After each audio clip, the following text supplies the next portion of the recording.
Chapter 406. Shun Xiaoqi must be a hot commodity. These pork cracklings were loved by the children, so Suan was willing to take out some to satisfy their cravings. Because Suan would occasionally bring the brigade's children some snacks, the brigade kids all liked her very much now. Besides, Suan was strong, often able to hunt wild game, and had developed urea and compound fertilizer, making huge contributions to the brigade. One by one, the brigade kids treated Suan as their idol. After distributing the pork cracklings to the children, Suan went home. When Sun Xinshin saw Suan come home, she went up to her and asked, "Anan, can we have dumplings tonight? There's still a lot of pork cracklings at home. If we make dumplings tonight, they'd be just right to use. If these pork cracklings are kept to stir-fry later, who knows when they'll be used up?" Hearing Sun Xinshin ask, Suan smiled and said, "Xinshin, you decide this, you don't need to ask me. Didn't I say already, whatever you make I'll eat, whatever we eat will be arranged by you?" Sun Xinshin smiled and agreed. "Don't worry, Anan. I just wanted to ask your opinion. I'm afraid if you don't want to eat it I won't make it. I'll only make it if you want to eat it." Although Suan said it didn't matter what they ate, Sun Xinshin still hoped to make something Suan liked. "No need, we'll just have dumplings tonight." "All right, I'll go get things ready." After Sun Xinshin came down, she went to prepare the fillings. She planned to make some pork and pickled mustard greens filling and some pork and shepherd's purse filling. Remembering that Suan liked chives, Sun Xinshin also made some pork and chive filling. Sun Xinshin was in charge of making the fillings. The rest of the companions weren't idle either and all tried to contribute as much as they could. Sun's mother was in charge of rolling out the dough skins. Shun Xiaoqi, Madame Wu, and Lu Wanting were responsible for wrapping the dumplings.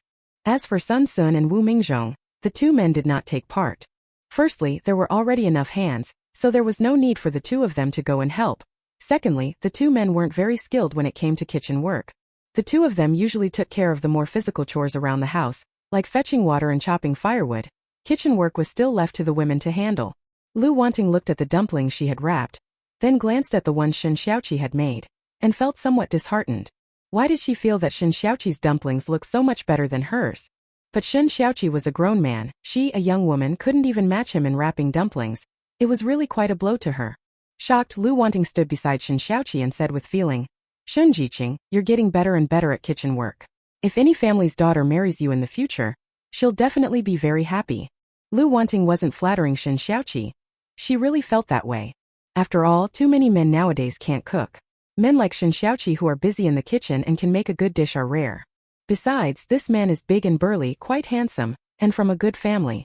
If he finds the right bride, he'll definitely be in high demand. When Shun Xiaoqi heard Lu Wanting unexpectedly praise him, the corners of his mouth involuntarily lifted, and then, jokingly, he turned to Lu Wanting and asked, "Right. I also think that any girl's going to be happy if she marries me. Lu Jiqing, have you thought about being with me, marrying me?" Lu Wanting. What nonsense is this guy talking, making that kind of joke? Lu Wanting's cheeks were slightly flushed as she said, "Look at you, so full of yourself. I compliment you a few times and you start setting your sights on me. Who said I want to marry you?" Shun Xiaoqi smiled as he made dumplings and said, "I was just joking with you, nothing more." Meanwhile, Mrs. Sun and Mrs. Wu overheard from the side. Both thought Shun Xiaoqi was a good kid, and Lu Wanting was also fine. If the two of them ended up together, it would really be suitable. It's just that the way the two interacted clearly resembled that of siblings. They were probably just simple friends, with no other feelings toward each other. After a few people finished wrapping the dumplings, they cooked and ate them for dinner. They tasted pretty good. The filling included pork cracklings, so there was plenty of fat and juice inside, and they were quite fragrant. Full and satisfied, Suan washed up early and went to bed. The next morning after breakfast, Suan called Shun Xiaoqi, and Lu Wanting to join him in going up the mountain to hunt. Shun Xiaoqi and Lu Wanting hadn't moved around much for a long time either. Both wanted to go up the mountain with Suan to stretch their muscles. Before, when I used to do a bit of work every day, although it was a little tiring, I still found my appetite good and my sleep quality better. But these past few days, staying at home all winter doing nothing, I felt off all over and a bit unwell. If that's the case, it's better to get out and exercise a bit. The three of us went up the mountain together. We were lucky. In the deep winter, the forests aren't good for hunting big game, but there are small animals that come out to forage after the snow has stopped. Suan bludgeoned 3 wild rabbits and 1 naive roe deer. They went up the mountain for a while. After more activity, Suan and the others actually broke out a bit of sweat in the dead of winter. But after that exercise, he felt much more comfortable all over. After a busy morning in the mountains, Suan, Shun Xiaoqi, and Lu Wanting brought the game down the mountain. These wild game were caught, so tomorrow we can eat some fresh meat and vegetables. Previously the household didn't lack meat, But it was all preserved: smoked meats, air-dried wild chicken and wild rabbit. Suin felt that no matter what it was, eating the same preserved stuff all the time became cloying. Now being able to eat this fresh game would really change things up. Suin planned to keep the 3 wild hares for her own household, but since one of the animals they shot was a foolish little roe deer with quite a bit of meat, she decided to send some to a few families in the brigade with good relations. Team leader Wang Weihua would definitely need 2 genes sent over. Old Lady Zhang's household should get 2 genes, and Wu Meifeng should get 2 genes. For the others where the ties were weaker, Suin thought she'd send 1 gene to those she liked. Also, at the sent-down youth's place, those young people who went to the countryside are having a hard time too. Suin plans to send them 2 genes of cured meat as well, to keep up relations. Anyway, she has plenty of meat here and can't eat it all herself, so she might as well give some away. If any of those sent-down youths later manage to get into university, they'll remember her kindness. When she runs into trouble, they might be able to provide some connections and support. When others have already succeeded and you start flattering them, no one will remember you for adding to their glory. Right now is the most difficult time for these sent-down youths' lives. If you help them out and give them timely aid, they will surely remember this favor. Suin cut the meat and delivered it one after another. The households receiving the meat all thanked Suin. Chapter 407. Sun Xinshin's brother has arrived. Even after giving away so much meat, Suin still had a lot left. That foolish deer weighed several dozen gene. After giving away so much, Suin still had about 20 gene left, and with the extra 3 wild rabbits, they could eat well for several days. Suin might go up the mountain again tomorrow and have the chance to hunt more game, so they'd certainly have enough meat to eat. Just after Suin finished giving away the meat, Shi Xiangqin's husband Wang Ping'an came over to her house. Wang Ping'an came over and got straight to the point. Su Jiqing, I heard you hunted some wild game. Could you sell me some of the game from your household? My wife is pregnant, and we don't have much good food at home. I want to buy some meat for her to try. Suin was pretty surprised to hear Wang Ping'an say that. What? Your wife is already pregnant? She remembered Shi Xiangqin had only been married for about 2 months. Could she be pregnant so soon? TSK, that woman is really something. Wang Ping'an smiled and nodded. Yes, she's pregnant a month along. A woman needs the most nourishment when she's pregnant, so I was thinking of buying some meat for my daughter-in-law to eat. Su Jiqing, if you have enough meat on your side, give me some, would you? Suin did indeed have plenty of meat. Since they were offering money rather than taking it, Suin had no objection and was willing to sell some. I can give you some roe deer meat, 1 yuan per gene. Fallow deer meat can't compare to pork. The pork price was only 1 yuan per gene. But Suin sold meat without receipts, so selling to Wang Ping'an at 1 yuan per gene wasn't considered expensive. If he sold it on the black market, Suin could get an even better price. Still, Suin would give some benefits to the brigade's members, as a form of support for these poor rural people. Not only did Wang Ping'an buy the roe deer meat at 1 yuan per gene, everyone else who bought it paid 1 yuan per gene as well. Even if Suin thought the price wasn't outrageous, very few people in the countryside could afford to buy meat to eat. Because everyone had little money, today was a bit better. Since the brigade's grain output was high, people weren't short of food, and the cash distributed to them was also somewhat more. A few days ago, people had neither food to eat nor money to receive. When Wang Ping'an heard Suin announce the price, he gritted his teeth and bought a gene. 1 yuan per gene. He was lucky to be able to buy even 1 gene. He couldn't very well buy several genes for Shi Xiangqin to eat. If he weren't hoping Shi Xiangqin would have his son, Wang Ping'an wouldn't have been willing to buy her meat. But when Wang Ping'an brought a gene of roe deer meat home and her mother Zhang Juhua saw it, she immediately started hurling insults at Shi Xiangqin. They said she was lazy and greedy, and even bribed her son to buy meat for her. Even the village pig couldn't eat as much as Shi Xiangqin. The Wang family married someone like Shi Xiangqin into the household. They really had bad luck. Hearing Zhang Juhua muttering and cursing, Shi Xiangqin was left speechless. She's pregnant herself. What's wrong with getting her man to buy her a little something to eat? The mother-in-law is just too stingy, unwilling to let her eat a bit more. Shi Xiangqin should have known Zhang Juhua was like this. She wouldn't have been happy marrying Wang Ping'an. After all, she's a city girl and already suffered by marrying a countryman. Yet her in-laws were so miserly. After Wang Ping'an bought a gene of meat, a few more people came one after another to buy some meat to eat. Finally the hunters got together, and in one go bought about 80 gene of meat. With about 10 gene left, Suin kept it for himself to eat. Over the next few days, Suin and his little companions went up the mountain again and hunted quite a lot of wild game. What they couldn't eat they salted and cured, since it wouldn't spoil anyway. That day, a young man wearing a military uniform came to the production team. Seeing the young man in military uniform arrive, everyone was curious about who he really was. The young man looked very handsome, tall and big. and his military coat made him even more imposing. No one in their brigade recognized him, and after seeing him, an auntie stepped forward and asked him, "Comrade, you're not from our production team, are you here looking for someone?" The young man nodded, then asked, "Excuse me, is this the Yuto Village production team?" "Yes, this is the Yuto Village production team. You've come to the right place." Hearing he was in the right place, the young man asked, "Auntie, hello, I'm Sun Shinshin's older brother. My name is Su Shinya. May I ask where my sister's home is?" As soon as the aunt heard Su Shinya's introduction, she immediately became warm and enthusiastic. Who in the brigade doesn't know that Sun Shinshin and Suin have a close relationship? The team members all treated Sun Shinshin with care. When they saw her elder brother arrive, they were equally warm. "You're Sun Jiqing's elder brother? Oh, I'll take you to your sister's home." Sun Shinya felt a bit embarrassed that this auntie had proactively offered to show him the way, thinking that the members of Yuto Village's production team were indeed very enthusiastic. "Okay, thank you, auntie." "Oh, don't be so polite, it's nothing." Sun Shinya then followed this auntie to a house.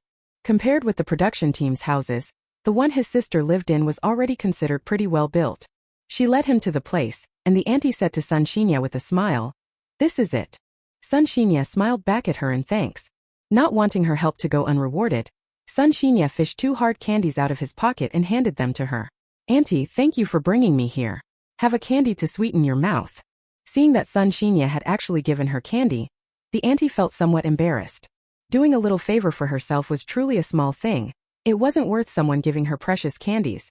But thinking of her grandchildren at home craving sweets, she couldn't bear to refuse when Sun Shinya pressed 2 fruit candies into her hand. So she mouthed a few polite phrases, but in the end she still took the fruit candy Sun Shinya had given. "Young man, you're really too polite. If you need anything in the future, come and find your aunt." Sun Shinya smiled and agreed. "Since I brought it to you, I'll head back first." After saying goodbye to Sunner, the aunt hurried home, wanting to give the candy she had obtained to her grandchildren at home. Sun Shinya then went to Suan's house and knocked on the door. Someone inside heard the knock and went to open the door. The person who opened the door was Lu Wanting. Seeing a stranger standing at the doorway, Lu Wanting asked in puzzlement, "May I ask who you are?" Before Sun Shinya could introduce himself, Sun Shinshin saw her older brother standing at the door. She excitedly ran over towards Sun Shinya. "Brother? Is that you?" Seeing her real brother standing in front of her, Sun Shinshin's eyes showed a trace of disbelief. "It's really my biological brother." She hadn't been in contact with her brother for several years. She didn't expect to see him today. Sun Shinya also saw Sun Shinshin standing in front of her. After he learned that his younger sister had gone down to the countryside, he was worried that the girl would not fare well there. Although Sun Shinya had never been a rusticated youth, she had experienced life in the countryside. Chapter 408. The Sun family's conversation. On previous missions he had been stationed in the countryside. Soldiers like Sun Shinya and the others, because of the close ties between army and civilians, even helped many villagers with a lot of farm work. After experiencing rural life, Sun Shinya understood how hard going to the countryside really was. A delicate little sister like her, coming down to live in the countryside, could her body endure it? Thinking that his little sister might suffer, on the way to the Yuto village production team, Sun Shinya was anxiously worried that she wouldn't be able to bear it. In Sun Shinya's expectation, his little sister should have looked dusty and disheveled, dark and thin. Instead, the little girl wasn't dark at all, nor thin. On the contrary, she looked quite well nourished. This girl's condition was even better than when she was in the capital back then. Wasn't going down to the countryside supposed to be hard? How come he felt his little sister hadn't suffered at all after going down there? Sun Shinya stared at Sun Shinshin, scrutinizing her carefully. His little sister's condition couldn't be faked. After going down to the countryside she definitely hadn't suffered. But the little sister hadn't suffered. As her brother, he was even happier. Sun Shinya smiled and patted Sun Shinshin's head. "Shinshin, have you missed your brother?" Because she was excited, Sun Shinshin's eyes were reddening. Hearing her brother's question, she nodded without hesitation and said, "Of course I missed you. Brother, it's been so many years since I saw you, and there was no news of you. I even thought something might have happened to you." When she spoke of that matter, Sun Shinshin's eyes began to well up again. When she couldn't reach her biological brother, Sun Shinshin constantly worried about him, afraid something had happened to him. Now her brother stood before her safe and sound. She was very happy and relieved. Sun Shinya saw his little sister like this and felt very guilty. "Shinshin, brother missed you too.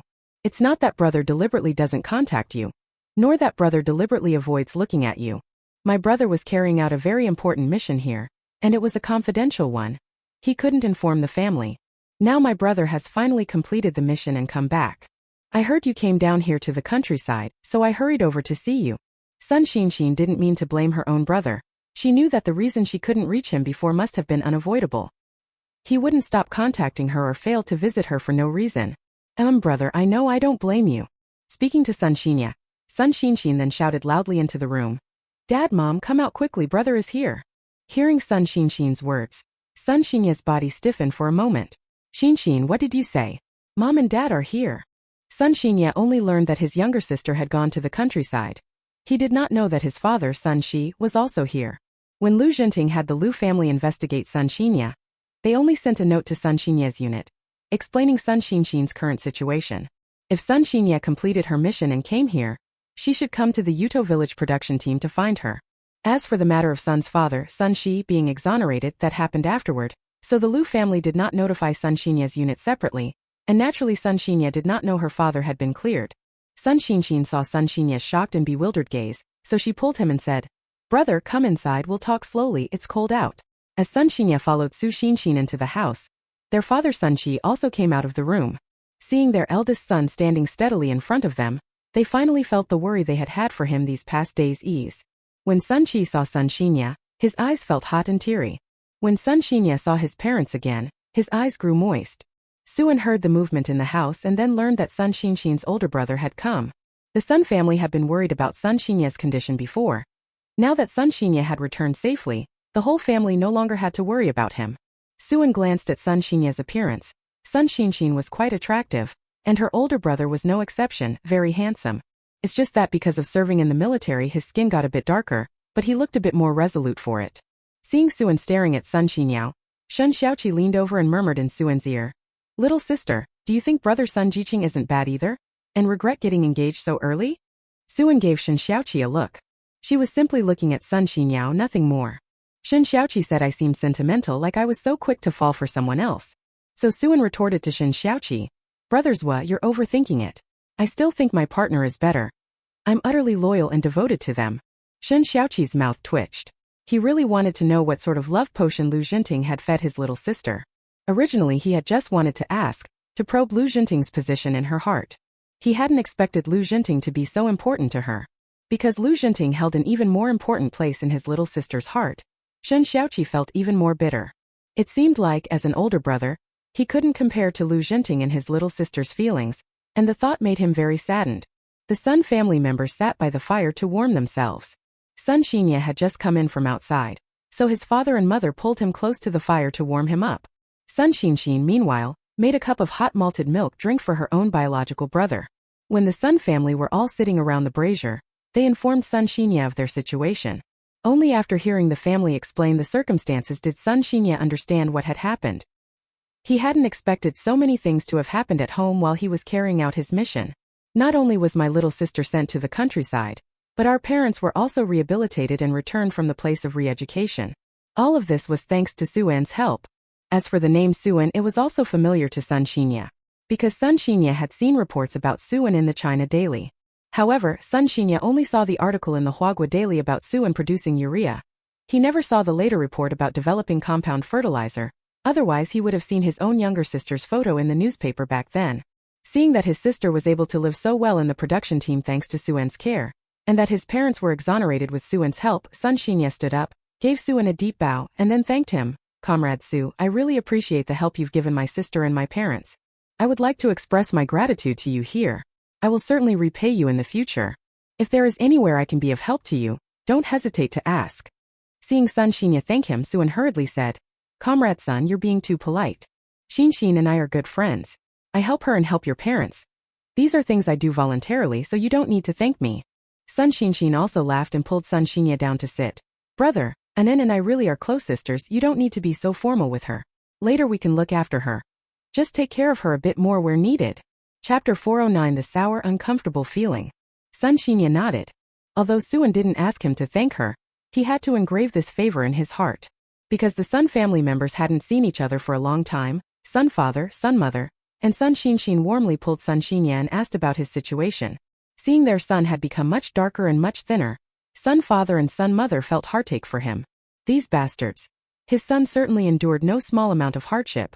In order to get the elderly couple back to the city, Sun Xinya worked even harder to climb upward. In the military, if you want to rise and lack connections, you can only rely on your own ability to shoulder responsibility and prove yourself. So Sun Xinya kept taking on all kinds of arduous missions, hoping to earn a few more merits so he could get promoted. The higher he climbed in rank, the more opportunities he had to help his parents. And these efforts of Sun Xinya were not without rewards. His years of service were not many, but in the unit he rose to the position of full battalion commander. Suan, upon hearing that Sun Xinya was a full battalion commander in the unit, couldn't help but think highly of this man. Lu Wanting also looked at Sun Xinhua with a face full of admiration. She really hadn't expected Sun Xinxin's brother to be so impressive. It felt as if he were even more capable than her own brother. Of course, her brother wasn't bad either. The army's entry standards are low, and many people can enlist, but the special forces aren't something everyone can join. Before joining the special forces, one must go through many assessments, and only after passing them can one enlist. Shen Xiaoqi sat nearby. Seeing Lu Wanting gazing at Sun Xinhua with such admiration, he suddenly felt a sour, uneasy sensation in his heart. Although he also admitted that Sun Xinhua was indeed quite impressive, he still refused to see Lu Wanting looking up at Sun Xinhua with adoring eyes while cupping her face. After chatting on and on, Sun Xinxin got up to make lunch for her older brother. This was her brother's first time visiting them, and he looked noticeably thinner than before, so she had to cook more delicious food to help him regain his strength. The house had a wealth of ingredients, enough for her brother to have a good meal. Sun Xinxin simmered a big bone broth, also made sauerkraut stewed blood sausage, sliced some cured meat and stir-fried it with garlic. The fish pieces she had fried earlier could now just be braised into a dish. And then there were the fish balls she'd made before. She could make a pot of 3 delicacy soup for her brother. These dishes were already plentiful. The remaining ingredients could be cooked slowly. There was no need to finish everything in one meal. When it came time to eat, seeing the sumptuous spread laid out on the table, Sun Xinya truly hadn't expected it. Such dishes, don't say in the countryside, even in the capital they aren't something ordinary families could afford. He hadn't expected that his little sister's parents, who work in the Yuto Village Production Brigade, could eat so well. No wonder he saw his sister looked well. Their parents weren't as thin as he had imagined. If the food here is this good, people surely won't be kept in poor health. With his younger sister and parents doing well, Sun Xinya could rest easy. When his leave ended and he returned to the unit, he no longer had to worry that his sister or parents would suffer. Seeing that their son had endured a lot in the service, Sun's father and mother kept piling food onto their eldest son's plate at lunch, urging him to eat more. Fortunately, Sun Xinya had a good appetite. Otherwise, with his parents' enthusiastic serving, an ordinary person would have surely eaten themselves sick. My little sister's cooking is pretty good. Sun Xinya was also completely satisfied with this meal. Of course, what made Sun Xinya happiest was still sitting down and eating a meal with his family, no matter whether the meal was lavish or not. As long as he was eating together with his family, even if it was plain food, he could still enjoy it thoroughly. When Sun Xinya truly couldn't eat anymore, he said to Sun and I, "Mom, I've had enough, I really can't eat another bite. I'm just a pig. How could I possibly eat so much? Are you trying to fatten me up like a pig?" Hearing Sun Xinya say that, Sun Ji snorted with a laugh and said, "Mom never treated you like a pig to raise. If you can't eat, then there's nothing we can do about it. But Xinya, if you can eat, try to eat as much as you can. Look at you. How much thinner are you compared to before? If we don't eat some of this mutton to strengthen ourselves, how could our bodies possibly hold up?" Sun Xinya smiled and nodded. "Mutton, Mom. I know, don't worry. This time I'll definitely eat more. This place is like my own home, not someone else's. I certainly won't be polite. When it's time to eat, I'll eat. When it's time to drink, I'll drink." Sun Ge felt reassured hearing his son's words. It's right that my son thinks that way. This is his home too, so he shouldn't be polite. "Dear, since you know, this afternoon I'll ask the brigade and see if we can buy an old hen to stew and make you some chicken soup." Although there was plenty of meat and vegetables at home, to the older generation like Lai, chicken soup was still the most nourishing. If my son's body needs nourishing, making chicken soup for him will surely be the best way to replenish him. Seeing his mother so concerned, Sun Xinya did not stop her. He took a wad of cash and tickets out of his pocket and handed them to Sunny. "Mom, you need money to buy things. I'll give you some." These allowances that Sun Xinya had saved up were not insignificant. Because he only needed to support himself and wasn't supporting a family, he simply couldn't save that much.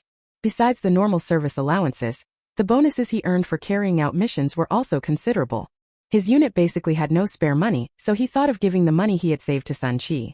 Seeing Sun Xinya bring him money, Sun Qi hurriedly pushed the money back into his hands, then rushed over to Sun Xinya and said, "Why are you giving me money, kid? Your father and I aren't short of money here. You wouldn't think we're penniless, would you? Mom, Dad, I know you're not short of money, but I'm rarely by your side and can't be filial in person, so the only way I can show my filial piety is with the money I earn. Keep the money. Buy whatever you want to eat from now on. Consider it your son's filial piety to you. Sun Xia did not accept the money Sun Xinya offered. Keep your money to yourself. I don't want it. Your father and I are not short of money. Save this money to buy more food and drinks for yourself. Don't make yourself suffer out there. If you really feel like you can't spend it all, then just save it yourself. After all, you haven't married a wife yet. When you do, you'll give the money you earn to your wife. Hearing Sun Ji's words, Sun Xinya's face flushed. Why the hell is he going on and on, talking about him getting married now? He had no plans to start a family yet. Once he did, things would be a whole different story and he wouldn't let it be arranged like this. One more person would need your care. And with raising a child on top of that, Sun Xinya currently doesn't have the time or energy. But Sun Xinya also knew he couldn't remain unmarried forever. He would wait a bit longer. Once the Sun family was more stable, he would consider getting married. Chapter 410 Sun Xinya was tormented. Sun Xinya nodded at Sun Mother. All right then, Mom, I understand. That's good to know. By the way, Xinya, how long can you stay here this time? Their son had finally come. The family had finally reunited, and Grandma Sun still hoped her son could stay a bit longer with the production team in Yuto village. Hearing Grandma Sun's question, Sun Xinya smiled and said, Ma, I can stay here for about 2 months. This mission I'm on is longer and more difficult than usual, and I haven't had a break in a long time, so the leaders above specially granted me extra leave. When she heard that Sun Xinya had 2 months leave and could stay here until after the new year, Sun's mother felt relieved.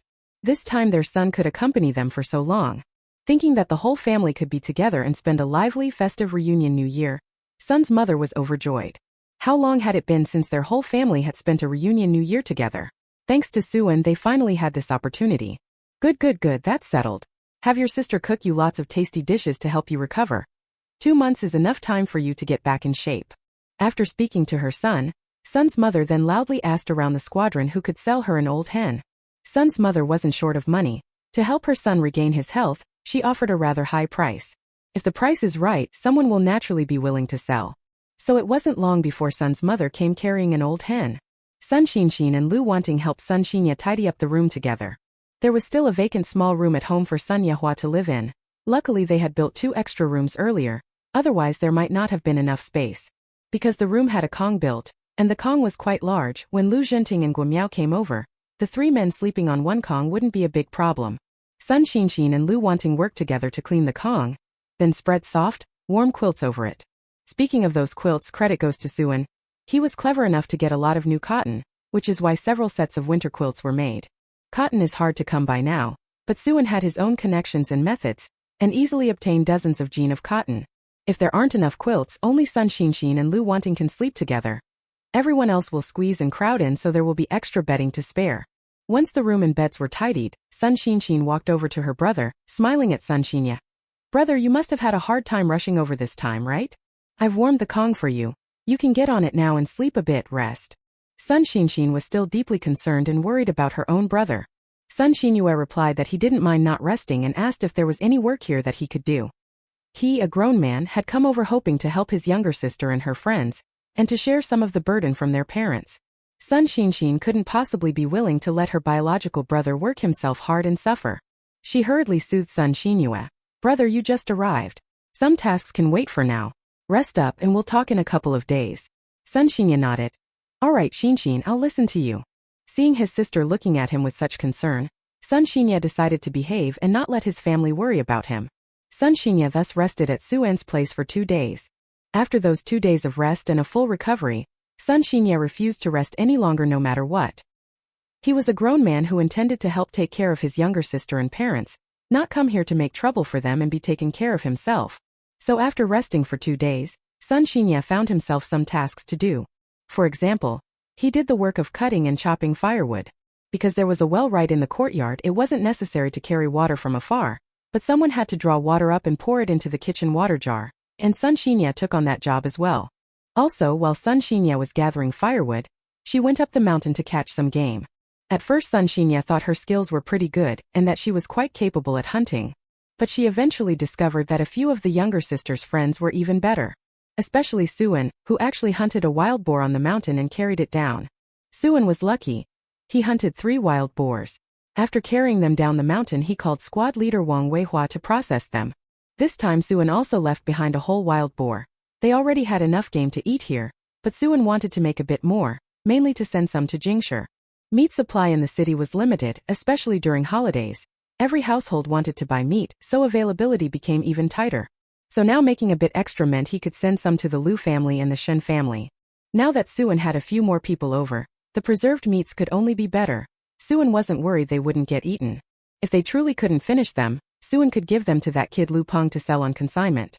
Speaking of Lu Peng, Suan thought that next time they were in the market he could bring Director Peng some cured meats to have him try. After all, Suan didn't just treat factory director Peng as a business partner. He had also pulled him into his own circle of friends. Suan was a loyal man. He would give his all for his friends. Suan divided 2 wild boars among the squad, keeping one for himself. The others had no objections. If anything, they dared not object. They risked going up the mountain to bring you pork to share. What's wrong with taking a little extra for yourself? If anyone dares to complain, Suan can make it so they don't get a single bite. Because everyone could get some pork to eat. Excitement shone in each of their eyes. Wang Weihua was also pleased and arranged for his team members to come help process the wild boar and divide the meat. The 2 big wild boars could basically be divided out a few jin to every household, enough for everyone to feast heartily. Eating well in the winter nourished their bodies. When spring came, the team members would have more energy and stronger physiques to take part in the work. Suan, meanwhile, shouldered the other big wild boar and headed home. Sun Xinya hadn't seen Suan carry the boar down the mountain earlier. Now that she saw her carrying it back, she realized the girl's strength was surprisingly great. He had been about to ask Suan if she wanted help carrying it, but in the end he watched that girl carry a 2 or 300-pound wild boar on her own and stride away as if flying. Sun Xinya followed behind Suan. Looking at the girl's brisk figure and feeling so demoralized he didn't know what to say.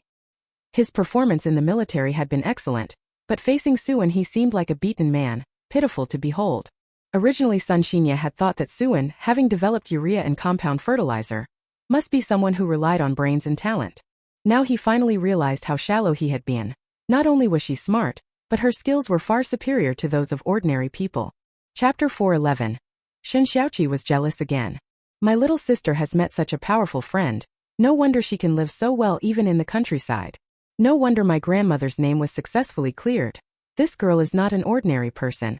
Sun Xinyao watched Suan's retreating figure, and after the initial shock, turned to Sun Xinxin with admiration. Little sister, your friend is really something.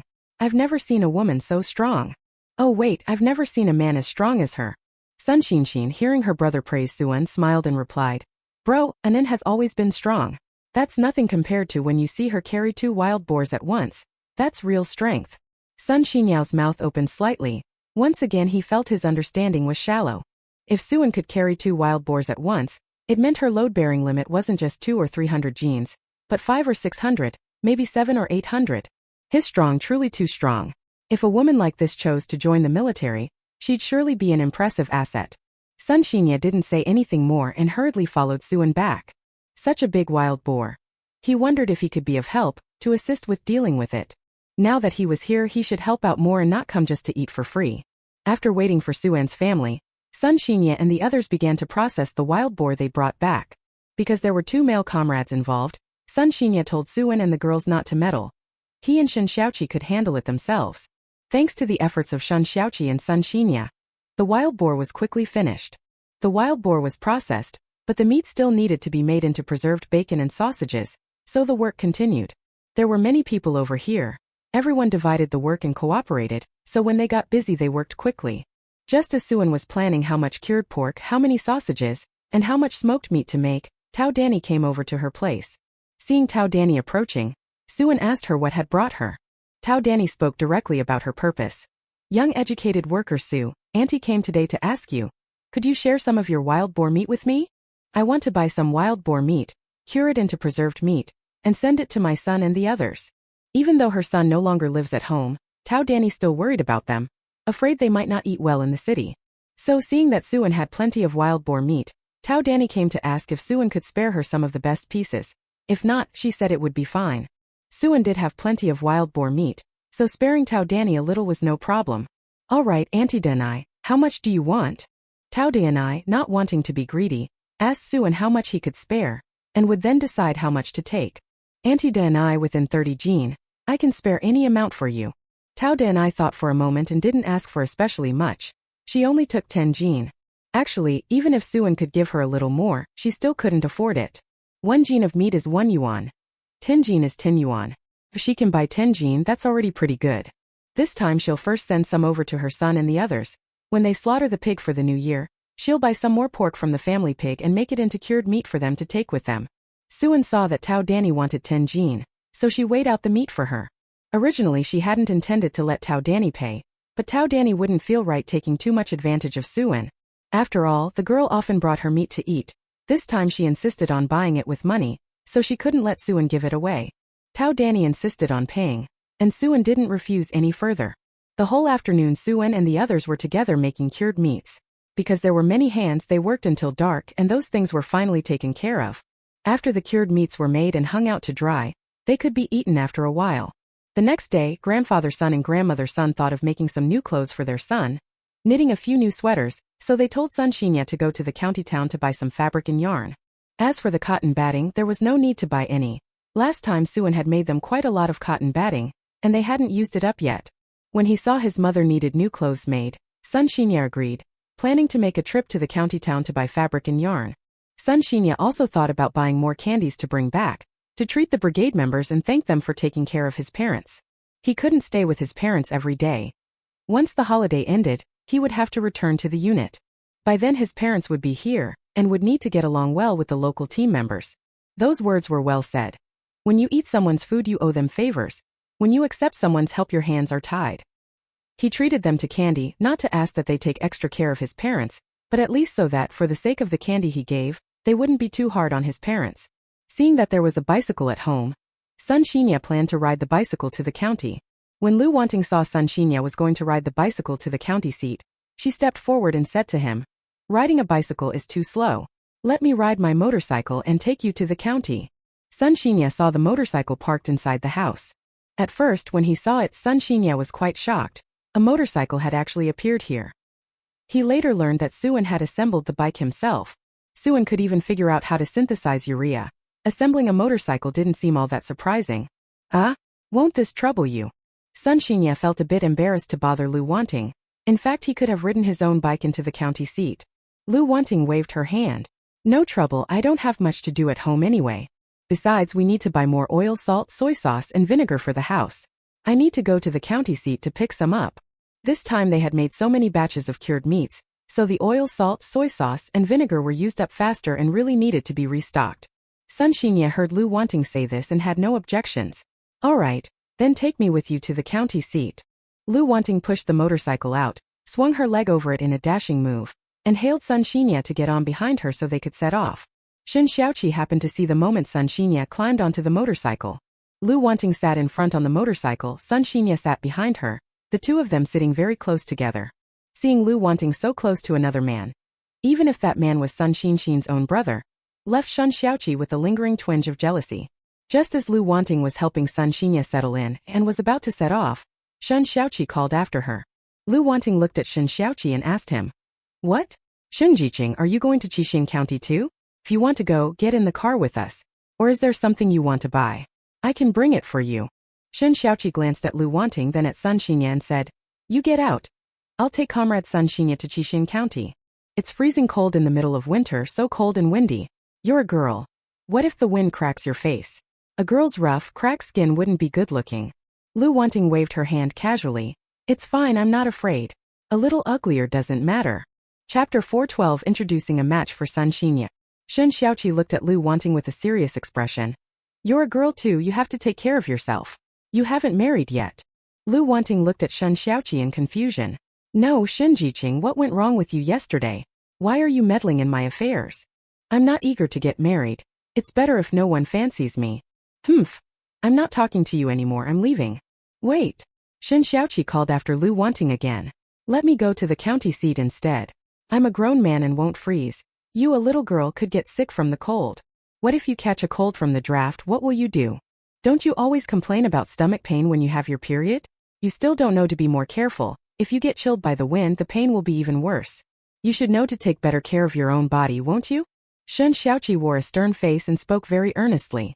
Although Shen Xiaoqi's words between the lines were meant to show he cared about her, Lu Wanting still felt something off when she heard them.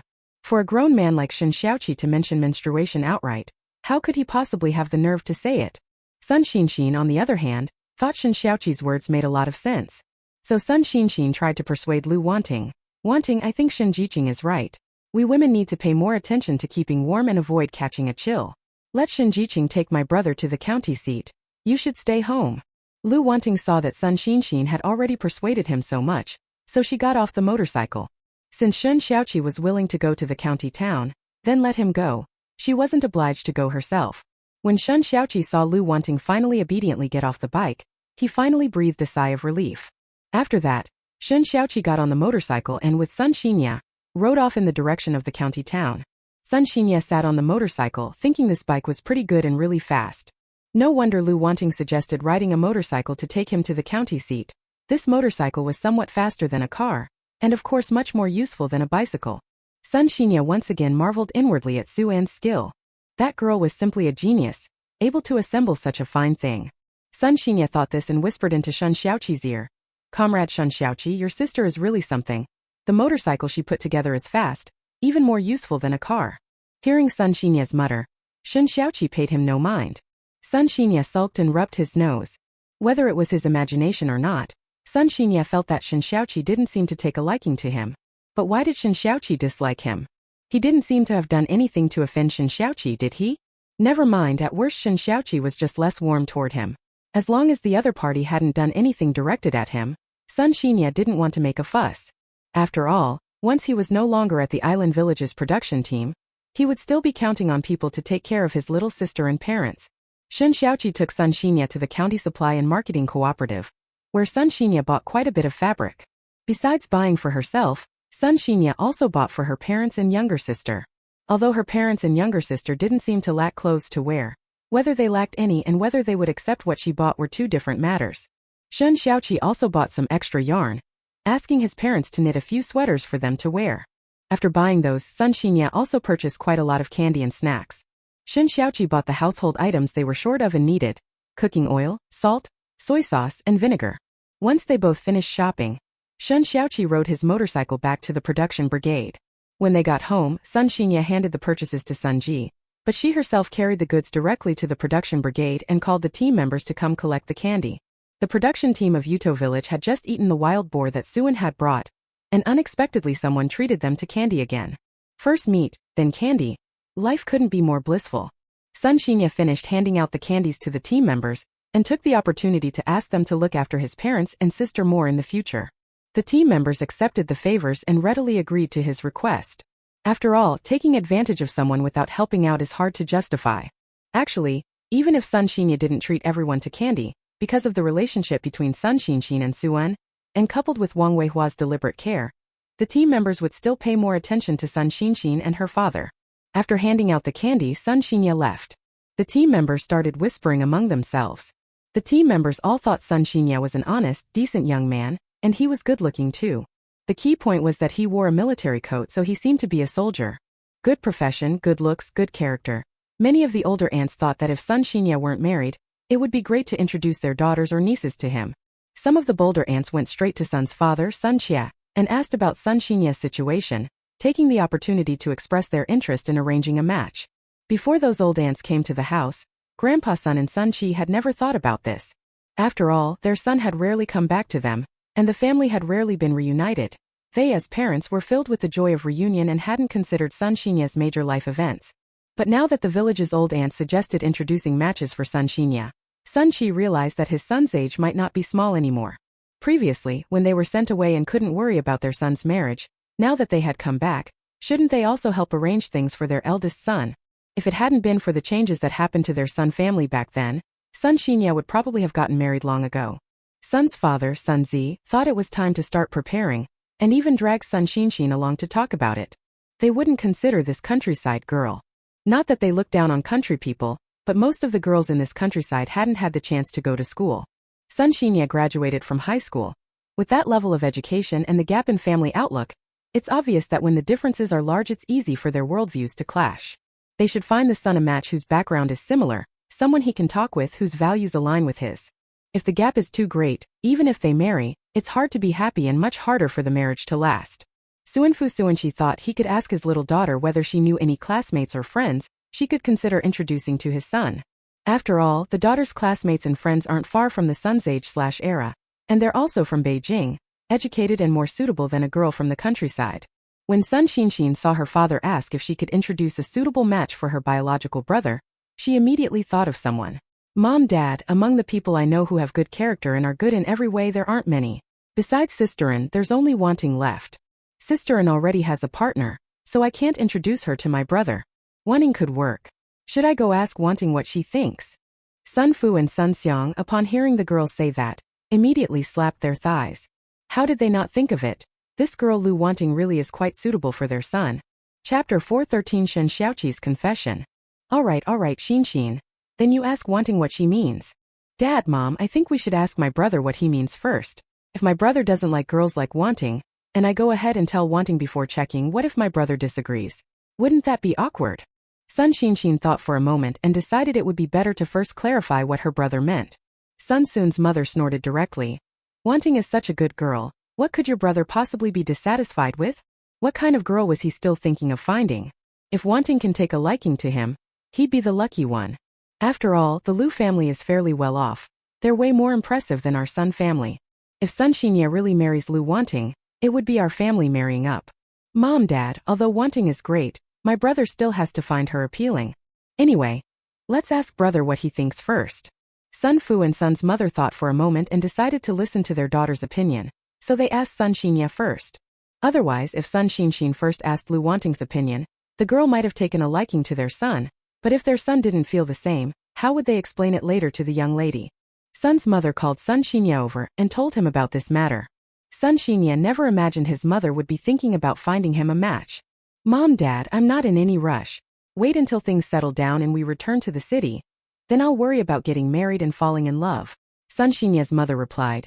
We're not asking you to get married right now. You just need to find someone to be with for a while. It's fine to marry in 2 years. You're not young anymore. You should settle down sooner. If you wait too long, it'll be hard to find someone suitable. When Sun Xinya saw his adoptive mother say that, he thought that he was indeed getting older and wasn't opposed to this kind of arrangement.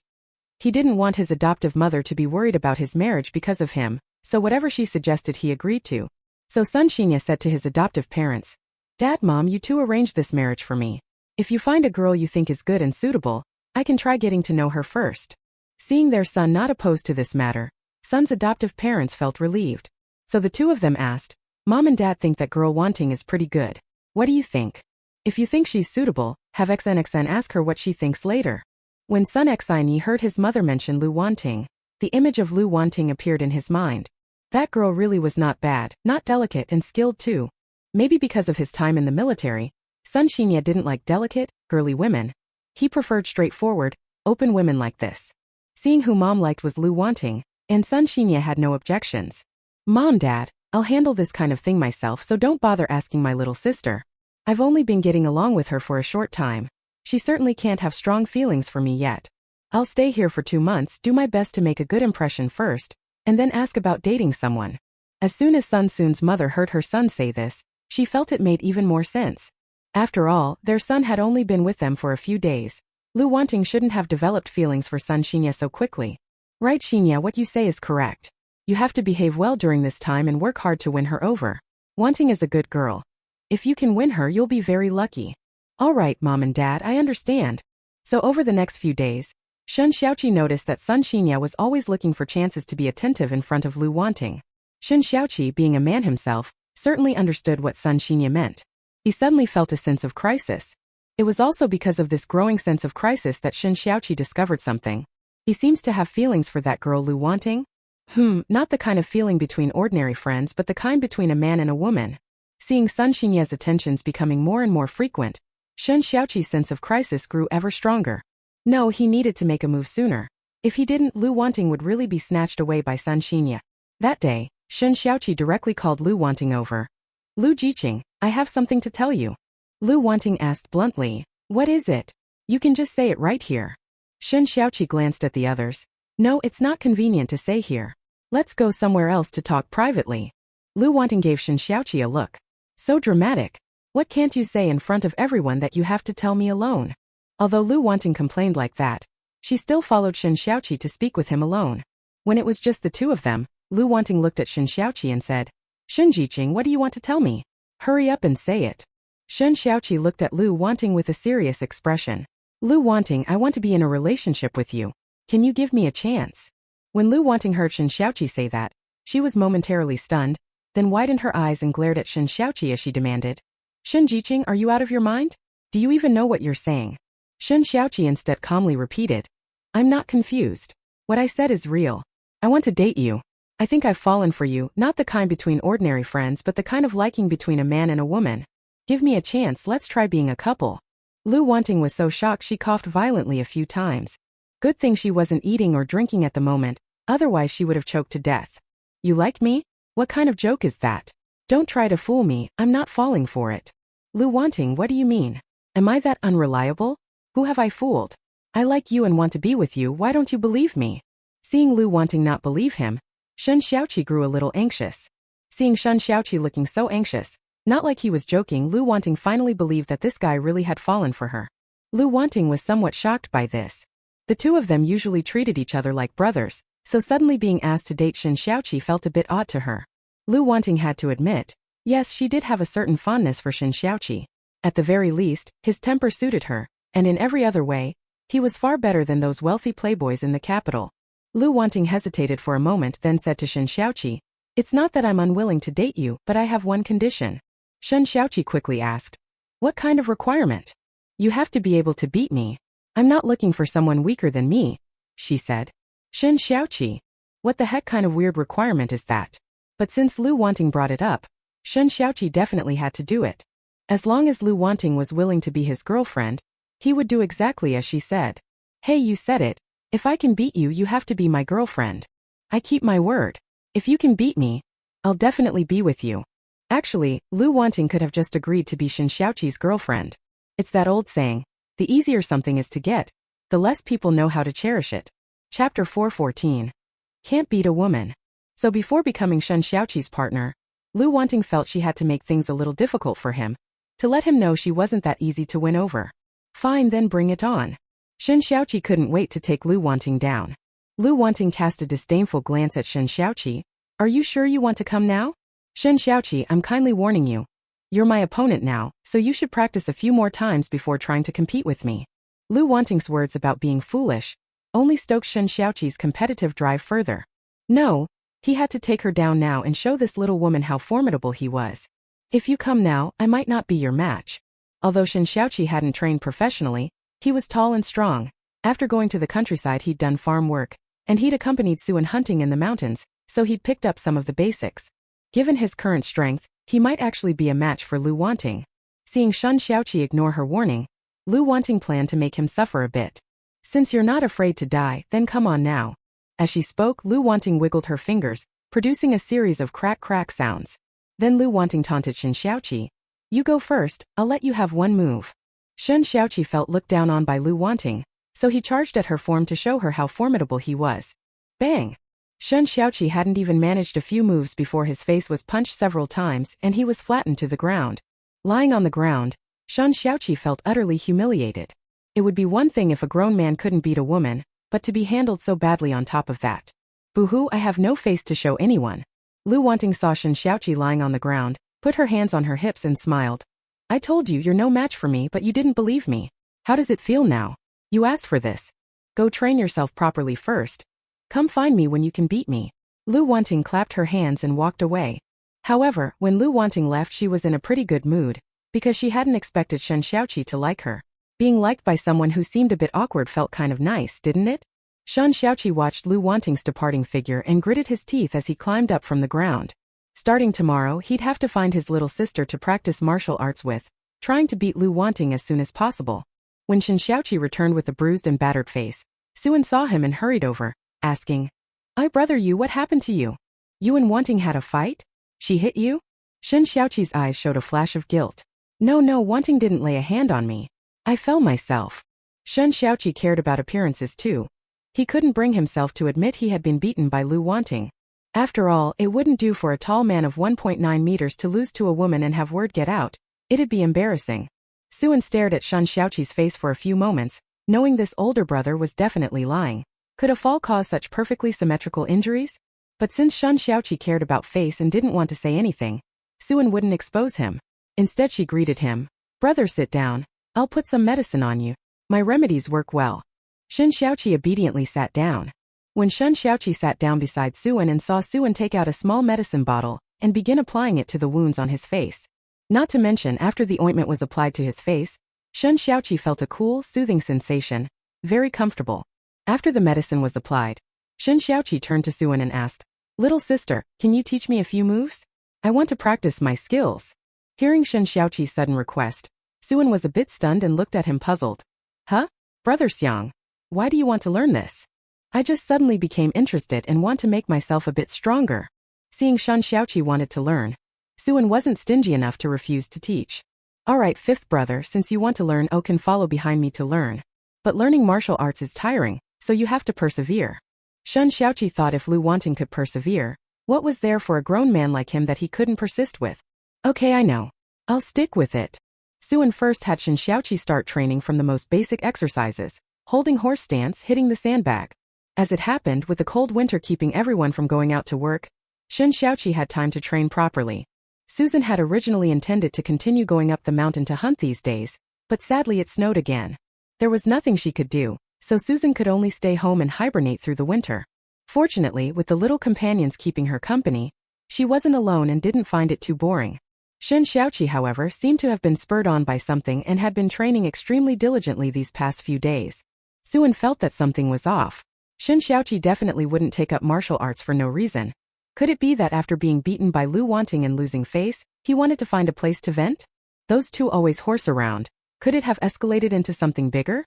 Thinking of that possibility, Suan felt he needed to have a proper talk with his fifth brother. She's already a lesbian. As a gay man he should be a bit more accommodating. He mustn't come to blows with her. So Suan then hovered near Shun Xiaoqi and, by dint of hints and innuendo, brought up the matter. Seeing that Suan had misunderstood, Shun Xiaoqi hurriedly said, "Little sister, what are you thinking? Wanting to compete with Wanting? She's a girl, what would I hold against her? I don't mean anything else. I just want to practice my skills. As one of the big guys, I can't be worse than a girl." Hearing Shun Xiaoqi's words made Suan feel even stranger. It was strange, but she couldn't pinpoint exactly what felt off. Seeing Shun Xiaoqi didn't intend to argue with Lu Wanting, Suan felt a bit relieved. The heavy snow lasted several days. Although it had stopped later, the roads took a long time to clear. The days of staying in for the winter passed quickly. In the blink of an eye, it was almost the end of the year.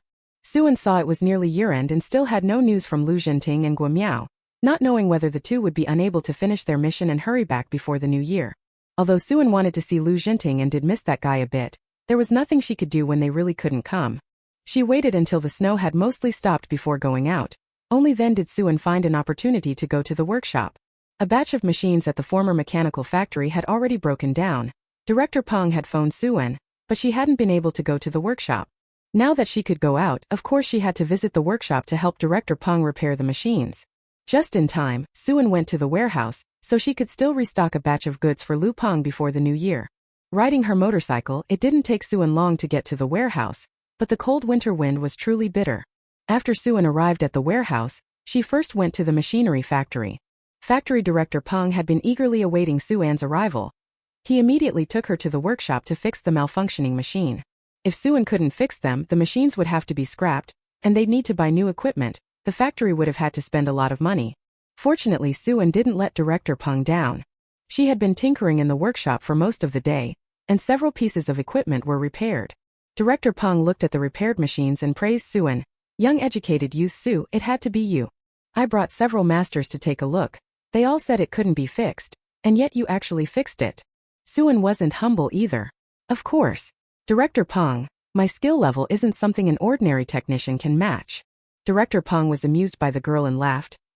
It's our luck that the machinery factory can hire talent like you. Otherwise the factory would have lost a lot more." Chapter 415. It's New Year again. After all, equipment is very expensive now, and each factory's allocations are extremely tight. They were all trying to save wherever possible. She had already spent most of the day at the machine factory, and Suan planned to stay overnight in the city and go back tomorrow. After all, it was too late to rush back now, And besides, she still hadn't delivered the goods to Lu Peng. Suan had dinner at the machine factory. Factory director Peng, seeing that she had been busy most of the day repairing the factory's machines, specially had the head chef prepare a few extra good dishes to reward her. Having eaten to her heart's content and about to go to the guest house to rest, she suddenly remembered the preserved meats she had made at home last time, took out a bag, and handed Director Peng 5 jin of sausages and 10 jin of cured pork. Factory Director Peng, it's almost past the new year. I have quite a bit of preserved meat here. Let me give you some. Factory Director Peng was so moved when Suan handed over the cured sausage and other preserved meats that his eyes filled with tears. That girl really was sentimental. She was actually thinking of him like this. Factory Director Peng wasn't a pretentious sentimental fellow. He took the preserved meat Suan handed him. Suan left after bringing Factory Director Peng the items. He slept one night at the guest house, and the next morning after breakfast Suan took the cured goods he had prepared for Lu Peng and delivered them. After helping Lu Peng deliver the goods, Suan continued to the department store to buy a few things and took them over to Su Wei and the other children. Back at home they used to make cured bacon, sausages and smoked meat, so Suan had deliberately set aside a little extra for them. She might not be able to come back to town before the festival, so consider these cured meats as their share for celebrating the new year. With the money and tickets Suan left them, the children should be able to have a proper celebration through this new year. Finally, Suan also sent some of the cured meats and mountain goods to the Shun and Lu families so they'd have extra dishes to enjoy during the festival. When Suan returned from town, she saw that Shen Xiaoqi had another bruise on his face. He had 2 very obvious black eyes. It looked like he had been beaten up.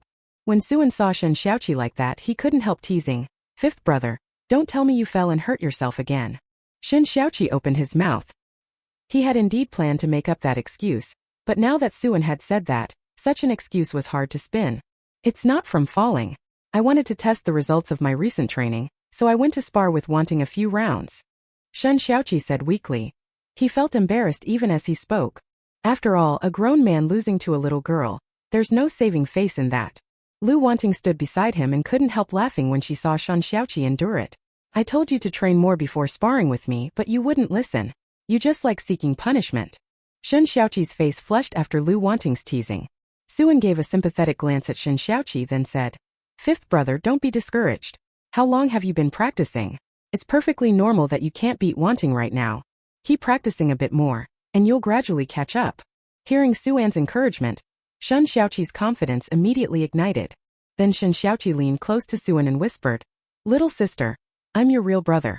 Later on, give me some extra lessons and teach me some quick tricks to improve my skills. Okay?" Suan didn't know what Shen Xiaoqi intended to use the improved skills for, but since he offered, Suan was certainly willing to learn.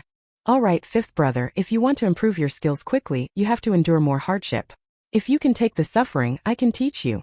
Little sister, I can take it." "All right, then I'll start training you tomorrow." Shen Xiaoqi was already impatient. "What are we waiting for until tomorrow? Do it today, no starting right now." Suan glanced at Shen Xiaoqi's heavy dark circles and couldn't help but admonish, "Fifth brother, I think you should take care of your external injuries first." As she spoke, Suan began applying ointment to Shen Xiaoqi's wounds. Shen Xiaoqi thought about it and indeed it wasn't urgent right now. He let his younger sister dress his wounds. That girl Lu Wanting really went all out on him, showing no mercy at all. He even suspected that she simply didn't like him and was deliberately being so cruel to her. Over the next few days, Suan spent them teaching Shen Xiaoqi martial arts. Time passed quickly, and in the blink of an eye it was the end of the 12th month. Seeing that it was already the end of the 12th lunar month and there was still no news from Lu Jinting, Suan no longer expected him to rush back in the remaining days to spend the new year with her. Like Suan, who waited anxiously, there was also Sun Xinxin. She too hoped Guimiao would finish his mission and come back soon, but it was already the end of the year and she still hadn't heard from him.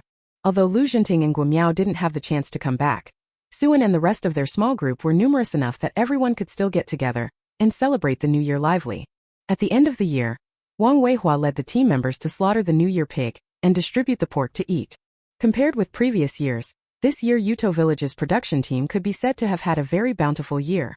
Not only did everyone receive more grain rations, but this year people also received more pork than in past years. Their brigade is not short of fertilizer today. The grain crops are growing well and yields are high. Only with higher grain crop yields can there be grain to feed the pigs and let the pigs eat their fill. Under Wang Weihua's arrangement, the brigade raised several more pigs this year, and moreover the pigs this year are all fat. Each pig raised this year weighs about 100 jin more than those raised in previous years. After the designated pigs were taken care of, the remaining portions could be kept and divided among the team members themselves. Compared with last year, this year everyone can each get twice as much pork as last year. On the day of slaughtering the New Year pig, Wang Weihua arranged for the team members to celebrate the New Year together, starting the lively pig slaughter and dividing the pork to eat. The regiment and squad members had been craving meat for a long time and had been waiting for this day.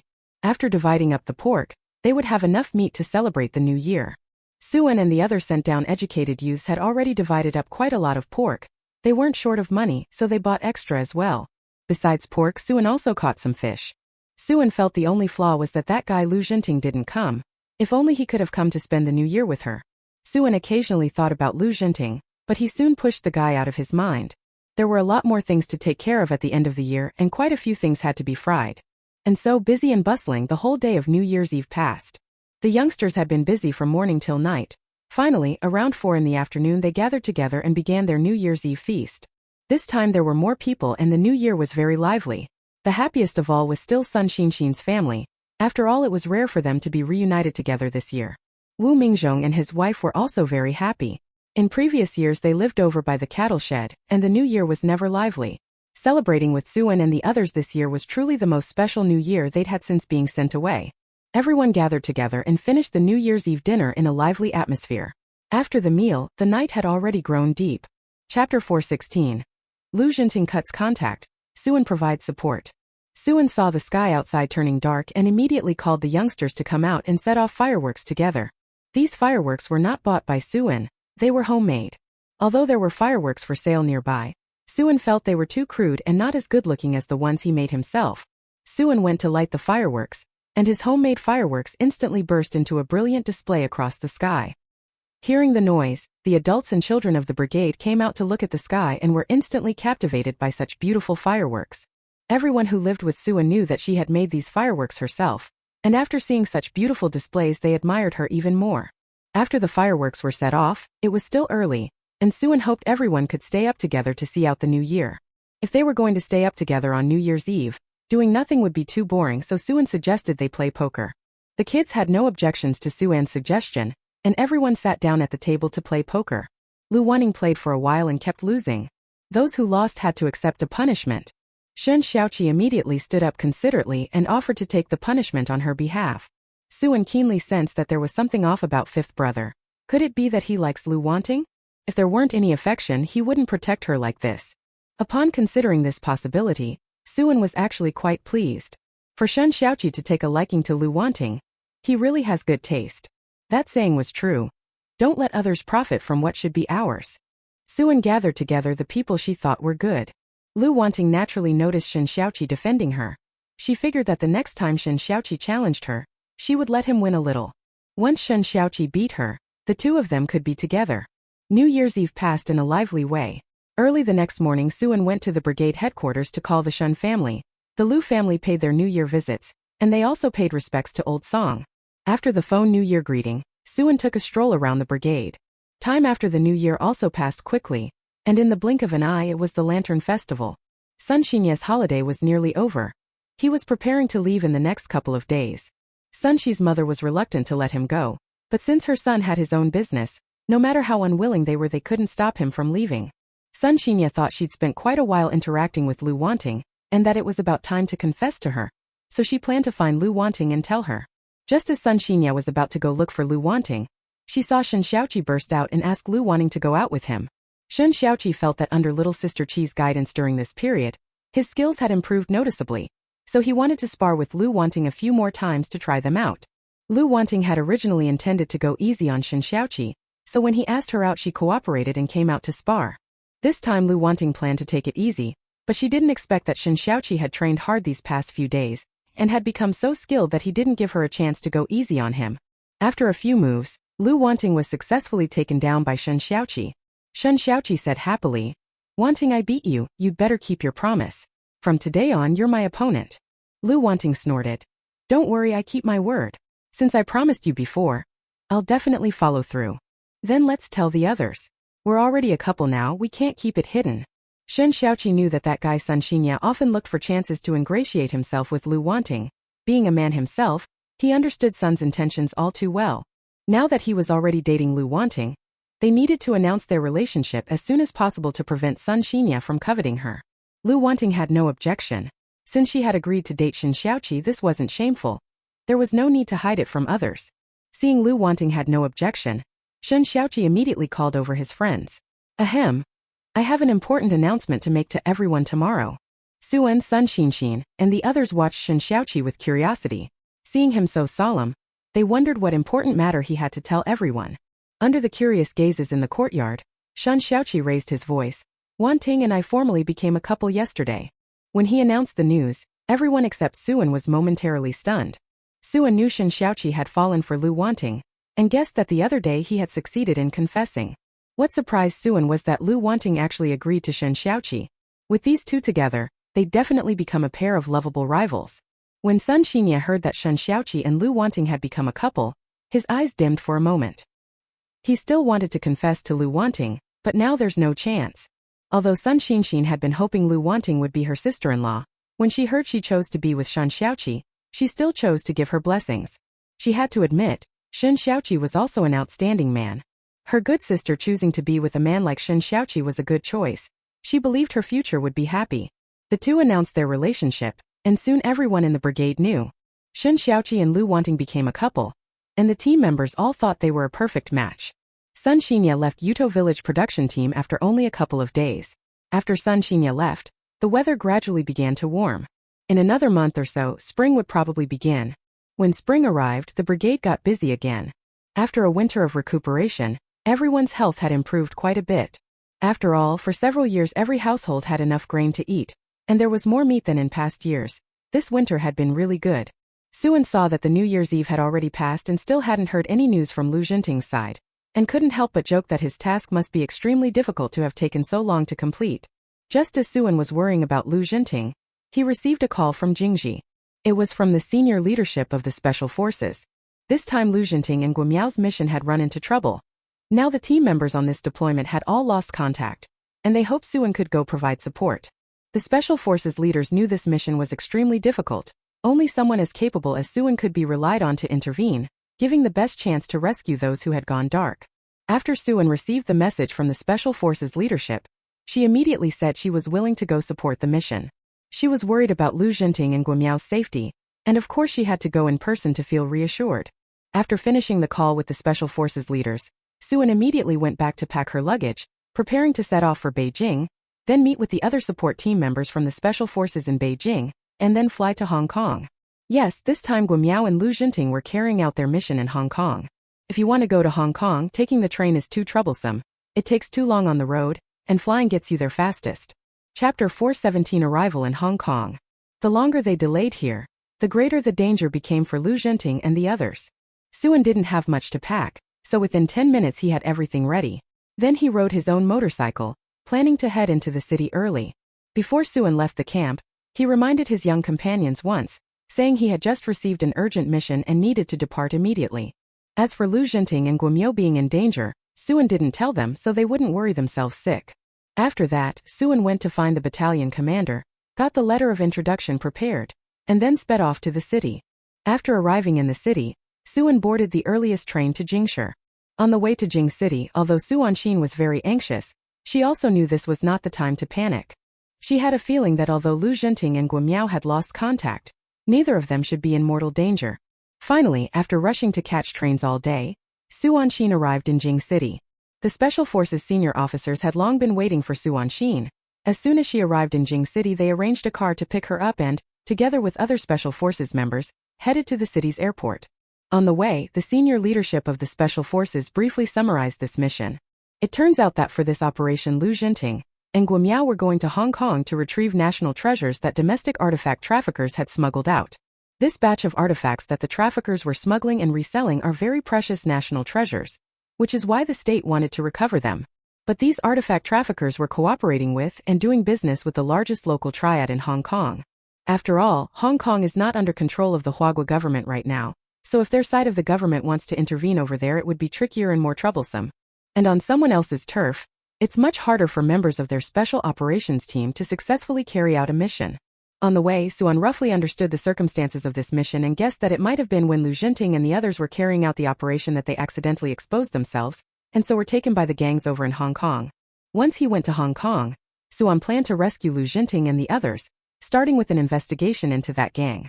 After waiting at the airport, Suan and several other members of the Special Operations Support Team successfully boarded the plane to Xiangjiang. The flight still needed half a day to reach Xiangjiang, so even though Suan was anxious, there was nothing he could do. He could only lean back in his seat and rest his eyes, conserving his energy. Once they arrived in Xiangjiang, he would be able to make a big effort. After half a day of flying, the plane finally arrived at Xiangjiang's airport. Suan and the Special Operations Support Team members then saw the construction happening in Xiangjiang at that time. Hong Kong's construction in the 70s was already very good. There were many tall buildings looking very modern and quite a few cars on the roads.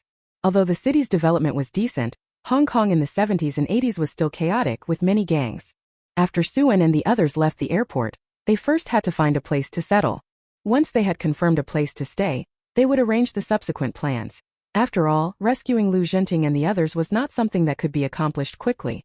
This time the operation was commanded by Suan Su, and took the Special Forces team members to a local big hotel in Xiangjiang. She still has relatively high standards for the environment. She doesn't want to stay in those small inns, so she chooses to stay in big hotels. However, the allowance for the Special Forces mission this time was not much, only enough for them to stay in small inns in Xiangjiang. Seeing Suan leading them to a big hotel in Xiangjiang, and after learning the room rates there, one of the Special Forces team members pulled Suan aside and with a worried expression reminded him, "Captain Su, the hotel prices here are so expensive, we don't seem to be able to afford it, do we? They only allocated funds for us above, just enough for us to stay in the big hotel for 2 days. We need money here for food, drink, and getting around. Now the accommodation is about to use up the money. How are we supposed to live after that?" Suan patted the team member on the shoulder and said with a smile, "Comrade Xiaowu, you don't need to worry about this. I'll personally pay the money. We won't use the Special Forces team's funds." This Special Forces comrade is called Wu Liang. Wu Liang, upon hearing Suan's words, looked astonished. "What? Captain Su, you're paying out of your own pocket?" It was the first time Wu Liang had heard of someone funding a mission themselves. Although most members of their field unit fought for ideals, that didn't mean they had to pay money while serving the motherland, did it? So according to Suan, every mission she has to put up her own money? Suan nodded in Wu Liang's shocked gaze. "Yes, I pay myself. This amount is nothing to me, just petty cash." Suan thought that since she came to Hong Kong this time, she had to squeeze out some gains. She wouldn't let the gang controlling Lu Jinting off so easily. While rescuing Lu Jinting, she could still manage to get her hands on some stuff, right? So this time coming to Hong Kong, she might need a little money here, but she believed she would definitely gain much more. Wu Liang was so stunned by Suan's show of wealth that he didn't know what to say. Suan booked several rooms and paid directly in US dollars. Hong Kong accepts local currency, and it also accepts US dollars. Compared with the local currency, the US dollar is actually more valuable. There are still quite a few US dollars left from the last time Suan swindled them over in America, and now they can finally be used. After checking into the hotel, Suan took the team to a restaurant in Hong Kong for a meal. After all, many things can be postponed, but meals cannot be delayed. If you want to get things done, you need to fill your stomach first. Without eating, where would you find the strength to work? Suan picked a Hong Kong-style tea restaurant, where the dishes were all Cantonese. Because he wasn't short of money, Suan ordered quite a lot. The Special Forces teammates who were carrying out the mission with Suan all felt they were in for a treat. If they hadn't gone on missions with Suan, every time they traveled abroad they would have had a miserable time. Because the budget was limited, they basically saved money however they could. A feast like this was out of the question. So the team members thought that next time they carried out a mission they hoped to continue following Suan. Captain Su wasn't short of money, and with him they wouldn't suffer. After eating and drinking his fill, Suan immediately told the Special Forces members who came to support this time to split up and investigate the gang's information. This time, the gang collaborating with domestic relic traffickers to resell national treasures was called the Heilung Gang. The Black Dragon Gang's specific footholds here in Hong Kong, its members, the boss, and the details about the leader are all within the scope of the investigation. After assigning the tasks, Suan moved out immediately. The Special Forces members who came to support this time had all learned Cantonese and understood the local language, so there would be no major obstacles when they investigated and communicated with the locals. Suan also knows some Cantonese, so she can operate alone. She first went to chat with several local aunties and quickly learned some information about the Black Dragon Gang. Chapter 418. Isn't she a big-breasted beauty? Suan thought these old aunties didn't provide enough information, so he went to the local small-time thugs to ask further. Compared to those aunties, the small-time thugs knew the situation in more detail. After asking around, Suan learned that the boss of the Black Dragon Gang was called Brother Long. Those ruffians who ran wild in Hong Kong were fierce men. Suan also found out the exact location of the Black Dragon Gang's lair. Just knowing whether the Black Dragon Gang's helmsman still had a position wasn't very helpful. Lu Zhenting and Guo Miao might not be at the Black Dragon Gang's old lair, and even if they were, it was impossible to know exactly where they were being held. To find out more, it would be best to infiltrate the Black Dragon Gang. Going undercover in the Black Dragon Gang and probing slowly was one option, but Suan thought that would take far too long. She liked to solve things in the fastest way possible and hated dawdling. Besides, the longer she delayed on her own, the greater the risk would be for those controlled Special Forces members. Suan thought it would be best if she could get a chance to get close to this Black Dragon Gang boss. But what opportunity was there to come into contact with this Brother Long? First she had to find this man's whereabouts, then find an opportunity to approach him. Because he was a gang boss, Brother Long always went out with many underlings and carried guns and ammunition, so it wasn't easy to get close to him casually. Suan had been asking around all afternoon and had gathered some bits and pieces of information. Seeing that it was getting late, she returned to the hotel first to join up with the other Special Forces members and see if anyone else had learned anything. Indeed, there was strength in numbers. After joining the other team members, Suan learned some useful information from the results of their investigations. This Brother Lung as a gang boss is also quite lecherous at times. After all, when men have money and power they turn bad. He prefers playing with women rather than with men.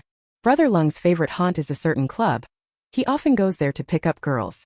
Basically, whenever he has time he will go over there, at most once every 2 or 3 days.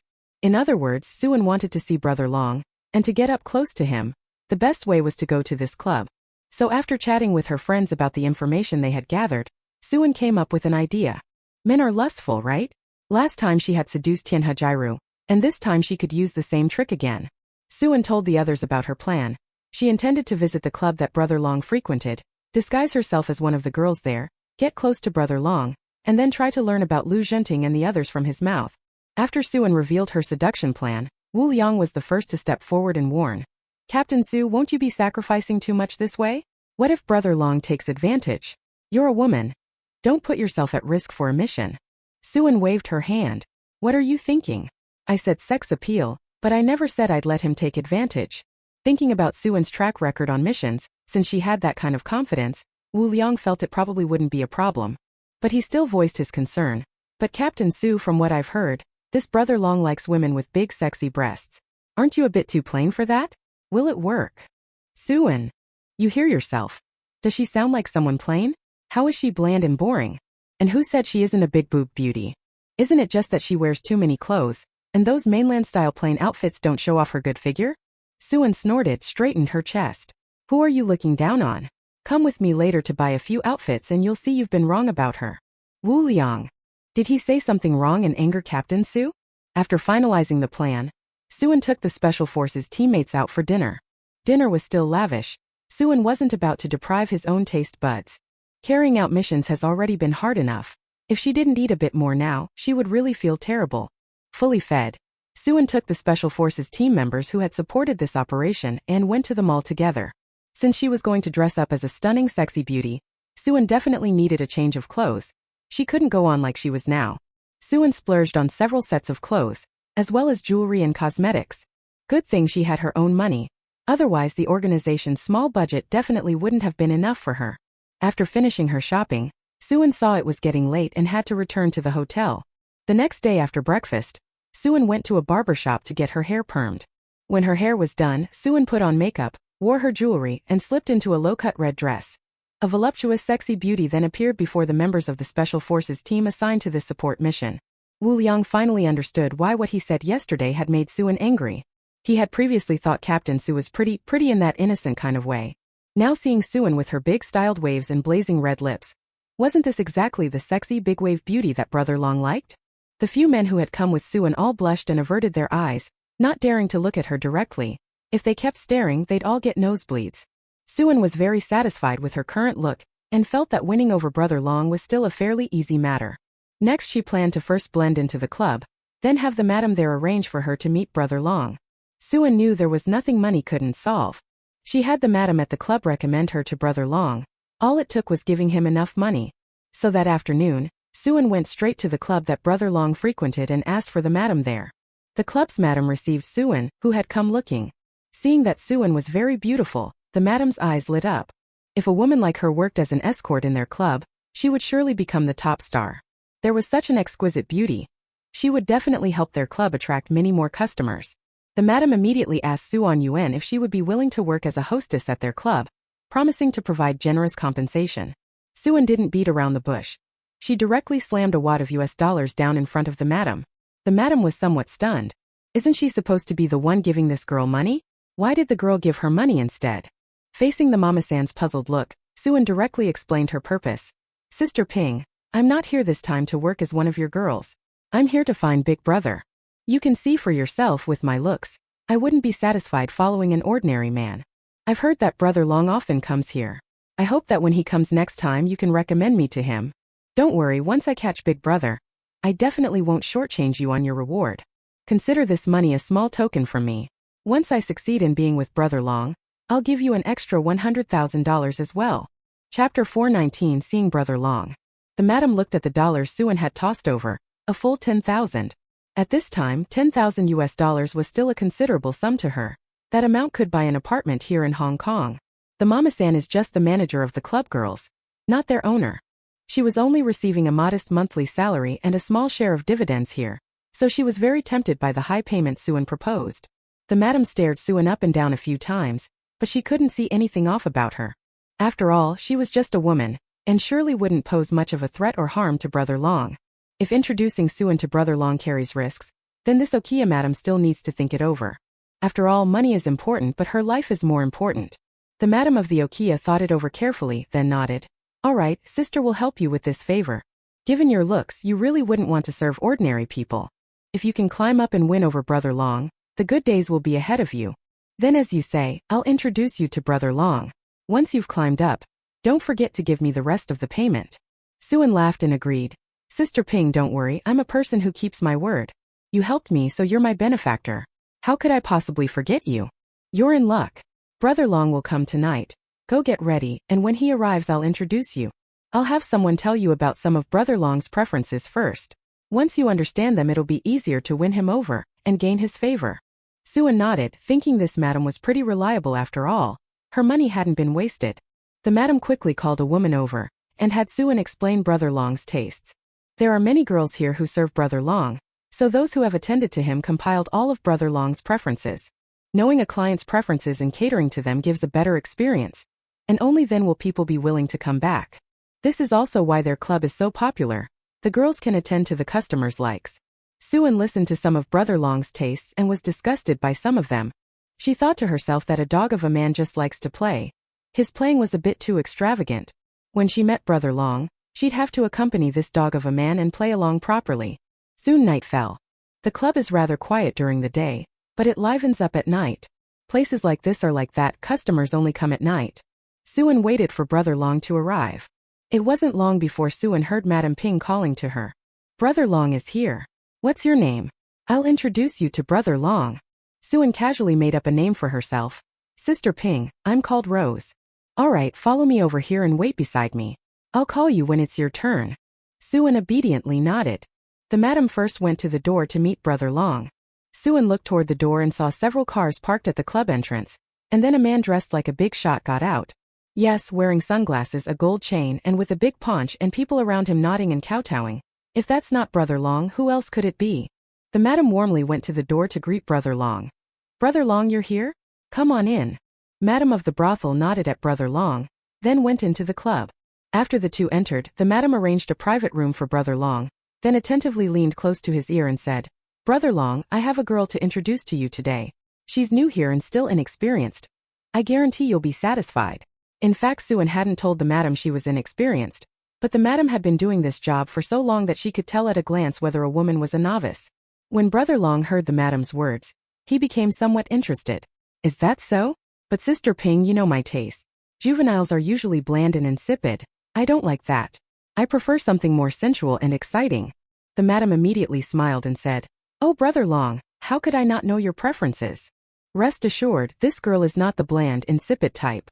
I guarantee you'll be satisfied. Brother Long knew the madam was reliable, and since she said so, It meant the girl really must be quite good.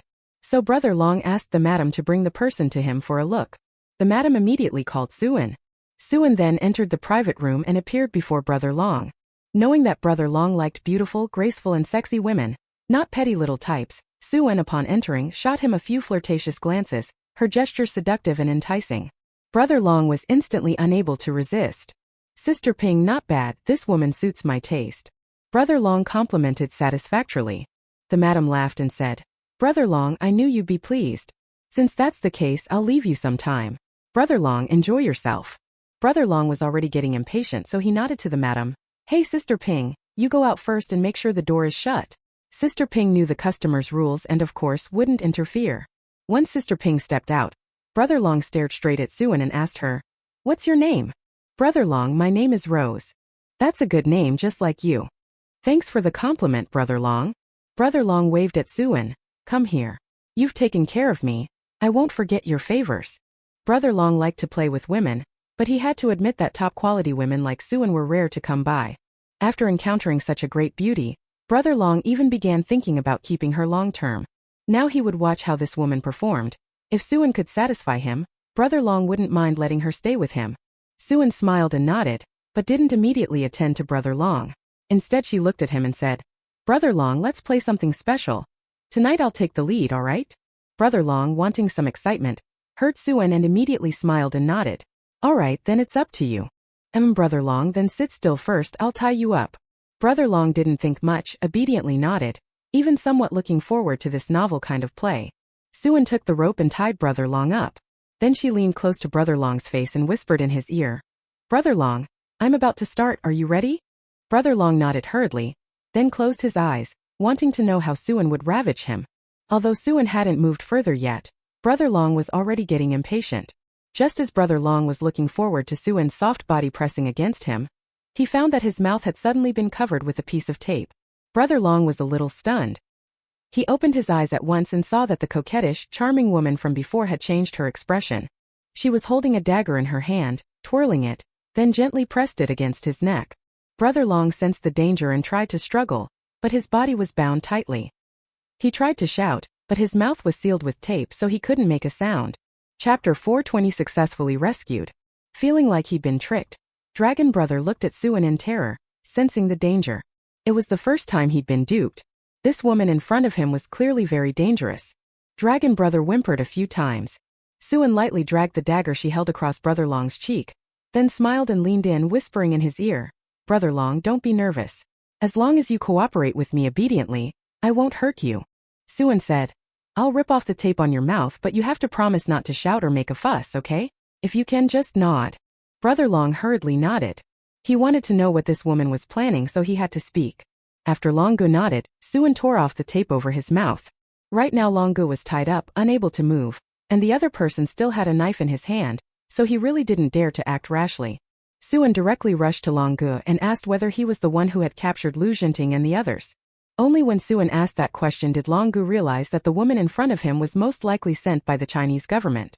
I don't know, it wasn't me. Brother Long refused to admit it. Suan, however, had long been prepared. He leisurely pulled a small device out of his bag, then connected several wires from it to Brother Long's head. Just as Brother Long was about to ask what Suan had taken out, he heard Suan proactively introduce, Brother Long, this is a polygraph. You can now reorganize your language, just don't lie, or the polygraph will sound the alarm. Although Suan spoke to Brother Long with a smile, Brother Long felt that Suan's smile was extremely sinister and looked very frightening. Suan wasn't fooling Longu. This lie detector was indeed homemade by Suan herself. To make Longu behave, she figured she ought to have at least a few tools. This lie detector wasn't hard to make. Suan gathered the parts and quickly put it together. Longu had never heard of a lie detector and was somewhat incredulous, thinking Suan must be pulling his leg. So when Suan next asked about Lu Jinting, Brother Long still insisted he didn't know and wasn't clear. After Brother Long finished answering, the lie detector began to beep. When Suan heard the lie detector's alarm, his expression immediately darkened. Then he coldly said to Brother Long, I told you if you lie, this device will alert. Do you think lying can fool me? I warned you and you still dare to lie. Don't blame me for being unkind. When Longu heard Suan's cold tone, he immediately had an uneasy premonition. The next second, Suan Xian took some tape and sealed his mouth. After sealing his mouth, Suin grabbed the dagger in his hand and drove it straight into Long Ji's arm. If Suin hadn't sealed Long Ji's mouth at that moment, Long Gu would probably have screamed. Suin, seeing Brother Long's face twisted in pain, gave a sinister little smile. Brother Long, I hope you won't lie to me on the next question. Otherwise I can't guarantee I won't keep hurting you. Brother Long was truly scared now and nodded frantically. Suin then tore off the tape from the corner of his mouth and asked again. Alright, regarding the question just now, answer it once more. This time Brother Long answered the matter honestly. Lu Zhenting and several other Special Forces members were indeed discovered by Brother Long, and then taken under control. As Suin had guessed, Lu Zhenting and the others were not dead but were being held in the Black Dragon Gang's water prison. Suin, thinking her men had been mistreated, rushed over toward Brother Long again. Brother Long was in so much pain he was breaking out in a cold sweat. After Suin tore the tape off his mouth again, he looked at Suin wrongly and asked, "Didn't you say if I told the truth you wouldn't lay a hand on me?" Suin glanced at Brother Long coldly. "You hurt my man. Why shouldn't I lay a hand on you? Now tell your men to release them immediately." As she spoke, Suin pulled out Brother Long's big old cell phone and threw it to him. Brother Long's life was now in Suan's hands. How could he dare not cooperate? Soon, Brother Long called his men and ordered them to release Lu Zhenting and the others. Brother Long's men were puzzled and hurriedly asked if their boss had lost his mind. How could he let those people go? Brother Long had intended to hint to his men for help over the phone, but at that moment Suin, from who knew where, produced a pistol and pressed it against his head. Brother Long was so frightened he was sweating profusely, and he started cursing into the phone. "I told you to let him go and you let him go. Where do you get off with so much useless chatter?" The men, scolded by Brother Long, seeing their boss angry, had no choice but to follow orders and released Lu Zhenting and the others. Suin waited until Brother Long finished his call with his men, then immediately grabbed her cell phone and contacted Wu Liang. She told him to hurry to the Black Dragon Gang's lair. If he saw Lu Zhenting and the others being released, he was to take people and surround the big hotel at once. After Brother Long took care of the matter, thinking Suin would now let him go, he was surprised when Suin continued to question him. This time Suin came not only to rescue Lu Zhenting and the others, but also with the intention of taking the national treasures that the smuggler had sold out of the country. It had been so long that he wondered whether Brother Long had already dealt with that batch of national treasures. Fortunately they were lucky. Brother Long hadn't yet handled the batch of treasures the smugglers were reselling. He was planning to sell them abroad in the next few days. Suin saw that the national treasure was still there, and immediately questioned the whereabouts of those items. Since they had come all this way, leaving none behind was in keeping with Suan's style. Under Suan's interrogation, Brother Long confessed all the locations of the Black Dragon Gang's treasuries. When the questioning was nearly finished, Suin lingered for a while, then knocked Brother Long unconscious. Suin took quite a bit of wine and staged the appearance that Brother Long had gotten drunk. After waiting until things had settled, Suin called to Long Ji's henchman. "Long Gu is drunk. He told me to take him back to his room and stay overnight with him." Long Ji's henchman didn't think much of it and quickly took Suin and Long Gu toward the Black Dragon Gang's stronghold. After arriving at the Black Dragon Gang, Suin first threw Long Gu onto the bed in his room, then contacted Wu Liang. "Have you rescued the person yet?" Wu Liang immediately called Suin on the phone and said, "Captain Su, we have successfully brought Comrade Lu Zhenting and the others to the hotel. Do you have any instructions or arrangements?" Wu Liang sounded excited on the other end of the line. He thought their Captain Su was a true god. How long had it been?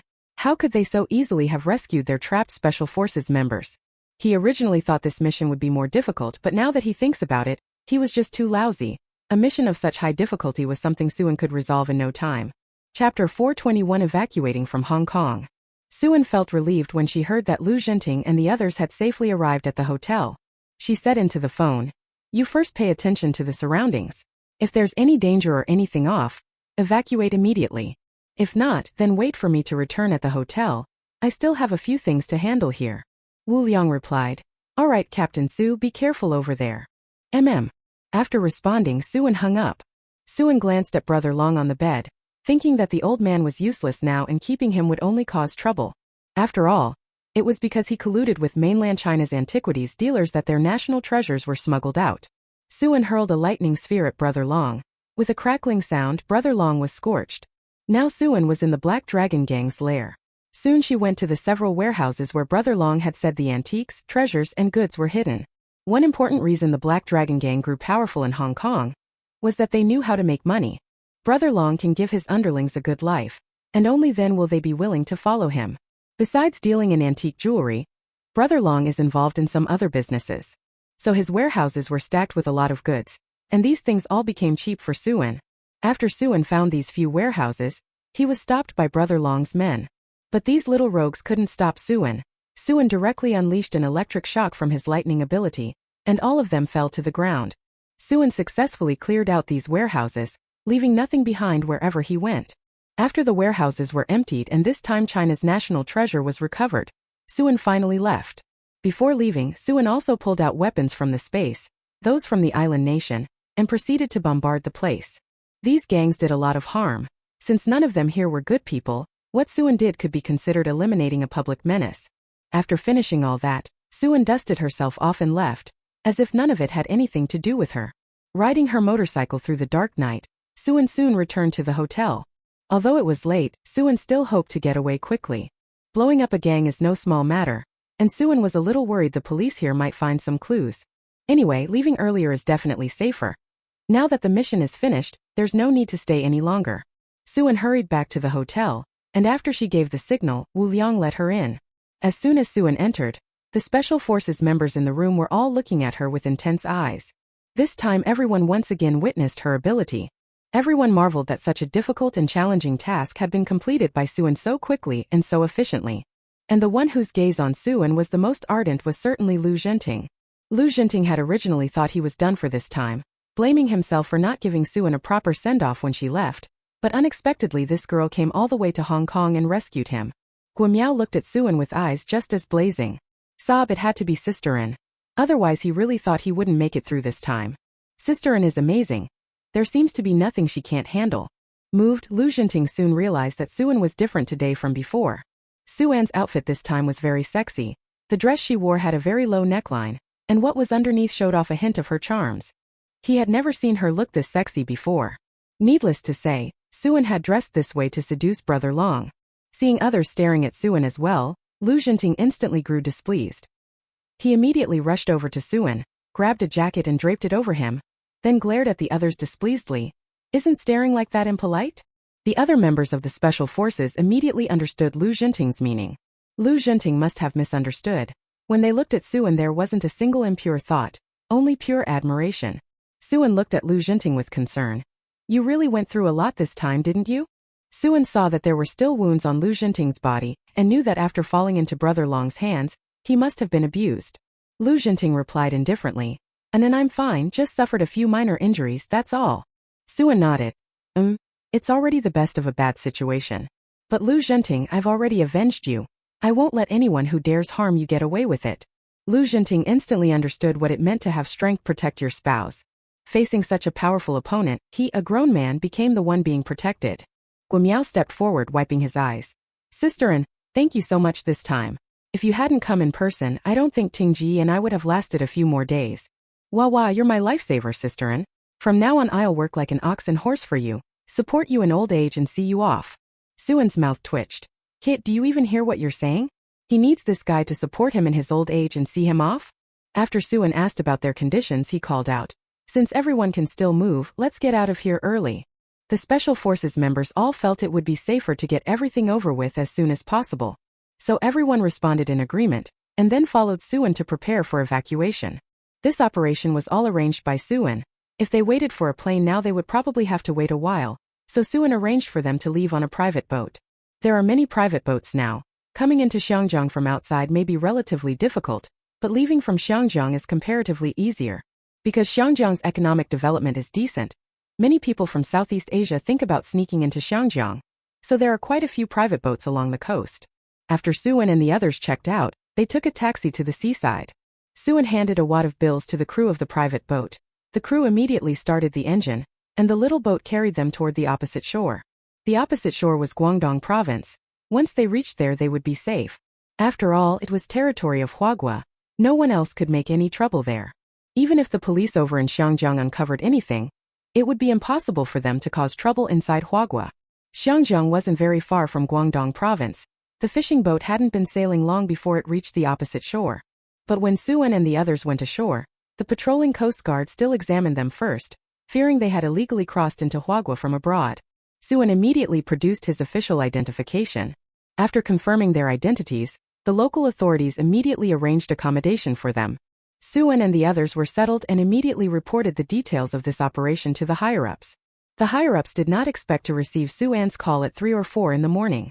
But upon hearing that this mission had been carried out smoothly, and that the Special Forces members who had lost contact were successfully rescued, they were very pleased. This Comrade Su really is amazing. How long has it been since he went to Hong Kong?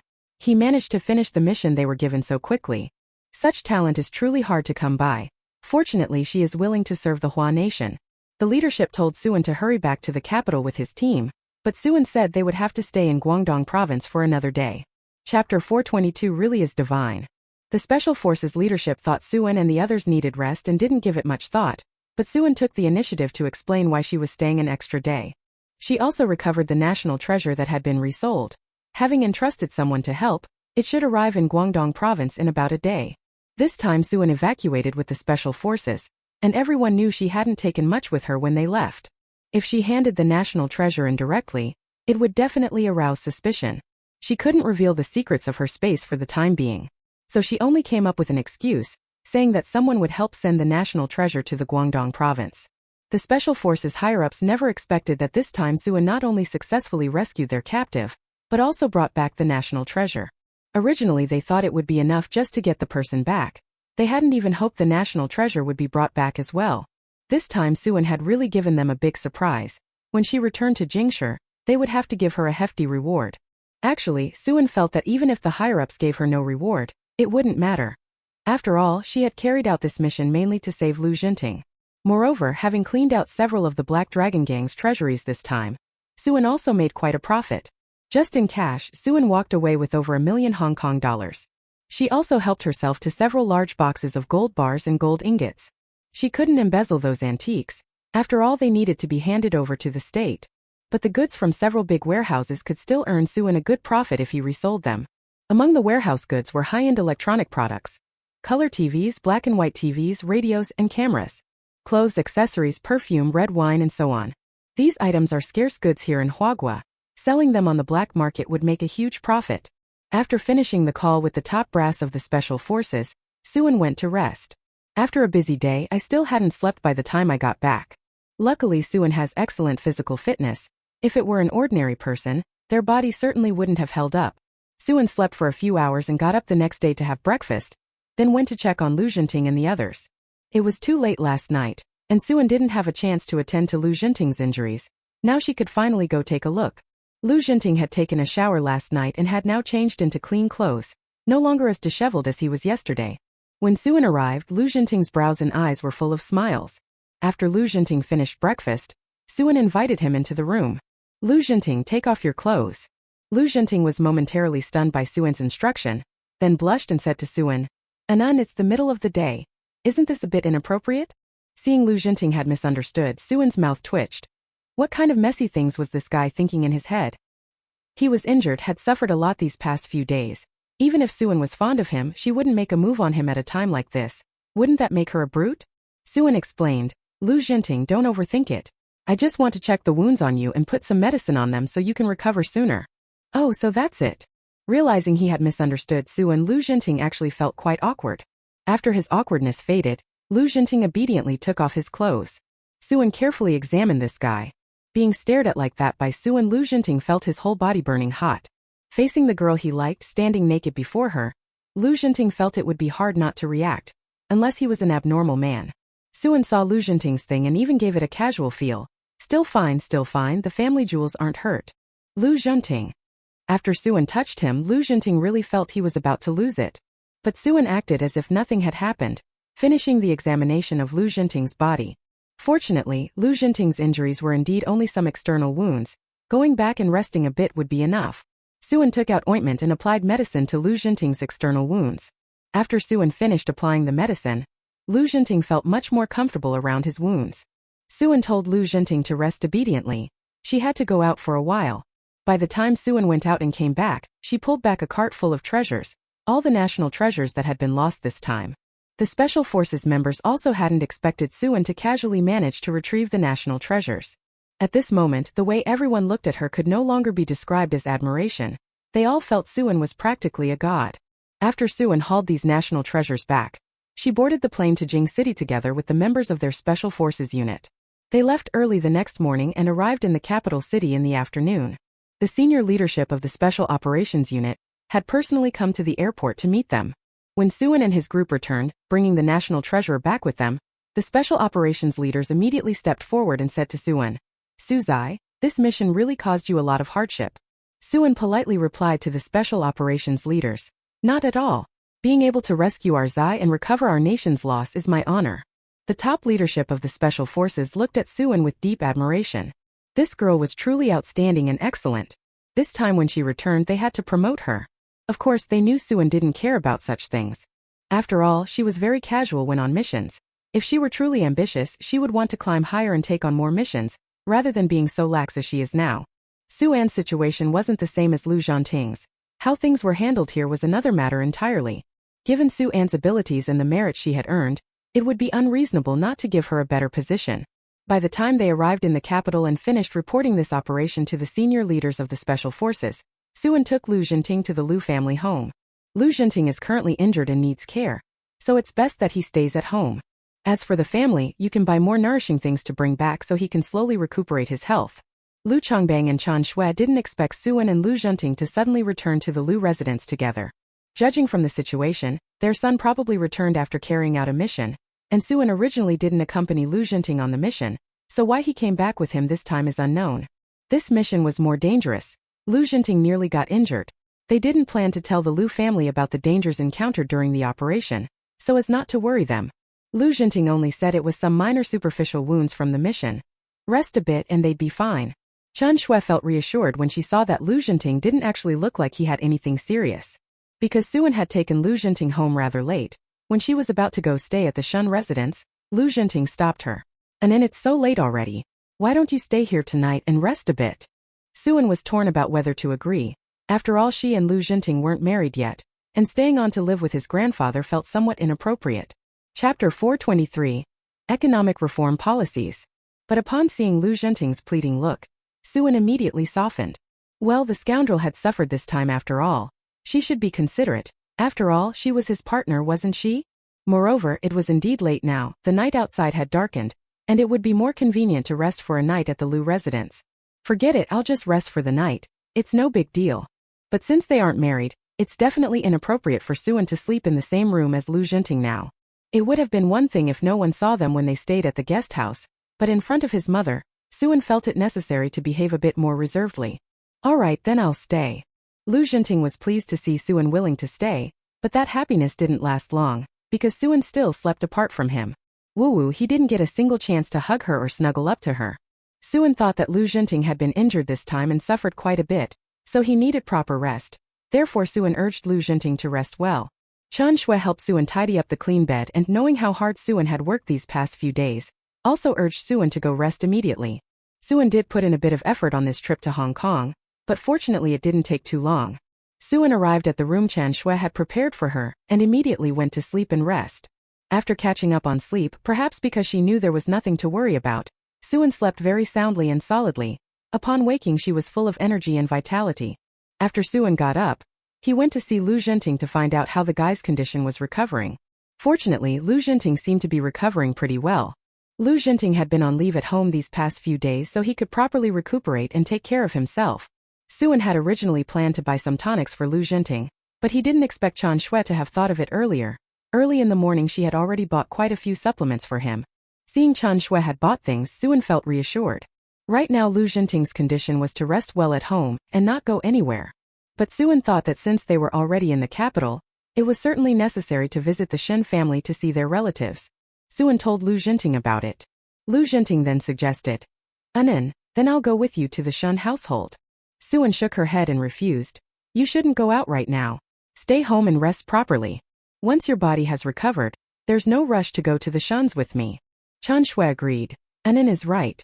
Zhanting, you need to rest well now. It's best not to go anywhere." Lu Zhanting was still a fairly obedient good boy. Since Suin didn't want him to go along, he wouldn't. He couldn't afford to make Suin angry. "Okay, then I'll stay home. But Anan, you have to come back early to keep me company." Suin met Lu Zhanting's expectant look and felt like laughing. Isn't it said that women are clingy? It turned out Lu Zhanting, a grown man, was just as clingy. "Okay, I'll come to see you this afternoon and keep you company." Seeing Suan agree, Lu Jinting felt relieved. He had mainly been worried that Suan would go to the Shun family and not come to keep him company. Suan left the Lu household and soon arrived at the Shun family. When the Shun family saw Suan come, they were all very happy. Especially Xiao Qingyue, who kept affectionately holding her daughter's hand. The elderly Shun couple were also kind and charitable, which made Suan feel pleasantly at home with family. At noon Suan ate with the Shun family. They had the nanny prepare many good dishes for her. After lunch at the Shun home, Suan returned to the Lu household that afternoon to accompany Lu Jinting, as he had requested.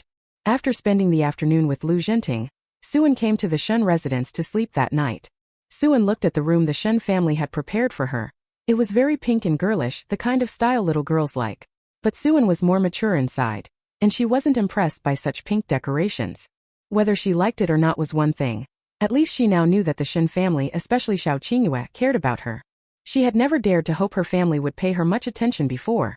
Only now did she realize that she was valued and cherished by the Shun family in this way. Suan stayed in the capital city for 2 days. During these 2 days, Lu Jinting rested and recuperated every day. Under Chan Shui and Suan's care, his complexion recovered noticeably. However, he was still a bit thinner than before. He needed to eat more and continue to nourish himself. Suan thought that in at most another 10 days or so, Lu Jinting would be about the same as he had been before. And the Special Forces team called Suan over again. Suan only found out after she went there that, in fact, she'd been promoted by the higher-ups. Suan was now considered one of the Special Forces core elites. This time because she completed the mission outstandingly, the Special Forces leadership also applied for a generous bonus for her. Suan was happy to see he'd been promoted and received such a large bonus. When Old Song learned that Suan had helped the country avert such a huge loss this time, he called again to arrange a time to meet and chat.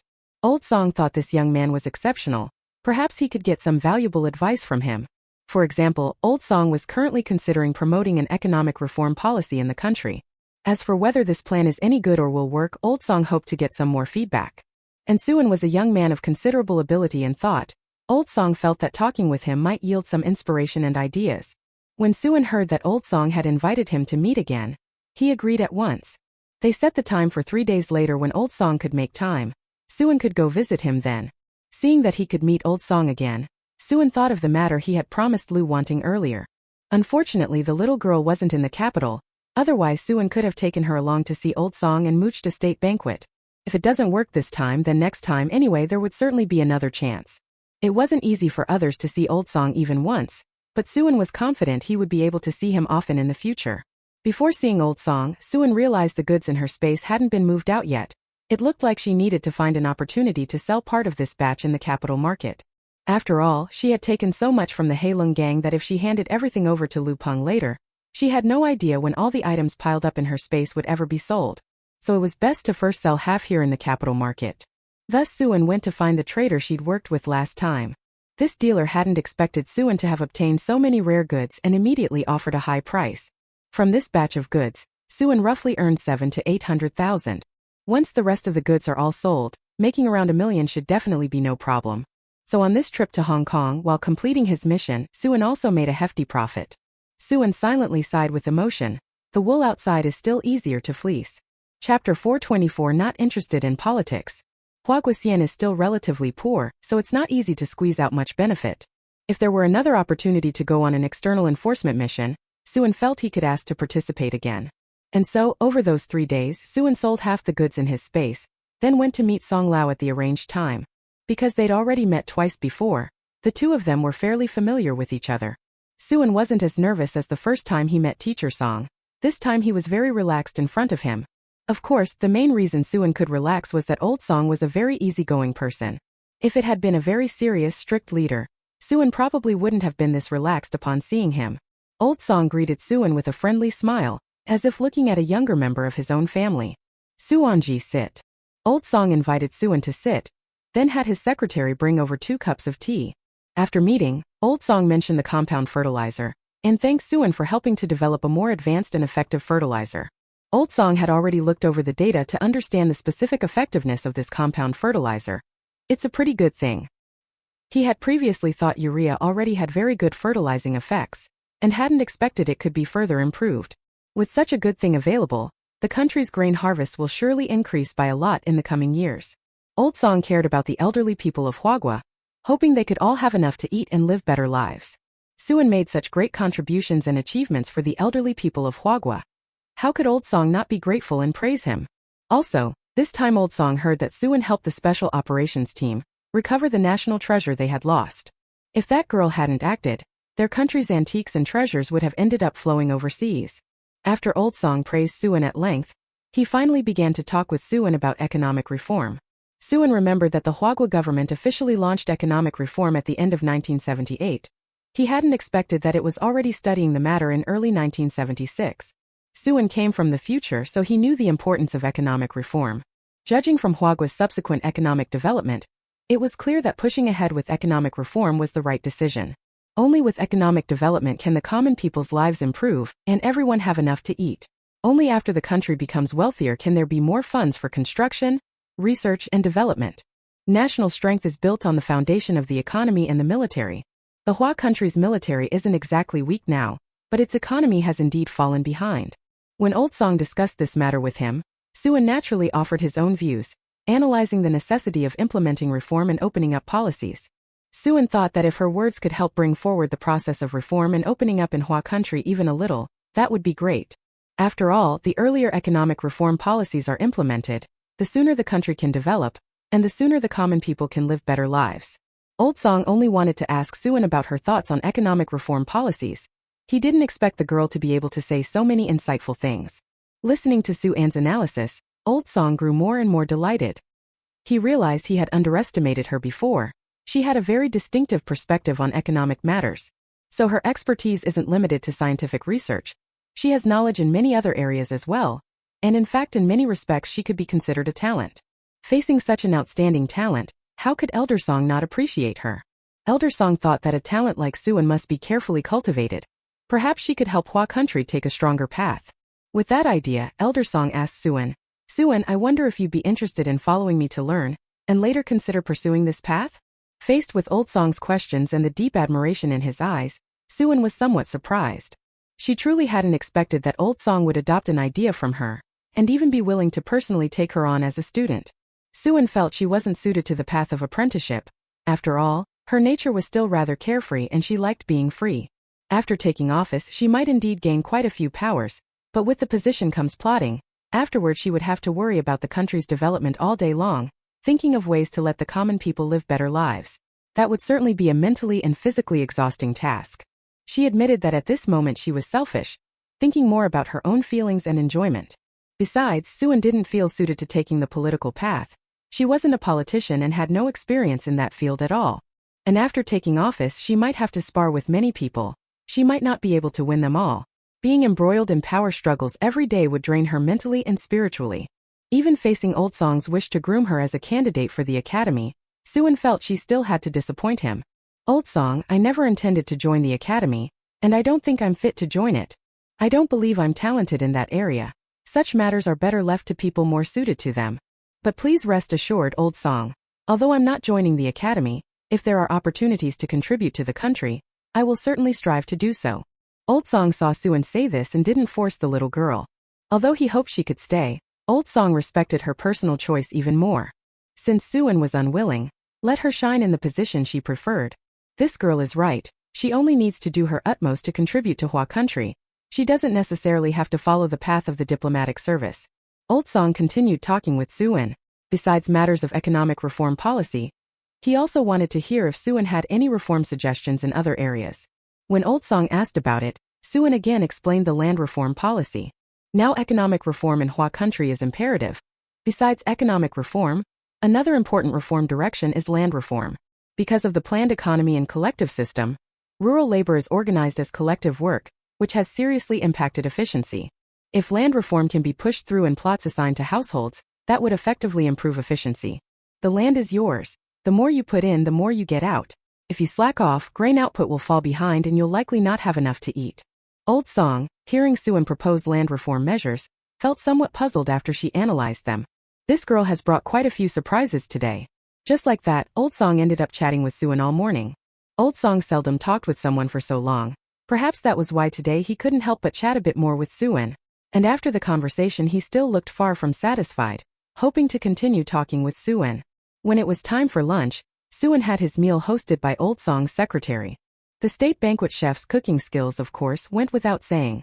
This time Suan shamelessly packed some leftovers, intending to bring them to Lu Jinting, so he could have another chance to taste them. After all, since the state banquet last time, Lu Jinting had often been thinking about having them again. When Suan packed the dishes for Lu Jinting to take, Lu Jinting was delighted not only because he got to eat the tasty food, but more importantly because Suan had him in her thoughts. Chapter 425, The Youngest Academician. Whether the food was good or not no longer mattered. Knowing that Suan cared about and worried for him, Lu Jinting felt he was the happiest man in the world. The day after Suan had met with Old Song, she received the notice from above. She had been elected an academician. It's worth noting that the criteria for becoming an academician are very stringent. Generally, only those in their later years who have made major contributions qualify for election. Someone like Suan in her 30s is probably the youngest academician in Manhwa at present. Suan also hadn't expected Old Song to pull this stunt on her. But since he had already evaluated her, she of course accepted it with a clear conscience. Not to mention anything else, just for concocting urea and compound fertilizer, Suan truly had the qualifications to be chosen as an academician. After the good news came down, Suan informed the Lu family and the Shun family. Both families were very excited. One was proud to have such an outstanding daughter, the other proud to have such an excellent daughter-in-law. Suan Yun was about to call and tell his buddies, but then thought it better to wait and tell them in person when he returned. He would buy some candies then and invite the squad members to share them and celebrate. After these few days of recuperation, Lu Jinting had almost fully recovered, and Guamiao was the same. Because this mission had been particularly arduous and they had been injured, the special forces granted them a month of leave. There were still 10 days of leave remaining, so Guamiao decided to visit Sun Xinshin at the Yuto Village production team. He had only just started getting along with Sun Xinshin, and before they'd been together long he went off to carry out a mission. Now that they'd been apart for so long, and there were still some remaining days off, he was definitely going to make a trip to the production team in Yuto Village. Since Guamiao was going over, Suan and Lu Jinting also planned to go to the production team in Yuto Village. Speaking of the Yuto Village production team, Suan suddenly remembered one thing he hadn't told Lu Jinting and the others. Now was a good time to tell them. I forgot to mention earlier that Wanting and my fifth brother have developed feelings for each other. After Suan said this, both Lu Jinting and Guamiao were stunned. They clearly hadn't expected these two lovable rivals to get together. Sister-in, are you saying it's true Wanting really has gotten together with your fifth brother? Suan nodded. Of course it's true. Why would I lie to you about this? Seeing Lu Jinting say nothing, Suan had originally thought he was displeased about the two of them getting together. Just as she was about to ask, Lu Jinting smiled. And so that makes me your fifth brother's brother-in-law? Suan nodded. Yes. Is there a problem with that? Lu Jinting teased. When I was involved with you before, Shen Xiaoqi often picked fights with me and provoked me. Now that I'm his brother-in-law, can I pick on him a little back? Suan. She hadn't expected Lu Jinting to hold such a grudge. She began to quietly feel sorry for Shen Xiaoqi. Once Lu Jinting went to Yuto Village's production team, it would surely be enough to teach him a lesson. Of course, Shen Xiaoqi deserved it. When he, as the brother-in-law, picked on Lu Jinting, he never thought about the day Lu Jinting would set his sights on Lu Wanting. Suan didn't tell the elders of either the Shun or Lu families about Shen Xiaoqi and Lu Wanting's situation for the time being. It was better to let them explain it themselves. After deciding to go to Yuto Village's Chirue production team, the three of them began to pack and prepare. Suan deliberately bought several roast ducks from Jing City, intending to take them back for the brigade leader and the others to try. The season wasn't that hot yet, so buying roast ducks to be kept an extra day or two wouldn't make them go bad. The three of them bought some food and supplies in Jing City, and in particular Guamiao also brought quite a few gifts for Sun Xinshin. Suan couldn't help but sigh that Guamiao looked like a stereotypical straight man, but he was actually quite romantic and even knew to bring gifts for his partner. Once Sun Xinshin received the gifts Guamiao brought, she would surely be very happy too. The three of them boarded the train to Liaoning province. After a day and a night, they finally arrived in the city. Suan's motorcycle was parked at the machine shop, so it was convenient for the three of them to return from the city to Yuto Village production team. Just hop on the motorcycle and they could set off immediately. Because Guamiao was eager to see Sun Xinshin right away, they decided not to stay in the city to rest. Although it was already 3 in the afternoon, they could barely make it back in time. If they're fast, they can get to the brigade before 5. But by then it might be getting dark.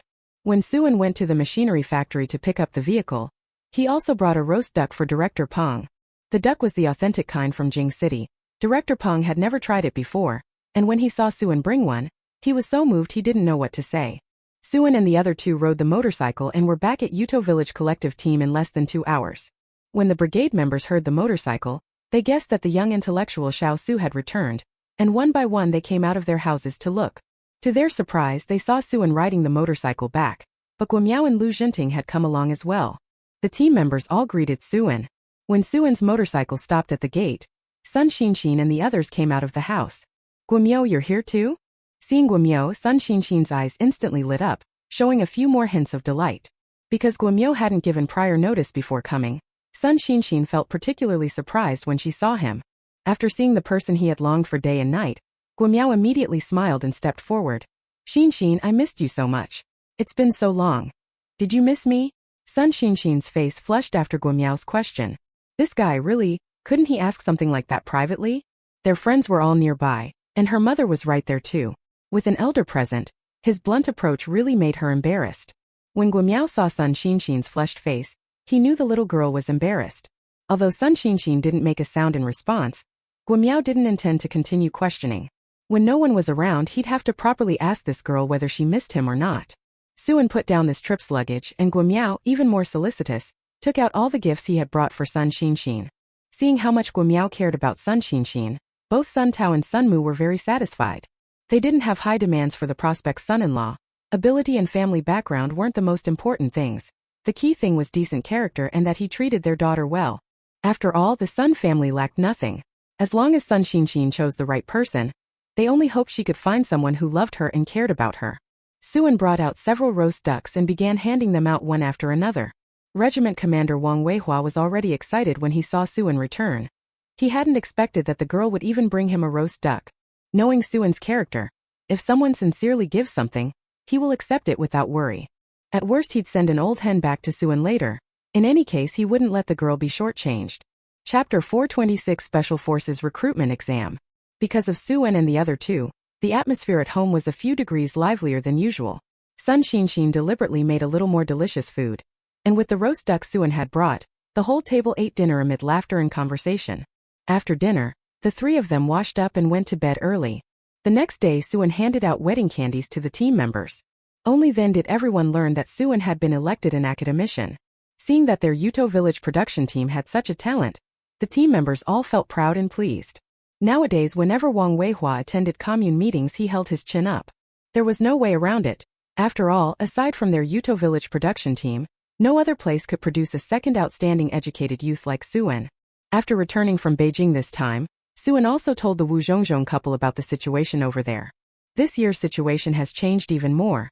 She told them to wait properly. It wouldn't be long before they could take the city. In fact, Suin could arrange for the two of them to take the city right now. But she felt it unnecessary. First, the campaign would end quickly, and she saw no need to expend this personal connection to get them to take the city a few months earlier.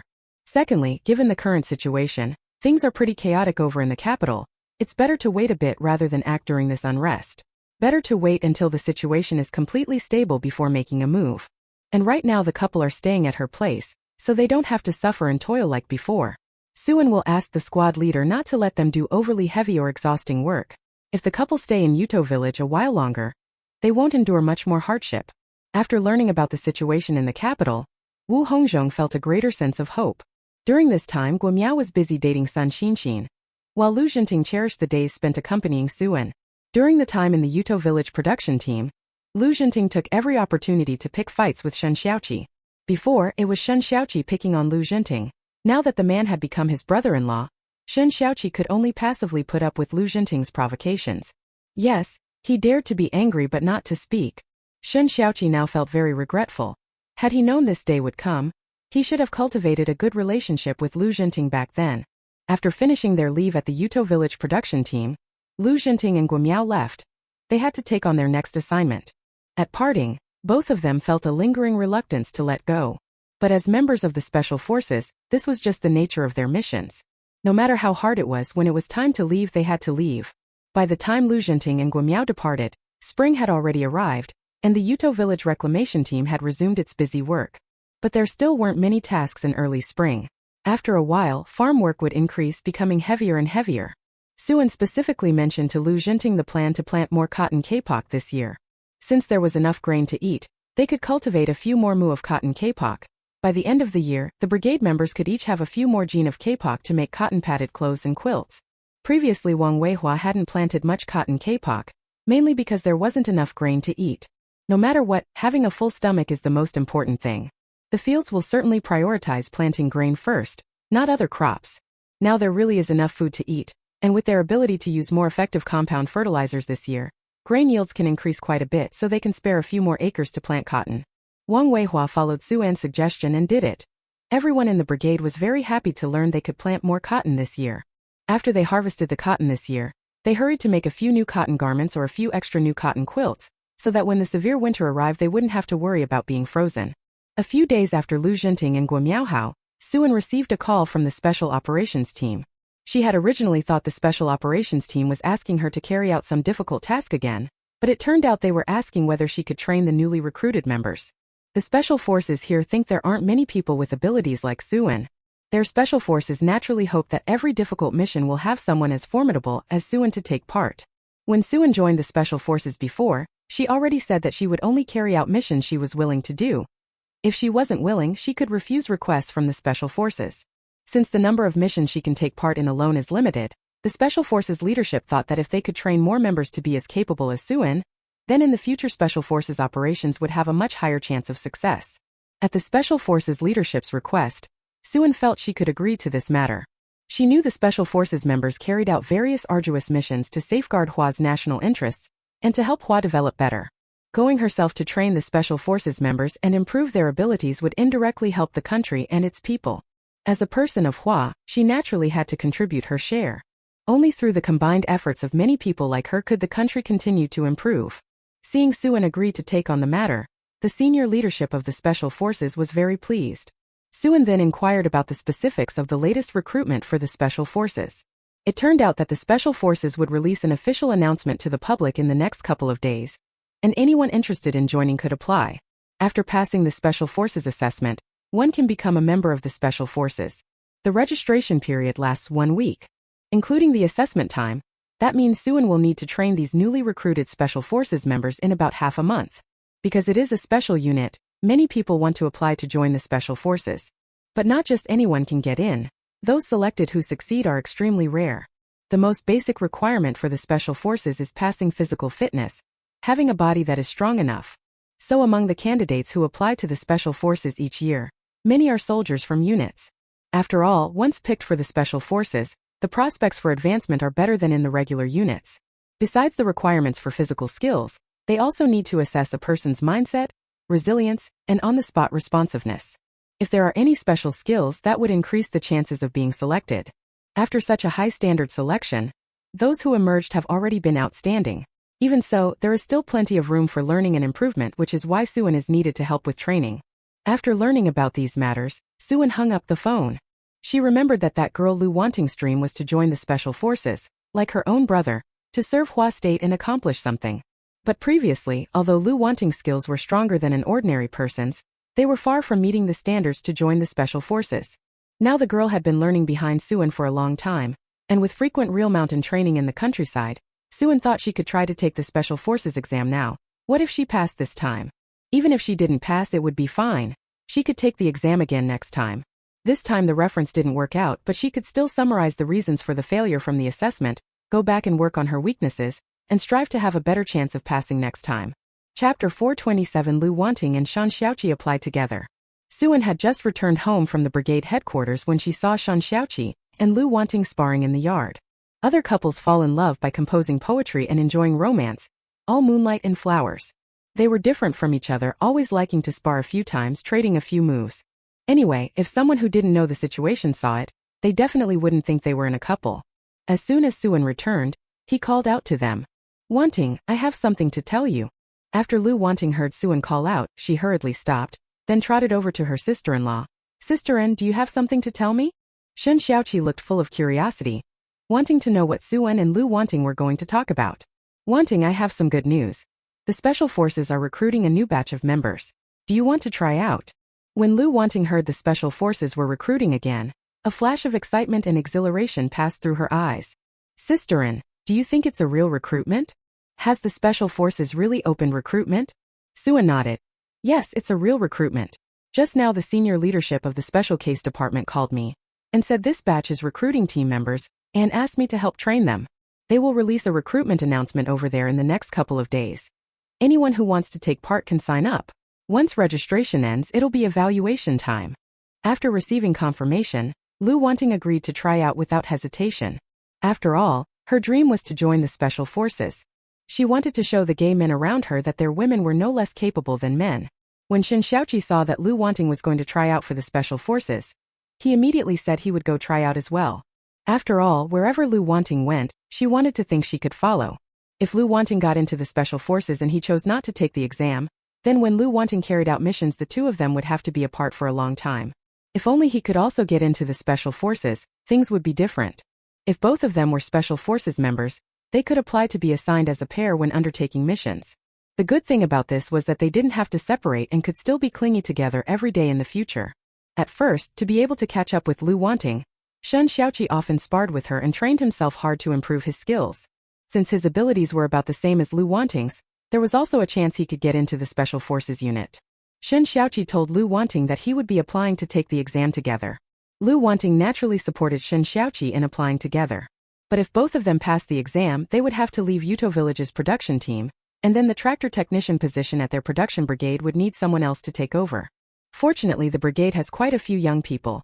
Even if they left, the brigade leader could probably arrange a replacement quickly.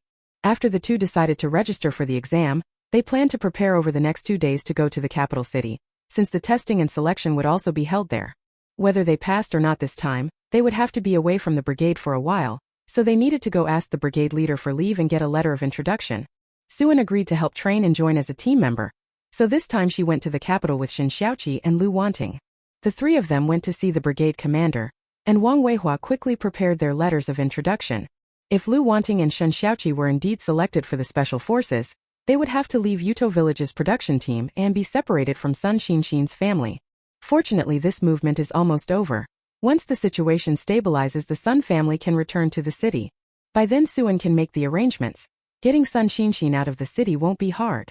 In other words, at most the Sun family will be left to live alone here in Yuto Village for a little over half a year.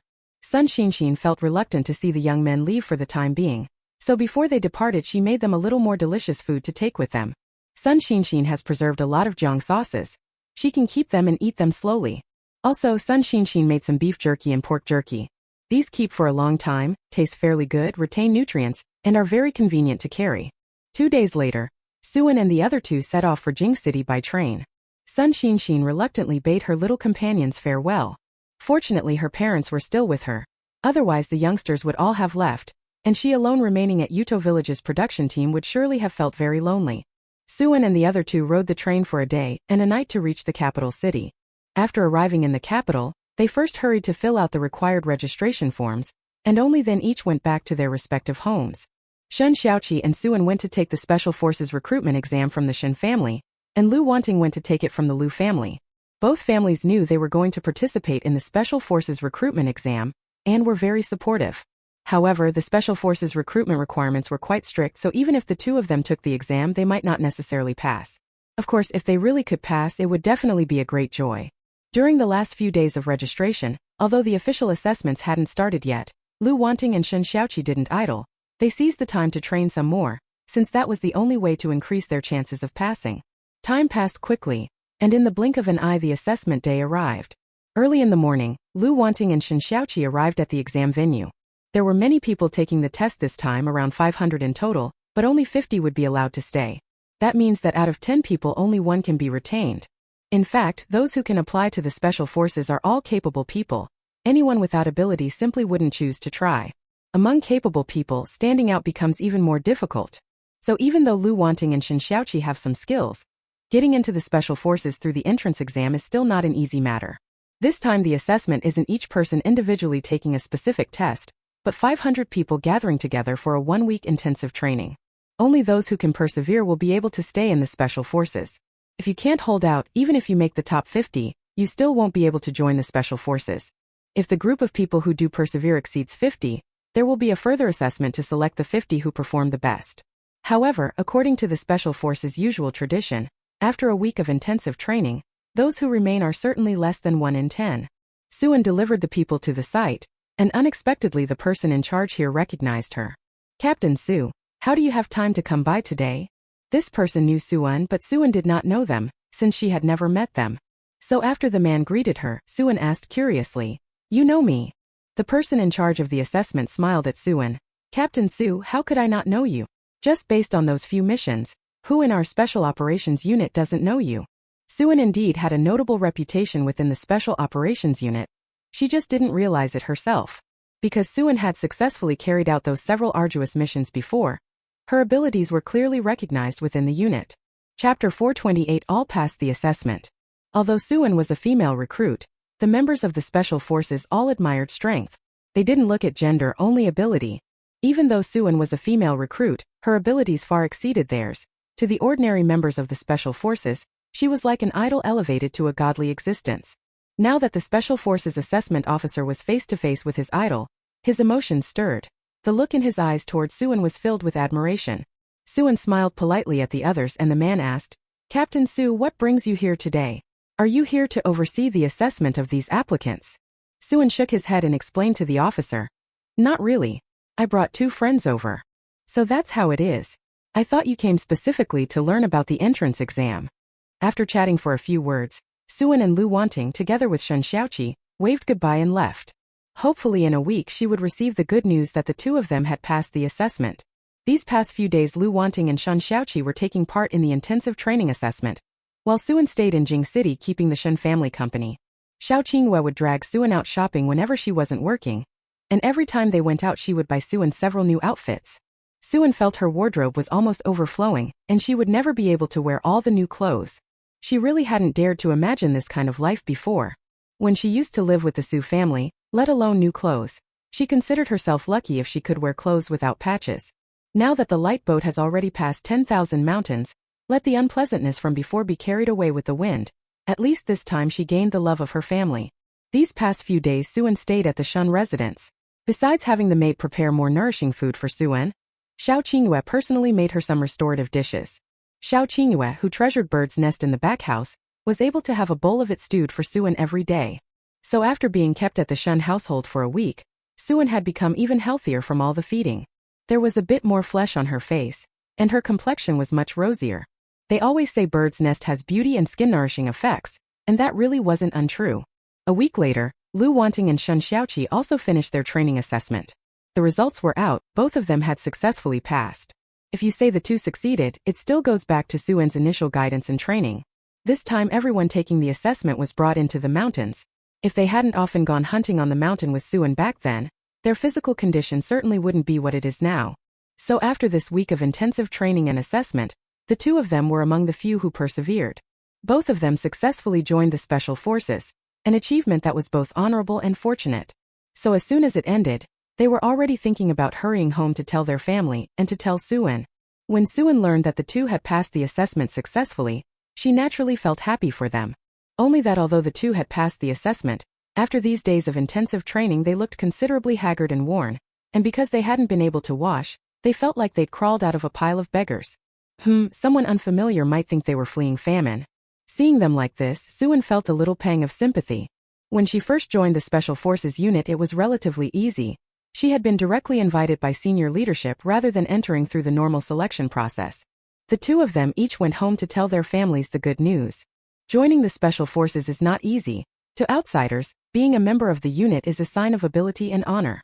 So both families, unbidden, called their relatives and friends to show off. Unfortunately Lu Jinting wasn't in the capital. He had gone on a mission and was temporarily unreachable. Still, such big news that Lu Wanting had been admitted to the Special Forces definitely had to be told to him. Now that Lu Wanting and Shen Xiaoqi had both been accepted, the 2 of them had to return to the city. So they still needed to make arrangements for the return to the city. They definitely needed to tell the brigade leader about this, so the 2 of them called back to the Yuto village production team and told Wang Weihua about the matter. When the higher-ups arranged for their return to the city, Wang Weihua would just sign off on it. Wang Weihua was reluctant to see the 2 young educated youths he admired leave the Yuto village production team. After all, these 2 kids were good. Aside from the young Su, they were the most outstanding sent-down youths. But although Wang Weihua was reluctant, once he knew they had a better future, he chose to respect and bless them. 2 such outstanding young comrades really shouldn't be held back in their rural village. Now that Shen Xiaoqi and Lu Wanting are returning to the city, the collective farm's tractor mechanic position needs to be reselect. This isn't hard to arrange. Driving a tractor isn't difficult. Find 2 smarter lads in the brigade for training, and they'll surely learn to drive the tractor well. After finishing the call with Wang Weihua and explaining the situation, Wang Weihua turned and informed the other team members about it. He didn't reveal that Shen Xiaoqi and Lu Wanting had passed the Special Forces selection. He only said the two were arranging to return to the city, so chose to be a tractor mechanic. When the brigade heard that Shen Xiaoqi and Lu Wanting were returning to the city, and would no longer be developing in Yuto Village's production team, everyone felt somewhat reluctant to see them go. The brigade's older aunties were especially reluctant to part with Shen Xiaoqi. The brigade's educated youth, upon hearing that Shen Xiaoqi and Lu Wanting were returning to the city, each became envious. They had stayed in the countryside for so long, all longing to be able to return to the city. But no matter how long they waited, they saw no hope of going back. It was only that Lu Wanting and Shen Xiaoqi were lucky. They hadn't been sent down for long, yet somehow they were able to return so quickly. However, the other educated youths all assumed that their return had been arranged with Suan's help. After all, Suan had contributed so much to the Chinese nation, and rendered such great service to the country that getting a few spots to return to the city arranged by the authorities shouldn't be a difficult matter. They had no connections or pathways to return to the city, so they could only obediently follow Suan's instructions and review their studies. If by chance the college entrance exams were restored, they would have a chance to go back. After Sun Xinxin learned that the 2 little companions had successfully been admitted to the Special Forces, she was happy for them but also felt she needed to work hard from now on. Her little companions were all very outstanding, so she couldn't lag too far behind. She redoubled her efforts, hoping to catch up with their pace. Sun Xinxin knew her physical skills couldn't match Lu Wanting and the others, but she planned to develop in a different direction. She studies hard and worked diligently to get into university, learning as much knowledge as possible, especially studying some scientific research knowledge so that when she becomes capable, she can use what she has learned to help China develop better, just like Suan. Although Sun Xinxin knows she cannot reach Suan's heights, she just needs to strive in his direction. With this ideal and belief, Sun Xinxin used her spare time to study even harder. Luckily her friends aren't around, and she has nothing else to do alone. Not spending the time studying would be a waste. Chapter 629, Female Instructor. A couple of days after the Special Forces assessment, Suan took charge of the training. This time fewer than 50 candidates were selected for the team, and in the end only 42 persevered. Being able to hold on until the end and pass the assessment means they are actually very excellent talents. And Lu Wanting was honored to be the only female recruit selected in this cohort. Men are physically superior to women, so in the Special Forces assessments, those who can persevere, female recruits who are admitted, are very few. When the team members all gathered, Lu Wanting stood out prominently among this group of members. But the male team members selected together still somewhat looked down on female team members like Lu Wanting. Some even muttered behind her back, "A woman joining our Special Forces, when we're carrying out tough missions in the future, can she hold out? Won't she slow us down? Yeah, women definitely aren't as good as us men." Even though she passed the assessment, passing it doesn't necessarily mean she can make it. I hope I won't run into her when I carry out missions in the future. I don't want to be held back. Lu Wanting naturally heard those murmurs. Seeing that they were somewhat looking down on her, Lu Wanting immediately became unhappy. Actually, if those teammates had merely looked down on or doubted her ability, she could have let it go. What made Lu Wanting angry was that they attacked her gender, thinking that women are inherently inferior to men. It was that kind of mindset and attitude that truly infuriated her. Lu Wanting walked straight up to the few teammates whispering about her and with a cold expression challenged them. "What are you saying? Looking down on whom?" Being confronted by Suan face to face, those who had been gossiping about her didn't seem afraid. Instead they said, "We're not looking down on anyone, we're just stating a fact. Female comrades aren't as good as male comrades. Why did a female comrade like you come to join the Special Forces?" Lu Wanting almost laughed with anger. "Who told you women can't join the Special Forces? Since I passed the assessment, I have the ability to join. You men are so great, weren't a whole batch of you also cut? Why didn't you persevere like I did? If all of you men are stronger than me, then I wouldn't have had a chance of being selected either." After Lu Wanting snapped back at them, the two who were criticizing her teammate said, "That's just sophistry. You managed to hang on, but that doesn't mean you'll definitely succeed. Women are weaker than men in terms of physical strength and reaction ability. You're a woman, why would you choose to do something like this that's more suitable for men? We're just worried your combat ability isn't up to par. In the future, when we're teamed up on missions, we don't want to be held back by you." Lu Wanting snorted. "TSK, who knows who will be dragging others down then? You all look down on lesbians so much. You probably didn't realize that the instructor this time is also a lesbian, did you? Hearing Lu Wanting's words, the few who had been questioning her male teammates just now were somewhat incredulous. How is that possible? Their drill instructor is a lesbian? Can a woman come and be their drill instructor? Members inside the Special Forces unit knew Suan's abilities, so they knew she was capable of serving as an instructor, but these soldiers who had just been selected for the Special Forces did not know Suan's deeds. Without knowing Suan's abilities, they heard only that she was a lesbian and felt she wasn't qualified to be an instructor. You say she's really a she? Our instructor is a woman. Yeah, are you kidding? With so many male instructors available, how could they possibly assign a female instructor to us?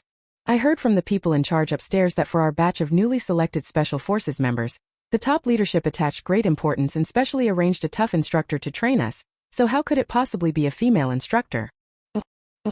Hearing these skeptical voices, Lu Wanting snorted. Do you think I'm lying to fool you? Is this kind of thing hard to believe? Fine, if you don't believe it, that's your prejudice. Wait until our instructor arrives. You'll know whether they're a lesbian or not when you see them. I just hope you don't get your faces slapped then. Don't think you're the only excellent ones just because you're men. Our instructor will prove you wrong. Lesbians are equally outstanding. Lu Wanting spoke and stopped arguing with those teammates who looked down on her for being a lesbian. Because she knew the truth would teach them a lesson. Right now Lu Wanting was just waiting for Suan to come and slap these people.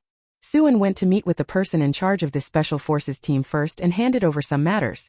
This time she was the instructor, but the Special Forces side had also arranged quite a few comrades to assist. Suan only needed to train these newly selected team members and teach them more basic skills. Other matters such as personnel organization and logistics were arranged by others. The comrade who met with Suan this time was named Chu Feng. Chu Feng, after meeting with Suan and discussing some of the arrangements for this training, then took Suan to meet the newly selected team members. Chu Feng led Suan in front of the newly selected Special Forces team members, and then pointed to her as he introduced, "Everyone, let's welcome our comrade Suan, Instructor Su. For the next month of training, the specific training items will be entrusted to Instructor Su to handle." As Chu Feng introduced them, the newly selected Special Forces team members all turned to look towards Suan. Those who had previously questioned Lu Wanting's Special Forces team members widened their eyes, their gazes filled with disbelief. Could she really be a female instructor? How could this be? Why did the higher-ups assign them a female instructor? Isn't that unreasonable? The other squad members were somewhat shocked. Although they wouldn't look down on a woman, having a woman as their instructor to train them was, to them, somewhat outrageous. The point is, the woman standing in front of them looked delicate and dainty, a fragile beauty. Hard to believe she could have much ability or any impressive skills. They could barely accept a lesbian like Lu Wanting. After all, she was pretty dark-skinned and didn't look like the type to pick fights. Suan naturally noticed the doubt in those team members' eyes. Even if these people said nothing, their eyes had already said everything. Suan knew that if she came to be an instructor and these people questioned her ability and didn't trust her, then they would not seriously obey her teachings. Before training these people, Suan had to win their wholehearted acceptance. Suan glanced at the new recruits of the Special Operations team and raised an eyebrow at them. Are you challenging my authority? Chapter 430. Everyone was convinced. After Suan questioned him, no one made a sound. Instead, Lu Wanting spoke.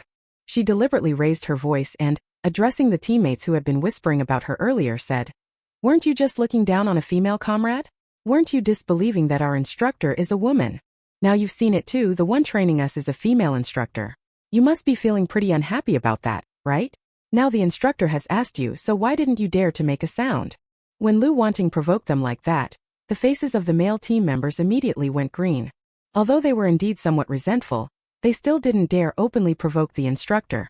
After all, provoking the instructor would be questioning the arrangements of the Special Forces higher leadership. Seeing that they still kept silent, Lu Wanting looked down on them even more and continued to shoot back at them. "Tsk, what? You dared to yap behind our backs earlier, but you don't dare make a sound in front of our instructor? Cowards! If you're so dissatisfied, go up and do something about it. I'm sure our instructor can beat you into submission." Provoked by Lu Wanting, a few male team members finally couldn't hold it in and voiced what they had been thinking. "We really aren't convinced. Our instructor looks delicate. Does she really have any combat capability? We suspect she must have used some connections to become our instructor. Yeah, I also think our instructor doesn't look reliable. Her abilities are questionable. I also have doubts, and I want to apply to have our instructor replaced. Yes, we need good instructors. How powerful could a female instructor possibly be?" Suan glanced at the teammates who doubted her, then calmly beckoned them with a smile. I think the best way to prove my ability is for us to spar. If I beat you, you must shut up and listen to my guidance from now on. If I can't beat you, I'll resign as instructor, because then I truly won't be qualified to teach you. After Suan said this, a male teammate stepped forward, intending to challenge her to a one-on-one. But Suan directly blocked him and said to the other doubtful team members, "If one of you can't beat me, then all of you can come at once." Suan's words sounded outrageously arrogant to them. Several male team members stepped forward together, intending to properly teach Suan a lesson and let her learn the price of arrogance. "Instructor, if we accidentally hurt you, we apologize in advance. We hope you won't hold it against us later." Suan curled his lips and said, "You're overthinking it. Try to hurt me first, then we'll talk." The several male team members no longer hesitated and all moved in to surround and attack Suan. The other team members present were quite curious whether Suan really had that kind of ability. Could a single woman take on 7 or 8 people? It should be noted that those selected for the special operations team were already the cream of the crop. Their abilities were far greater than ordinary people. As a result, she, a lesbian, single-handedly took on 7 or 8 people. How much confidence must that take? If Suan really had such abilities, they would indeed respect her, feeling that this female instructor truly had the credentials to train and teach them. Among the team members present, only Shen Xiaoqi and Lu Wanting were full of confidence in Suan. It's probably because they were familiar with Suan and knew her capabilities. These reckless ones rush forward to provoke. In a bit each of them will be dealt with harshly by Suan. Lu Wanting would not feel sorry for these male team members who look down on lesbians. Soon Suan will let them know that when women get fierce, they're much stronger than men.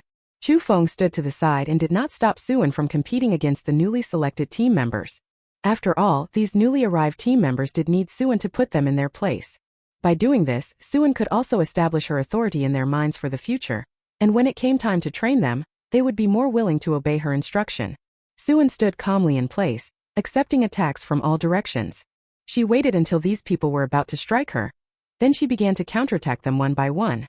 Suan struck and it was over. Basically, one move could take a person out. He never dragged things out. So in less than a minute, the 7 or 8 new male team members who had been surrounding Suan were all knocked flat by him. The new recruits from the Special Forces team, who had come to watch the match, were all staring in disbelief. This left those who had previously doubted Suan deeply shaken. How can there be a woman in this world with such overwhelmingly powerful ability? This strength is simply so extraordinary and terrifying. Lu Wanting and Shen Xiaoqi had long known Suan was formidable, but they hadn't expected her to be this powerful. It wasn't that Suan had deliberately hidden her strength from them before. She simply hadn't had the chance to show it. But at this moment, she put all her strength into it. That skill shocked both Lu Wanting and Shen Xiaoqi. Lu Wanting watched Suan. Stars were sparkling in her eyes again. Woo, Sisterin is simply too awesome, so amazing. Lu Niu didn't even know what to say. She wanted to carry the banner for Sisterin. This time Sisterin helped her give those Special Forces team members who looked down on female soldiers a severe beating. Shen Xiaoqi felt proud to have such a sister. After Suan finished speaking, he clapped his hands. Then his sharp gaze swept over the others once more. So, anyone still not convinced now? Feel free to give it a try. After witnessing Suan's strength, which of those Special Forces members would still dare to be defiant? If they went up to provoke her, they would only end up being utterly crushed by Suan. After this, when Suan looked at these newly selected Special Forces members again, their eyes no longer showed doubt or defiance. In the face of absolute strength and capability, ordinary people really wouldn't dare to even let out a fart. Alright, since no one has any objections, let's start with introductions. I'm Suan, currently 30 years old, and from now on I'll be your head instructor. Over the next month of training, you all must follow my requirements. Upon hearing Suan introduce herself, the newly selected Special Forces recruits felt somewhat humiliated. Who would have thought their instructor was a female veteran, and that she could be so much younger than them? Despite being human just like everyone else, they had thought that getting into the Special Forces already made them exceptional among men. But only now did they realize people shouldn't be overly proud and complacent. There are always someone better. In front of truly formidable people, their little skills are nothing. After introducing himself, Suan then had the Special Operations team ask the newly recruited members to introduce themselves as well. Everyone took turns introducing themselves. It's impossible for everyone to be fully acquainted right now. After spending some time together, they'll gradually become familiar. After the introductions, Suan began training the newly recruited team members. This is a month-long intensive training program. Suan would have to make the most of this time to teach everyone as much as possible, imparting knowledge and skills that they could actually use on missions. Chapter 431, Asking for a Title. Originally, these newly recruited team members still had some resentment toward Suin, but as time passed and they witnessed her strength, one by one they no longer dared to question her. And as the training progressed, the team members became increasingly in awe of Suin. The reason was that Suin's abilities were simply too strong. Not only was she highly skilled physically, but she was also well-versed in knowledge in other areas. After receiving Suin's instruction, they realized that a person could be outstanding to such a degree. Especially those male teammates who had looked down on female officers. As they delved deeper into learning, they were slapped in the face. In the face of Suin's capability, how could they still dare to say disparaging things about female officers? The training time passed quickly. In the blink of an eye, the 1-month training period was over. Over this past month, because there were various learning tasks every day, the trainees had become considerably haggard. Each of them looked noticeably thinner. It had been hard work to be sure, but after this month everyone had benefited greatly. What Suin taught them would henceforth be the leverage they needed to succeed when carrying out missions. If time weren't limited, they all wanted to continue learning more tricks from Suin. This wasn't training time anymore. Even if they wanted to keep learning from Suin afterward, they wouldn't have the chance. By the time the training ended, Suin had already become familiar with these trainees. And those new recruits who had doubted her at first had all become her die-hard fans. In the face of absolute power, whatever she said was final. No one would dare question it. So when the training ended, Suin felt a bit reluctant to part with these team members. These newly trained recruits would next be assigned missions by the Special Forces unit. Compared to actually carrying out missions, training days are actually the easiest. After all, once they were truly sent on missions, they might face all kinds of dangers. Those trainees were people he had personally brought up. Suin naturally hoped they would all be safe and sound. Before leaving the training camp, Suin planned for everyone to have a proper meal together and say their goodbyes. Suin intended to cook something delicious so everyone would enjoy the food and the drinks. After Suin told Chu Feng about the idea, Chu Feng's face showed a hint of awkwardness. Instructor Su, our budget here is limited. We probably can't get too many good things. It wasn't that Chu Feng was unwilling to meet Suan's request, but these days meat is scarce. If Suin asked him to get more meat, he simply wouldn't be able to requisition it. This group of trainees has over 40 people. Even supplying 1 gene of meat per person would immediately require 40 or 50 gene of meat, and that's not a small sum. Suin could understand Chu Feng's predicament. There was no choice. Who could blame them when the Huagua nation was so poor now? No worries, I'll sponsor it personally. I have connections and can get them. You don't need to trouble yourself, Chu Jiji. As Suin spoke, she walked off and made a circle. By the time she returned, she had brought back 2 wild goats. These 2 wild goats were the ones Suin had stored in the space when he went hunting before. She thought she could take them out whenever she wanted to eat them. And sure enough, they came in handy today. Seeing Suin carry back 2 wild goats, Chu Feng didn't even know what to say. Not only were the muscles on him large, how could he so easily get so much meat? Bring in the wild goats, and Suin no longer had to worry about the subsequent handling. She treated the trainees to roast goat, and they all volunteered to help deal with the 2 wild goats. Many hands make light work, and the 2 wild goats were processed quickly.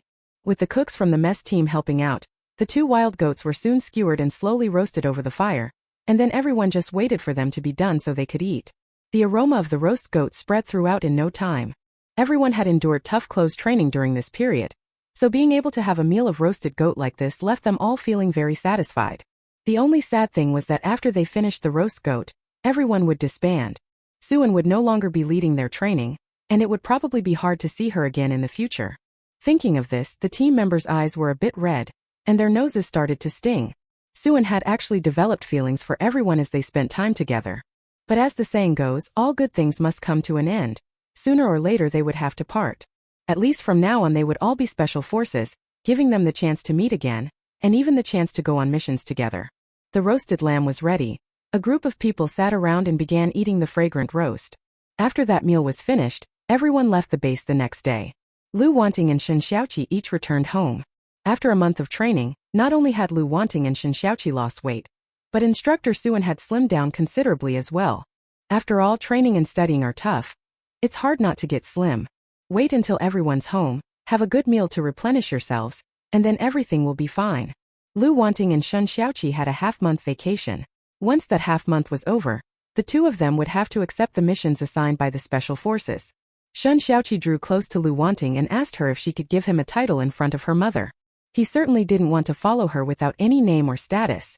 Lu Wanting saw how eager Shen Xiaoqi was for a title, and after thinking it over, decided it wasn't something she couldn't grant. Her mother had always been worried about her marriage, hoping she'd hurry up and get married before she turned 20. With only about half a year left before she reached 20, if she didn't find someone to marry soon, her mother was definitely going to worry herself sick. Lu Wanting was fairly satisfied with Shen Xiaoqi's behavior during this period, so she immediately agreed to introduce him to her mother and make their relationship public. When Shen Xiaoqi saw that Lu Wanting was willing to give him an official status, he was so happy that he hugged her and spun around a few times. They arranged a time to meet her mother, and after returning home Shen Xiaoqi also told his own mother that he and Lu Wanting were seeing each other. The Shen family had met Lu Wanting before. After all, Suan and Lu Jinting were engaged, so of course they knew the Lu family's daughter. Although Lu Wanting is a bit rough and careless by nature, she has good character, and the Lu family is a prominent household in the capital. Since Shen Xiaoqi is someone the family likes, as long as the other person doesn't have character problems, the Shen family tends to respect their child's choice. This time Lu Wanting also told her mother about being in a relationship with Shen Xiaoqi, and mentioned she would bring Shen Xiaoqi home to visit. When Lu Chongbang and Chan Shui heard their daughter say she had already found someone, and that the person was a member of the Shen family, their first reaction was disbelief. They thought their daughter was lying to them. Chan Shui stared at Lu Wanting and asked, "Wanting, are you joking? You're dating Shen Xiaoqi? You two are really together?" "Yes, Wanting, this is not something to joke about." Faced with her parents' reaction, Lu Wanting's mouth twitched awkwardly a few times. Chapter 432. She was rewarded with a small car. These two are really something. Before they were forcing her to go on blind dates to find someone, and now that she's found someone they don't trust her at all and think she's joking. "Mom, Dad, who's joking around here? I mean it, I really am seeing Shen Xiaoqi." Chan Shui muttered. "That can't be right. Shen Xiaoqi is such an outstanding kid. How could he possibly be interested in you?" Chan Shui had met Shen Xiaoqi. The young man was 1.9 meters tall, handsome, came from a good family, and had just passed the Special Forces selection. Not to exaggerate, with Shen Xiaoqi's qualities, who knows how many well-born young ladies in the capital dream of marrying him? Could such an outstanding young man really take a liking to their daughter? It wasn't that Chan Shui looked down on her own child. It was that compared to those well-bred girls in the capital, Lu Wanting really wasn't the type that boys liked. That girl's always kept neat and tidy, spending her days dressing herself up, looking so elegant. Look at Lu Wanting, her skin's almost been tanned to a charcoal black, and now that she's joined the Special Forces, she even chopped her hair off short. First glance, well, she looks like a tomboy. He's such an outstanding young man. Unless there's something wrong with his eyesight, how could he possibly fancy Lu Wanting? Although Lu Chongbang didn't say anything, he agreed with his wife's words about their daughter. Such an excellent young man like Shen Xiaoqi wouldn't possibly take a fancy to their daughter. Could it be that their daughter had taken a liking to him and was pestering him relentlessly, forcing him to agree to be her boyfriend? When Lu Wanting heard her mother's muttering, the corner of her mouth twitched again in silent exasperation. Then she rolled her eyes dramatically at Chen Shui and said, "Mom, could you have a little faith in your own daughter? You are only boosting someone else's morale while undermining your own prestige. Why would Shen Xiaoqi look down on me? If he can look up to me, it shows he has good taste. After all, besides my sister-in-law, I haven't seen another woman who can fight like me." Lu Chongbang said earnestly. "But people look for partners, not brothers. They're just looking for a partner, not someone to beat up. Why would you want someone who hits? Are you going to put up with your partner's domestic violence later on?" Lu Wanting snorted. "Dad, your thinking is wrong. I'm just saying I'm special. Maybe Shen Xiaoqi likes me because I'm special." Lu Chongbang couldn't help asking. "Wanting, you haven't beaten someone up and forced them to be your partner, have you?" Lu Wanting. Is her image in her father's mind really that bad now? What are you all babbling about? Am I that kind of person? If someone doesn't want to date me, I wouldn't care. This time it wasn't me pursuing Shen Xiaoqi. It was him clinging to me relentlessly until he won me over. Lu Chongbang and Chan Shui looked at Lu Wanting with obvious distress still in their eyes. Lu Wanting was speechless and turned to her father. "If you think I'm making this up, won't you find out when Shen Xiaoqi comes? Just ask him properly and you'll know.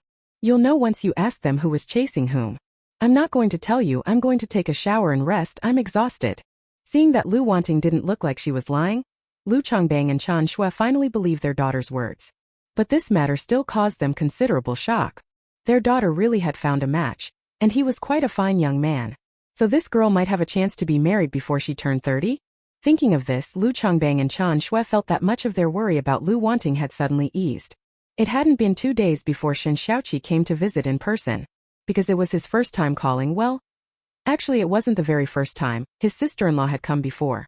But this was his first visit as the prospective son-in-law. Shen Xiaoqi took it very seriously, so he brought quite a number of valuable gifts when he called. Lu Chongbang and Chan Shui greeted Shen Xiaoqi warmly and treated him with great regard. After all, the young man had really impressed them. Now they were giving him a proper reception so he could get along well with Lu Wanting. That way, before the girl turned 20 they could arrange their marriage. Lu Wanting saw that her mother treated Shen Xiaoqi even better than she treated her.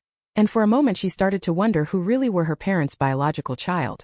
Shen Xiaoqi had originally been worried that Lu Wanting's mother might not be pleased with him, but he didn't expect her to be so enthusiastic toward him, which left him feeling both surprised and flattered.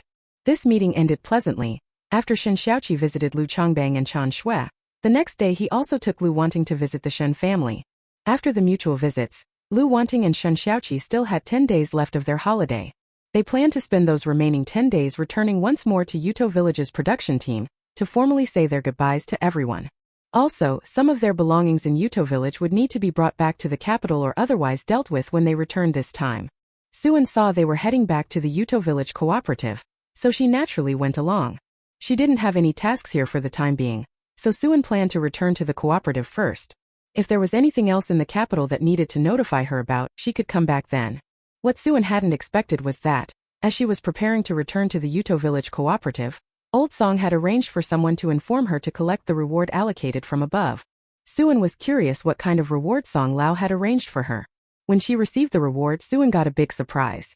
Because they had actually allocated her a small car. A brand new small sedan. It should be noted that small cars were very rare at that time. Usually only work units were granted car allocations. Even the unit's leaders only have the right to use a car, not ownership. The car still belongs to the state, it's just sometimes available to serve you. The car this time that Old Song had arranged for her was assigned to her, but it was privately owned by Su Anchuan. Although Suan also had a car in his space, it wasn't easy to take it out. Old Song rewarded her with a car like this. She wouldn't have to worry about others asking about its origin when she drove it. After receiving the car, Suan immediately called Old Song to express her thanks. Old Song laughed into the phone at Suan. Suji, compared to what you've done for the country, the state's rewarding you with a car is really nothing. I hope you work hard, keep it up, and strive to make an even greater contribution to our Huagua. Suan immediately replied into the phone. Old Song, rest assured, if the motherland needs me, I will do my utmost to shine and make our Chinese nation stand tall on the world summit again. Although Suan's words were somewhat arrogant, Old Song heard them and was very pleased and appreciative. Huagua needs talented people who have confidence and fighting spirit like this. After hanging up, Suan drove the car back home.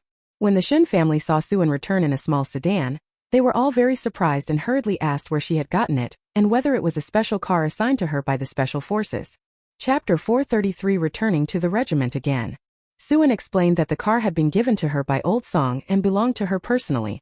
The Shen family, after hearing Suan's explanation, were all so agitated they didn't know what to say. They had always known Suan was outstanding and excellent, but they hadn't expected this girl to be powerful to such a degree. That Old Song could directly assign her a car indicates she holds very significant weight in his heart. Someone who is valued by senior leadership. How could their future be anything but bright? The Lu family also learned that higher-ups had arranged a car for Suan. Lu Chongbang and Chan Shui both felt that heaven had been very kind to their children. Their son had found a partner even more outstanding than himself, and their daughter had found someone whose circumstances were far superior to hers. With a car now, they had originally planned to take the train back to Yuto Village's production team. But this time they wouldn't have to squeeze into a train, they could drive straight back. Driving back would be a bit faster and a bit more convenient. Even if you bring a few more suitcases, it's fine. You can just put them in the trunk. Before leaving, Shen Xiaoqi and Lu Wanting thought this trip was to say goodbye to the big team's members, so they bought some extra candies in Jing City to take along. Once everything was ready, they drove to Yuto Village's fishery production team. On the road, Suan and Shen Xiaoqi took turns driving. Fortunately they could switch because if one person drove the whole way it would definitely be harder. Seeing that Suan and Shen Xiaoqi could both drive, Lu Wanting decided she should learn too from then on, so that next time there was an opportunity to drive she could lend a hand. The three of them drove all day, from daylight into darkness, and finally arrived at Yuto Village's fishery production team at just after 7 in the evening. By then the brigade members had already gone up onto the Kong to rest. In the 1970s rural areas there wasn't much nightlife and people had few ways to entertain themselves, so once it got dark everyone basically went up onto the Kong to sleep. By a little after 7 most of the team members were already asleep. The few who weren't definitely had couples doing that sort of thing on the Kong. So when Suan's vehicle entered the brigade, hardly anyone knew about it. Finally their car stopped at the doorstep. Suan thought the Sun family and Wu Mingjong and his wife had already turned off the lights and gone to bed, but unexpectedly Sun Xinxin's room light was still on. At that moment Sun Xinxin was bent over studying. She had set a goal for herself. She must get into university, and then become someone who will contribute to the party. So now she makes time every day to study. It's still early, and she plans to keep studying until 9 before going to sleep. Sun Xinxin heard the noise outside. Curious about what was happening, she went out to take a look. She didn't expect to see the car lights glaring. A car had come to her doorstep? Sun Xinxin's first thought was, could it be that Suan and the others have returned? She hurried to open the door. Sure enough, she saw her little companions getting out of the car. Originally Suan had planned to knock on the door, but he didn't expect Sun Xinxin to have opened it already. Anin Wanting Shinjiqing, you're back? But why are you coming back so late at night? Where did this car come from? Lu Wanting smiled and explained, Exen, this is a car the government awarded to Sister An as a reward. From now on it's Sister An's car. We all rode in Sister An's truck back from Jing City. On the way we didn't look for a guest house to rest. We figured it was only a few more hours drive, so it would be more comfortable to sleep at home. Of course, most importantly, Lu Wanting didn't want to waste time on the road that shouldn't be wasted. After all, this time she couldn't stay long at the Yuto Village production team. So she had to hurry over, not let the time be wasted on the road. Sun Xinxin hurriedly ushered her little companions into the house. At that moment Sun's father and mother and Wu Xianzhong and his wife heard the noise, hurried out of bed, and then saw Suan and the others had returned. They all happily greeted Suan and the other two. This time they had been apart for a month and a half. They hadn't seen each other for so long. They all missed Suan and the other two quite a bit. Seeing them return so late, Sun Xinxin knew they surely hadn't eaten yet, so she planned to go to the kitchen and make them something to eat. You're hungry, right? What do you want to eat? I'll make something for you. Suan said. Xinxin, just boil us some noodles and that'll be fine. The noodles are quick to cook, and before long they can be eaten. Lu Wanting replied. All right, I'll cook the noodles for you right away. As she spoke, Lu Wanting went to the kitchen and soon produced a pot of fragrant noodles. Suan wolfed down 3 big bowls in one go. After finishing, Suan could actually still eat, but she was thinking she'd soon have to sleep and rest, and it wouldn't be good to go to bed overly stuffed. By the time everyone finished eating, it was already late. After washing up and getting into bed, it was past 8, almost 9 o'clock. Maybe because they were sleeping in a familiar place, that night everyone slept soundly. The next morning, before Suan had woken up, quite a few curious teammates had already gathered at her front door. A brand new, impressive sedan was parked in front of Suan's house, impossible not to attract people's attention. The squad members who had gathered for the excitement circled around Suan's car, even discussing where it had come from. After the Sun family woke up, they told the squad members that the car belonged to Suan, and that Suan had returned last night. When the team heard that Suan had come back, they all became happy along with it. Little Sue, the educated youth, is amazing. Now she's even driving a small car. Although everyone wanted to say hello to Suan, seeing that she was still asleep, they sensibly didn't disturb her. Just like that, Suan slept until after 10 in the morning. Sun Xinxin saw that the young ladies had returned and specially took leave to stay at home. The brigade leader was also easy to talk to. For Suan's sake, he readily approved the leave. When Suan and the other two got up, the pot held the breakfast Sun Xinxin had made. Everyone ate a little simply, not particularly much. After all, it wasn't early. If they ate too much now, they wouldn't be able to eat at noon. Suan asked her companions what they wanted to eat, and she would make it. That morning she had gone to the cooperative and bought an old hen, brought it back, and brewed soup for them. Besides the old hen, Sun Xinxin didn't know what else the kids might want to eat, so she specifically asked. Suan felt she would eat anything. After all, she wasn't picky as long as the food was good. But Lu Wanting ordered 2 dishes she liked. Since this might be the last time she returns to the city to accept a mission, and she might not see her girlfriends for a long time or eat the meals they make, she should have Sun Xinxin cook more of her favorite dishes while she's here these few days. After asking, Sun Xinxin went off to busy herself in the kitchen. Suan, Shen Xiaoqi and Lu Wanting went to where the team members were working, planning to treat everyone to some candy. Lu Wanting and Shen Xiaoqi also took the opportunity to say their goodbyes to everyone. In a few days they would be returning to the city, and even if they had chances to come back later, they certainly wouldn't be able to do so many times in a year. Chapter 434. Turning of the Tide. When the team members saw Lu Wanting and Shen Xiaoqi bid them farewell, they all felt somewhat wistful. Besides reluctance at parting, everyone felt mostly blessings for the two. Both young intellectual Shen and young intellectual Lu were outstanding comrades. They hoped for bright futures for them. After saying goodbye to their teammates, Shen Xiaoqi and Lu Wanting both felt a little wistful in their hearts. Although life in the countryside was hard and many sent-down youth didn't want to stay and hoped to return to the city, they felt that this period of rural life had left an unforgettable impression on them. Rural life was indeed somewhat impoverished, but the people here were all the more sincerely simple. And through life in the countryside, the two of them had come to deeply understand how difficult farmers' lives truly were. From now on they must work hard. Only by making manhwa ever stronger can the people's lives improve. Shen Xiaoqi and Lu Wanting both cherished the few remaining moments they had left to spend with the brigade members. Although the two had already completed the formalities to return to the city and no longer needed to do farm labor, they still helped the brigade with some work. They even personally taught the brigade's technicians how to operate a tractor. The two of them also went up the mountain with Suan to see if they could get some game to give the brigade people. It was already spring plowing season, and the brigade's farm work had increased. Only by letting everyone eat better food and more meat could they have the strength to work. They were lucky. Following Suan, they had hunted 2 wild boars and also managed to get a few wild goats. In these past few days, the brigade people had benefited and eaten quite a bit of meat. Because they had eaten a lot of meat, everyone's complexions looked much rosier. Suan also took the opportunity to tell the company leader, "Captain Uncle, I went to Jing City and spoke with the higher-ups. Our country's policy may change. You can see the situation after several years. It's not quite the same as in previous years. So we can encourage team members to raise a few more chickens and ducks. In the future, oversight in this area will certainly not be as strict as before." Suan encouraged everyone to raise more chickens and ducks so they'd eat more eggs, chicken and duck meat in their daily lives, thereby replenishing nutrients and restoring their health. Previously, controls in this area were quite strict. The number of chickens and ducks each household could raise was fixed. If you raised more, you were accused of undermining the foundations of socialism. This year's situation is different. Under these circumstances, we really can raise more chickens and ducks to improve everyone's lives. Wang Weihua knew Xiao Su, the educated youth, understood many things. She encouraged him, and he obediently followed her instructions without asking too many questions. "All right, Xiao Su, the educated youth, I understand. I'll let everyone know."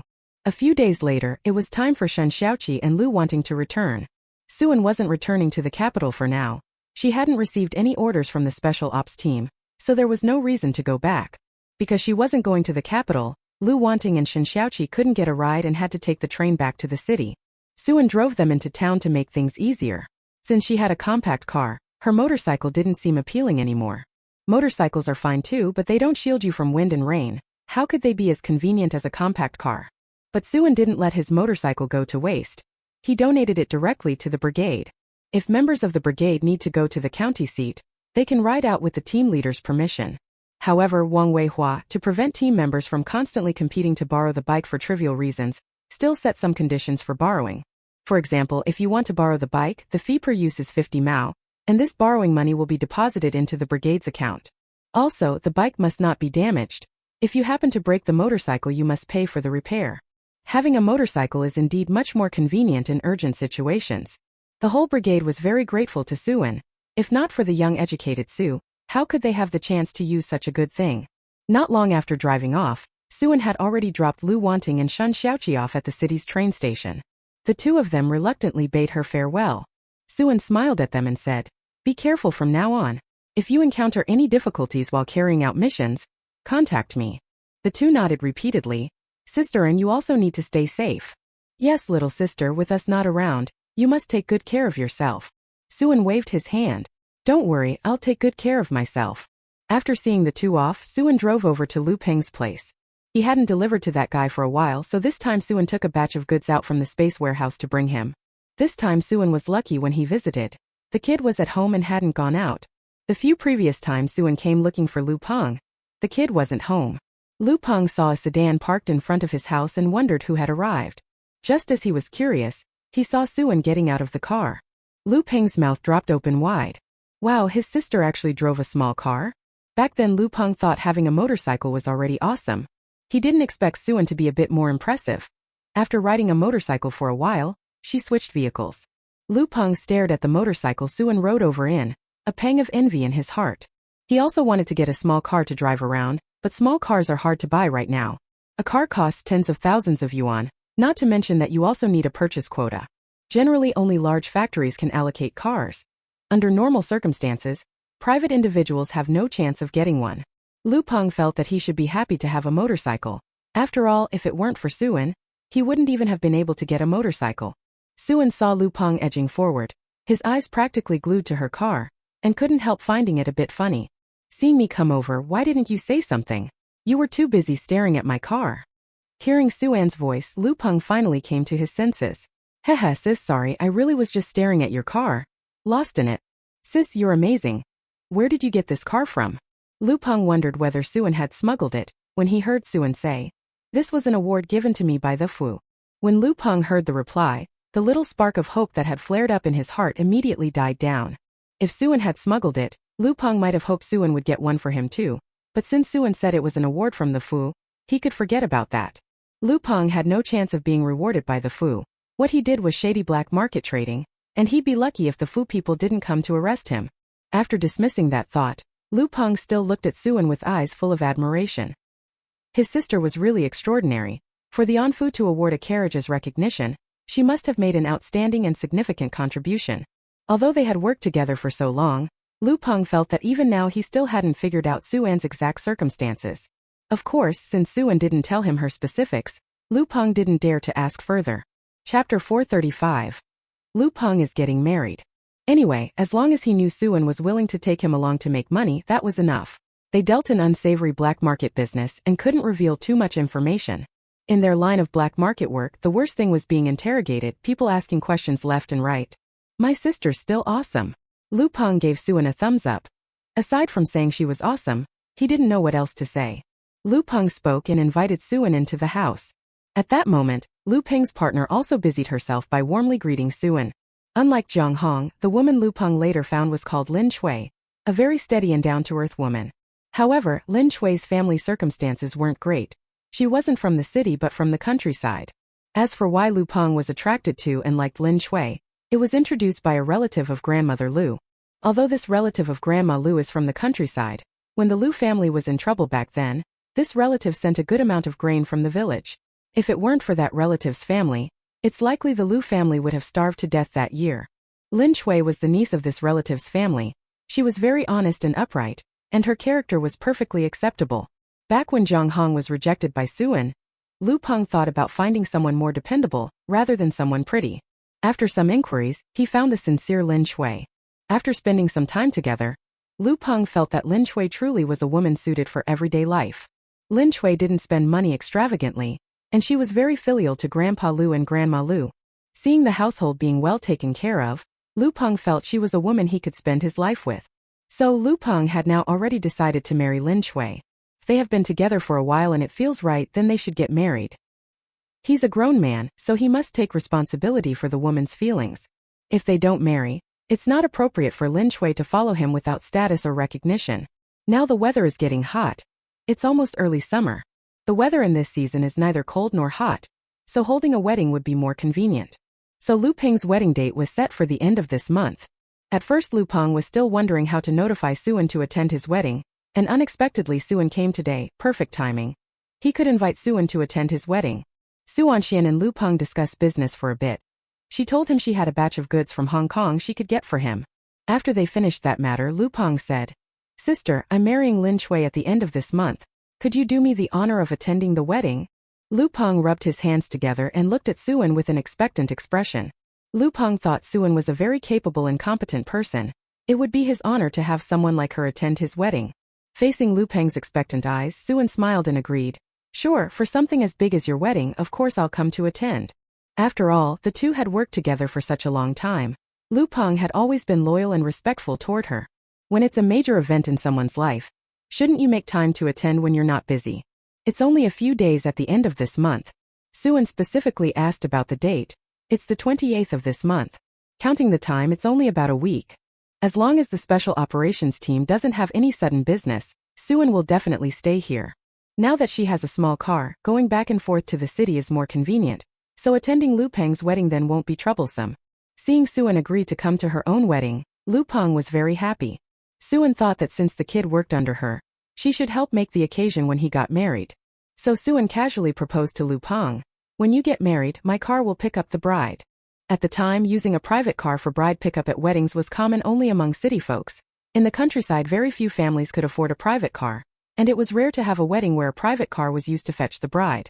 Originally Lu Peng had planned to use his motorcycle to pick up the bride.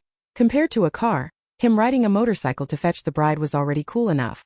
But now Suan actually said he could borrow her sedan to help him pick up the bride. And Lu Peng suddenly felt even more proud. Because across the whole city, there probably wouldn't be many people getting married who could use a sedan to pick up the bride. Sis, really? When exactly will your car be able to come pick me up for the wedding? Lu Peng felt the surprise hit him so suddenly that he could hardly believe it. If this is true, do I still need to fool you about it? Lu Peng wore an excited, ingratiating smile. Sister, you're really my biological sister. From now on I'll be your servant in everything. Suan waved her hand with a smile. It's not as if you'll actually be my servant, you're exaggerating. After chatting casually with Lu Peng for a bit, Suan handed the goods over to him. Lu Peng saw they were all high-quality items from Xiangjiang. Flipping this batch would make him a good profit.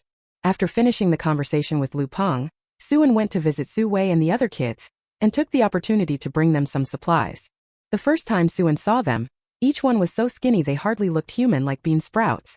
They've all become much plumper now. Compared to many children in the countryside, they're noticeably chubbier.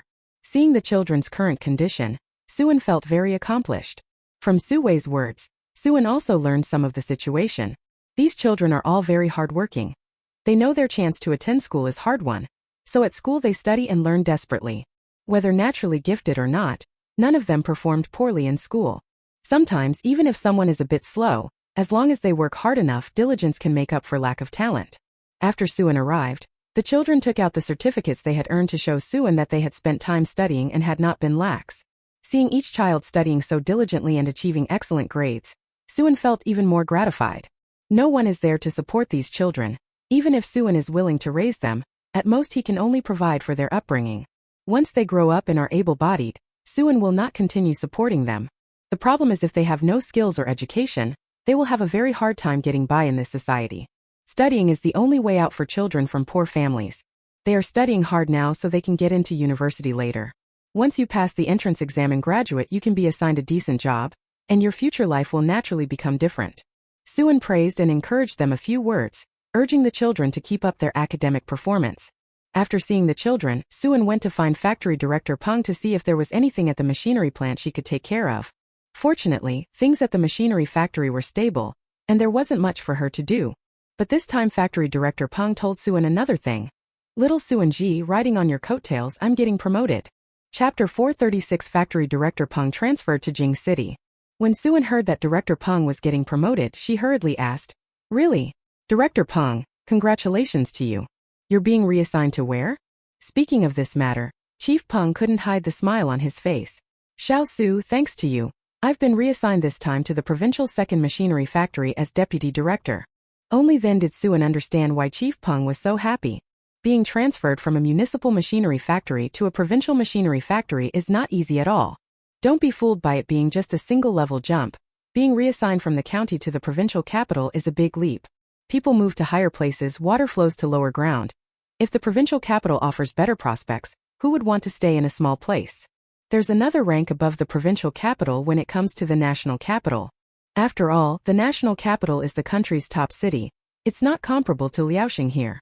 Factory Director Peng's advancement to Jingzhou this time really was a qualitative leap. But what Director Peng said wasn't wrong.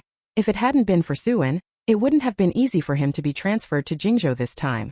Not to mention Jingzhou, even being transferred to the provincial capital would probably have been difficult.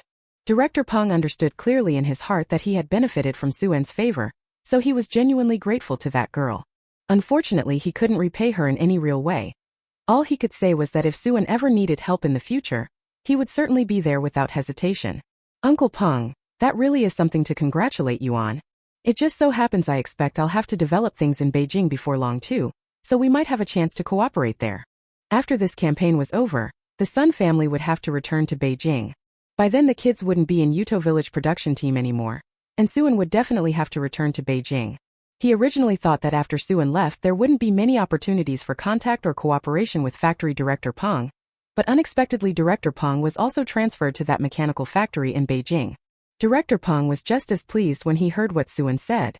He simply admired that girl Suan. Well, if I can continue working with her, Factory Director Peng feels he could still make a name for himself in Jingzhan. Haha, that's great. Xiao Su had such ambitions. Heaven really did intend to bring us together. If I hadn't been transferred to Jingzhan and you hadn't been assigned to develop Jingzhan, we wouldn't have had any chance to collaborate in the future. Suan smiled and replied, Uncle Peng. Maybe it really is heaven helping us. By the way, Uncle Peng, when will you roughly be heading to Beijing? Director Peng said. In another month after I finish handing over the situation here, I'll be heading back to Beijing. Alright then, Uncle Peng, when you get back to Beijing let me know. If I'm in Beijing at the time, I'll come visit you.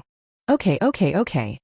Director Peng agreed happily, and invited Suan to stay and eat at the machinery factory. But Suan thought it was too late. She didn't plan to spend the night here at the factory, so she politely declined Manager Peng's kind offer.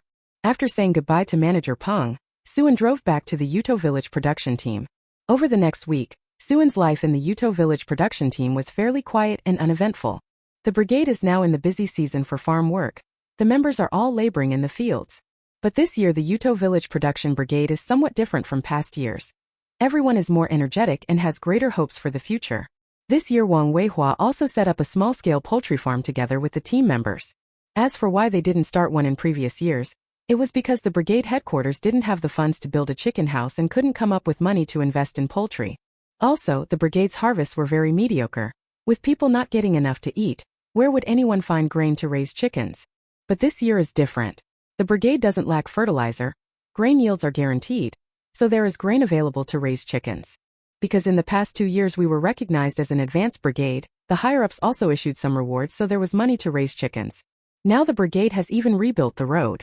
Once the chicken raising plant is up and running, there will be eggs produced, and it will be easier to sell them outside. The lives of the brigade members visibly improved. How could the people of the brigade not be full of hope?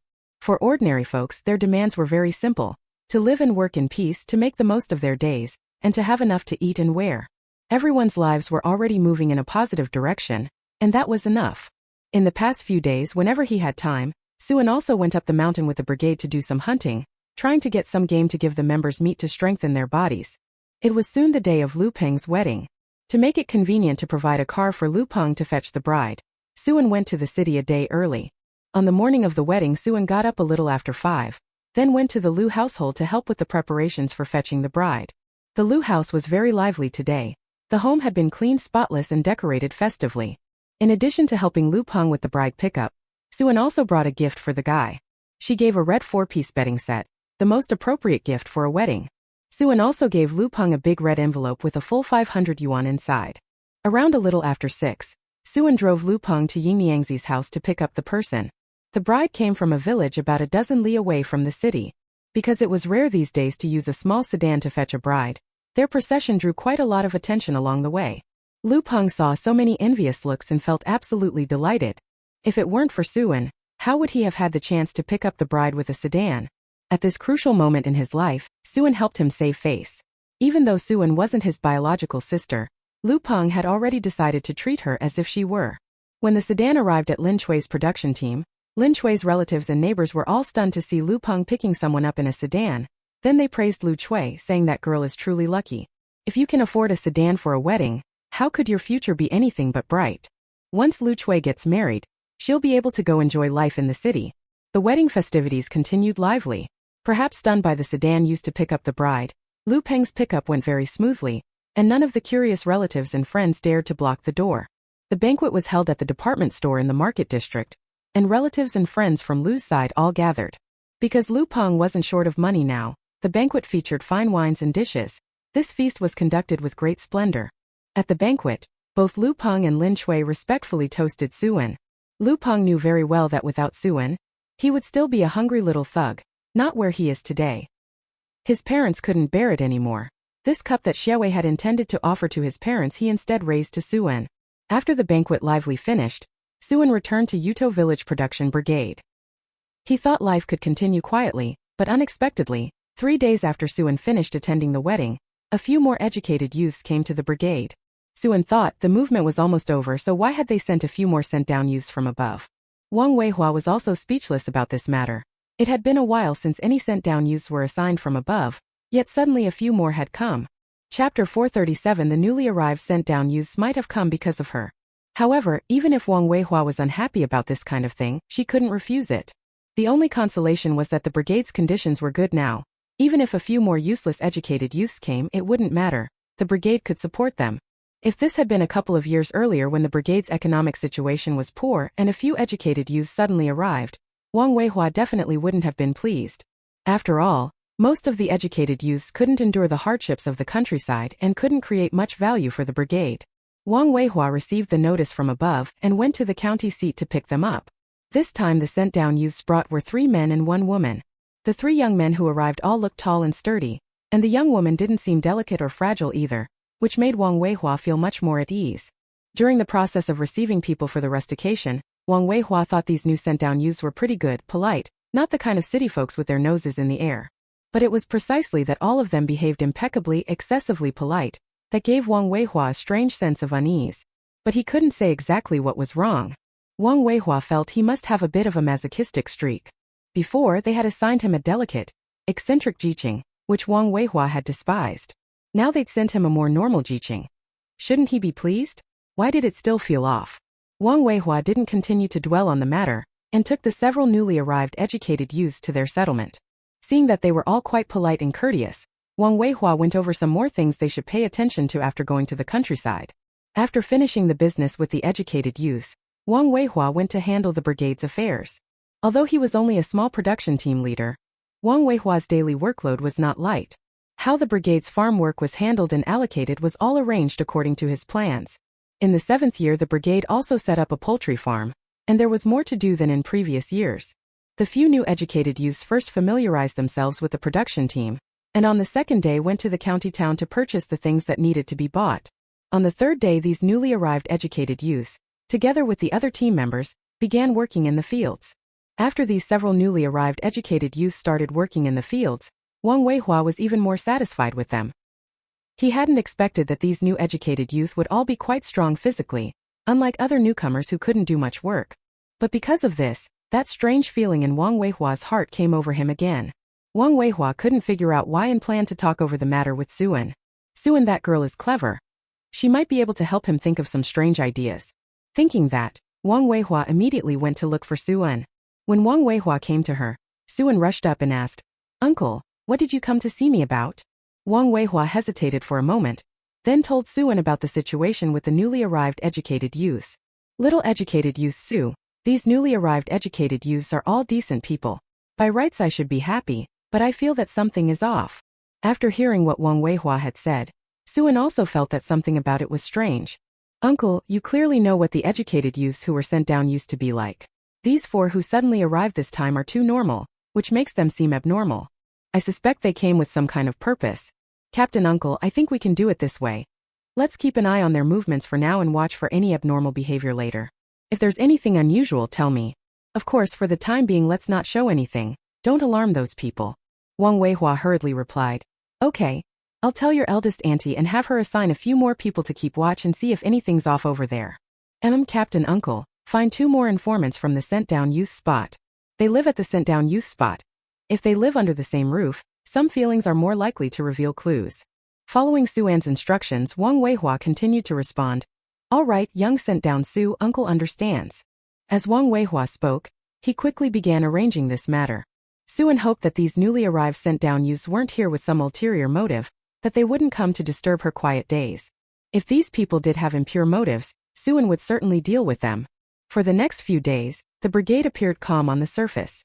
Nothing seemed amiss about these newly arrived sent-down youths. But Wang Weihua reported the information he had gathered during this time to Suan.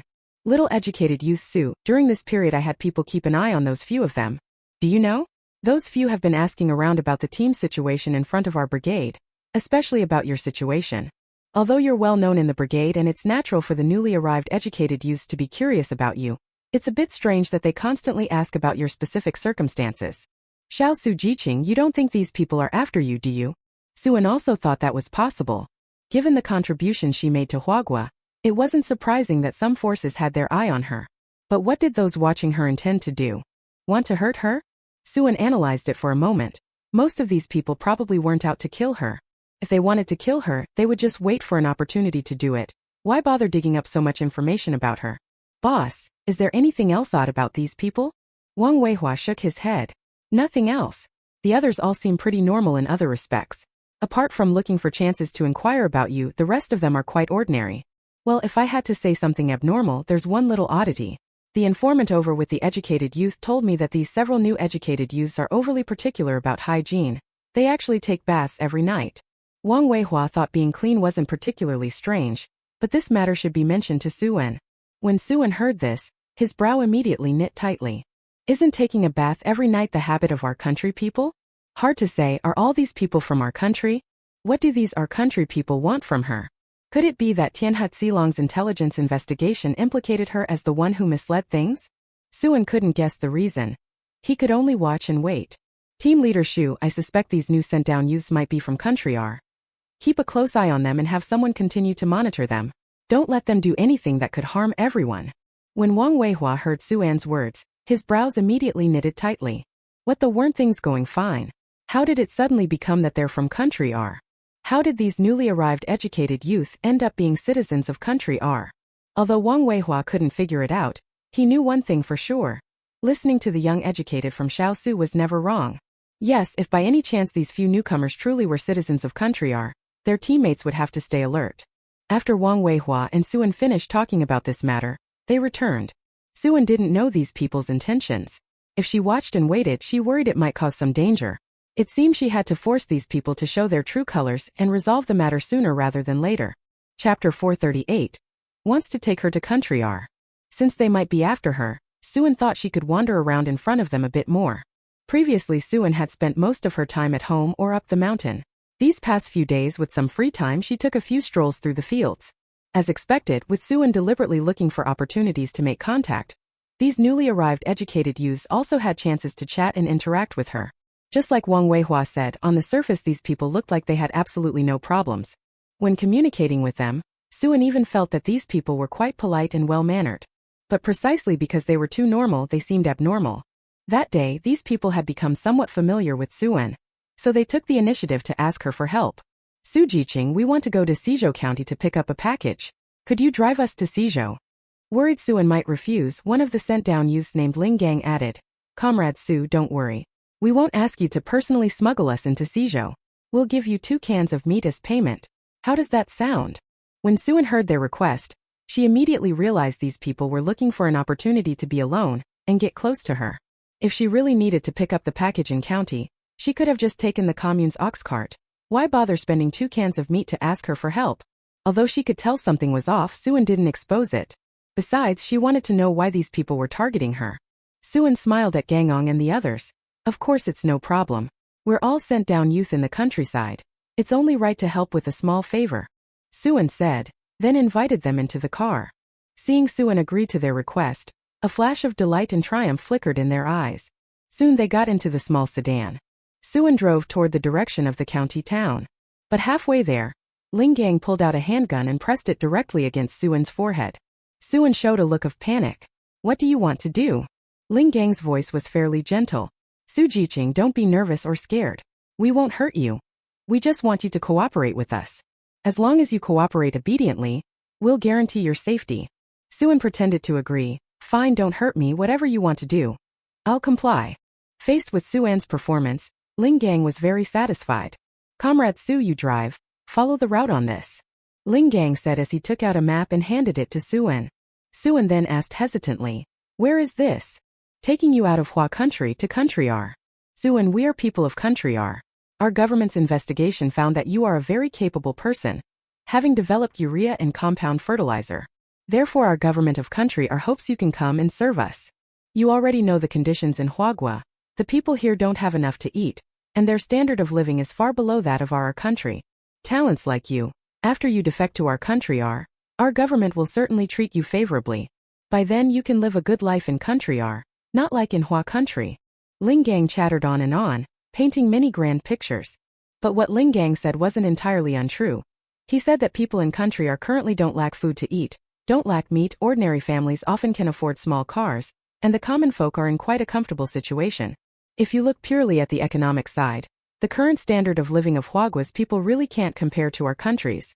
If one's convictions aren't strong, one might be tempted by Li Gang's big promises. And aren't so many traitors and spies in Huagua helping him because of our country's big promises? Suan now basically understood the purpose of Li Gang and the others coming to the countryside. They meant to have her contribute to our country's scientific research industry. Because she had developed urea and compound fertilizers, our country valued her contribution. But Suan had her own ideals and convictions. She was a person of Hua state. In this life she would serve only Hua state and its people, and would never help our country with its scientific endeavors. Now that he knew Li Gang and the others' intentions, Suan realized they could not be kept. As for these agents from Country R, they should simply be dealt with. Suan showed a look of interest on his face. After thinking it over, he said to Li Gang and the others, "Fine, I'll agree. When I go to Country R, your government must secure good benefits for me. I'm leaving my motherland. I can't let myself live poorly abroad." When Suan agreed to go with them to Country R and was willing to serve the government of Country R, Li Gang and the others thought this time they could successfully complete the mission, so their faces all showed happy expressions. "Don't worry, our government of Country R will certainly not mistreat any talented person. Once you go to Country R and see our country's development, you will definitely not regret today's decision." When Li Gang talked about his country, he sounded somewhat proud and pleased. In his mind, Huagua is currently far inferior to our country. It's also because the people here are stupid enough. If their nation had been occupied by those our country people back then, with the help of those our country people, this place would certainly have been developed better than it is now. Although our country was defeated back then, its government still refuses to give up this place after so many years, still hoping for an opportunity to occupy it. They know they cannot wage war, so they can only send agents to carry out internal infiltration here. Suan replied, "All right, as long as it lets me live a good life, I'm willing to serve you. But since I'm willing to go with you, could you stop pointing that gun at me? What if you accidentally shoot me?" When Li Gang heard Suan say this, he put away the gun he had been holding to her head. He was full of confidence, thinking that Suan had accepted his brainwashing and truly was willing to go with them to Country R. Another reason Li Gang agreed to put the guns away was that there were 4 of them and only one Suan. She couldn't possibly cause much trouble on her own. Besides, they still had gunmen. If Suan didn't behave, they could just deal with her again. In the cramped car in such a small space, what kind of resistance could Suan possibly carry out right under their noses? But Li Gang and the others were still careless.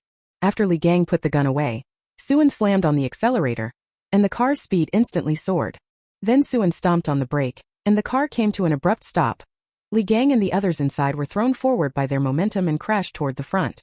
Suan moved very fast and, aiming at the necks of those men, struck each with a palm. They hadn't even reacted or figured out how to fight back when Suan knocked them unconscious. After these few people passed out, Suan immediately searched through their belongings.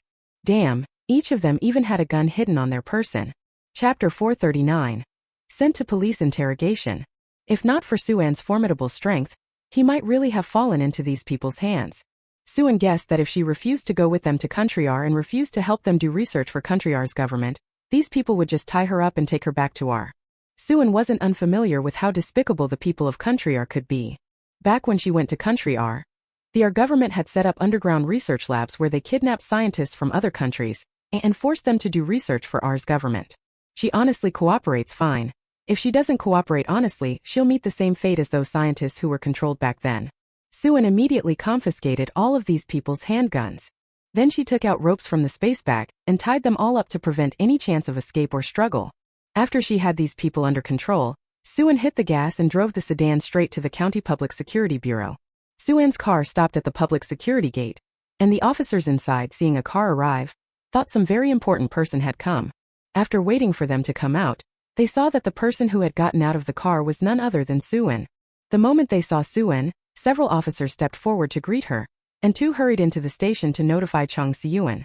If the officers were so excited to see Suan, besides knowing that Director Chang liked her, the most important reason was that Suan was very capable. Suan had achieved quite a few merits before, and later she even developed urea and compound fertilizers. Now she was a celebrity throughout Qingshui County. But most people had only heard of the name Suan. Few had actually seen her in person. The many comrades at the County Public Security Bureau knew Suan because she had helped them win merits before, which was how they came into contact with her. "Comrade Su, how did you have time to come here yesterday? Is there something you need us to handle?" A young public security officer stepped forward and enthusiastically asked Suan. Just as Suan was about to answer with specific details, Chang Siyuan, having heard that Suan was coming, immediately came out of the office as well. Although Chang Siyuan knew Suan already had a partner, and even knew that Suan was engaged to Lu Jinting. But when you like someone, even if that person is getting married, you still can't help but like them. Chung Si-yuan would quietly keep this fondness to himself, only making sure not to do anything that would break up someone else's family. At the moment he saw Suin, Chung Si-yuan's mood rari brightened. It turned out that whenever he saw the person he liked, even if he did nothing at all, his mood would still be good and his heart would be happy. Chung Si-yuan also took the initiative to go over and greet Suin. Comrade Su, long time no see. Suin also nodded at Chung Si-yuan. If the two couldn't be a couple, they could be ordinary friends. Chung Si-yuan seemed fairly sincere and upright, and Suin's impression of him wasn't bad. Comrade Su, what brought you here yesterday was? Suin then explained the situation. Chung Si-yuan frowned immediately after hearing that. He hadn't expected the people of country are to plan on recruiting Suin to serve their nation. If a talent like Suin were really taken away by country are, it would be a significant loss for their Hua nation. Now that these country are spies had come to Yuto Village's production team, they had nearly harmed Suin. To some extent, the Qingshui County Public Security Bureau is also responsible. As the local public security, they really should have protected Suin's safety. Fortunately, Suin is very capable and didn't let himself encounter danger or harm. If Suin had truly gotten into trouble, they wouldn't have been able to protect such a talent. It's impossible they wouldn't receive any criticism from above. While Chung Si-yuan felt relieved and grateful, he hurriedly told Suin that he would definitely interrogate these agents thoroughly. With these agents handed over to Chung Si-yuan, Suin had nothing to worry about. After discussing this matter with Chung Si-yuan, Suin intended to return to the production team. Chung Si-yuan then took the initiative and said, Comrade Su, since you have been targeted by people from country R, you may face danger at any time. How about I arrange some people on my side to protect your safety? Si-yuan felt that letting Suin take a risk once was enough. She couldn't be allowed to take a second risk. So it's best to arrange some personnel. That way Suin's safety can be better guaranteed. But Suin immediately refused. No need, Director Gung, don't worry. I can protect myself. Suin still had confidence in his own strength. If she really encountered a danger that even he couldn't protect her from, then the Yuan who came to protect her might also sacrifice himself in vain. Yuan wanted to say something else, but when he met Suin's resolute eyes, he decided not to say it. Since Suin said he could protect her, then he certainly could. This girl's abilities Yuan had actually seen before. Those agents really had nothing on Suin. All right then, Comrade Su. Once the results of the interrogation here come out, I'll inform you. All right, Director Yen. Thank you for handling this. Yuan hurriedly said. Comrade Su, this is all my duty. There's no need for thanks. Suin drove the small car back to Yuto Village's production team. Seeing Suin's car return while the several sent-down youths who had gone out with him hadn't come back yet, Wang Weihua couldn't help but be puzzled. Little sent-down youth Su, what about Li Gang and the others? Weren't they with you when you went to the county seat to pick up the package? Why haven't they come back with you? Suin had been intending to talk to Wang Weihua about this very matter. When the brigade leader asked about it, Suin explained the situation. When Wang Weihua heard that those sent-down youth were spies from country R, and that they were all after Suin, he was instantly so frightened his legs went weak. He had only said that those newly arrived sent-down youth seemed off, but who would have thought they were actually spies from country R? Besides, these people were targeting their little sent-down youth Su. What if they hurt little Su? Wang Weihua immediately suppressed his inner panic, then worried asked Suin, Little sent-down youth Su, how are you? You weren't hurt, were you? Suin shook her head. No, I'm not hurt. Captain, look, I'm standing right in front of you fine, aren't I? Do I look like I'm injured?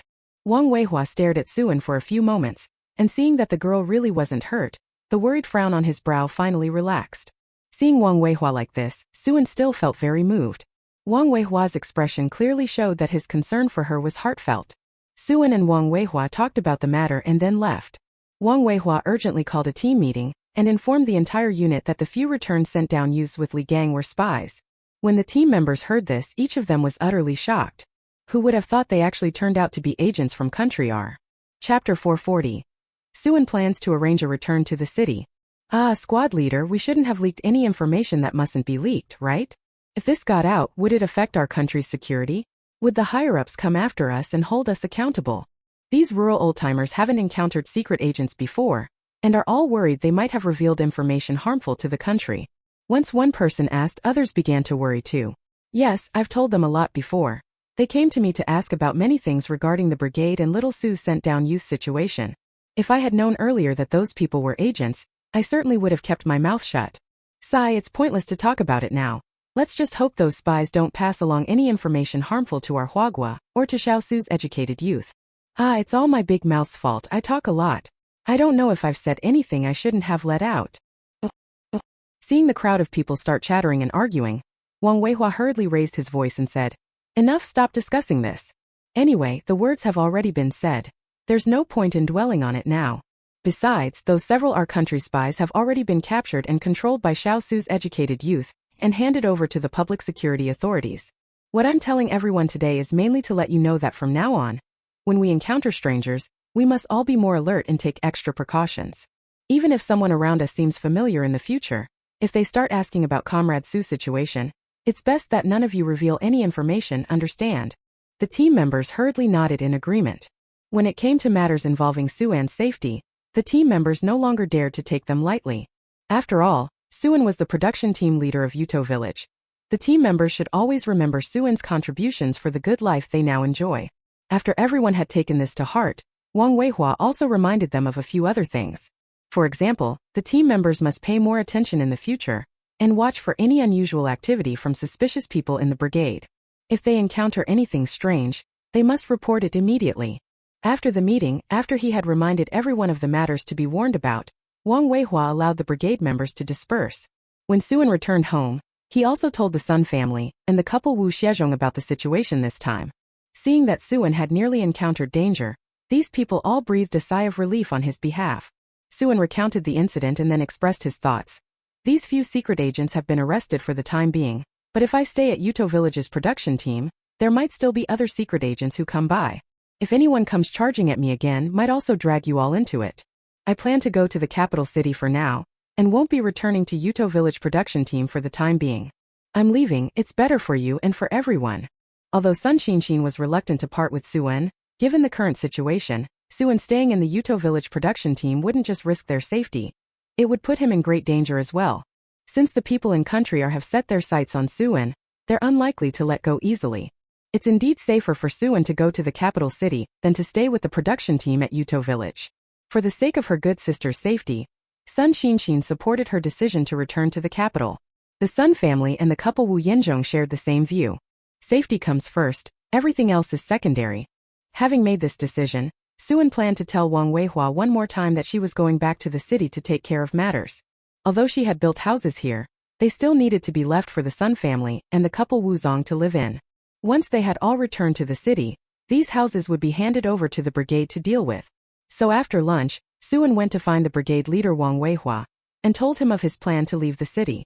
Seeing Suan leave the city, Wang Weihua also felt very reluctant. But considering the safety of the young educated youth since childhood, Wang Weihua understood that this was indeed more appropriate. Wang Weihua's eyes were red, then he said to Suan, "Young educated youth Su, since it is like this, uncle supports your leaving the city. It's just that you're no longer in the production team. Your uncle hopes you can take care of yourself," Wang Weihua said, wiping the tears from the corner of his eyes. Seeing him like this, Suan suddenly felt a bit reluctant as well. Having been in Yuto Village's production team for so long, Wang Weihua had taken good care of her. They were about to leave now, and chances of meeting again would likely be few. Facing this person who felt like an elder in the family, Suan likewise felt reluctant. Suan's eyes were also a little red as he said, "Captain Uncle, don't worry, I'll definitely take care of myself. You and Auntie Danny must take care of yourselves too." Wang Weihua saw Suan's concern for the two of them and smiled wryly.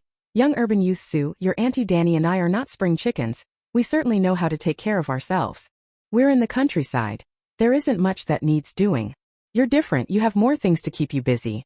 When this person gets busy, they might not be able to take care of their own body. So, you must take care of yourself. No matter how busy work gets, you can't be so busy that you neglect your own health. Take care, Captain, Uncle, I already know all of this." When Tao Danny heard that Suan was leaving for the city, she likewise reluctantly held Suan's hand and chattered on for a while. Seeing Wang Weihua and Tao Danny like this, Suan also felt somewhat unwilling to leave. Suan held Tao Danny's hand. "Auntie Danny, although I'm going to the city and won't be living in the production team anymore, if I have the chance I will come back to visit you and Uncle Team Leader. When the squad isn't too busy, you and Uncle Captain can also go to the capital city. Uncle Captain hasn't been to the capital yet. If you get the chance, go take a walk and have some fun." Ever since seeing the photos of Tao Danny's trip to the capital, Wang Weihua kept looking for an opportunity to go see it himself. Now hearing Suan say this, Wang Weihua also developed the same idea. When the production team at Dengshanta wasn't busy, He would pick a time and go to the capital with his wife to have a look, and while there pay a visit to that girl Suan. Well, Auntie probably won't be far behind. When you and Lu Jinting get married, your uncle and I will go over. Young educated youth Su, when you get married you must give us a heads up. Suan smiled and agreed. Yeah, when I get married I'll definitely call you in advance. Seeing Suan agree to this, Tao Danny felt relieved. Because she couldn't bear to let Suan go, Tao Danny still pulled the girl along and chatted with Xia for a while, and even the taciturn countryman Wang Weihua spoke a lot more this time. Wang Weihua did not tell the other team members about Suan's leaving the city for the time being. Suan needed to call the higher-ups first and coordinate with them, waiting for them to help arrange the paperwork for her leaving the city. Suan got in touch with Old Song. When Old Song heard about this, he was worried about the safety of their Huagua talents, so he immediately had his men arrange the return to the city for Suan. The next day, people from above came and completed all the procedures for Suan to return to the city.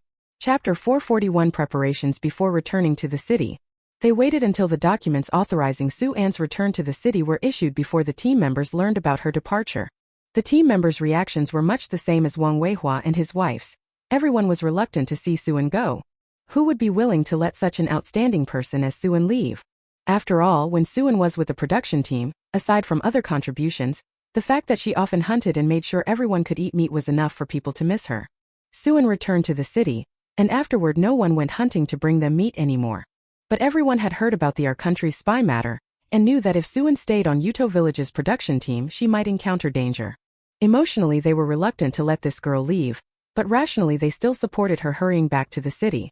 Jian was about to leave, and the team members had rummaged through their homes for good things, hoping to have her take them.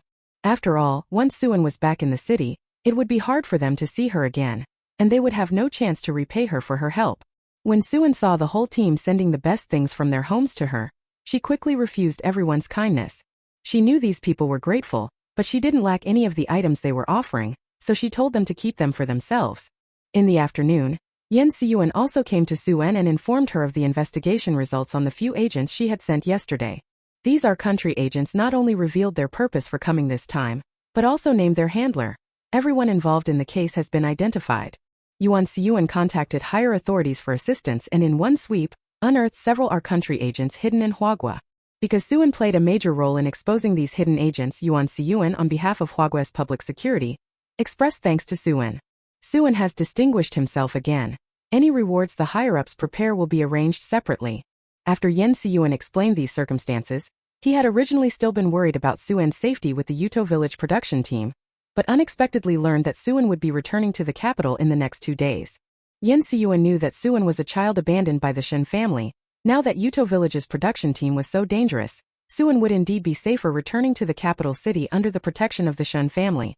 Seeing that Suan was already going back to the capital, Yen Siyuan began to consider whether he should also return to the capital. He had originally come to the grassroots to gain experience. Actually, after all this time gaining experience here because of the Yen family's connections, Yen Siyuan could have long ago been transferred back to the capital city. But back then Yen Siyuan chose not to return, mainly because Suan was still in Qingshui County. He didn't want her to leave, so Yen Siyuan thought that staying would give him more opportunities to be around Suan, and he stubbornly refused to let his family arrange the transfer. Now that Suan is going to the capital to pursue her career, there's no longer any need for him to remain here. Once he returned today, Kai Siyuan also had to call his family to let them know he could be arranged to return to the capital.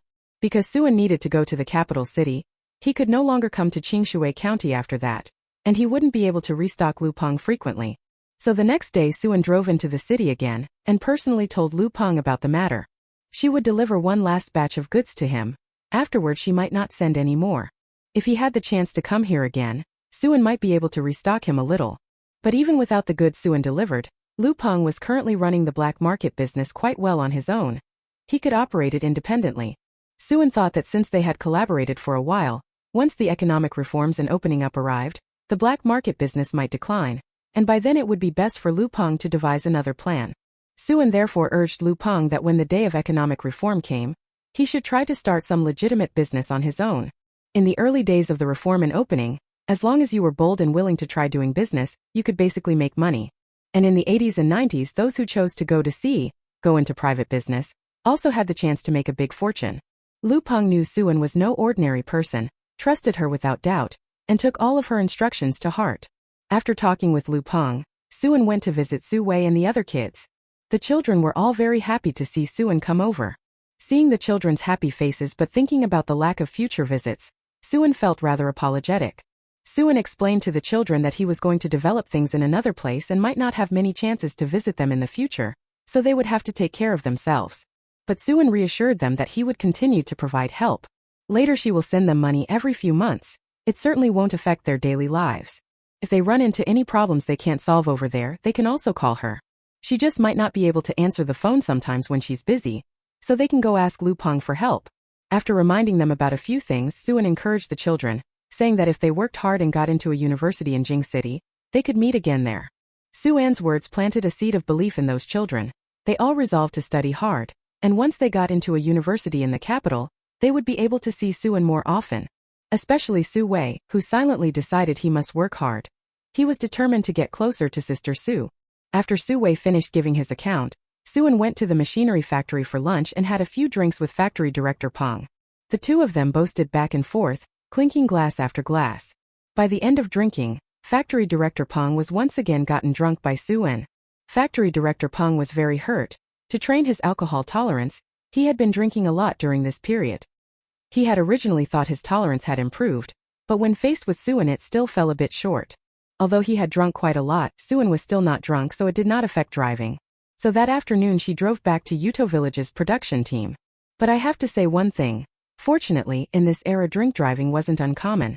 Even if Suan wasn't drunk and could still drive, she definitely wouldn't be allowed to drive after drinking. After returning to Yuto Village's production team, Suan rested for a night, and the next day she prepared to set off for Jing City. On the day Suan left, everyone from the brigade came to see her off. Suan looked at the teammates who were so reluctant to part with her, and it left a bitter taste in her heart. In her previous life under the suppression of the Su family, Suan felt like a very unnecessary person, someone no one would care about. In this life she finally realized that she had never been a superfluous person. She was someone who played such a role and made such contributions to everyone. All right, you can leave me here. Don't see me off any further. I'm driving away now.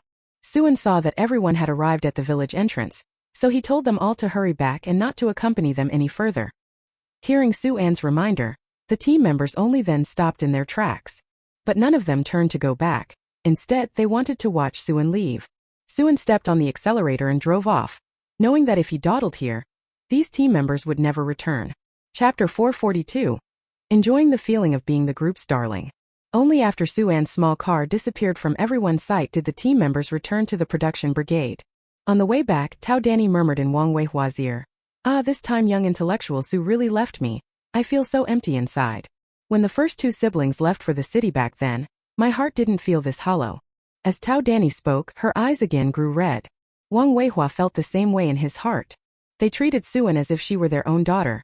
Now that Suan had returned to the capital, it was like their household's raised girl had married off, so feeling that empty space in their hearts was only natural. Suan did not know the thoughts of the Wang couple, otherwise she probably would have been moved too. Suan had been driving all day and only returned to the capital at 8 in the evening. Because she had told the Shun family earlier that she would return to the capital today or tomorrow, the Shuns were all waiting for her to come home. Suan wasn't sure whether she would be delayed on the road, so she didn't say for sure that she could make it back by evening. But the Shun family was still waiting for Suan. It was past 8 o'clock in the evening, and even old Master Shun and old Madam Shun hadn't gone back to their rooms to sleep. According to their plan, the old couple intended to wait until 10. If Suan still hadn't returned by 10 o'clock at night, they would go to bed and rest. After all, they were older. Staying up a little while was fine, but if they stayed up too long it would indeed become unbearable. Shun Chongfeng and Xiao Qingyue were a bit younger, so they decided to stay up until midnight. If Suan still hadn't returned by 12, it was likely he wouldn't be coming back that night, and they could rest then without it being too late. Unexpectedly, Suan came home fairly early. He arrived a little after 8. Suan, however, felt that a little after 8 in the evening was already quite late. People these days had few entertainments, and their routines were basically the same as in ancient times. Rise with the sun, rest at sunset. Normally, if it got dark around 7 in the evening you had to go to bed. It was rare not to be asleep by a little after 8. Suan had originally thought that by this time the Shun family would all have already settled down to rest. Unexpectedly, when she returned home, none of the Shun family were asleep. They were all sitting in the living room waiting for her. The moment Suan arrived home, she was greeted by the warm lights in the house and her family waiting for her. Oi, NN is back. The first to greet Suan was old Madame Shun. In fact, she was old. By 8 o'clock in the evening many people were already getting sleepy. But she had just let out a little laugh when she saw her granddaughter come back. The moment old Madame Shun saw her precious granddaughter, she instantly brightened up. Suan also saw old Madame Shun and smiled at her. Grandma, why aren't you asleep? Old Madame Shun held Suan's hand. Didn't you say you might come back tonight or tomorrow? Grandma has been waiting for you. I was planning to wait until 10. If you didn't come back I'd go rest. I didn't expect you'd get back before then. Suan heard old Madame Shun's words, looked around at the people in the room, and realized that the Shun family had all been waiting for her to come home. She had simply gone home like normal. She never expected the Shuns to care so much and actually wait for her. They stayed up so late instead of resting just to wait for her to return. Suan just felt a warm glow in her heart. It was really nice to be cared for like this by her family. Xiao Qingyue, after seeing Suan, also took the initiative to greet him. Anin, you've been driving back for so long. Are you tired?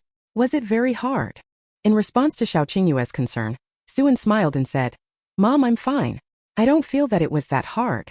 Shen Chongfeng, standing beside him, said with concern, You child, you've been driving all day, how could you not be tired? Dad, ordinary people would definitely feel tired after driving for so long, but I'm not like ordinary people. I have more energy, I really don't feel that tired. Xiao Qingyue and Shen Chongfeng looked at their daughter's condition, and felt reassured since she did not appear particularly fatigued. Xiao Qingyue then took the initiative to ask Suan, Anin, you haven't had dinner yet, have you? Are you hungry?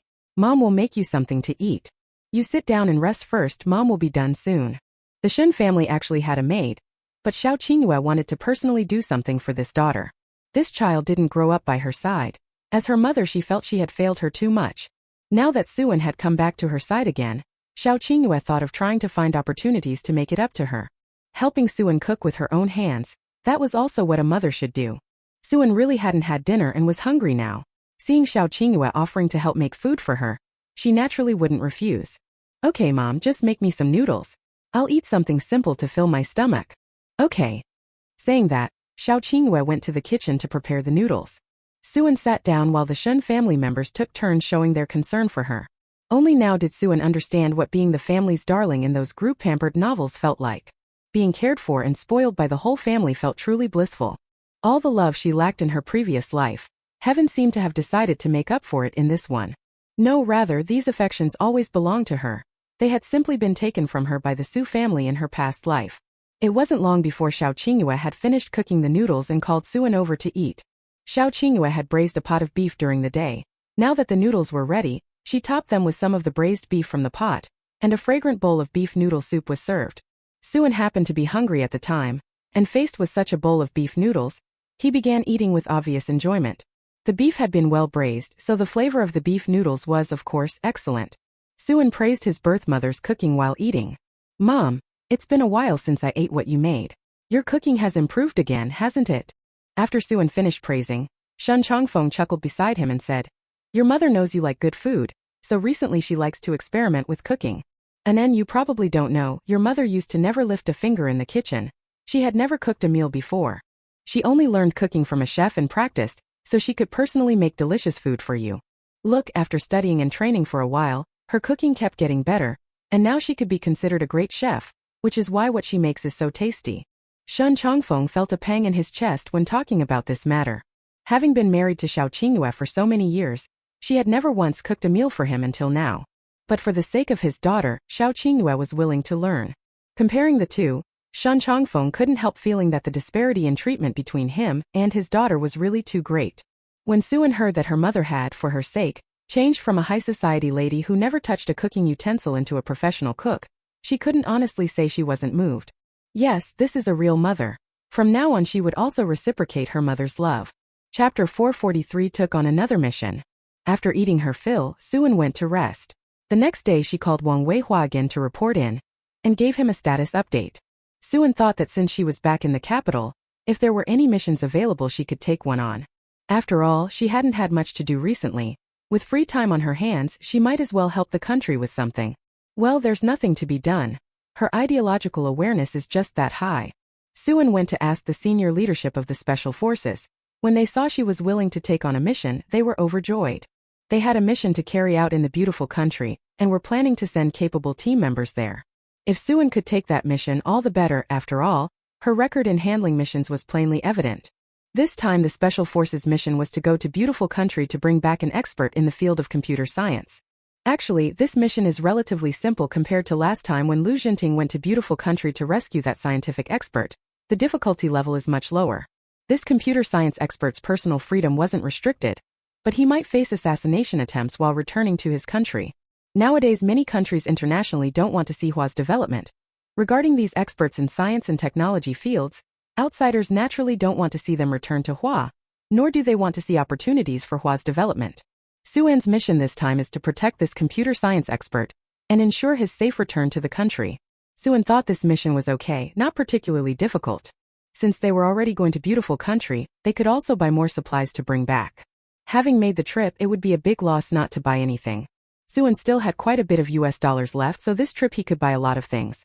What the Hwagwa people lack most right now is food, and Suan plans to help the country buy back more grain. There are many farmers in the United States, which is a major agricultural nation. Once he arrived, it was still very convenient and cheap to buy grain directly from the farmers there. Of course, meat and various advanced electronic products can also be bought. After taking the job, Suan didn't stay in Jing City for long before setting out again. Xiao Qingyue felt pained that her daughter was so busy with work she barely stayed home a few days before leaving. In fact, with the Shun family's resources, even if Suan didn't strive herself, the child's future life wouldn't be bad. Yet the girl still insists on fighting for it.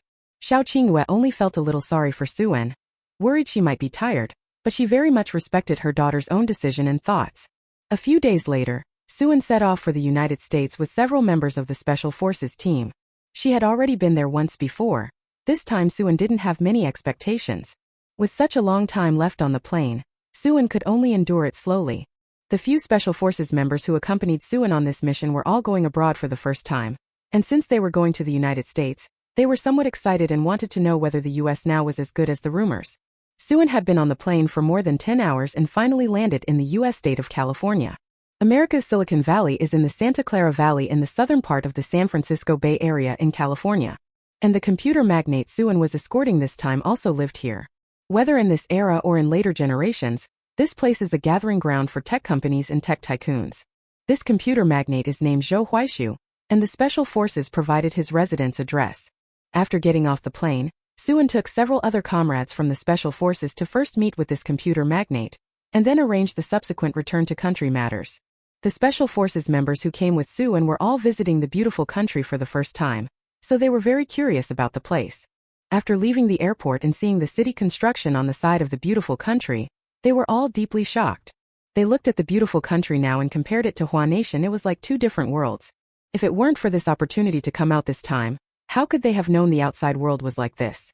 Compared to these team members, Suan remained much more composed. Suan hailed a car, spoke briefly with the driver, gave the address of Zhou Huaishu's home, and the car set off in that direction. About an hour later, they arrived at their destination. Zhou Huaishu lived in a villa community. Someone of that caliber could do well anywhere, whether at home or abroad. It's not surprising that people living in the beautiful country would have villas. But for a big shot who can live in a villa abroad and enjoy such great conditions there to be willing to return and serve the country, helping Hwagwa's development, Suan felt that someone with that kind of patriotism deserved great respect. It was also because of people like them that Hwagwa could later rise again to the top of the world. Suan led the Special Forces comrades to the gate of Zhou Huaishu's house. They knocked on the door. No one answered from inside. But Suan still went up and with a rhythm, knocked on Zhou Huaishu's front door. This was the code phrase preset by the Special Forces in Zhou Huaishu's side. After Suan finished knocking after a while, the inner door was opened. The one who opened the door was a middle-aged man who looked to be in his 40s or 50s. He wore gold-rimmed glasses and looked genteel and refined. Seeing Suan, Zhou Huaishu smiled and beckoned them inside. I didn't expect you to arrive so quickly. I still need a few days to get ready before I can return to the country. Zhou Huaishu explained his situation. He still had some materials to pick up here that he would take back to work on together. Suan wasn't in a hurry to take Zhou Huaishu away immediately, so when he said he needed a few more days, Suan thought he could use that time to handle a few things and buy some supplies. So Suan hurriedly said to Zhou Huaishu, "All right, Comrade Zhou, don't worry. Once your paperwork is taken care of, let us know and we'll accompany you back to the country." Zhou Huaishu nodded. When my paperwork is sorted out, I'll get in touch with you." Suan then asked Zhou Huaishu if there was anything their special operations team could help with. If there was any paperwork that needed their handling, he said to tell them and they would help get it done. Zhou Huaishu felt there was nothing at the moment that required the special operations team's help. This is the beautiful country, not Huagua. He is more familiar with this place, and some matters are more convenient when handled personally by him. Not for now, but I'll let you know if anything comes up. Suan responded. All right, Comrade Zhou. Get in touch with us if you need any assistance later. I've already coordinated with Zhou Huaishu. Suan will temporarily take the Special Forces comrades and leave. The team members who came with Suan asked, Captain Su, where are we headed now? Suan replied, let's first find a place to settle down. The weather's pretty cold, we can't sleep on the streets. Find somewhere a bit closer to Comrade Zhou. If he needs anything, we can help him in time. Chapter 444. Buying meat and grain at the farm. The Special Forces team members all followed Suan's arrangements. After all, this time Suan was leading the team. Suan found a large hotel near Zhou Huaishu's home and checked in. Following them, the Special Forces members exclaimed, Captain Su, are we really staying this nice? A night's stay here isn't cheap. How did they give us so much funding? After one member exclaimed, another chimed in. You don't know then. I heard from teammates who've gone on missions with Captain Su before that when he goes abroad on missions, he pays out of his own pocket. If we're counting on the small amount of funds allocated from above, I reckon we can only stay in the cheapest hotels here. Oh, I see. Then being able to go on missions with Captain Su is really our luck and good fortune. Which of the team members on missions doesn't want to eat better and live better while they're out? With limited resources, there's no way to make those kinds of demands. But with Suan leading them, they didn't have to worry about funding. No wonder so many people praised Suan, coming to others' aid. He was not only capable but also wealthy. Hearing his team members chatter, Suan smiled and said, there are some risks in this mission, so within my means, I'll make sure everyone eats well and lives well. After arranging the rooms, Suan took the team out to eat. On the plane there were only simple airline meals, which Suan couldn't stand. Now that they'd landed, she had to find a restaurant to eat something good. Suan ordered several things. Steak, fruit salad, and Western desserts. But the teammates who had come with her only ate the steak.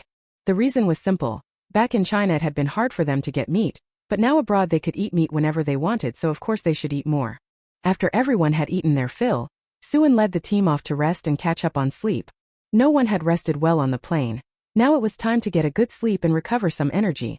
These past few days Zhou Huaishu had no particular plans, so there was nothing for them to do. They could stay at the hotel and conserve their strength. After resting for a night, Suan told the Special Forces members that she would step away for a while. If Zhou Huaishu needed any help, they could lend a hand. When Suan went out, she intended to buy a few things. Before leaving, Suan put on heavy makeup. After donning a wig, she looked no different from the people in the beautiful country. When out and about, it's still easier to get things done with a local face.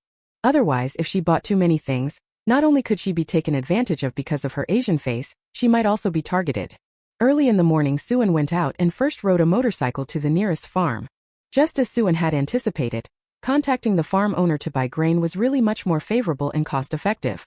Suan first ordered dozens of tons of grain, bought food from the farm owners, and Suan also promptly bought over 100 beef cattle, and more than 1,000 sheep from them.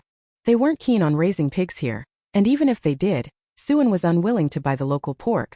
A key reason was that pigs here weren't castrated. Pork from such pigs didn't taste good. There was a strong boorish odor. Compared with the pork back in China, the texture and flavor of the pork here are really much worse. Buying grain and meat took Suan a whole day's effort. She waited until it was dark before finally returning to the hotel.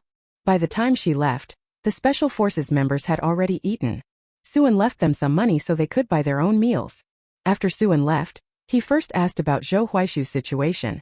Seeing that everything was fine over at Zhou Huai's place and having not contacted them, Suan felt reassured. On the 27th day, Suan went to several electronics factories and purchased some household appliances, like radios and televisions, which were currently sought-after goods in Huagua.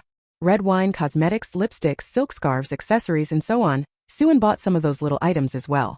After 2 days of heavy shopping, Suan's space locker was piled high with supplies. Having bought almost everything he needed, Suan stopped going out and instead kept an eye on Zhou Huaishu's situation. Zhou Huaishu had been busy for 4 days and finally managed to get the necessary documents in hand. After he was ready, he contacted Suan and arranged to leave the country together. Suan, the Special Forces team members, Zhou Huaishu, and some documents went together to the airport on the Beizhou side. On the way to the airport, Suan and his team watched their surroundings to prevent anyone from ambushing Zhou Huaishu and stopping him from leaving the beautiful country. But strangely, they were very quiet the whole time on the plane. Such quietness actually made Suan feel a bit uneasy. Why did he feel something was off? If they didn't encounter any danger on the way, but there was an ambush on the plane, they'd be done for. After all, once a plane is up in the sky, any accident or sudden change could put them in great danger. Suan felt that the saying was very true, whatever you fear is what will come. After the plane had flown smoothly for 3 hours, it suddenly began to jolt. It wasn't only Suan and a few others on this flight. There were many passengers aboard, and a lot of them were foreigners. This plane isn't flying directly to Huaguo. It's flying to Xiangjiang first. These people will transfer in Xiangjiang and then go on to Jing City. At present there were many passengers from Meligua bound for Xiangjiang. When the plane began to sway, one after another they showed looks of panic in their eyes. Soon after, Suan heard cries of alarm. Many foreigners shouted in English. "What's happening? Flight attendant, what's going on? What's wrong with the plane? Are we going to die on this plane? Sniff, what should I do? I'm still young, I don't want to die, I still want to enjoy life. How could something happen just from taking a flight?" Compared to the panic and confusion of ordinary passengers, Suan and the other Special Forces team members remained much calmer when facing this situation. After all, those who can be selected for the Special Forces have all passed psychological fitness evaluations. If your psychological fitness doesn't meet the standard, you can't be selected for the Special Forces. But given the current situation, they didn't show panic on the surface, yet they were becoming anxious. Because their mission this time was to help Zhou Huaishu, this expert in the field of computers, successfully get across the border. Now that the plane has had an accident, they won't be able to complete the mission successfully. It would be one thing if those people died, but if a computer expert like Zhou Huaishu dies, Huaguo would suffer a great loss. After all, research in the field of computer science in Huaguo is still lagging, and it urgently needs experts in this area to help develop it. Chapter 445. Fixing the plane malfunction. If the state didn't value talents like Zhou Huaishu, it wouldn't have arranged for Special Forces members to personally come to the beautiful country to escort him back safely. Facing this situation, Zhou Huaishu didn't show much panic in his eyes, only some regret. He had originally intended to return and serve the motherland, but who knew heaven wouldn't grant him that chance? Zhou Huaishu sighed, and could only say this was his fate, the country's fortune. Even with regret, he felt powerless when such misfortune actually occurred. Suan, however, was unwilling to give up like that. Heaven had granted her a rebirth, had let her enjoy familial love, had allowed her life to get better bit by bit. It was not meant for her to kick the bucket now. Suan immediately groped toward the cabin on the jolting plane and asked the flight attendant at the airport about the specifics. It seems the plane's control panel went haywire. The circuitry inside was sabotaged. Unless we can fix it quickly, the plane won't hold up much longer and will have to plunge into the sea. We'll all die. The flight attendant replied to Suan, his eyes full of fear and agitation. Although they'd received training in this area, when faced with actual life and death situations, how many people can truly remain calm? When Suan heard that the plane's control panel circuitry had been sabotaged, he knew someone had tampered with it. The purpose was obvious, to prevent Zhou Huaishu from returning to China. Suan immediately turned to the flight attendant and said, "I know something about this. Hurry and take me to the cockpit. I'll see if I can repair the circuitry." The flight attendant could no longer worry about whether little Suan really knew how to repair the control panel circuitry. In such a dangerous situation, they had to try anything that offered even a sliver of hope. So the flight attendant immediately let Suan into the cockpit. After Suan entered the cockpit, she saw one pilot still desperately trying to control the plane while the other anxiously inspected the wiring. The attendant went over and said to the person checking the wiring, "This young lady says she can fix the circuitry. Let her take a look." Given the situation, the crewman who was repairing the circuitry had no choice but to let a stranger try. Because he couldn't find where the problem was coming from, and if the delay continued like this, the plane might crash and he himself would die. He could only let someone else give it a try.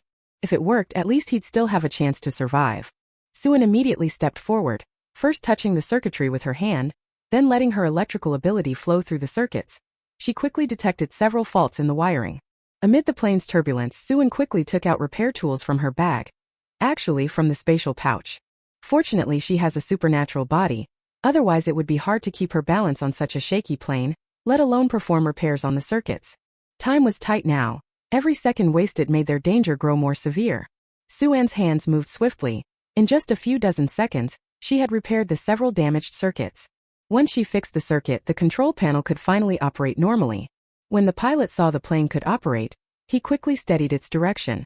Originally they were only 3 meters above the sea. If not for a hair's breadth, they would have plunged into the ocean.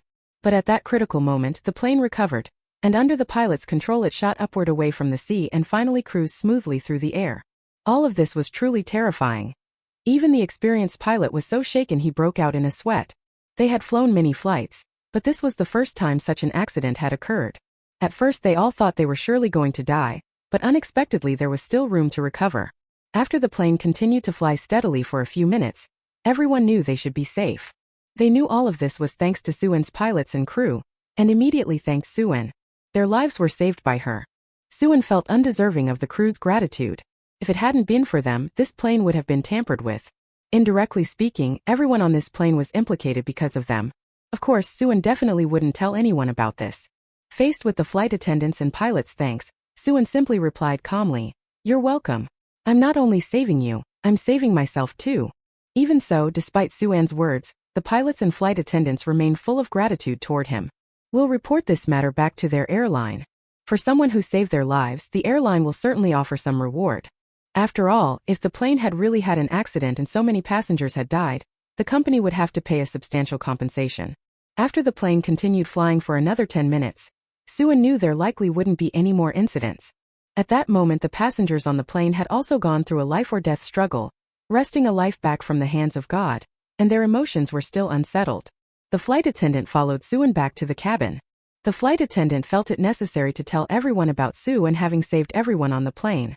So after returning to the cabin, the flight attendant raised his voice and said to all the passengers, "We are truly sorry. Our aircraft's control panel circuitry experienced a bit of a malfunction and frightened everyone.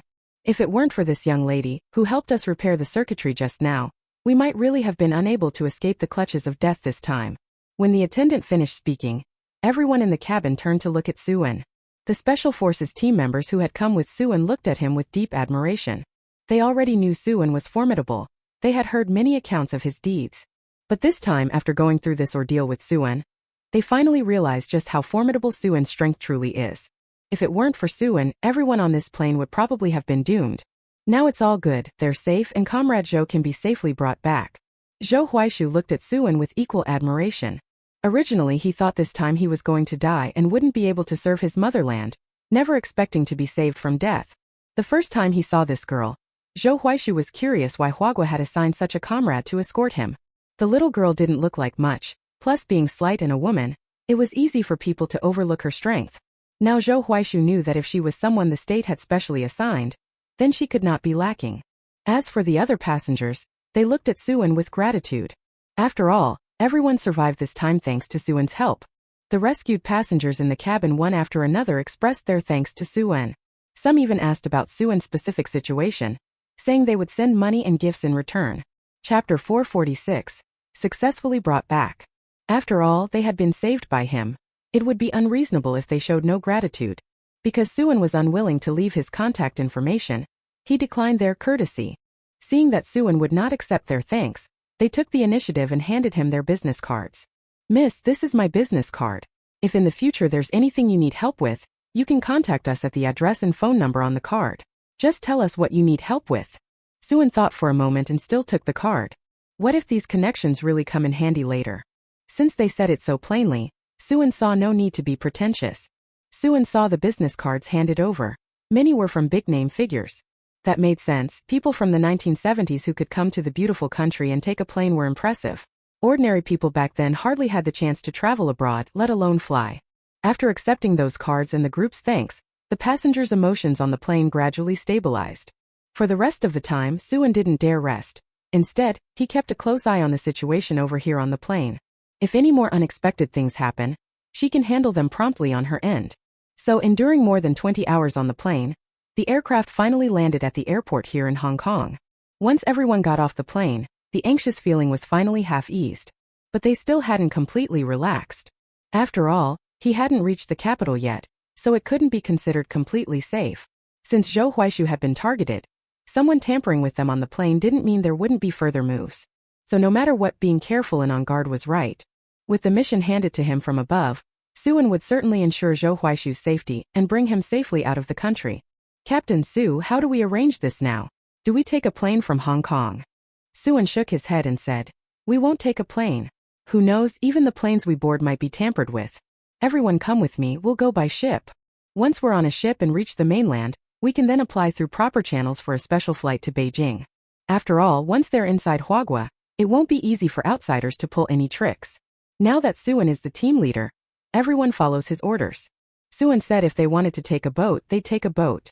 Compared to flying, taking a ship is still somewhat safer. Putting aside the fact that it would be harder for spies to be planted to harm Zhou Huaishu, even if someone did tamper with things, the chance of escaping would be much higher. That wouldn't be the case on a plane. Suan brought the Special Forces team members and Zhou Huaishu to the ferry crossing. They did not go through the proper procedures to board a boat to the other side. Instead, they chose to sneak across. The reason was simple. Sneaking across was less likely to expose them than using the legitimate ferry, and if their identities weren't exposed, they would naturally be safer. Suan arrived at the ferry crossing and hired a fishing boat. Suan paid a good deal of money, and the fishing boat soon set off, carrying them toward the opposite shore. Before long, Suan and his group reached the inland coast. As soon as they arrived, Suan quickly contacted the local government. Under the protection of the local government, they rested here for the night. Suan also got in touch with the higher-ups above. The Special Forces leadership and government officials all took it seriously and immediately arranged a special aircraft for them. The next morning, after a night's rest, Suan and the others boarded the government-arranged flight to Jing City. The rest of the journey was calm, with no further dangerous incidents. Only when the plane landed at Jing City's airport did everyone finally let out the breath they'd been holding. Suan arrived safely. The Special Forces had arranged a dedicated vehicle to pick them up. Zhou Huaishu is a talent in the field of computer science. The government values him greatly and had arranged for the required government personnel to meet him at the airport. This time a senior leader of the Special Forces also came along. After Suan and the others got off the plane and met up, the Special Forces leader greeted Zhou Huaishu first, then exchanged greetings with Suan and several Special Forces members. "Comrade Su, you really worked hard this time." "Not at all. Being able to successfully complete the mission is our honor." The Special Forces leadership looked at Suan with satisfaction. This girl was truly formidable. Every mission they assigned her she completed so outstandingly.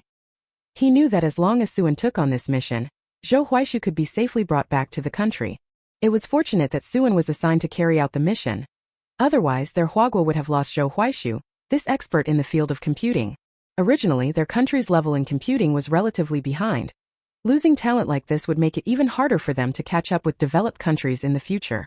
Suan and the other members of the Special Operations team returned to the organization together.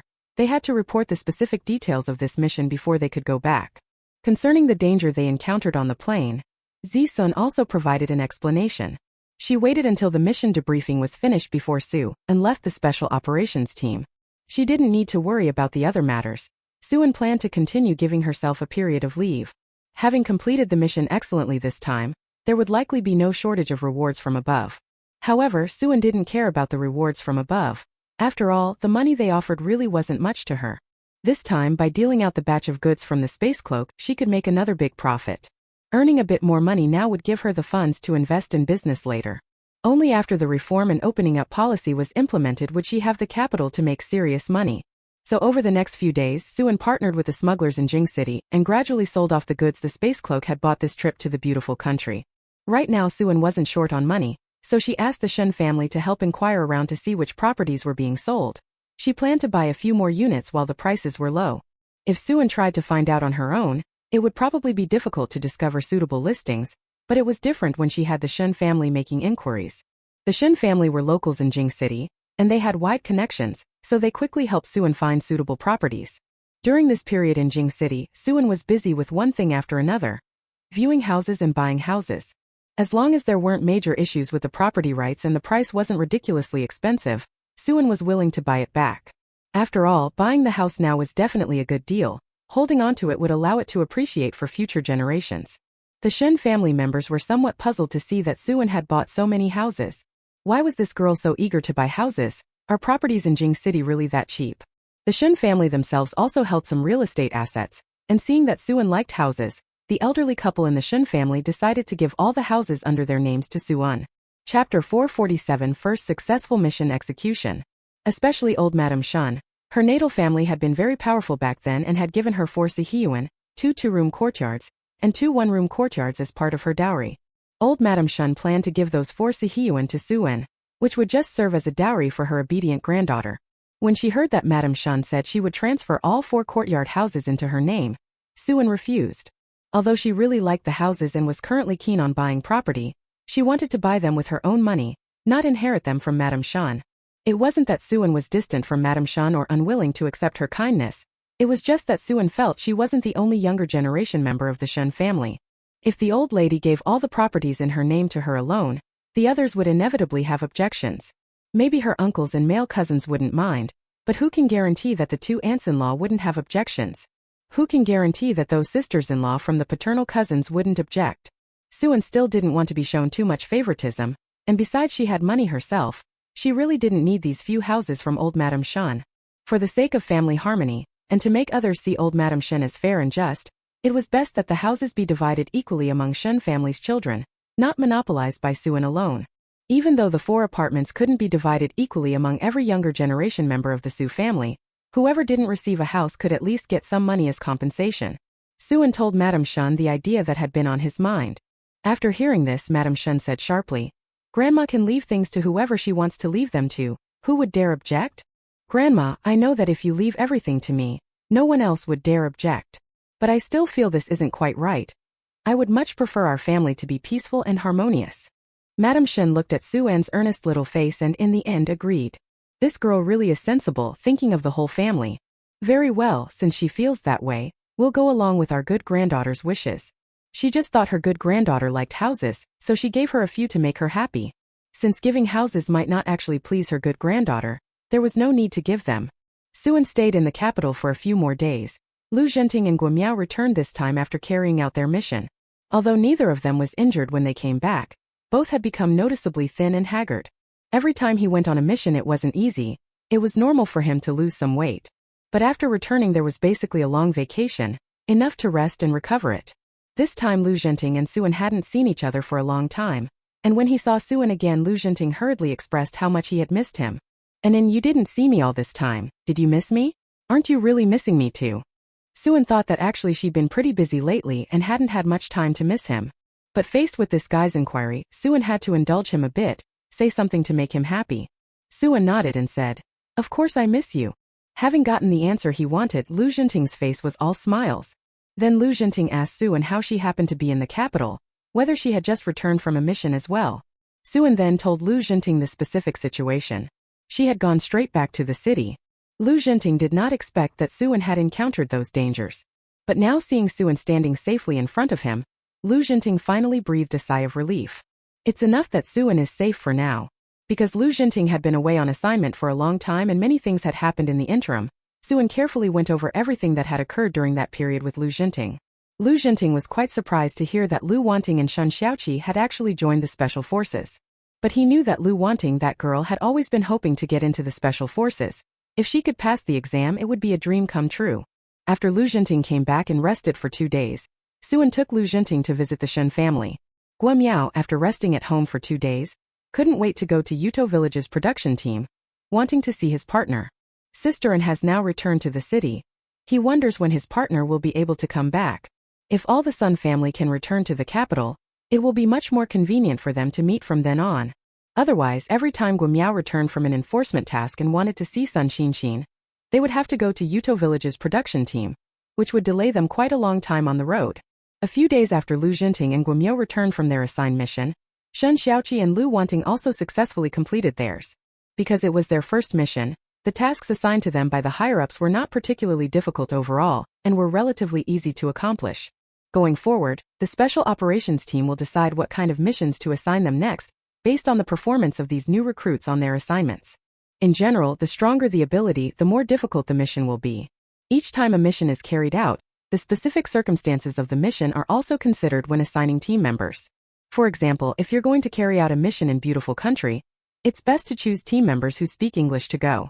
After all, if there's a language barrier and communication is obstructed, the mission will naturally be harder to accomplish. Although this time Shen Xiaoqi and Lu Wanting's enforcement task wasn't very difficult, completing it successfully for the first time was still very meaningful. Suan saw that the two of them came back looking considerably haggard, but it was good that they were safe. How was it? Was this enforcement task tough? After meeting, Suan smiled and asked them. Although both felt it was quite hard, knowing they could do work for the special forces made them feel honored. He hoped they would continue to work hard in the future, and contribute more to the special forces and to China. Lu Wanting and Shen Xiaoqi had also been resting at home these past few days. Over these past few days, Qian Shui had been giving her son and daughter all kinds of nutritional supplements to take. Lu Wanting felt her birth mother's attitude had been off lately, so she couldn't help but blurt out to Qian Shui, "Mom, why do I feel like you've been treating me even better recently? You didn't used to be like this." Qian Shui's mouth twitched. This ungrateful little daughter. Why wasn't she like this before? Qian Shui thought she had always treated her daughter well. It's just that recently she had been a bit more attentive, not because she felt sorry seeing the girl go out on missions and work hard, but because the girl had found a partner which eased a lot of her worries. "You weren't bad to me before, were you? If you say that, I'd be hurt," she said. Lu Wanting glanced at her mother, then smiled and said, "Mom, I was just saying that casually, don't take it to heart." If you want to cheer your mother up, you could call that kid Shen Xiaoqi over for dinner again so your parents can see him." Lu Wanting was speechless at Qian Shui's words. "Mom, what's there to see? He's not your son. I'm your biological daughter. Aren't I enough for you?" Chapter 448. Discussing Lu Wanting and Shen Xiaoqi's marriage. Lu Wanting truly couldn't understand her mother's desire to see Shen Xiaoqi. What's there to miss about that guy? She hadn't even thought about seeing him, but her own mother started missing him. Qian Shui, listening to her daughter's words, kept nagging. "What do you know? A son-in-law is half a son. I haven't seen Xiaoqi for so long. Isn't it only right to invite him over for a meal?" Lu Wanting curled her lip. "Mom, aren't you speaking too soon? We're not married yet, so he can't be your son-in-law." Qian Shui widened her eyes. "Lu Wanting, what do you mean by this? Aren't you already dating them? You're already dating them. Aren't you going to take responsibility? Don't you know that a relationship without the intention of marriage is just fooling around? And that child is so outstanding, there's nothing to criticize in any way. If you don't marry him in the future, what exactly are you still looking for?" Lu Wanting shivered a little just hearing Qian Shui's nagging. See, it's starting again. If she had known, she wouldn't have said those things. But Lu Wanting really hadn't expected that Shen Xiaoqi held such a high place in her mother's heart. From her mother's attitude, Lu Wanting felt that if she didn't marry Shen Xiaoqi in the future, her mother might literally not allow her to come home anymore. Sob sob. She didn't know what kind of spell Shen Xiaoqi had poured into her birth mother. "All right, Mom, I know. I'll be responsible to him. I'm not the kind of person who plays with people's feelings." In fact, just now Lu Wanting only said that to Qian Shui with her mouth. She wasn't truly unwilling to marry Shen Xiaoqi. Lu Wanting knew clearly in her heart that the best match she could find would be Shen Xiaoqi. Unless she never married in this life, otherwise when it came to matchmaking, she could be 100% certain she wouldn't find anyone better than Shen Xiaoqi. Lu Wanting also understood that not marrying wasn't realistic. With her mother's temperament, she'd be nagged to death. So since she had to marry if she didn't choose a man like Shen Xiaoqi, excellent in every way and someone she liked, who else could she possibly choose? When Lu Wanting said that, Qian Shui felt relieved. With the lunar December coming, it would soon be Lu Wanting's birthday. Before the girl's 20th birthday, Qian Shui felt she had to finalize the two children's marriage arrangements. So taking advantage of the two of them returning from a mission this time, she planned to arrange for both families to meet and discuss their marriage. Otherwise, if they wait until the others carry out the mission again, who knows how much longer it will take. Lu Wanting agreed to ask Shen Xiaoqi to come to her house for dinner, but she didn't expect that at the table Qian Shui would directly suggest to Shen Xiaoqi that the two fathers meet to discuss arrangements for their marriage. Lu Wanting hurriedly said, "Mom, how long have Shen Xiaoqi and I even been dating? You're arranging for their fathers to meet to talk about our marriage. Isn't that a bit too rushed?" Qian Shui snorted. "Don't you remember having your fortune told? The master said you must be married before you turn 20. Don't dismiss these things. If they were all feudal superstitions, could the illness you had as a child have suddenly gotten better? Some things are better to believe they exist than to assume they don't.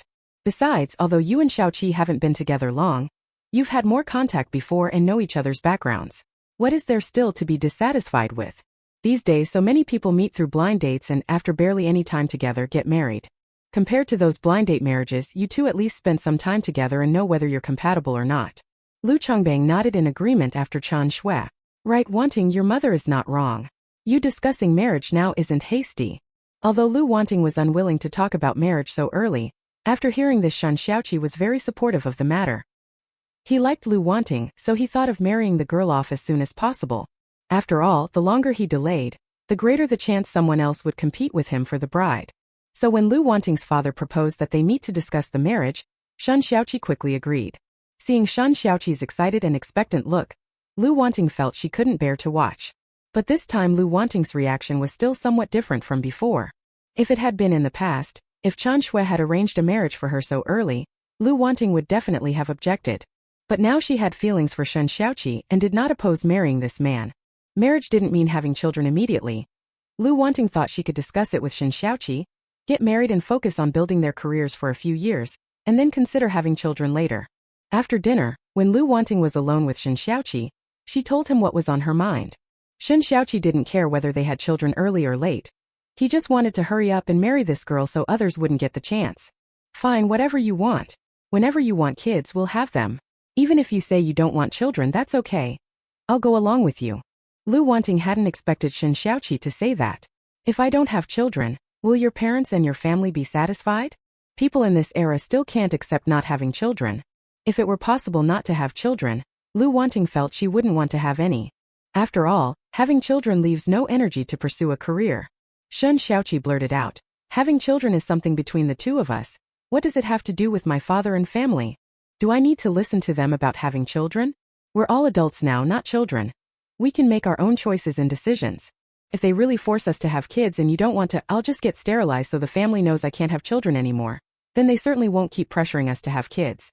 Lu Wanting was shocked by Shen Xiaoqi's words. She hadn't expected this man to go that far to respect her. Hearing Shen Xiaoqi's reply, Lu Wanting knew she had chosen the right person. Because of Shen Xiaoqi's respect for her alone, regardless of whether they would have children in the future, she decided to marry him. Uncle Shen and Aunt Shen, upon learning that their future in-laws had arranged a meeting, happily brought gifts to their home the next day. Both families were genteel and well-bred, so this meeting was a pleasant one for everyone. The two families formally settled the marriage between Shen Xiaoqi and Lu Wanting. Actually, both families thought the sooner the wedding the better, but a wedding still required preparation and couldn't be too rushed.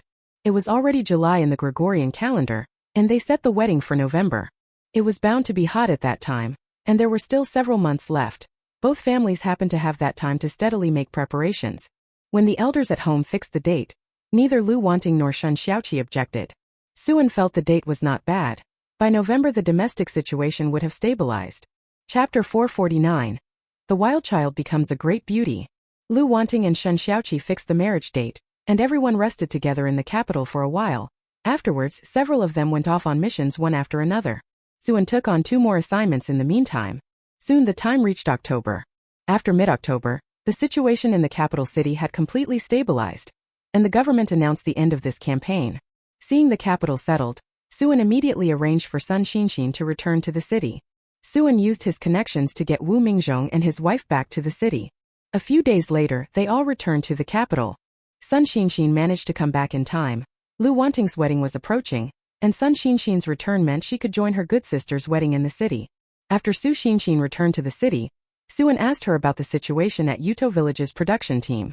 I wonder what the situation over there has been like since I left. Seeing that Suan was quite concerned about Yuto Village's production brigade, Lu Wanting told him about the situation there. The brigade had just finished the autumn harvest, and this year it developed very well. The brigade's grain output increased greatly, and most importantly, its side businesses were thriving this year. This year the brigade's poultry farm operated very effectively, bringing the brigade a considerable increase in income. So by the end of the year, the team members were able to earn quite a bit more money than in past years. In addition, some cotton was planted this year, so the team members were not short of grain, cotton, or money. Because life was getting better and better, the morale of the people in the brigade was much stronger than before. Suan felt relieved when Sun Xinxin explained the situation. Although he had previously called to ask about Captain Wang Weihua and the brigade, he was worried that the captain might report only the good news to her and not mention the bad. During this time, both the Lu family and the Shun family were arranging the marriage between Lu Wanting and Shen Xiaoqi. Suan saw that this sister-in-law had been out on duty recently, her skin much tanned and roughened. In this condition, no husband would surely be satisfied. Taking advantage of the little time before the wedding, Suan planned to give her younger sister-in-law a proper makeover so that when she married she could also present a beautiful appearance. After all, a woman only marries once in her life. It's best to go out in good condition. So for the next half-month, Suan not only forbade Lu Wanting from going out to sunbathe, but also took out some skin whitening and beautifying ointments from her space and made the girl persist in applying facial masks. Not to mention, after persisting for half a month, Lu Wanting's skin indeed underwent a drastic change. Her previously bronzed, darker complexion had become much fairer, and her complexion was rosy. She looked as if she'd had cosmetic surgery. Before, Lu Wanting was a tomboy, dressing and styling herself more like a boy. Although her facial features were fundamentally good, being dark affected her attractiveness. Now that Lu Wanting had become fairer and her skin improved, coupled with styling in a more feminine way, she was unmistakably a budding beauty. Suin couldn't help but sigh when he saw how beautiful Lu Wanting had become. That girl had really been wasting herself before. If she had paid a little more attention to her appearance in daily life, she would probably already have been courted by the wealthy young masters of Jing City. Fortunately, Shen Xiaoqi liked women like Lu Wanting. He wasn't attracted by her looks but was drawn to the girl's personality. Time passed quickly, and in the blink of an eye it was already the day of Lu Wanting's wedding. Whether it was the Lu family or the Shen family, both were very powerful and prominent clans in Jing City. When the two families were joined by marriage, many members of the city's great families also came to attend their wedding. Although it was the marriage of children from two great families, the wedding of Lu Wanting and Shen Xiaoqi still followed the same procedures as most people's. At that time, Western-style wedding dresses were not yet fashionable, so brides wore a set of red clothing when they married. To help this young sister-in-law become a beautiful bride, Suin personally designed and had a tailor make a red dress for Lu Wanting. The style of this red dress was exquisite and made her look much better than the clothes sold in the shops. When Lu Wanting put on the red dress, it made her look even more like a dazzling great beauty. Looking at the clothes alone wasn't enough. The clothes had to match the makeup. So Suin specially did Lu Wanting's makeup. Although Lu Wanting had cut her hair short to make the mission easier, it had grown out a bit in the meantime. The short hair wasn't too short, so Suin styled it a little based on her short haircut. With that whole look, Lu Wanting definitely had the aura of a movie star. Waiting for Suin to finish dressing Lu Wanting completely, Sun Xinxin exclaimed beside her in amazement. "Oh my god, Wanting looks unbelievably beautiful. She's even more gorgeous than movie stars. As for Wanting being beautiful I really never thought you had this kind of skill. You actually help someone get dressed up." Suin is usually pretty rough around the edges, with a personality much like a man's, just a little less refined than Lu Wanting. So Sun Xinxin instinctively assumed that Suin wasn't someone who would know how to dress someone up. Watching now, Suin skillfully helped Lu Wanting dress up, and under her styling, Lu Wanting's makeup looked so different that Sun Xinxin only then realized she had been superficial. Sun Xinxin turned her head and thought, Suin had always seemed capable and knew how to do everything, so it was only natural that she was also good at styling. Anyway, no matter how you looked at it, Lu Wanting under Suin's hands that day was far more beautiful than usual. If she hadn't seen Suin help her dress with her own eyes, Sun Xinxin felt she wouldn't have dared to recognize this so-called sister. Chen Shui also looked around the room, and when she saw how her daughter had dressed, she was equally astonished. The daughter only looked somewhat like a young lady now. Before she had been purely a little tomboy. If this girl could stay like this forever, that would be wonderful. Although Chen Shui hoped for this, she also knew it would not be easy to achieve. That girl has gotten wild. If she joins the special ops again, she'll only wreck her image more and more. Lu Wanting stared into the mirror a few times. Is this me? I don't even look like myself. Lu Wanting looked at herself in the mirror while muttering under her breath. Sun Xinxin laughed and asked, "Wanting, are you dazzled by how beautiful you look in the mirror?" Lu Wanting shook her head. "Not really. It's true that it's pretty, but why do I feel so awkward all over?" Chen Shui hurriedly said, "Even if you feel awkward, don't change anything now. Keep it like this until after the wedding." Sun Xinxin chimed in. "Right, Wanting, today is your wedding day, you have to look beautiful like this." Chapter 450. Picking up the bride. Lu Wanting had originally thought to wipe the lipstick off her mouth, but when she heard her birth mother and Sun Xinxin talking, she forced herself to hold back. Fine, just for today. Once the wedding is over, she won't dress like this anymore. Although wearing lipstick made her feel inappropriate, she only had to endure it for one day. When the bride was finished getting ready, everyone sat in the room, silently waiting for the groom to arrive. Many guests gradually arrived at the Lu residence, all coming to pay their respects to the bride. When they saw Lu Wanting's appearance after her makeover, each of them was astonished. The main reason was that Lu Wanting usually had a tomboyish, rough manner that left a deep impression on people. Now that she had dressed up into a bright, elegant beauty, the huge contrast was what surprised everyone. There were even relatives and friends at the Lu household who knew Lu Wanting but still couldn't recognize the girl. At the Shen household, Shen Xiaoqi also got up early to dress and groom himself. As the groom, he naturally couldn't appear too unkempt. He had to tidy himself up as well. Shen Xiaoqi was already handsome by nature. With just a bit of grooming and dressing up, he looked exceptionally dashing and handsome. When it was time for the planned bride fetching, Shen Xiaoqi went to pick up the bride with his family party. The Shen family is, after all, a wealthy household and not like ordinary families. When Shen Xiaoqi got married, the Shen family borrowed several sedans to pick up the bride. At that time, few families could afford to hire a small sedan to pick up the bride, so when his wedding car procession appeared, it immediately drew the attention of passersby. Looking at the handsome groom sitting in the car, many people were curious which lucky girl had found such a good-looking and well-off young man. Lu Wanting and the others were waiting in the bridal chamber for the groom's arrival. Lu Wanting waited and waited until she was hungry, then started clamoring to eat buns. Chen Shui was almost speechless. Didn't the girl just have breakfast? Why is she asking to eat again now? If you eat here and now, won't your lipstick get smudged? Chen Shui had to persuade softly. Why don't you stop eating, otherwise the lipstick will get messed up and it wouldn't look good. Mom, if I don't eat now, who knows when I'll get to eat again? I don't want to go hungry. Suan then smiled at Chen Shui and said, Auntie, just let Wanting eat. After she eats, I'll touch up her lipstick a bit. Wedding days are really busy. You never know when you'll get a chance to eat. Just let her eat more.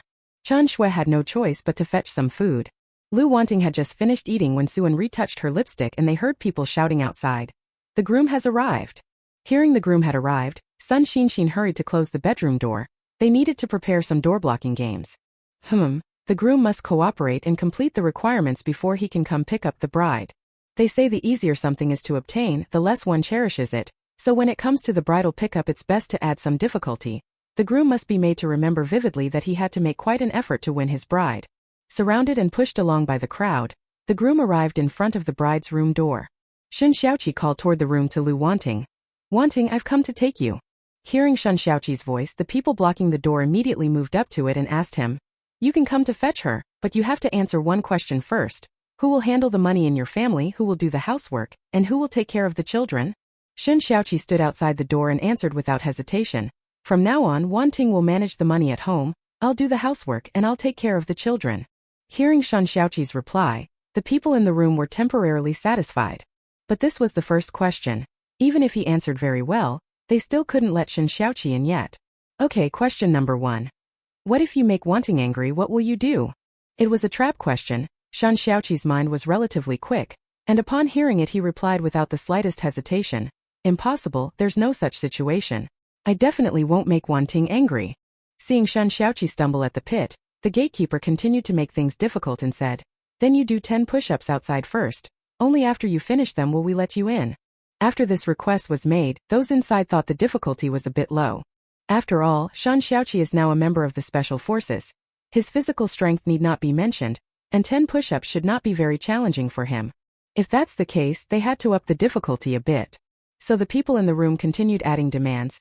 No, the fattest person outside has to sit on the groom. The groom must bear the weight and do these 10 push-ups.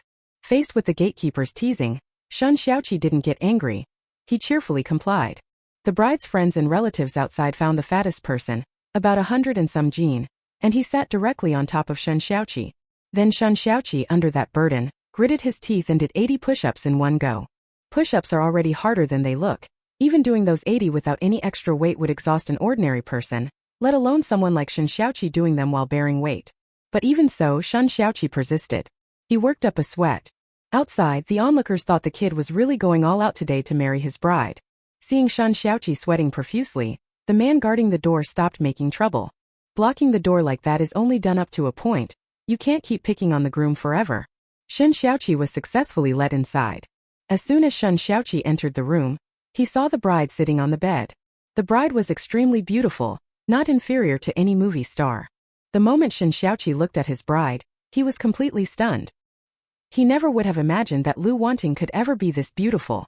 Looking at the bride before him, Shun Xiaoqi even felt a sense of disbelief. So as not to make a blunder, Shun Xiaoqi even asked to confirm. This is Wanting, right? Don't tell me it's part of the game, making me guess who the real bride is.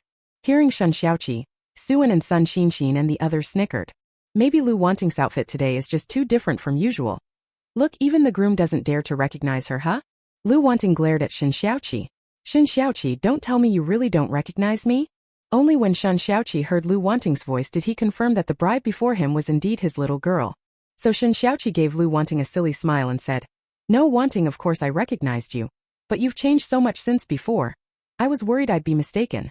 If I weren't sure it was you, I'd have just come up and carried you off. What a fiasco that would have been. You'd be angry with me afterward, wouldn't you? After all, as a wife, she certainly wouldn't want to see her husband getting close to another woman. Am I that petty? Lu Wanting snorted again. Chapter 451 also hopes to take the beauty home soon. Shen Xiaoqi kept grinning foolishly. Wanting, you look so beautiful just now, practically like a fairy. If you usually don't dress up, fine, but who knew that when you do you can be this stunning? Heh, I'm so lucky. Is this like finding treasure? No one else must know you can look this good. Otherwise it wouldn't be my turn to chase you. When Shen Xiaoqi said that, even Lu Wanting, who had a pretty thick skin, flushed with embarrassment. This guy didn't even know to watch what he said, saying things like that in front of so many people. Why not wait until it's just the two of them? Lu Wanting had no choice. She urged Shen Xiaoqi, "Stop smiling like an idiot. Don't you know how to put shoes on me?" Only when Lu Wanting reminded him did Shen Xiaoqi remember to put shoes on Lu Wanting. So Shen Xiaoqi immediately took out the wedding shoes Lu Wanting had prepared and helped her put them on. Once the bride had her shoes on, she left together with the groom. Relatives and friends crowded around to watch. Seeing Lu Wanting and Shen Xiaoqi walking together, everyone thought the bride and groom looked very pleasing to the eye. They really were a perfect match. What people talked about the most was how Lu Wanting looked after being dressed up. After all, Lu Wanting's tomboy image had long been deeply ingrained, so suddenly becoming so beautiful left many of the Lu family's relatives and friends in disbelief. Those who lived in the same courtyard as the Lu family were also present. Seeing Lu Wanting so pretty, many of the younger men began to regret not having paid attention to her before, wondering how they could have failed to court her, now realizing that such a great beauty had been living in their courtyard. Shen Xiaoqi, who had married Lu Wanting, cheerfully helped his bride into the small carriage. A few wedding cars started up and drove in the direction of the Shen family. Suan, together with Sun Xinxin and Lu Jinting, and Guamiao drove toward the Shen family. The Shen family was also waiting for the bride's arrival. When the wedding cars arrived, they saw the newlyweds. The bride's wedding day dress and appearance equally astonished the relatives on the Shen side. At the Shen side, after the bride and groom's vow ceremony, everyone went together to the state-run hotel. The wedding banquet that day was held at the state-run hotel. Because the Shen and Lu families are among the city's prominent and powerful clans, there were many relatives and friends at the wedding. The state-run restaurant was practically reserved by the Shen and Lu families. The banquet was conducted very grandly and lively. While the relatives and friends ate and drank together, Guamiao looked at Shen Xiaoqi with a pang of envy. This kid is really fast. He won the beauty over so early. Sob, when will he be able to get married and marry the girl he likes? Guamiao thought this to himself, then looked at Sun Xinxin beside him, flashed an ingratiating smile and asked her, "Xinxin, look, Wanting is already married. Don't you think our marriage should be put on the calendar too?" Sun Xinxin's face instantly flushed at Guamiao's blunt question. "Guamiao, there's no need for the two of us to rush. It's still early for marriage." Guamiao heard Sun Xinxin's answer, his face full of disappointment and desolation. "Xinxin, do you not like me? You don't want to marry me? Wanting and you are about the same age. She's already married. We could get married too, couldn't we?" Seeing Guamiao like this, Sun Xinxin worried he would overthink things, and immediately explained to him, "Don't imagine things, how could I possibly not like you? I just still have things I want to do that I haven't completed yet. After I've done what I want to do, then we'll get married." Guamiao, once Anin is okay, she can return to the college entrance exams. "I plan to take the university entrance exams. Wait until I finish university, wait until I achieve my goals, then will we get married or not? Just wait for me a little longer." Sun Xinxin felt that she really wasn't that old now. She was not yet 20 this year. After finishing university and then another 4 years, she would only be 24. Getting married and having a child at 24 isn't particularly old. If she hadn't been this young, Su-hun wouldn't have put it off for so long. After all, she truly liked Guamiao, hoping to spend the rest of her life with this man. After hearing Sun Xinxin's explanation, Guamiao was easily placated and immediately nodded. "All right, Xinxin, I respect your decision. As long as you don't dislike me, and are willing to marry me, I can wait for you a few more years." When Sun Xinxin saw Guamiao agree, a smile spread across her mouth. "Brother Guamiao, thank you." "Silly girl, what are you thanking me for? I'm your partner. Whatever feelings you have, I should respect them." Lu Jinting felt happy yet somewhat sad at the same time when he saw his younger sister marry Shen Xiaoqi. Happily, the younger sister finally got married before turning 20, so the family no longer had to worry about scandal. What made him sad was that his only little sister had been married off to another family. But thinking that once he married he could also snatch Shen Xiaoqi's sister, Lu Jinting's heart instantly steadied. Lu Jinting looked at Suan and asked her, "Anin, when are we getting married?" Lu Jinting also hoped to marry the little girl off as soon as possible. But he had already agreed with Suan before that the two would get engaged first and postpone the wedding for a while. Knowing that Suan probably wouldn't want to marry so soon, Lu Jinting still couldn't help asking Suan about it again. He felt a pang in his heart when he saw Shen Xiaoqi marry the girl he liked so quickly. Suan wasn't sure why Lu Jinting was so surprised. It was because he had seen Shen Xiaoqi and Lu Wanting get married, felt envious, and hoped he could win his beauty soon too. Suan thought for a moment, then said to Lu Jinting, "After the new year, in early spring when the weather gets warmer, let's prepare to get married. What do you think? How about May? Not too cold, not too hot." When Lu Jinting heard Suan's words, his face showed surprise and joy, and he could hardly believe it. "Huh. Anan, can we get married when we're that young?" Suan smiled and said, "If you want to take me home sooner, it's not impossible for us to get married earlier." Lu Jinting hurriedly nodded and said, "Anan, I've thought about it. I can't wait to marry you right now." Seeing Lu Jinting's impatient expression, Suan felt a bit embarrassed to look at him. When Guamiao heard that his cousin Ting could get married at 19, he silently felt a pang of envy. By comparison, he was still the most unfortunate, having to wait the longest. Lu Wanting and Shan Xiaoqi's wedding concluded with much fanfare. Because she had just married, Lu Wanting had to stay at her in-laws' home for a couple of days, and could only return to her husband's home with Shen Xiaoqi after that. The first night after getting married, as soon as they went to bed, Shen Xiaoqi couldn't hold back and he and Lu Wanting tossed and turned until midnight. As a result, the next day Lu Wanting slept in until well past sunrise before getting up. When she woke, Lu Wanting pummeled Shen Xiaoqi. "Shen Xiaoqi, it's all your fault. I just married you and on the first day I slept in so late, how embarrassing. Your parents must think I'm a lazy daughter-in-law." Chapter 452. A good mother-in-law is harder to find than a good man. Shen Xiaoqi, who had been lightly beaten a few times, wasn't angry. Instead he smiled at Lu Wanting and said, "Wanting, it's okay. It's not ancient times anymore. You don't have to serve grandma-in-law. If we're late, we're late. What's the big deal?" Seeing Shen Xiaoqi so nonchalant, Lu Wanting was even more speechless. "You think it's fine, but I don't. As the new daughter-in-law, I can't leave too bad an impression in front of your parents, can I?" As she spoke, Lu Wanting, still annoyed, kicked Shen Xiaoqi a few times. "It's all your fault. If it weren't for you, I wouldn't be sleeping at this hour. I already told you to take it easy but you wouldn't listen." Shen Xiaoqi had to soothe Lu Wanting. "Alright Wanting, don't be angry, it's all my fault, I really shouldn't have. But you really don't need to worry, it's okay if I get up late. My mom won't think anything of it. When I was at home before, I often slept until late in the day. Didn't my parents ever complain about me? If we're talking about lazy, I'm even lazier as the son." Lu Wanting shot Shen Xiaoqi a look. Can that be the same? After all, a son is a son. Even if the son is indeed somewhat lazy, parents and elders generally won't say anything. But if the daughter-in-law is lazy, the mother-in-law will definitely start being picky. No matter what, a son is a son. A daughter-in-law is one step removed. How many real mothers-in-law truly regard their daughters-in-law as their own children? How could they possibly be as forgiving toward them as they are toward their sons? There was no point in dwelling on it now. After kicking Shen Xiaoqi out, Lu Wanting hurriedly got up to wash. That man was really exhausting. Lu Wanting hadn't felt much while lying in bed, but as soon as she got down, the sensation immediately became obvious. Her legs went weak. Standing on the floor, if she hadn't been holding herself up she would have almost collapsed. "Oh dear, next time we really can't do this anymore. If it keeps happening, she'll be worn out to death." Lu Wanting forcibly steadied herself, then washed up. When she went downstairs, Shen Xiaoqi's father, Shen Chonglin, and Lin Wanyu were both sitting in the living room. The Shen family's various branches all lived separately, but within the same large compound, so they lived relatively close to one another. Madame Shen mostly lives with Shen Chongfeng and Xiao Qingyue. Lu Wanting went downstairs to see Mother Shu, her heart tight with anxiety. This time she was surely going to be called a lazy daughter-in-law by Mother Shu. Although nervous, Lu Wanting still mustered courage and greeted her in-laws. "Dad, Mom." When Shen Chonglin and Lin Wanyu looked at Lu Wanting, however, there was no blame or displeasure in their faces. They had been through it themselves. Of course a young newlywed couple would be a little wild on their first night. Especially their own son, just by looking you could tell he had plenty of energy. If he had kept Lu Wanting up and about more that night, the girl would definitely have slept later and gotten up later. Seeing the fatigue in Lu Wanting's eyes now, there was no need to wonder. She clearly hadn't slept well. When Lin Wanyu saw Lu Wanting, she hurriedly said, "Wanting, you're up. Why not sleep a little longer?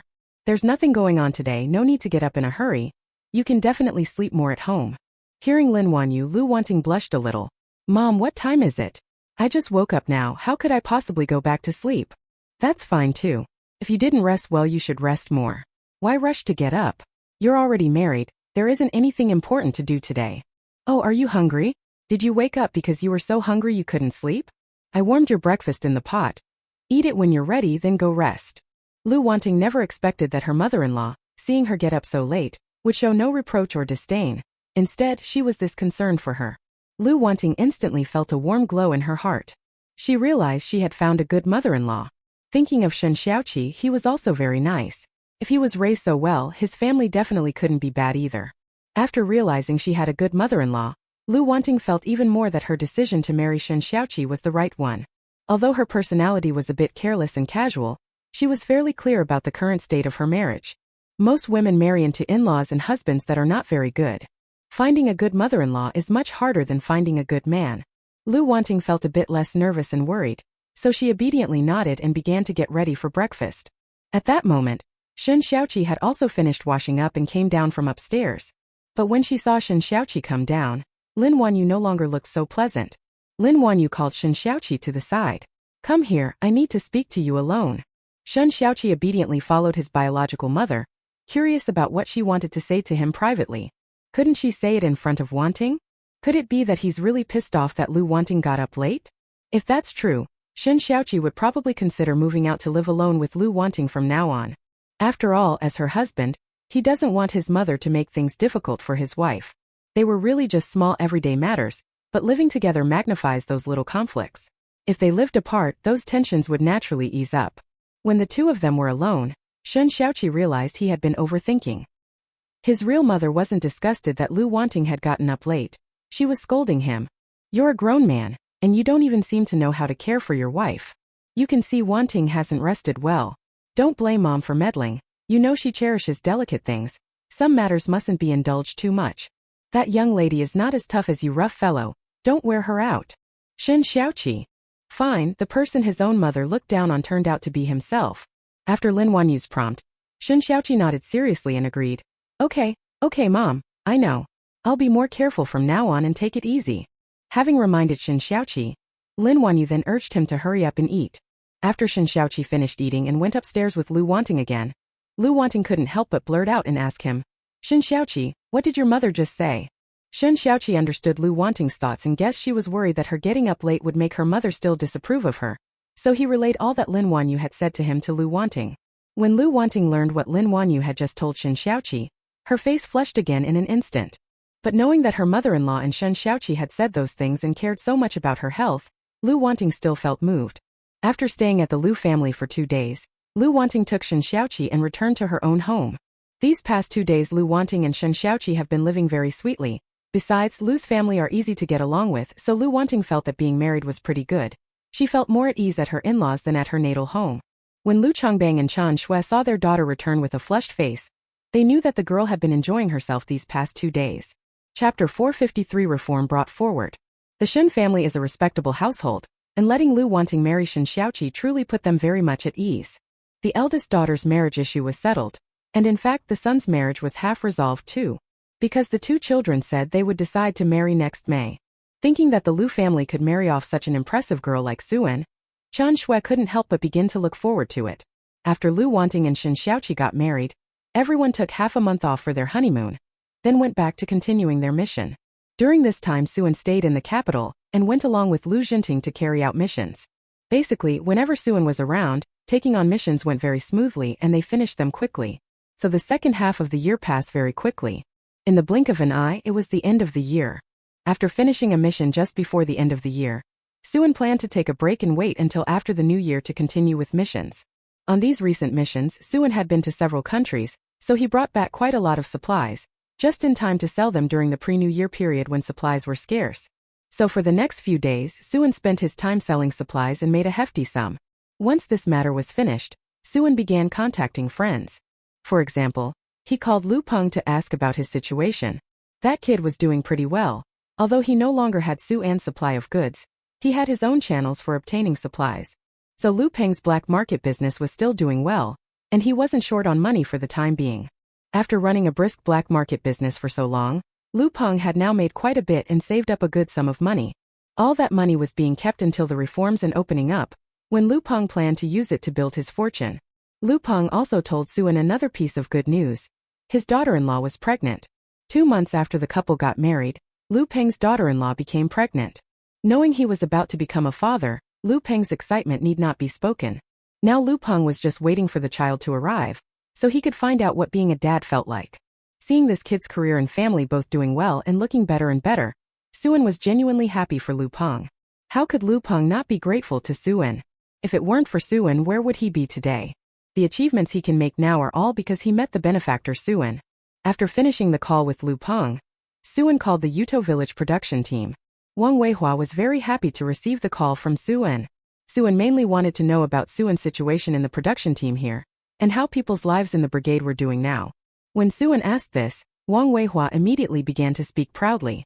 This year Yuto Village's production team has had another bumper harvest year. There is no need to mention the brigade's grain output. Every household received a good share of grain, and besides what they consumed themselves, there was still a surplus. Also, the brigade's development of sideline businesses has been doing very well this year. The brigade's poultry farm has been very successful. Wang Weihua plans to expand it further next year. The brigade's pig farming is also doing well, so by the end of the year everyone can get to share a little more meat. Overall, this year the people of the brigade not only have enough grain, but each household also receives some money. Now each family's economic situation in the brigade is much better than before. Wang Weihua himself could hardly believe it. A couple of years ago, the members of their production team squad were still worried about not having enough to eat. Now not only can they eat their fill, they can even plan to build houses and live well.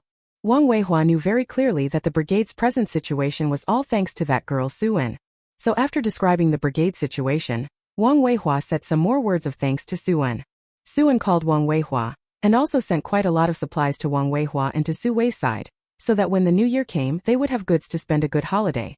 On the Shen and Lu family sides, because Suan and the others had all completed their missions before the new year and were at home, both families became even more lively. Suan just waited for the New Year celebrations to arrive. This year certainly turned out pretty well. Being with family, how could one not be happy? Suan hadn't expected that a few days before the New Year Old Song would call her over again. Seeing Old Song come looking for her so close to the new year, Suan wondered if there was something important. When she went over to Old Song's place, he really did have something important to say. Old Song came to see Suan to say that he intended to implement economic reform policies as soon as possible, to push ahead land reform as soon as possible, and also to restore the Gaokao. Suan was a little surprised when Old Song came to talk to him about the matter. Because according to the course of history, the Gaokao should have been announced for restoration only after October 1977, and it is only January now. A few months earlier is not much of a difference in time. But the economic reform and land reform only started at the end of 78. Especially the land reform policy, in many places it was only in the 1980s that it truly began to be implemented. The result is that now it's all been brought forward. Of course, being able to move them forward is definitely a good thing. The sooner these reforms are implemented, the sooner ordinary people will start living better lives. Suan thought that it was possible her actions had caused a chain reaction. If she hadn't spoken up, these policies might have been implemented according to historical precedent. At present, the situation in China is indeed somewhat different from what she previously understood. On these recent missions, Suan helped quite a few talented people from China return home. These returning talents have enabled Huagua to make rapid technological progress. Technological progress naturally promotes Huagua's development to a certain extent, which is why these policies could be implemented early. When Old Song brought this up, Suan immediately expressed his support. After Old Song learned that Suan supported it, he felt even more confident about promoting this policy. Old Song planned to wait until after the new year to announce this policy. Suan felt that once these policies were implemented, she would have better opportunities for development. Once the economy opened up, she could start preparing to do some business. The Gaokao was the only thing Suan felt she wouldn't bother with. After all, she had already been rated as an academician, so she no longer needed a degree to prove her level. But Suan felt he should tell Sun Xinshin about it, so the girl could prepare more. After all, Sun Xinshin had been planning to take the college entrance exam before, and preparing in advance this time would make it easier for her to get in. Suan chatted with Elder Song for quite a while. After talking with the girl, Elder Song felt more reassured. When the policy is officially implemented and promoted later, if any issues arise, they can discuss them directly with the girl. He believed she would certainly be able to offer constructive suggestions. After meeting with Old Song, Suan shamelessly tagged along to another state banquet, and this time she finally brought along that girl, Lu Wanting. Lu Wanting felt like she was going to die of happiness. Having such an impressive sister-in-law was truly a kind of luck for her. If not for Suan, she would never have had this opportunity. But Lu Wanting decided to work hard and strive that one day, she could also be the kind of person who carries others to success. Chapter 454, Wanting to take the Capital University exam. After Suan and Lu Wanting finished the state banquet, they went to look for Sun Xinshin.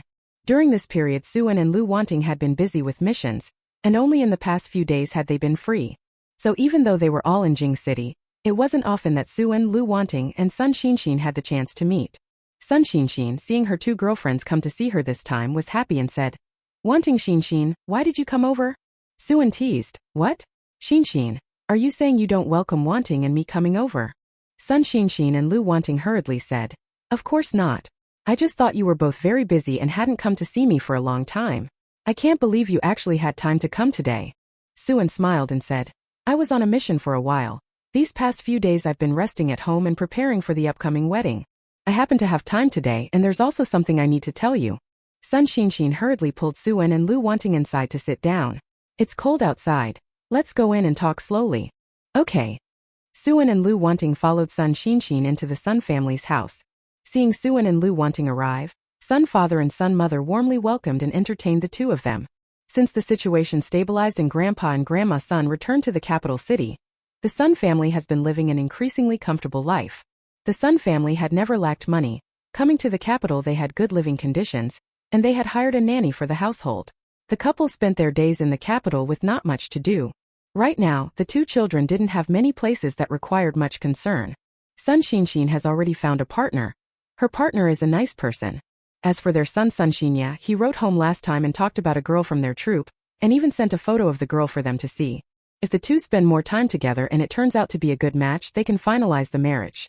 Their generation doesn't need to struggle for careers, and they don't need to worry too much about their children's affairs. Every day they are just enjoying life.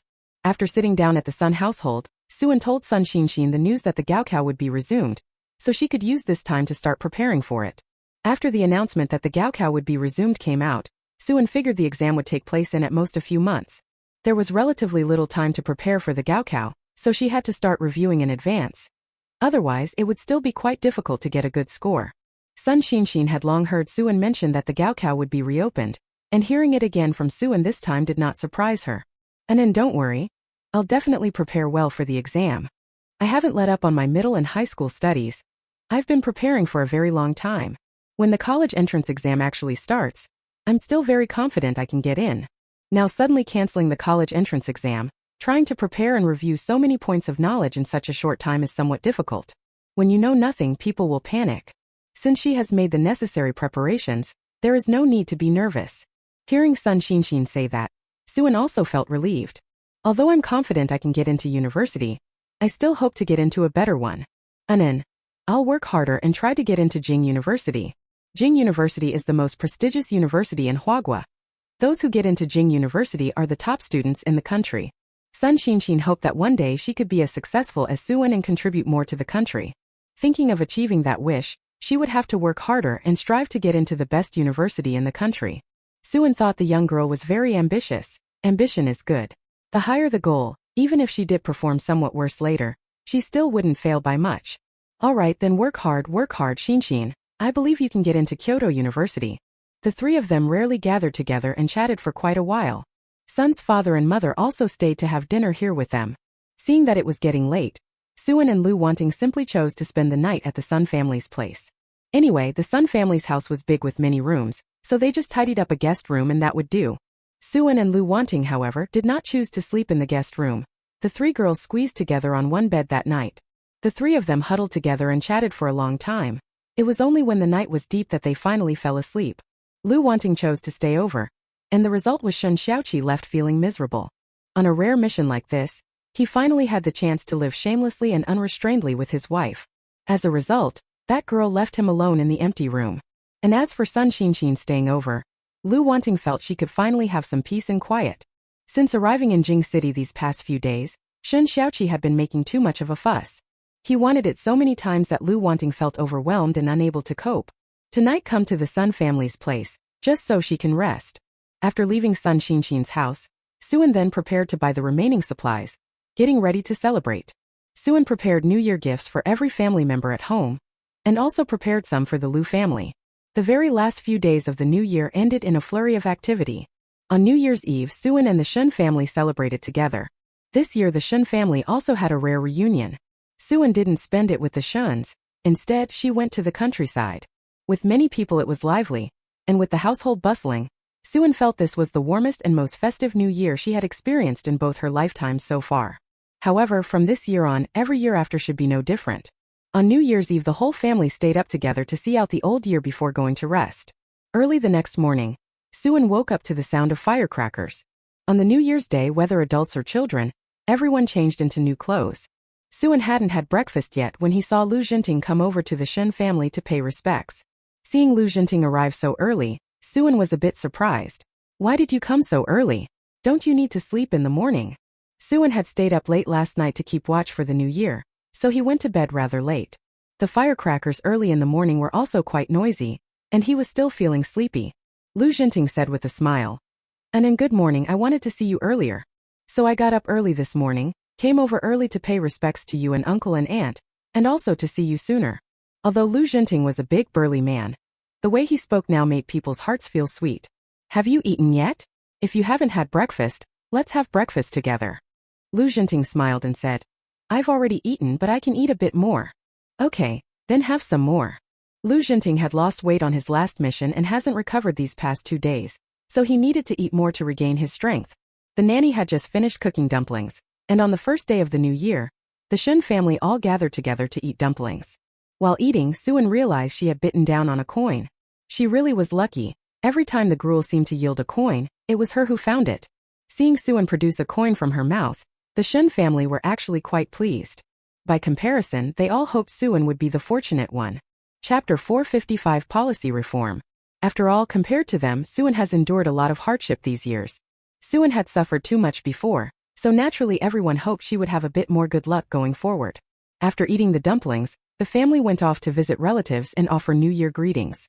Suan called the Lu family Wang Weihua, Old Man Song Director Peng Lu Peng, Sun Xinxin, and others to extend New Year wishes. Those who received Suan's calls were all very happy. On New Year's Day they stayed at the Shen household. On the second day Suan went with Lu Jinting to the Lu family to pay respects, and it happened that Lu Wanting went back to her mother's home with Shan Xiaoqi. The New Year period passed in bustling festivity. After the Lantern Festival, Suan prepared to set off on her new mission together with Lu Jinting. Before she could imagine going on a mission, Old Song had already issued the reform policies along with the restoration of the college entrance exam. With several major policies unveiled in succession, the whole of Huagua erupted in excitement. The news that the college entrance exam was reinstated turned out to be the least noteworthy.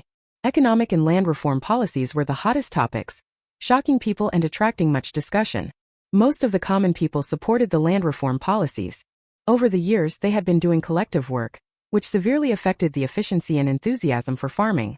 At present, this method of allocating land to tenant households is more suitable for those who want to live well.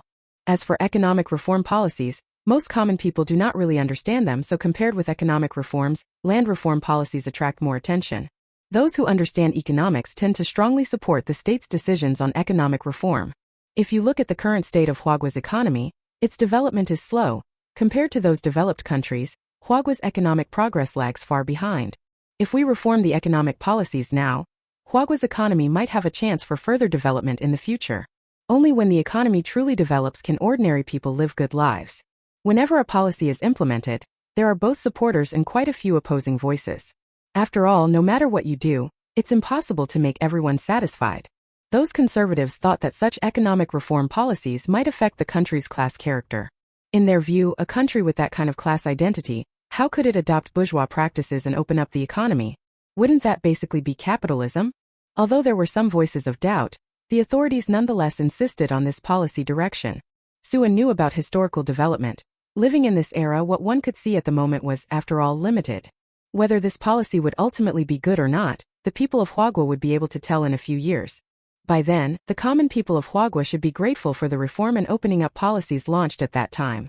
Suan saw these policies were being implemented, and felt that she could now more or less start preparing to do some business.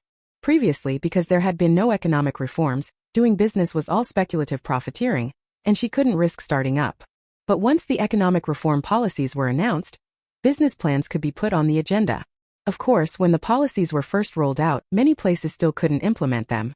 Even if Suan wanted to prepare to go into business, she had to put it on hold for now. At the very least, she needed to wait a few more months, until the specific measures of the policy were implemented, and then plan concretely what kind of business to start. In the meantime, she could issue a few more tasks. During this period, she could also take advantage of the time to think about what to do in the future. After the policy was announced, Suan also called the Yuto Village production team to ask whether Wang Weihua knew about it. Taking advantage of the rollout of reform policies, Suan could still give Wang Weihua some suggestions, allowing Wang Weihua to try them out and lead the team to get rich. After all, Suan had lived with the production team in Yuto Village for a while and had grown attached to those team members. Within the limits of his ability, Suan still hoped to provide them with more help so they could live better lives. Wang Weihua was very pleased to receive Suan's call. "Xiao Su, educated youth, did you call because something's up?" Suan responded, "Yes, uncle, have you seen the government's announced economic and land reform policies?" Wang Weihua hurriedly replied, "I saw it, of course I saw it. Those policies were all published in the Huagua Daily. Our Yuto Village production team buys several copies of the Huagua Daily every day to keep up with the direction of our country's policies." Wang Weihua felt that, even though they were old surnamed people, they still had to pay attention to current affairs. When significant things happened in Huagua, they needed to know about them. And the best way to learn about national current affairs was through a nationwide newspaper like the Huagua Daily. "Hey uncle, you saw it, right? When the land reform policies come, you just follow the government's arrangements. The reason I'm calling this time is mainly to tell you about the economic reform policies. Now that the economy has been relaxed, tell the team members they can do a bit of small business, small trades. Our brigade can increase some sideline industries. Only by making money can the team members' lives improve." Suan said this, then went on to tell Wang Weihua in detail about some small businesses the team members could do and the sideline enterprises the brigade could run.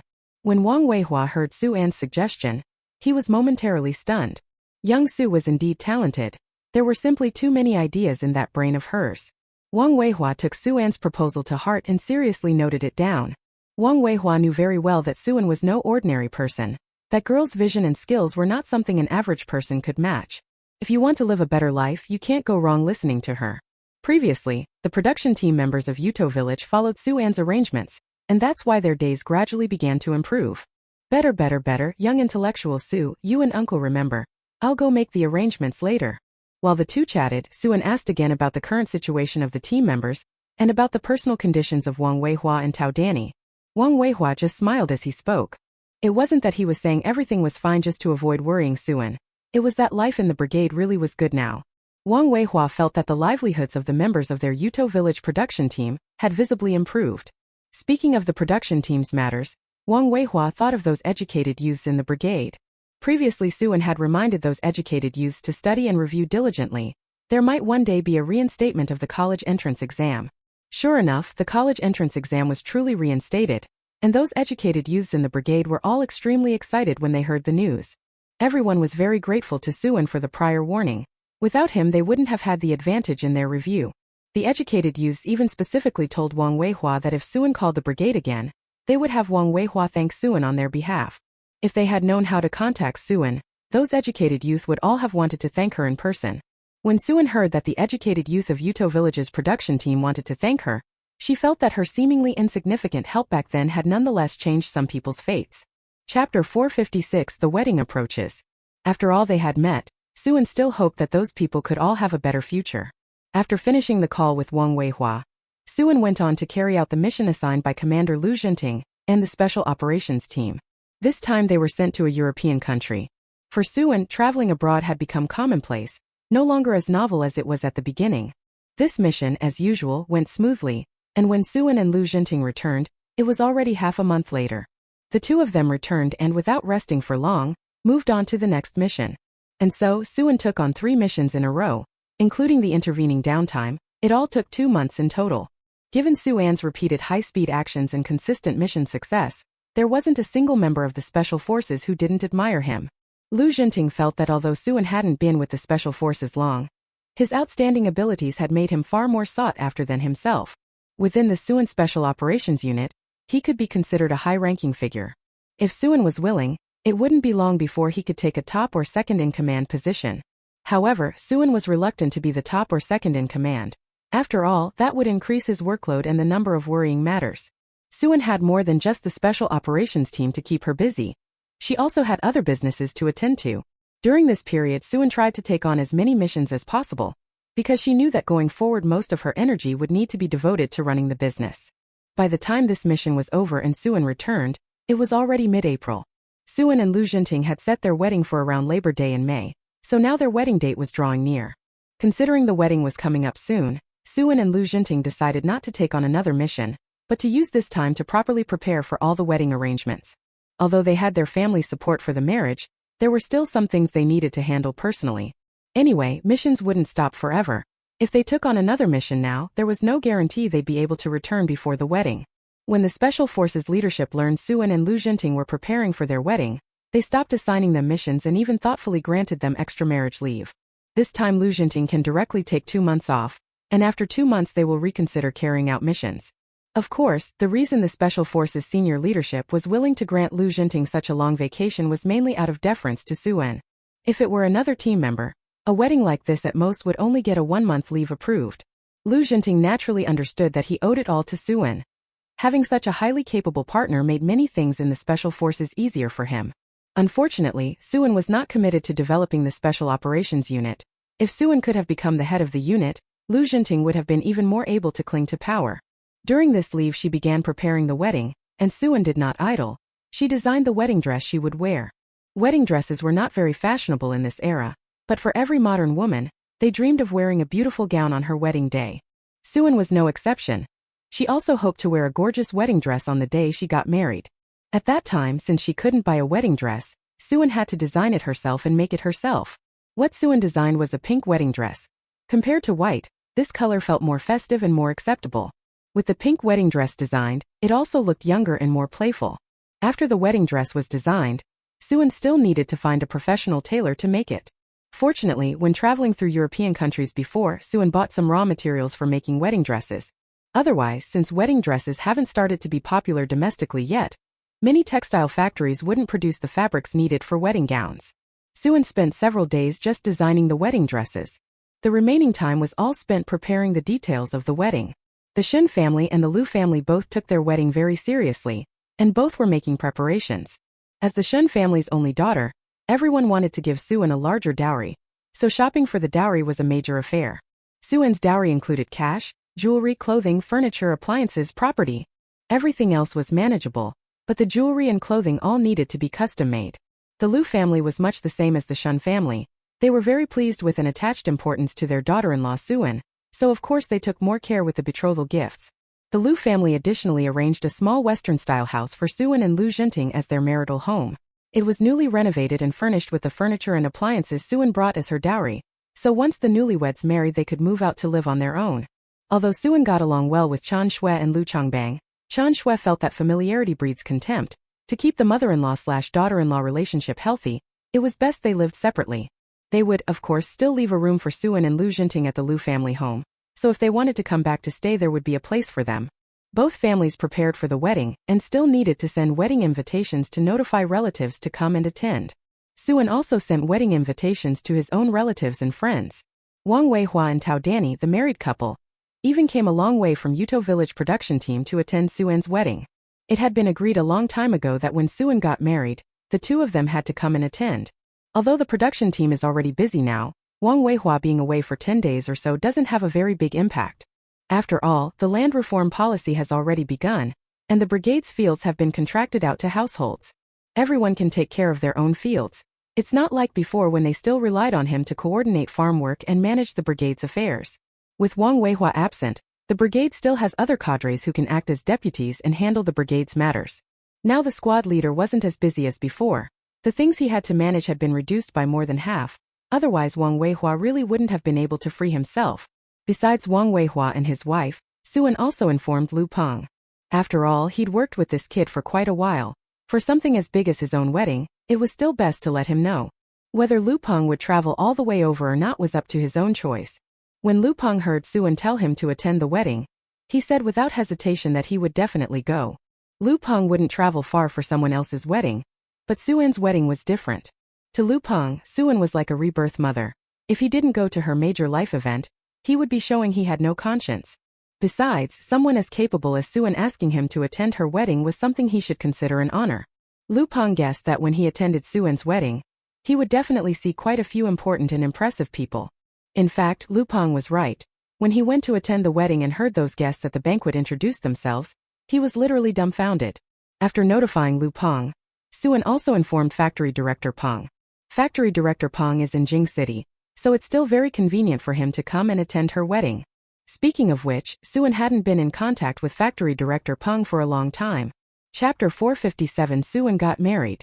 Although factory director Peng had come to the capital to develop his career, Suan had been busy with the special operations team's affairs, one mission after another. Even though they were in the same city, Suan had never visited his home.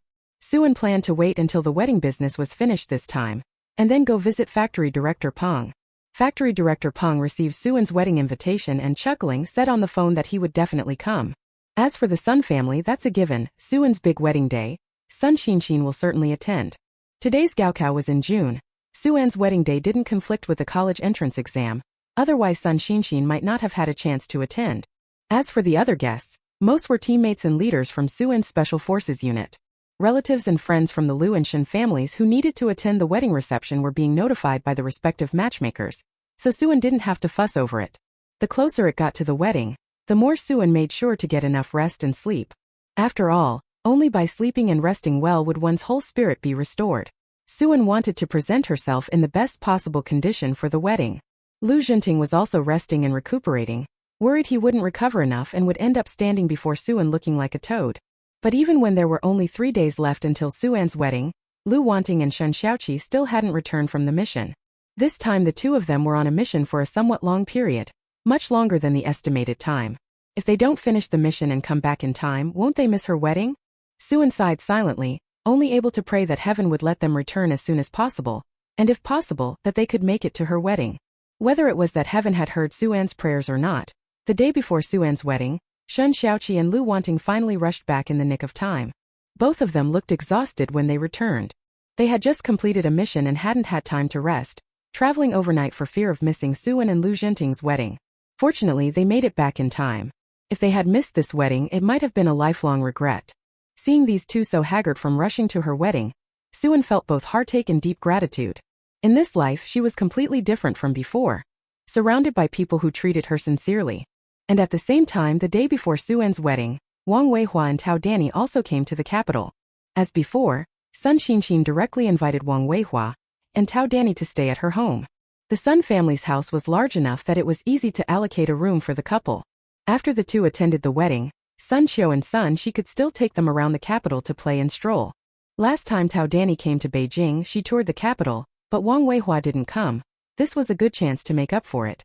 When they were in the production team, Wang Weihua often looked after the Sun family.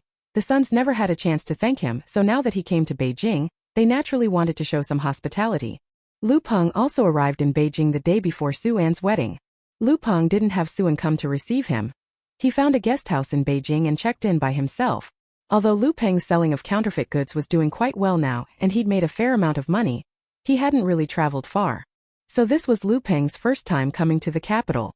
This was the capital of Hua country, and Lu Peng had long yearned for this place. Taking advantage of Suan's wedding, he came for a visit this time, partly to broaden his horizons. After the current economic reforms, the black market business isn't as easy as it used to be. But Lu Peng felt this was also a promising opportunity. If he could come to Beijing and start a legitimate development, it would be a good choice. Lu Peng remembered Suan's words. After the reform and opening up, one could openly and properly go into some businesses. People go where opportunities are. If they can go to a big city to develop and get a foothold, who would want to stay in a small place? Lu Peng thought that if he could come to the capital to look for development opportunities, he could bring his wife and his grandparents to live with him. Especially now that he has a child, as a parent Lu Peng wants as much as possible to provide his child with a bigger, better platform. The capital is not comparable to a small place. A child growing up and being educated here in the capital will have a very different experience. Lu Peng planned to stay in Beijing for a while after attending Suan's wedding, stroll around leisurely, and look for opportunities. Most of the guests who were supposed to attend the wedding had already arrived in Beijing, and the day of Suan's wedding arrived as scheduled. Early in the morning, like the other bridesmaids, Suan got up to put on makeup and change her clothes. Suan did her own makeup. After all, in this era makeup techniques hadn't developed yet, and she was even better at doing her own makeup than professional makeup artists. Suan had a good natural complexion, so the makeup she needed didn't have to be heavy. Just a simple touch-up was enough. She only put on light makeup, braided her hair, and slipped into the wedding dress, and she immediately looked like a little fairy. Her feminine appearance amazed many people. And the beautiful wedding gown especially held the gazes of the women who saw it. Because the others hadn't had the chance to wear such a beautiful wedding dress when they got married, Suwon was the first among them to be seen wearing one. Women simply can't help loving beauty.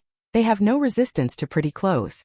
Seeing Suwon in such a beautiful wedding dress, the married women all regretted that they hadn't had the chance to wear such lovely attire when they married. As for the unmarried ones, they all thought that when they married, they would definitely wear clothes just as beautiful. And do you know, you look so beautiful right now it doesn't even seem real. Yes, Sister An is truly too beautiful today, my God. Even movie stars can't compare to you. My brother is really so lucky. How could he marry someone as stunning as you? Sob sob sob, you're so beautiful. You really make my brother look like a toad. Suwon listened to Lu Wanting and felt like laughing a little. Luckily Lu Jinting didn't stay here. If he had, judging by his younger sister's opinion, he'd probably have been so furious he'd spit blood. Wanting, your brother isn't that bad either. Don't talk about him like that. If he's a toad, then the whole place would be full of toads. Suwon thought for a moment and decided she should defend Lu Jinting after all. After all, he'll be her man in the future. One's own man should be protected. Hearing Suwon defend Lu Jinting, Lu Wanting teased, Hey, sister, and I won't say anything, but you really do care about my brother, protecting him like this. They waited silently for Suwon to finish getting ready, and for Lu Jinting to come for the bride. The steps for Suan's wedding were similar to Lu Wanting's. She had dressed up and was waiting for the groomsmen to come fetch her. While waiting for the groomsmen to arrive, Suwon didn't feel bored. There were many people in her room, and the women and children all chatted together lively. Chapter 458. Old Song personally attends the wedding. Suwon waited an hour, and Lu Jinting came to the Shun residence to fetch his bride. Knowing that Lu Jinting had arrived, the people in Suan's room hurriedly shut the door, preparing to block it. Lu Jinting had to comply with some additional demands before he could successfully receive the bride. Unlike when Shen Xiaoqi married Lu Wanting, the Shun family had more elder brothers and sisters-in-law, so naturally they made more demands of Lu Jinting. Although the Shun family had many demands, Lu Jinting patiently complied with them all, completed the required preparations, and ultimately successfully received the bride. When Lu Jinting saw Suan's wedding attire, he was momentarily stunned. He had long known that Suan was beautiful, but Lu Jinting had never imagined she could be so breathtaking on her wedding day. Not an exaggeration. Lu Jinting felt that the top celebrities from Hong Kong would pale in comparison to Suan. I am so lucky. I actually married such a beautiful and capable wife. Lu Jinting silently vowed again in his heart that having married such a wonderful wife, he would definitely treat her well from now on and never let her suffer any grievances. Suan was also studying Lu Jinting. The Lu Jinting today was equally handsome. Any man she could take a liking to would naturally be outstanding. Setting everything else aside, there's absolutely nothing to criticize about his looks. If Lu Jinting's appearance had been any worse, Suan wouldn't have been attracted to him in the first place. If you ask truly, Suan originally took a liking to Lu Jinting because of his looks. It was only that, as the two spent more time together afterward, Suan grew increasingly fond of this man, and then conceived the idea of spending the rest of her life with him. Brother, stop staring. Wait until tonight when we're home, you can look properly then. Aren't you going to hurry and bring my sister-in-law over now? Lu Wanting felt a little embarrassed watching her own brother stare at Suan as if he were about to drool. Prompted by Lu Wanting, Lu Jinting snapped out of it, then immediately rushed over to Suan and said, Anan, I'm here to pick you up. Suan slipped his feet out, letting Lu Jinting help put on his shoes. Once the shoes were on, Suan set out with Lu Jinting and got into the wedding car heading to the Lu family. When they arrived at the Lu residence and finished some of the wedding ceremonies, they went to the state-run hotel. The state-run hotel was still booked out for the day. The elders of both families were responsible for receiving the arriving guests. As members of the Su and Lu families, Suan and Lu Jinting naturally also needed to receive the guests who had come. Whether it was the Shen family or the Lu family, both had considerable influence in the capital, so the guests this time were all very distinguished. Among these guests, the most prestigious was still Old Song. No one had expected Old Song to personally attend Suan and Lu Jinting's wedding this time. Although many of the guests who came from afar held rather powerful positions, none of them compared to Old Song. The moment they saw Old Song, the guests present realized that this wedding was not an ordinary one. Everyone knew clearly that Old Song personally attending the wedding banquet was definitely because of Suan. The Shen family's reborn heiress is really something else. The luckiest was still the Lu family. The Shen family had such an impressive daughter, and in the end she was married off to Lu Jinting. Wang Weihua and Tao Danny stared at Old Song in shock, huddling together to whisper, Weihua, look, is this Old Song? My eyes aren't playing tricks on me, are they? As for why Tao Danny knew Song Lao, it was because she had seen him in the newspaper. As a Chinese, there was no one who didn't know Song Lao. But everyone had only seen Song Lao's photo in the newspaper. Ordinary people did not have the opportunity to see him in person. Wang Weihua stared at Song Lao for a few moments, then stammered, He should be right? When the two of them were still somewhat doubtful and uncertain, they heard the people around them start whispering.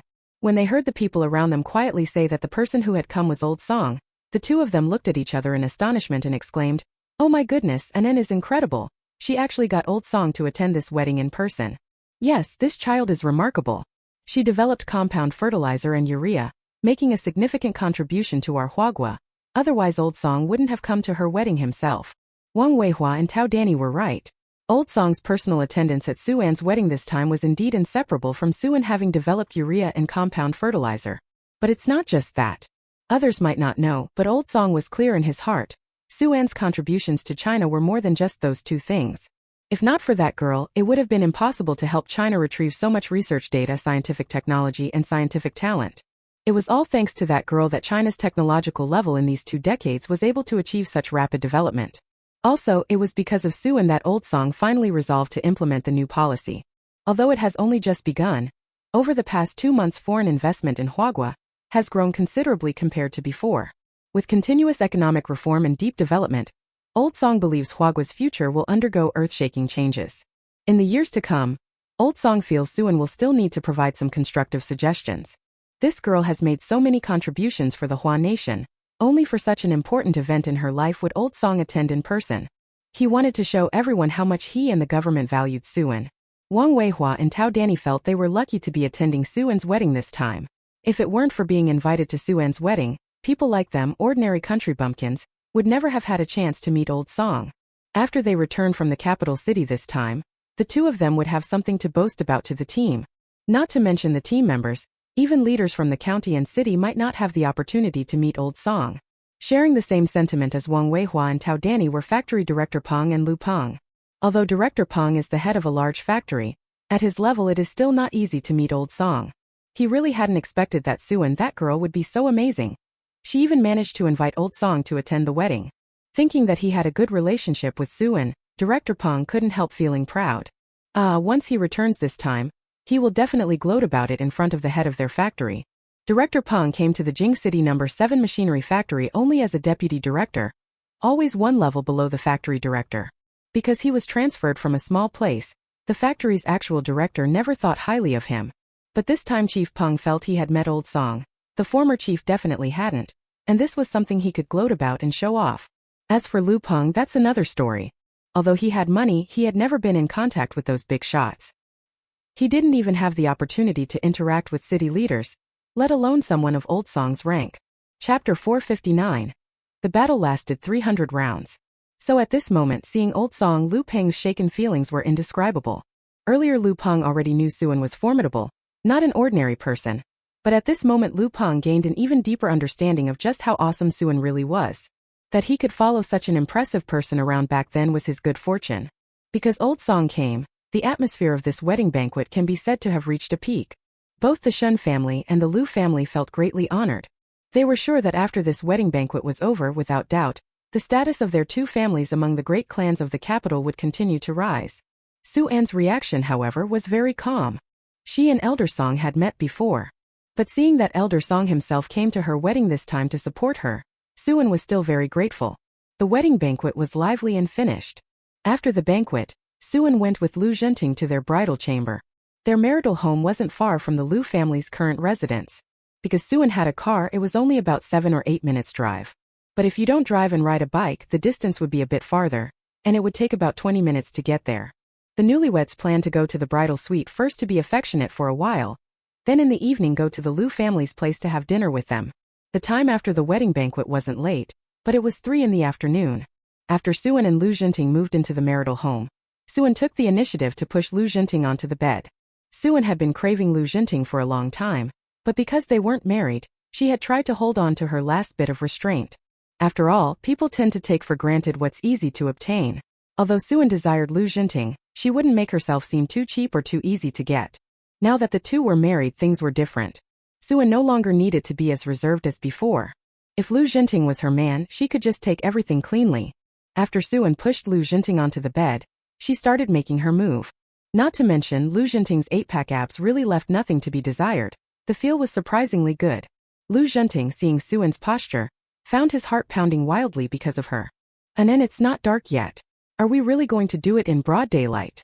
Lu Zhenting grabbed Suan's hand. If he didn't hold her hand, he felt he would lose control. Suan stared at Lu Zhenting. Can't we do it during the day? Lu Zhenting, don't you want to? Lu Zhenting heard Suan's words and found them very tempting. Most importantly, that girl was truly bold. Usually in broad daylight, even if a man wants to do something naughty, a woman would not agree. But Suan was different. She was just a young girl, yet she had taken the initiative to bring up this matter. Lu Zhenting also stared at Suan. The little maid was already fresh-looking. As a lady with her hair and makeup arranged like this, she seemed even more beautiful. Facing such a pretty little maid, Lu Zhenting also urgently wanted to possess her. Lu Zhenting nodded. And then if you don't mind, of course you can come during the daytime as well. But I think situations like this are better when the man takes the initiative. As he spoke, Lu Zhenting moved closer on his own initiative.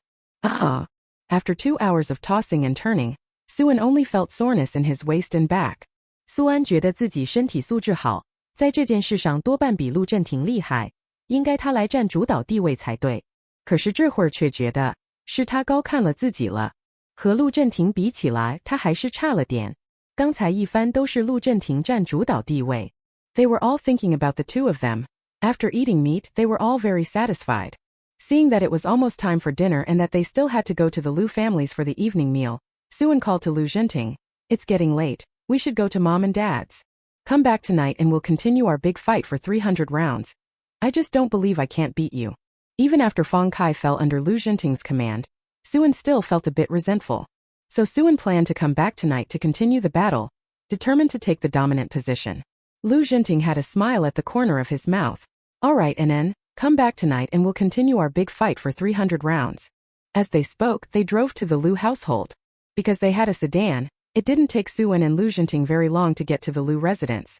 Lu Chongbang and Chan Shui were also at home waiting for Suan and Lu Zhenting to come over. They were busy entertaining guests at noon, so only in the evening could everyone get together quietly to have a meal. But thinking that at noon Old Song personally came to attend the wedding, Lu Chongbang and Chan Shui, the couple, were still very excited. The honor of the Lu family was brought by Suan, and as parents-in-law, they had to treat this future daughter-in-law well. When Suan and Lu Zhenting came here to eat, the Lu family was all present, and even Lu Wanting had returned to her parental home. However, Lu Wanting didn't bring Shen Xiaoqi along. The family gathered together and didn't bring that embarrassment, Shen Xiaoqi. The family finished dinner, and Lu Zhenting and Suan didn't stay long. They headed back to the new house. Lu Chongbang and Chan Shui did not try to keep them. After all, the young couple just got married. The newlyweds still need their bridal chamber. As the saying goes, a moment of the wedding night is worth 1,000 gold. No matter what, they couldn't delay the young couple's happy occasion. Suan and Lu Zhenting returned to their new room. Because there were no outsiders around and nothing to be concerned about, the young couple felt completely at ease and indulged themselves. If they had been living with the elders, Suan thought she definitely would have had to hold back a bit. So the two of them kept at it until past midnight before they finally went to sleep. If not for Suan's body giving out, Lu Zhenting still would have had the stamina to continue. Suan slept in until after 10 the next day because she was so tired. Luckily she wasn't living with the Lu family, otherwise she definitely would have felt embarrassed to sleep that long. When Suan woke up, she saw that Lu Zhenting had already gotten up. Seeing Suan awake, Lu Zhenting kindly came over to wash her up and said, "Anan, you're awake? I've already made breakfast. It's warming in the pot. Do you want to eat something? If you didn't sleep enough, how about eating first and then sleeping? Otherwise, not eating and going to bed hungry is bad for your stomach." Suan looked at Lu Zhenting and felt that this man in front of her was very considerate. Being able to marry a man who serves you and cares for you, like this is truly a kind of happiness, isn't it? Suan looked at Lu Zhenting and asked, "Why did you get up so early? Aren't you tired? Last night you used more effort than I did. You should be more exhausted and sore, right?" Hearing Suan's question, Lu Zhenting smiled a little. "I am a bit tired, but it's nothing. I'll catch up on sleep later. I got up early so I could prepare breakfast early. What if you were hungry and wanted breakfast? If we both stayed in bed, who would make it for you?" Chapter 460. When she has a little pampered husband. Suan was still very touched after hearing Lu Zhenting's words. She had thought this man neither felt weary nor sleepy. She hadn't expected that Lu Zhenting wasn't not tired, but was worried that she might be hungry and had gotten up without anything to eat. So Suan wrapped her arms around Lu Jinting's neck. Lu Jinting, you're so good to me. Being able to marry a man like you makes me feel very happy. At this moment Suan's hair was a bit messy. Lu Jinting reached up and stroked her hair, like petting a fluffy kitten, and smiled. I'm your husband, you're my wife. If I'm not good to you, who will I be good to? And now that you're married to me, you're my wife. As your husband, I must be better to you than before. It's my responsibility. Don't worry. With me here, I will make you the happiest woman in the world. If someone else had said this, Suan might not have believed it, but watching Lu Jinting's performance, Suan felt this man might really be capable of doing it. By now she had mostly slept, and Suan felt she should get up. So Suan got up to wash and brush her teeth, and also ate the breakfast Lu Jinting had made with his own hands. Lu Jinting had been studying cooking for some time. Although his cooking skills weren't as good as Sun Xinshin's, they were actually pretty decent, edible, and tastier than what most people make. Seeing that Lu Jinting's talent for cooking was pretty good, Suan planned to have Lu Jinting take over the cooking from now on. After all, for Suan, cooking something delicious occasionally is fine, but if it were every day and she were stuck in the kitchen all the time, she definitely couldn't stand it. So with someone to take care of the cooking, Suan felt she would have far fewer worries in her future life. No matter what, having someone as considerate as Lu Jinting and not a domineering, macho husband made Suan truly feel very lucky. Feels lucky are people like Luk Zonting. Being able to marry such an amazing daughter-in-law like Soan, Luk Zonting felt he was the one who had struck the mother lode of good luck. Because marrying such a capable wife was rare, Lu Jinting felt all the more that he had to cherish her well. Some might think it a bit embarrassing for a man to cook or do housework, but Lu Jinting didn't see it that way. Since his wife was more capable than he was, Lu Jinting was willing to contribute a bit more at home. If he and Suan's little family truly needed someone to focus on managing the household, Lu Jinting would be willing to give up his career and become Suan's little darling husband. Compared with his career, Lu Jinting cared more about family and love. And Lu Jinting was very clear that Suan's strength was far greater than his. It was more suitable for her to be the one working outside the home. His young wife was not an ordinary woman. If he let her waste her time and energy on domestic matters, that would be a waste of her own abilities and a loss of the nation's talent resources. Lu Jinting believed that loving someone meant supporting her to fly higher and grow better. After Suan had eaten her fill, she didn't go back to sleep. Instead, she went with Lu Jinting to the Lu family, planning to have lunch with them. She didn't intend to have dinner at the Lu household. She needed to inform Lu Chongbang and Chan Shui first. The newlyweds wanted more time to be affectionate together.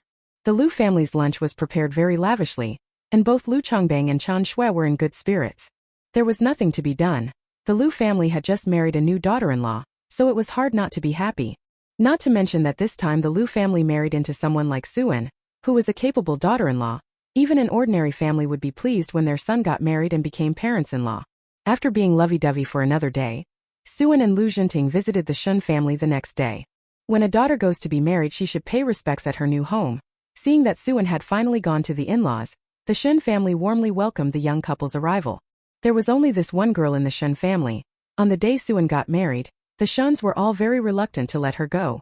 However, everyone was worried about upsetting Suan, so none of them cried in front of her.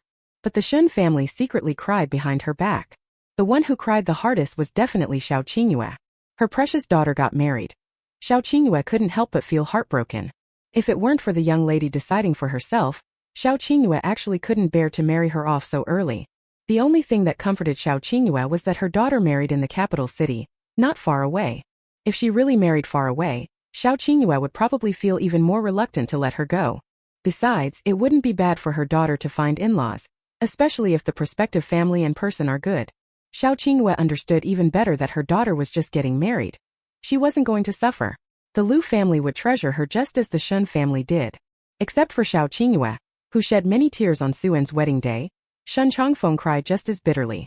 They say men don't shed tears easily, but on the day a daughter marries, even a man like Shun Chongfeng couldn't hold back his tears. They streamed down his face. However, seeing Shun Chongfeng like that, no one in the Shun family laughed. Everyone understood how he felt. Now that their daughter had married into another family and gone to live with her in-laws, even though it had only been 2 days since they last saw her, the Shun family's mood was still different. After Lu Jinting arrived, the Shun family kept reminding him over and over in front of Lu Jinting to be nicer to Suan Hao and take better care of him. Especially Suan's several older brothers, who directly warned Lu Jinting that if he dared treat their little sister badly, they as her brothers would not be meek about it and would certainly stand up for Suan. The only one who didn't dare warn Lu Jinting was Shen Xiaoqi. There was no helping it. Although he was Lu Zhenting's maternal uncle, Lu Zhenting was also his maternal uncle. If he dared to warn Lu Zhenting would definitely turn around and suppress him. Fortunately, there were many other brothers in the family. Even if he didn't stand up, there were other brothers who would. Suan heard the family's nagging and his brother's warnings, and couldn't help but laugh. Don't worry, Lu Zhenting will definitely treat me well. If he treats me badly, it's not like I don't have legs, I can run away myself. If he dares bully me, I'm not someone who'll just take it. With my combat power, who hits whom then really can't be predicted. Suan was actually just joking, but she said it to reassure her family. Sure enough, after the Shen family heard Suan say that, they did feel considerably more at ease. Indeed, Suan is strong herself, unlike ordinary young girls. She's not someone who lets herself be taken advantage of. She's not lovesick. Being strong, as long as she's powerful enough, she would never allow herself to be wronged. The whole family happily gathered to eat lunch together. And in the afternoon Suan went out with Lu Zhenting. Thinking that this time Wang Weihua and his wife and Lu Peng had come all the way to the capital to attend her wedding, Suan hadn't had time to personally host them. Now that the errands outside the door were all taken care of and there was time, she planned to ask whether they were still in the capital. If they were, she should invite them to a meal to chat and catch up. Chapter 461. The business recommended to Lu Peng. Suan first contacted Lu Peng. Lu Peng was staying at an inn here in the capital. He hadn't left the city these past few days and had been wandering around the capital by himself. It was his first time in the capital, and since the city was so large, Lu Peng decided to look around more to see how the capital had developed and to consider whether he could make a go of things here. After walking around the city by himself for a while, Lu Peng felt that the capital was much better developed than Liaoxing. The capital is obviously the capital. Their small place just can't compare. So Lu Peng thought that if there was a chance, the best thing would be to come to the capital city to develop his life. The prospects are bigger here.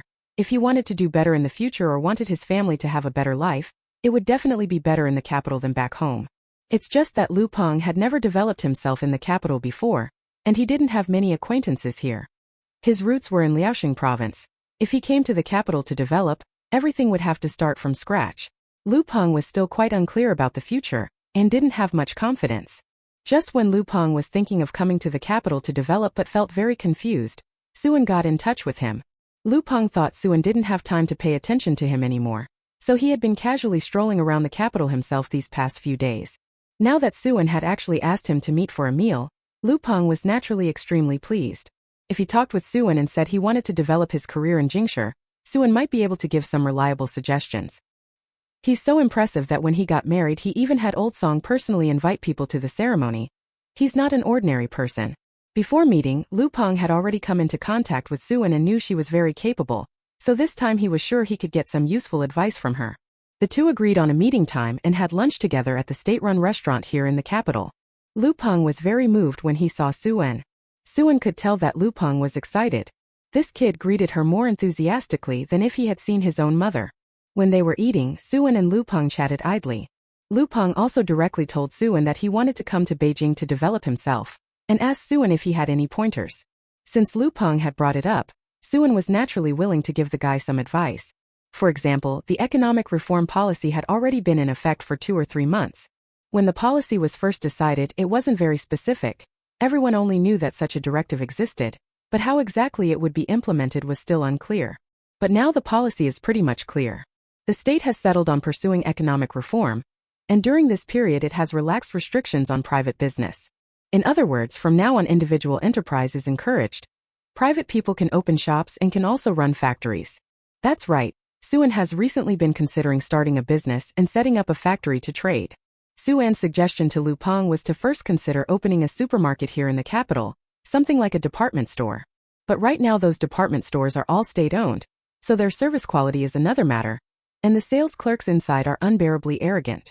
If it were privately run, improving service quality would give it an advantage compared with state-owned establishments. Previously, Lu Peng from the Song had been in the business of reselling eggs, so he can more easily arrange some sources of goods. Supermarkets have abundant sources of eggs, and customers are more inclined to buy there. There are many specific ways to operate this supermarket-style egg business, so at the dining table, Suan and Lu Peng carefully discussed the matters that need to be prepared and noted. Lu Peng kept listening intently, afraid of missing a single word Suan said. Lu Zhenting had also been quietly accompanying her at her side the whole time, not disturbing Suan. Although Lu Zhenting didn't understand business and those matters, hearing Suan describe everything, He had only one thought in his heart. His wife is really amazing, she really knows a lot. It was also today that Lu Jinting learned that before, Suan had been doing black market reselling business. His wife had really hidden it deeply. He hadn't noticed a thing before. Fortunately, the economy has reformed now. Otherwise, if Suan had continued running the black market meat-selling business, Lu Jinting would probably have worried that Suan might get investigated. After this meal, Lu Peng felt he had benefited greatly. Sure enough, following his sister was the right choice. After receiving Suan's guidance, Lu Peng couldn't wait to come to the capital city to do business. After the meal, Lu Peng felt he had to properly thank Suan and wanted to pay for it himself. Suan hurriedly stopped Lu Peng. I'm the host. Since you came to the city, of course I should treat you to a meal. There's no way I can let you pay. But sis, you've helped me so much, and now you've even guided me in doing business. It wouldn't sit right if I didn't pay. I think I should be the one to pay this time. I can't let you pay. I'll pay this time. When you come to the capital later, if you really manage to make the business work, then it won't be too late for you to treat me to a meal. Lu Peng thought for a moment, then agreed to Suan's decision. Once he worked harder, established himself in the capital, and made the business succeed, he would definitely treat Suan to a meal then. Anyway, there will be chances to treat in the future, so it doesn't matter who foots the bill this time. I had a meal with Lu Peng, and he was planning to stay in the capital for a few more days. Since he intended to develop his career in the capital, Lu Peng was thinking of buying a property here. Otherwise, when the whole family comes, they can't keep renting a place to live. Before, he did black market business. Because Suan could always get him quite a lot of good goods, Lu Peng made a lot of money, so now even in the capital city he could afford to buy a house. After buying the house, he would look for a suitable location to start the business Suan had suggested. After the meal, when Suan left, she still urged Lu Peng that if he ran into any problems or trouble while developing in the capital, he could come to her for help. After all, Lu Peng's roots weren't in the capital. Having just come here to do business, he might encounter all sorts of difficulties and troubles. Besides coming to find her, Lu Peng probably couldn't find anyone else to help. Suan has extensive connections in Jing City. As long as Lu Peng isn't doing anything illegal or criminal, Suan can help sort it out. There's nothing to be done. After all, the person backing her is Old Song. Hearing Suan's words, Lu Peng was so moved his eyes filled with tears. His sister still took care of him as always. Lu Peng felt it was his good fortune to cling to such a powerful benefactor. After parting ways with Lu Peng, Suan went to the Sun family that afternoon. In recent days, the Sun family had been taking Tao Danny and Wang Weihua sightseeing around Jing City. Tao Danny had already toured there before, so she didn't feel much novelty. But this was Wang Weihua's first time, so the novelty felt stronger. Wang Weihua thought it was more satisfying to come and experience it in person. Seeing something in photos before is different from seeing it with your own eyes. After touring around Beijing, Wang Weihua envied those who could live in the city, especially in the capital. Chapter 462. Director Peng was hospitalized. Compared to that, their countryside was really far inferior. Although he hoped to live here in the capital, Wang Weihua also understood very clearly that the capital was not something he could aspire to. It was hard enough for their family to settle in the city, let alone a place like the capital. In fact, just being able to come out once and see the capital was already very satisfying for Wang Weihua.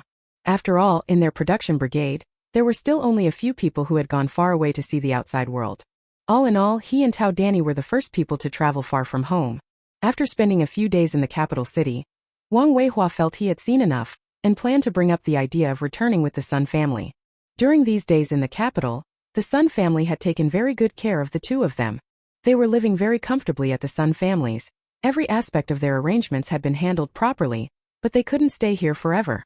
Not to mention that when the team's affairs chief Wang Weihua returned, he would still need to be fussed over and taken care of. Just the fact that they'd been staying at the Sun's place so long made things too troublesome for them, and they didn't feel very at ease. Just as Wang Weihua and Tao Danny were planning to tell the Suns that they wanted to return to their hometown, they saw Suan and Lu Jinting coming over to the Sun residence. Before leaving, being able to see Suan one more time made Wang Weihua and Tao Danny quite happy. "Io Anan, how come you have time to come today?" When Tao Danny saw Suan, she enthusiastically grabbed her hand and exchanged greetings. Since Suan had now left the Yuto village production team, they could no longer keep calling the girl Little Su, the educated youth. They all switched to calling her Anan, which sounded much more intimate. Suan smiled and said, "Auntie Danny, I finished the tasks over on my side, so I had to come and see you and Captain Shu. Haha, we thought you were very busy. Anan, you really are something, girl. You were impressive back in the regiment, and now that you've left the regiment you're even more impressive. You even got Old Song to attend the wedding in person." You're Captain Uncle and I really rode on your coattails this time. Getting to see such a big shot. Speaking of this matter, Tao Danny became excited.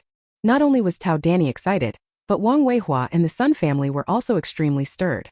Although the Sun family's conditions in the capital city weren't bad, for a family like theirs it wasn't easy to meet Old Song. So like Tao Danny and Wang Weihua, they only got to see Old Song in person by riding on Suan's coattails. Suan smiled and said, Auntie Danny, I came from Yuto Village's production brigade. I was trained by Uncle the brigade leader, who gave me the chance to grow. Without him I wouldn't be where I am today. Suan was deliberately praising Wang Weihua to make the couple happy. Tao Danny and Wang Weihua were indeed very pleased to hear Suan say that. But Wang Weihua and Tao Danny both knew very well that Suan's excellence had nothing to do with their upbringing. No matter how you put it, it was this girl's own hard work and merit. Suan, Wang Weihua, Tao Danny and the Sun family chatted together for a while. For dinner, Suan treated them at the state-run restaurant, as a way to show some local hospitality. Although Tao Danny and Wang Weihua felt bad about Suan spending money, they still didn't refuse the girl's kindness.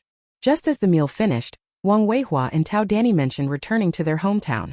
The Sun family tried to persuade them to stay, saying Tao Danny and Wang Weihua could spend a few more days in the capital, and there was no need to hurry home so soon.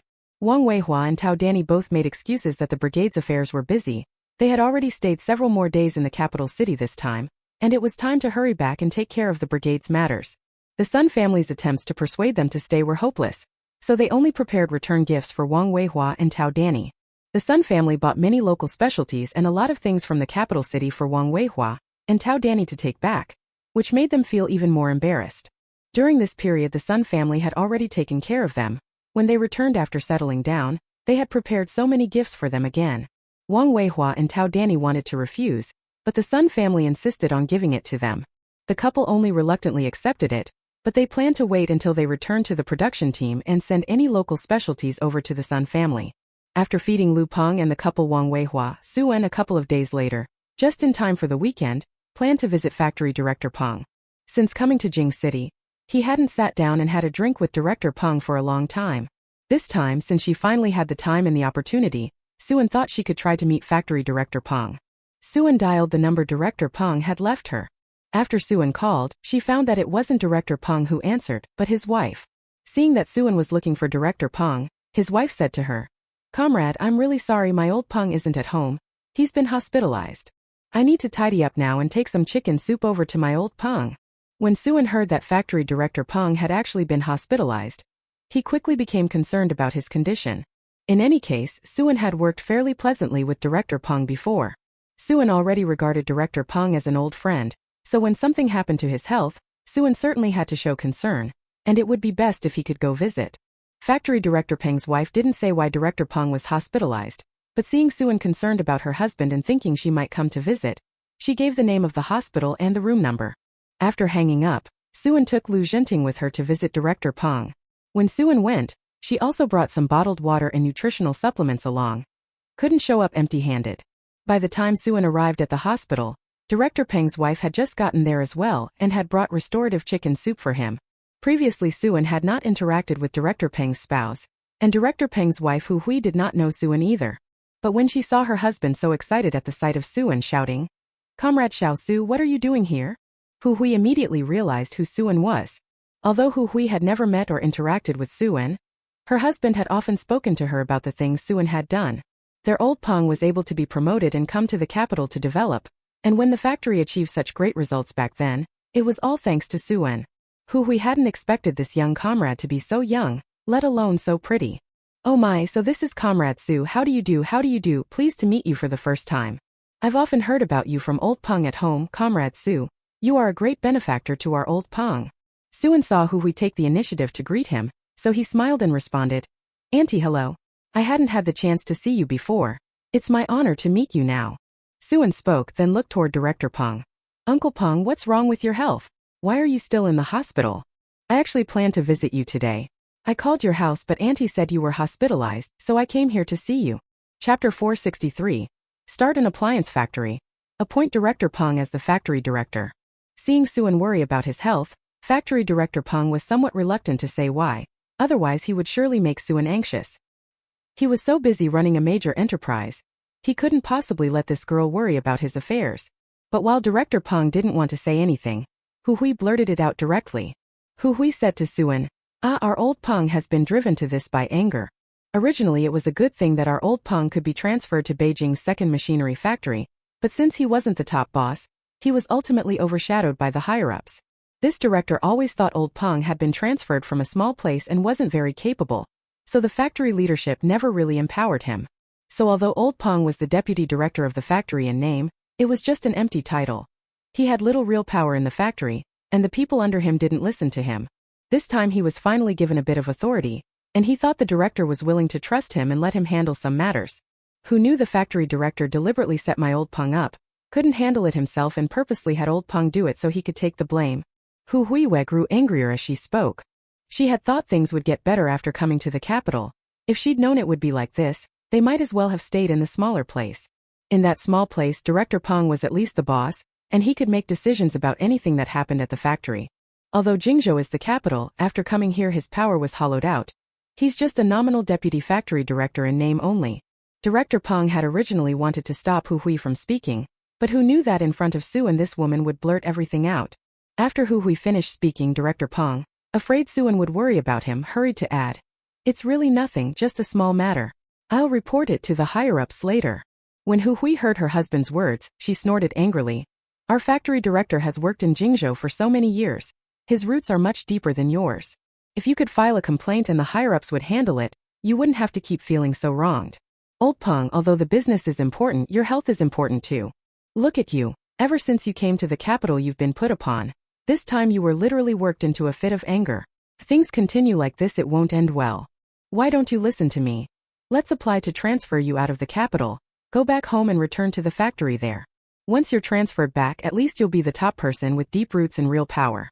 Suan heard the couple's conversation and hadn't expected that when factory director Peng came to Beijing, he would encounter these troubles. If she'd known, she should have visited Director Peng earlier. Maybe she could have helped him resolve these worrying matters. Suan thought for a moment, then said to Director Peng, "Uncle Peng, after Auntie's words, you really can't stay at the second machinery factory in Beijing."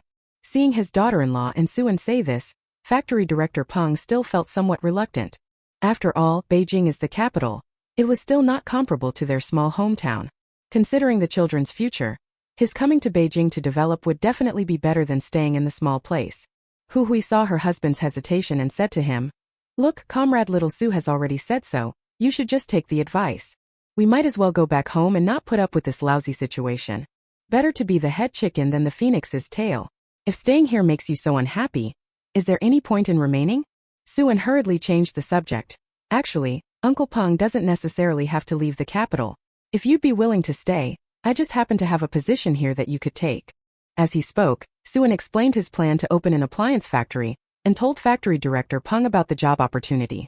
Originally Suan had been thinking that once his home appliance factory got going, he would need to find someone to manage it. Now he felt that factory director Peng was the most suitable candidate. Suan and Director Peng had a long-standing friendship, and Suan knew exactly what kind of person he was. Since they had to find someone to manage things, it had to be someone of decent character. Also, Director Peng's abilities are not bad. Having served as factory director of the machinery plant for so many years, his related experience goes without saying. Because they have cooperated before, Suan believes future cooperation will certainly be pleasant as well. The home appliance factory and the machinery factory are not very different. They both make related products. If Director Peng were to take over management of her home appliance factory, it would also be relatively easy for him to get up to speed. Rather than letting factory director Peng take over development in his hometown, Suan felt it would be better to use it for her own purposes. If she really handed the appliance factory she ran over to Director Peng, Suan felt she could worry much less. Hearing Suan's words, Director Peng and Hu Hui were both a little startled. "What? Comrade Xiao Su, you plan to start a factory yourself?" Director Peng said, his face full of disbelief. This girl is really something else. Opening a factory isn't easy, and she actually has that kind of capital. But Director Peng thought it over. Suan was someone even Song Lao valued, so having that kind of ability didn't seem so strange. Suan nodded and said, "Right, now that the state has liberalized the economy, private individuals can also open factories. So I thought I'd start a factory myself. I just decided in the past 2 days that I'll start an appliance factory first. It just so happens I'm short a manager. Hiring someone else certainly wouldn't be as reliable as asking you, Uncle Peng. If you're willing, Uncle Peng, come be the factory director at my appliance factory." Rest assured, I definitely won't shortchange you on compensation. It will have to be better than what Jingji Second Machinery Factory offers. Also, my factory has officially started operations. I'll give you 1/10 of the profits as a bonus. Although Suan had a good relationship with factory director Peng, and knew that if she asked him for help he would help run her factory well.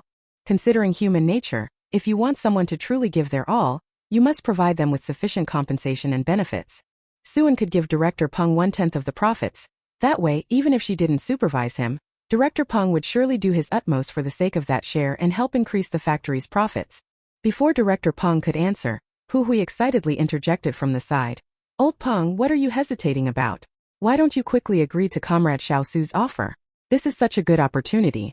If you don't want to go back to your hometown, and you can't keep staying at the second mechanical factory in Beijing being mistreated, choosing to help Comrade Xiao Su run the plant is the best path. Hu Hui knew it was only because Suan and her own man had worked together and been in contact before. Otherwise such a good thing would definitely not have fallen to his head. Director Peng was actually inclined to accept from the start. After all, he knew Suan's abilities well. Following this girl couldn't go wrong.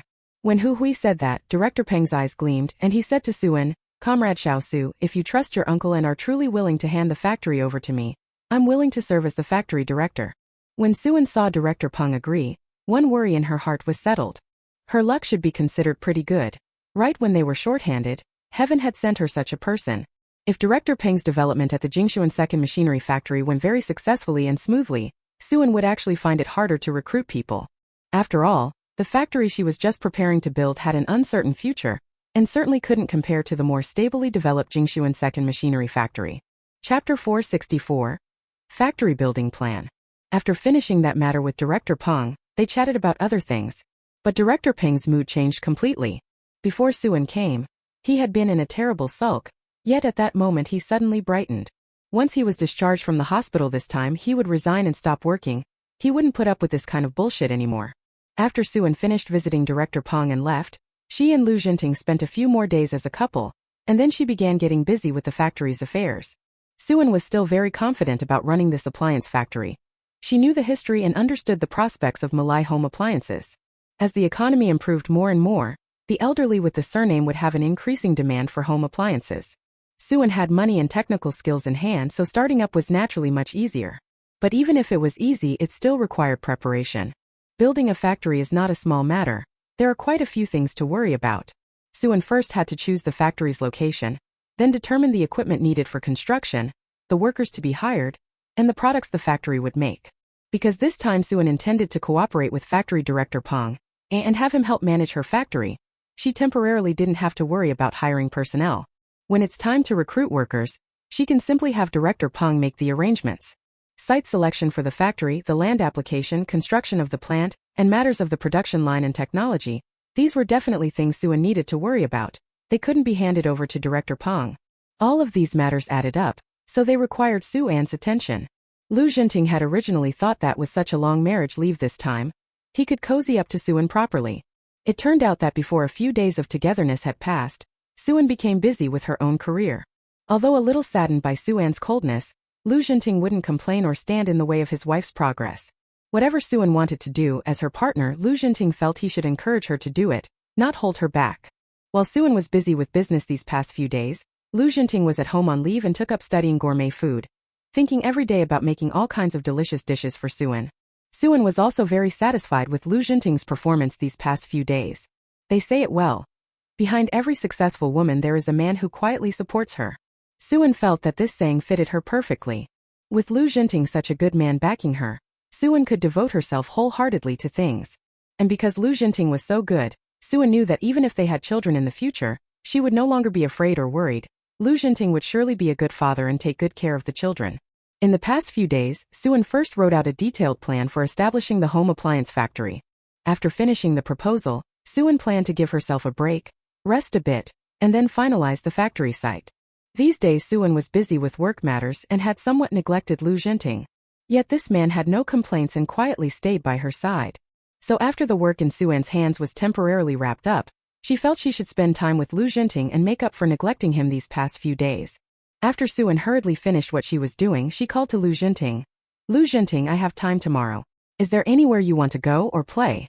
When Lu Jinting heard Suan say she would have time tomorrow, His eyes immediately lit up.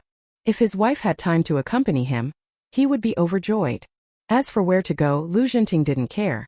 As long as he could be with Suan, even staying home like a cat would do. However, Lu Jinting thought that since his wife had been at home buried in writing plans for the past few days, it would be best to go out for a walk and relax a bit. So Lu Jinting eagerly suggested to Suan, "Anan, how about we go rowing at the park tomorrow? The weather's nice, the sky is clear.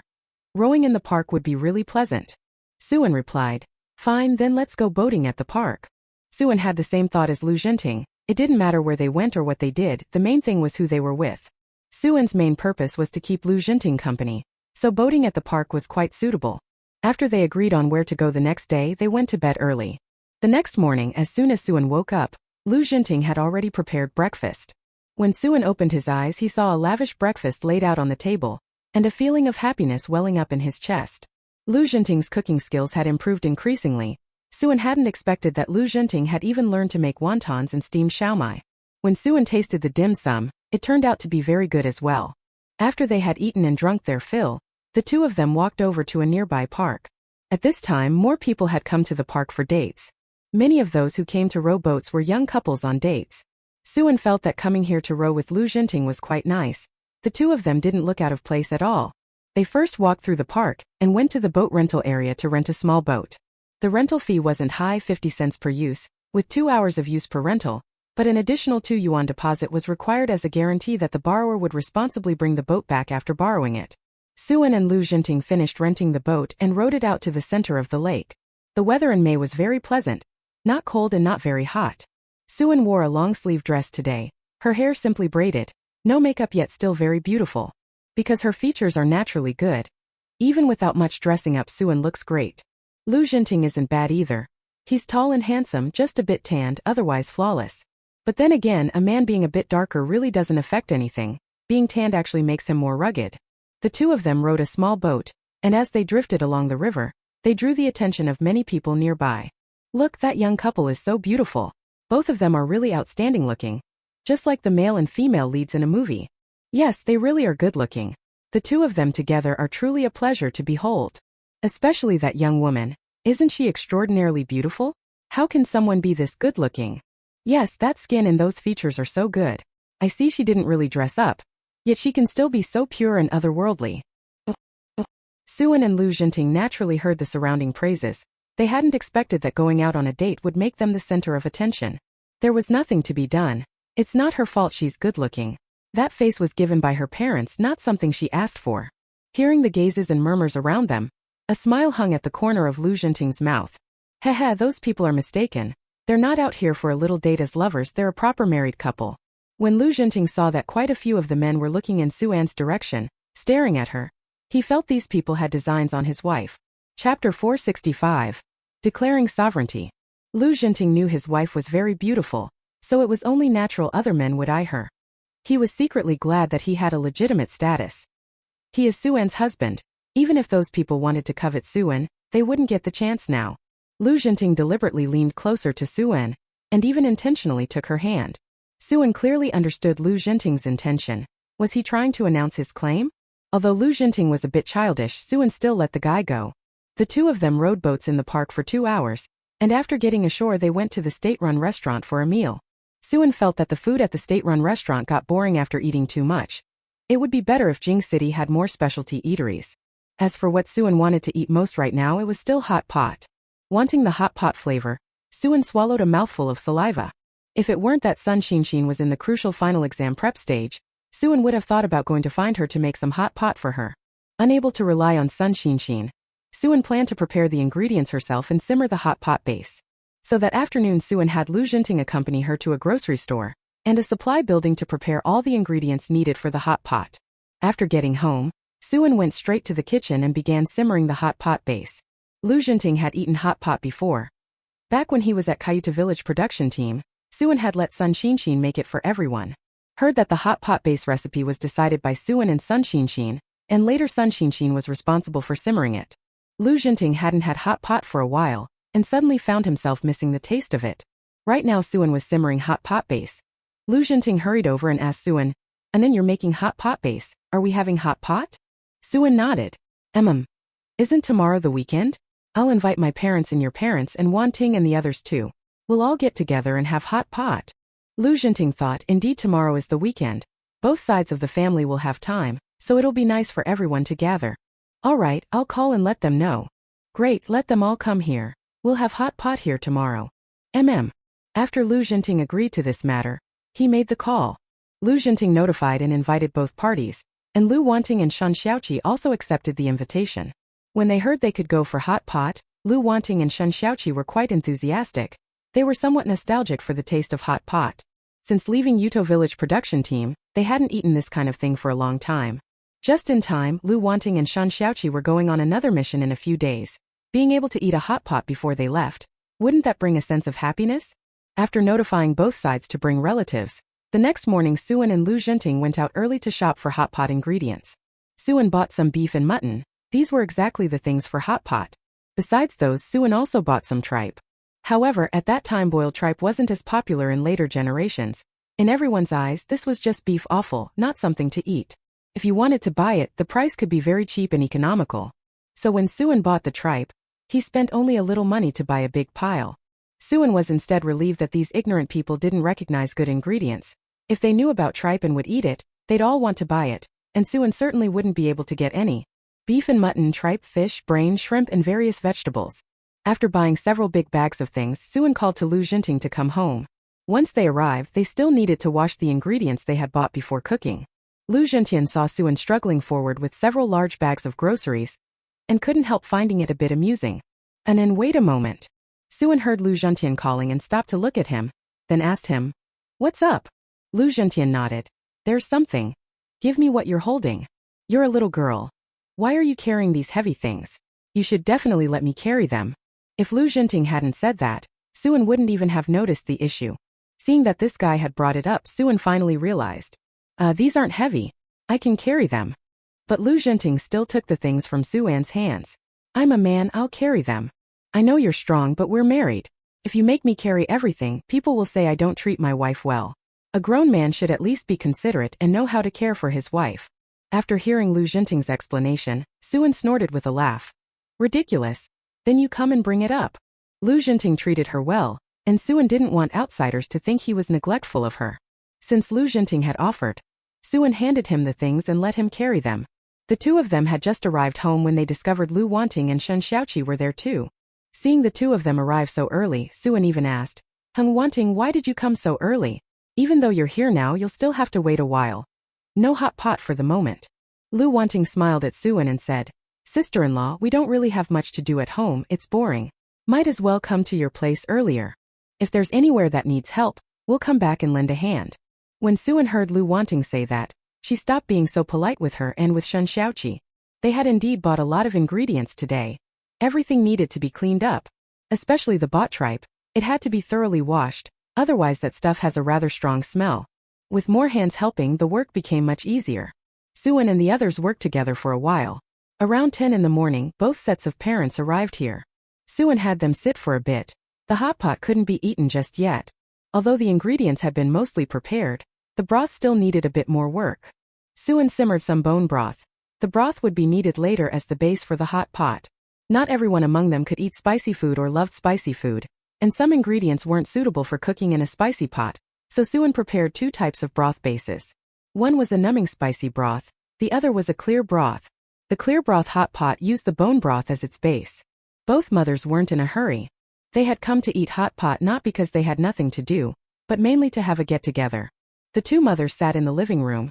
They had originally wanted to help, but found the four children busy in the kitchen, so there was no opportunity for them to get involved. Besides, Suan also stopped them from pitching in, so they just sat on the sofa and chatted. Seeing Shen Xiaoqi bustling about in the kitchen, and doing it so competently, far better than Lu Wanting, Lu Chongbang and Chan Shui were very pleased with his son-in-law who could handle housework and showed no trace of male chauvinism. Chapter 266. The land for the factory has been approved. Both Lu Chongbang and Chan Shui thought Lu Wanting was truly fortunate to have found a husband like Shen Xiaoqi. If they were the ones to introduce someone, they surely couldn't have introduced a person of Shen Xiaoqi's character. There were many sons from those prominent families in Jingzhou, and some were well qualified of course, but one thing was certain. No young master from any wealthy household could manage kitchen work the way Shen Xiaoqi did. So by marrying a husband like this, Lu Wanting had essentially found a treasure. With such a dependable son-in-law, they could all feel much more at ease about the household affairs. Because they were well aware that with a man like this, their daughter would not have to endure hardship in the years to come. Lu Chongbang and Chan Shui began praising Shen Xiaoqi in front of Shen Chongfeng and Xiao Qingyue. Their Shen family's boy was truly dependable. Hearing Lu Chongbang and Chan Shui both praising Shen Xiaoqi, the two of them also looked at Lu Zhenting with equal satisfaction. Don't just praise Xiaoqi. Zhenting is a good kid too, look how capable he is. Speaking of their own son, Lu Chongbang and Chan Shui realized that Lu Zhenting had indeed grown quite a bit compared to before. They were very gratified that their son could be like this.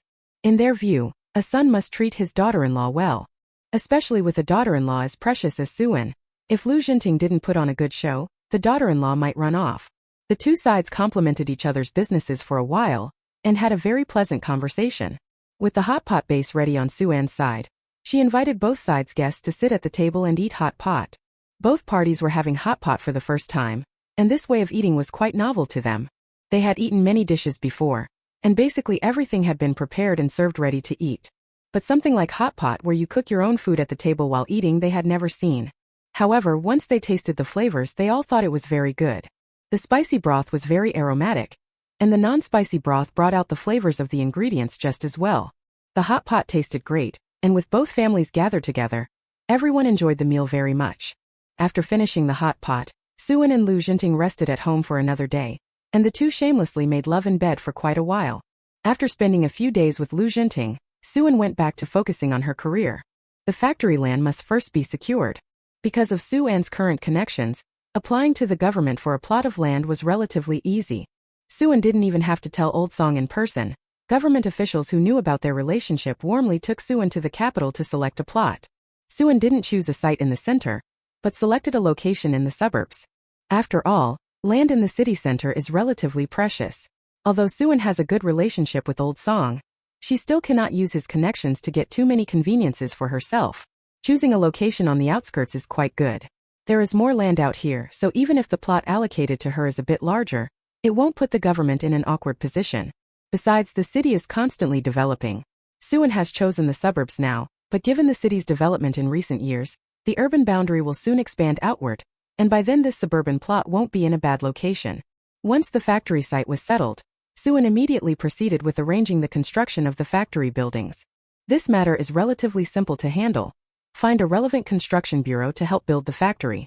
Her newly opened appliance factory isn't much different from other factories, so the construction bureau will build it as a standard factory. Factory construction will still take some time.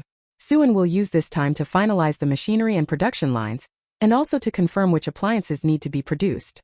Suan plans to start producing color televisions and black and white televisions. Actually, Suan was thinking of making air conditioners again, but given the current state of economic development here in Huaghua, even if the air conditioners were made, not many people would probably be able to buy them. Suan preferred to make more easily sold household appliances like televisions, electric fans, and rice cookers, which were more popular. Especially rice cookers. No appliance factory in Huaghua was yet producing them, and Suan was very clear that rice cookers make cooking rice convenient and would become a necessary appliance in many households in the future, so they could be produced. Having temporarily decided on several models of appliances to produce, Suan arranged for the required machinery. There are more machinery factories over in Jing City, so whatever kind of machines are needed can be custom-made. So over the next few days, Suan drew up the machine blueprints that were needed. When Suan finished those tasks, he suddenly remembered one thing. The college entrance exams were approaching. Sun Xinxin needed to prepare to take the college entrance exam. Her sister needed to take such an important exam, so Suan had to go encourage her. Since the work in her hands could be set aside for a while, Suan went to find Sun Xinxin to cheer her on before the exam. Sun Xinxin hadn't expected Suan to come by before the Gaokao. And haven't you been really busy these past few days? How do you still have time to come here? Sun Xinxin had also heard that Suan needed to open his own factory. He had been busy with the new factory lately, so she assumed Suan didn't have time to come to her place. Suan smiled and teased. Your exam is the day after tomorrow. I have to come and encourage you. Hearing Suan's words, Sun Xinxin's face blossomed into a smile. And you really care about me. Don't worry, with your encouragement and concern, I certainly won't do badly on the exam. I will try my very best and definitely get a satisfactory result. Sun Xinxin has reviewed diligently during this time, and is better prepared for the exam. Precisely because she is so well prepared, Sun Xinshin is very confident about this exam. If she hadn't prepared so well, Sun Xinshin naturally wouldn't have said such confident words in front of Suan. Otherwise, if the exam results came out and she did poorly, wouldn't that disappoint the sisters? Suan patted Sun Xinshin's shoulder and smiled, saying, "Come on, Xinshin. I believe you'll definitely do well on the exam. My friend Suan's sisters never do poorly. Xinshin, relax during the test, don't be too nervous. Be like now, trust your abilities, that's how you'll perform better." Sun Xinshin nodded repeatedly. "Okay, and I know. Don't worry. I'll adjust my mindset and try to perform normally." Sun Xinshin wasn't even hoping to overperform anymore. Being able to perform normally would already be very good. After all, as long as she performed normally, with her thorough preparation she wouldn't do that badly on the exam. Suan stayed and chatted with Sun Xinshin for a while. Sun Xinshin felt more relaxed and her mindset had adjusted to some extent. When Suan was about to leave, she mentioned to Sun Xinshin that when her exam came, she would personally escort her to the test center. Sun Xinshin thought she could just go take the exam herself. There was no way she would trouble her girlfriend to accompany her. Suan, however, said that for such an important life moment, she should accompany her sister, which moved Sun Xinshin once more. Chapter 467.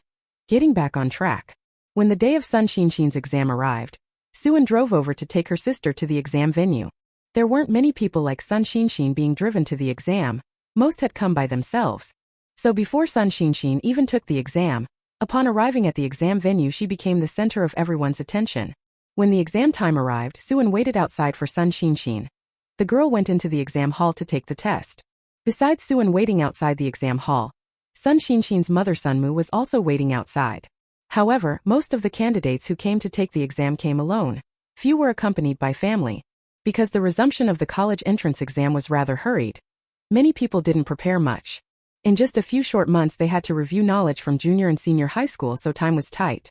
This led many people to take the exam this time with a give-it-a-try attitude without high expectations. But the restoration of the college entrance exam for the first resumed cohort also showed many people an opportunity. If she could seize this opportunity and pass the exam, once she successfully entered university she could change her fate.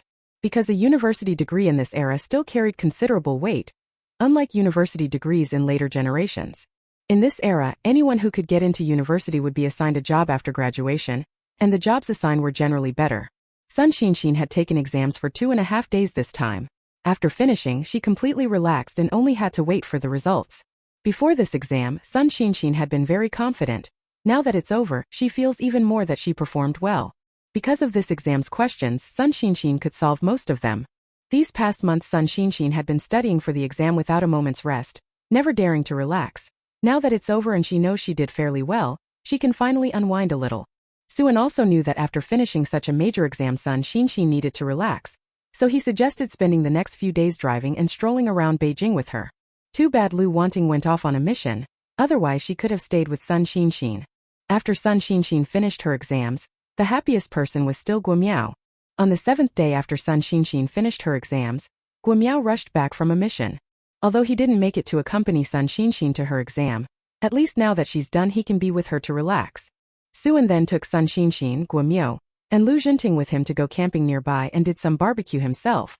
Suan stayed with Sun Xinshin for a few days and then went back to worrying about his business matters, though the little girl still had Guomiao with her.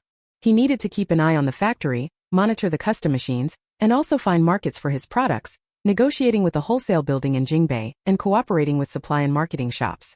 After all, once products are manufactured they need to be sold, which is why he had to find places to sell them. Besides cooperating with the supply and marketing cooperative and the department store, Suan planned that the appliance factory could open a dedicated appliance retail store. By then the whole storefront, with a few employees, would probably sell even better than selling through the department store's supply and marketing counter.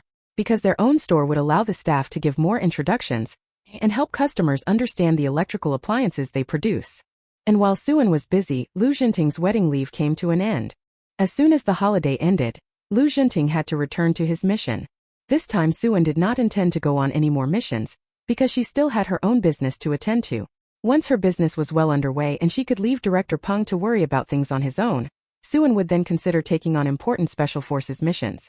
Lu Jinting had just left after accepting a mission, and Lu Peng also came to the capital to develop. At Suan's suggestion, Lu Peng looked for a site in Jing City to prepare for building a hypermarket, that is, a large supermarket. Perhaps because of Suan's identity, the factory construction progressed very quickly. Such a large factory building was completed in just 1 month.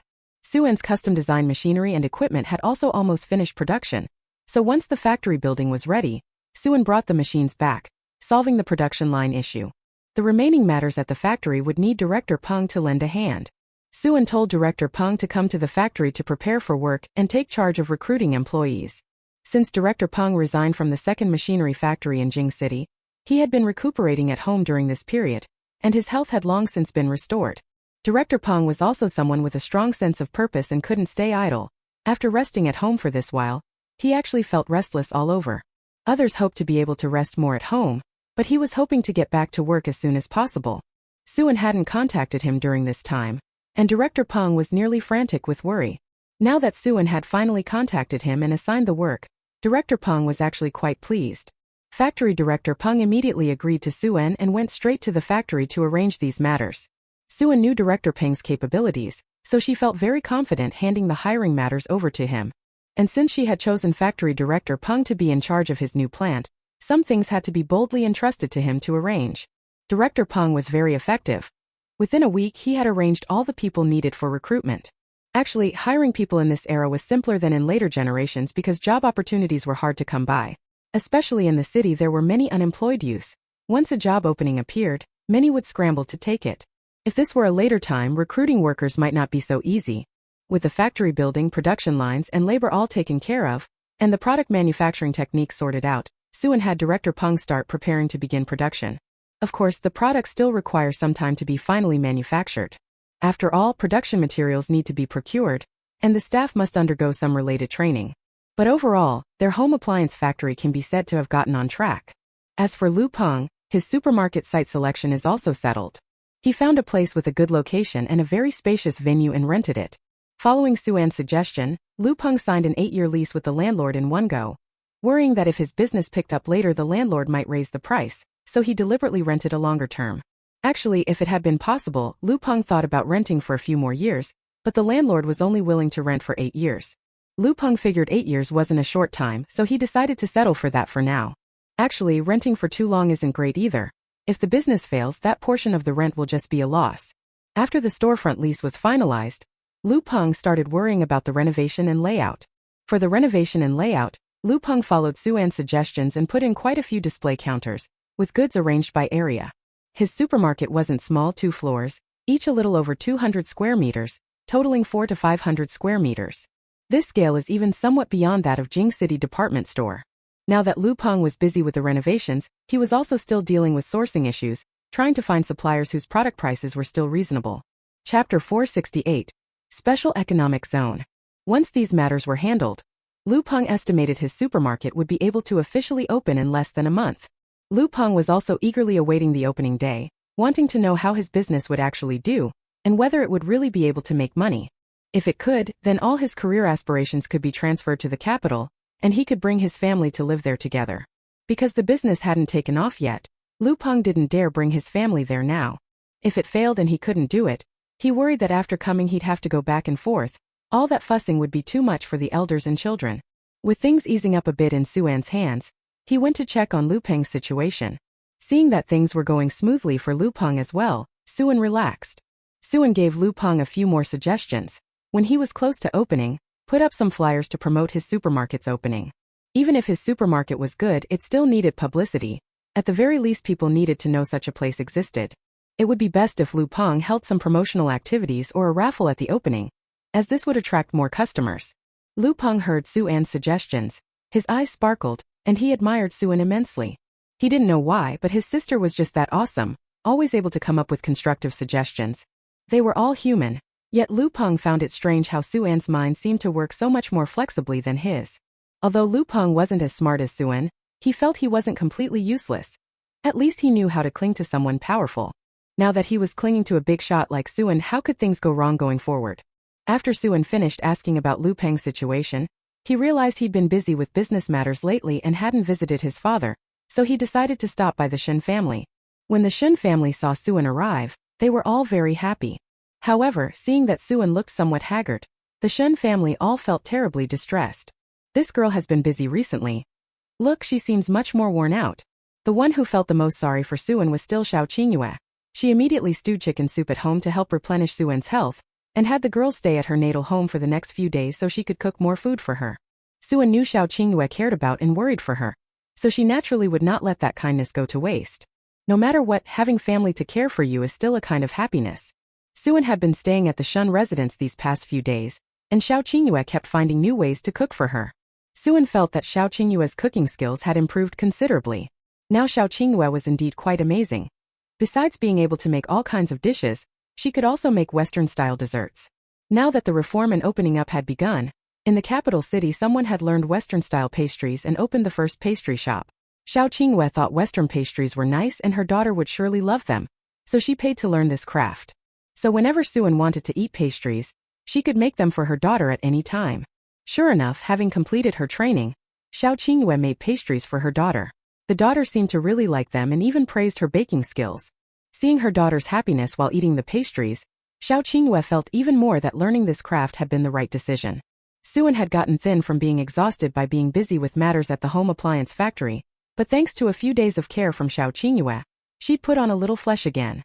Having stayed at her parents' home for a few days, Chan Shui also invited Suen to spend a few days at her place. She missed and was concerned about her daughter-in-law. Xiao Qingyue felt that, more than a biological daughter, a daughter-in-law was like her little cotton-padded jacket. Previously Suen had been too busy with her own matters to visit her, but now that things had eased up a bit, she ought to go and get together with her. After visiting her birth mother, Suen felt she couldn't neglect her mother-in-law, so she immediately agreed to spend a couple of days at her in-law's house. When Chan Shui saw her daughter-in-law arrive, she was very happy and hurriedly had the housekeeper prepare a lot of dishes for Suen. But Chan Shui was different from Xiao Qingyue. She didn't cook herself. Chan Shui's cooking skills weren't great. In fact, after raising several children, Chan Shui had considered learning to cook properly. But in the end, Chan Shui's study plan ended in complete failure. After following a professional cook and learning for a while, her cooking level was still very poor. The dishes Chan Shui made were not only ones she herself didn't like to eat, but the several children in the household didn't like them either. Kids are picky eaters. If they don't like something, they just won't eat it. Because she cooked herself, the children at home all became thin from hunger during that time. In the end, Chan Shui gave up struggling and stopped trying to maintain the image of a virtuous wife and good mother. If you just aren't capable, you aren't capable. Her talent for cooking and housework was truly limited. Why force herself to do it? Torturing herself like that was also torturing the children. Besides, Chan Shui had a job of her own. If she also had to take care of household matters, she wouldn't be able to attend to her work. After coming to terms with it, Chan Shui directly hired a nanny. A professional nanny could manage her household neatly and orderly, which put Chan Shui's mind at ease. Chan Shui could focus on her own work with peace of mind, and under the nanny's care the children were actually better looked after than when she cared for them herself. So now Suen is living with her husband's family. It's not that Chan Shui doesn't want to personally cook for her daughter-in-law, it's that her cooking skills simply aren't up to par. If you make food that's not tasty yourself and still force your daughter-in-law to eat it, wouldn't that put her in an awkward position? Suen stayed at her in-laws for a few days. Seeing that her mother-in-law had the housekeeper buy lots of nourishing foods to help her recover, and had also bought many pretty clothes and shoes to give her and let her choose, Suen felt that she was living a very fortunate life. Her in-laws dote on her, her birth family protects her. She is capable, and her husband is also considerate. A person like this is truly worlds apart from before. Suen stayed home for a few days to recuperate. Her health was mostly restored, and Old Song called her over again. This time Old Song wanted Suen to come so they could talk some more about the details of the economic reforms. In fact, after several months of piloting the economic reform policies, Old Song had already seen some results. Once the economy opened up, its growth rate clearly accelerated compared to before. Because the effects became so obvious in such a short time, Old Song became even more confident about thoroughly implementing this policy. This time Old Song called Suen over not only to talk with the girl about the current results of the economic reform policies, but also to ask whether she had any other constructive suggestions. Seeing Old Song ask her this, and combining it with the information she had learned from her future knowledge, Suen immediately proposed to Old Song that several special economic zones be established along Huagua's coast. Carrying out economic reform pilot programs within the special economic zone, I believe, will help Hua country's economic development even more. As soon as Suen put forward this proposal, Old Song's train of thought instantly opened up. He then knew for sure that coming to talk with this girl today was definitely the right choice. Chapter 469. Finished Home Appliances. Alright, Comrade Su, your proposal is really good. Regarding this special economic zone pilot area, Could we discuss it a bit further? Old Song thought Suwon's idea of bringing up this concept was good, but the specific policies to implement and how to build and develop it would require some detailed planning. When Old Song asked about it, Suwon was naturally willing to talk more on the subject. So Suwon carefully explained to Old Song what he had learned about the construction issues of the special economic zone. The two of them chatted like that for quite a while. After finishing the conversation with Suwon, Song Lao felt his mind had become much clearer. He immediately followed Suwon's idea and hurried to push forward this special economic zone pilot project. After finishing his conversation with Old Song, Suwon went to the appliance factory to take a look. Now her home appliance factory was beginning to get on track. Under Director Peng's responsibility, it had already started organizing the production of home appliance products. The batch of household appliances that Suwon previously designed has already been produced as finished products. This time Suwon went over specifically to inspect the quality of the appliances his factory had made. Suwon still had considerable confidence in the appliances he had designed. Compared with the technologies currently on the market, the technologies Suwon understood were certainly more advanced. For example, take television picture tubes. The ones produced at Suwon's factory have higher resolution and look much clearer. Actually, if possible, Suwon would prefer to directly design LCD screens, but this technology hasn't been mastered anywhere in the world yet. It's too cutting edge, and Suwon worries it would arouse people's suspicion. Right now Suwon is first making traditional picture tube TVs. After the factory continues to operate and develop for a while, Suwon will consider making LCD screens. But by that time, Suwon believes the televisions made by his home appliance factory will not only have a good market in China, but will also sell well worldwide. When Suwon arrived at the appliance factory, Director Peng was already inside the plant. During this period, Director Peng was extremely busy with matters at the appliance factory. Entrusting such a large factory to him, Director Peng did not want to disappoint Suwon. So for this factory, Director Peng was determined to run it well. This could be considered Suwon recognizing and trusting himself, eagerly repaying that trust. Because the Maixin household appliance factory had been overwhelmed with matters during this period, Director Peng had become noticeably thinner all over. Although Director Peng did indeed look slimmer than before, his mood was actually excellent. He could finally exert himself fully, unlike when he was at the second mechanical factory in Jing City, where he could do nothing. Although he was nominally the deputy director, he was merely a sideline figure. When he arrived at Suwon's home appliance factory, Factory Director Peng finally rediscovered that feeling he had when he was first in business. So during this time Director Peng had indeed been physically tired from being busy here and there with many matters, but his heart was extremely satisfied. Seeing Suwon come over, Director Peng happily approached her and said to her, "Boss Su, you're here. Our factory's products have already been made. Go and take a look yourself." Suwon nodded, but hearing Factory Director Peng call him by that title made him want to laugh a little. "Director Peng, you're my elder. Don't call me Boss Su, it sounds oddly formal. You can call me Comrade Xiao Su like before. Or just Suwon, and either is fine." Factory Director Peng hesitated a moment. Before he used to call her Comrade Suwon or Little Su.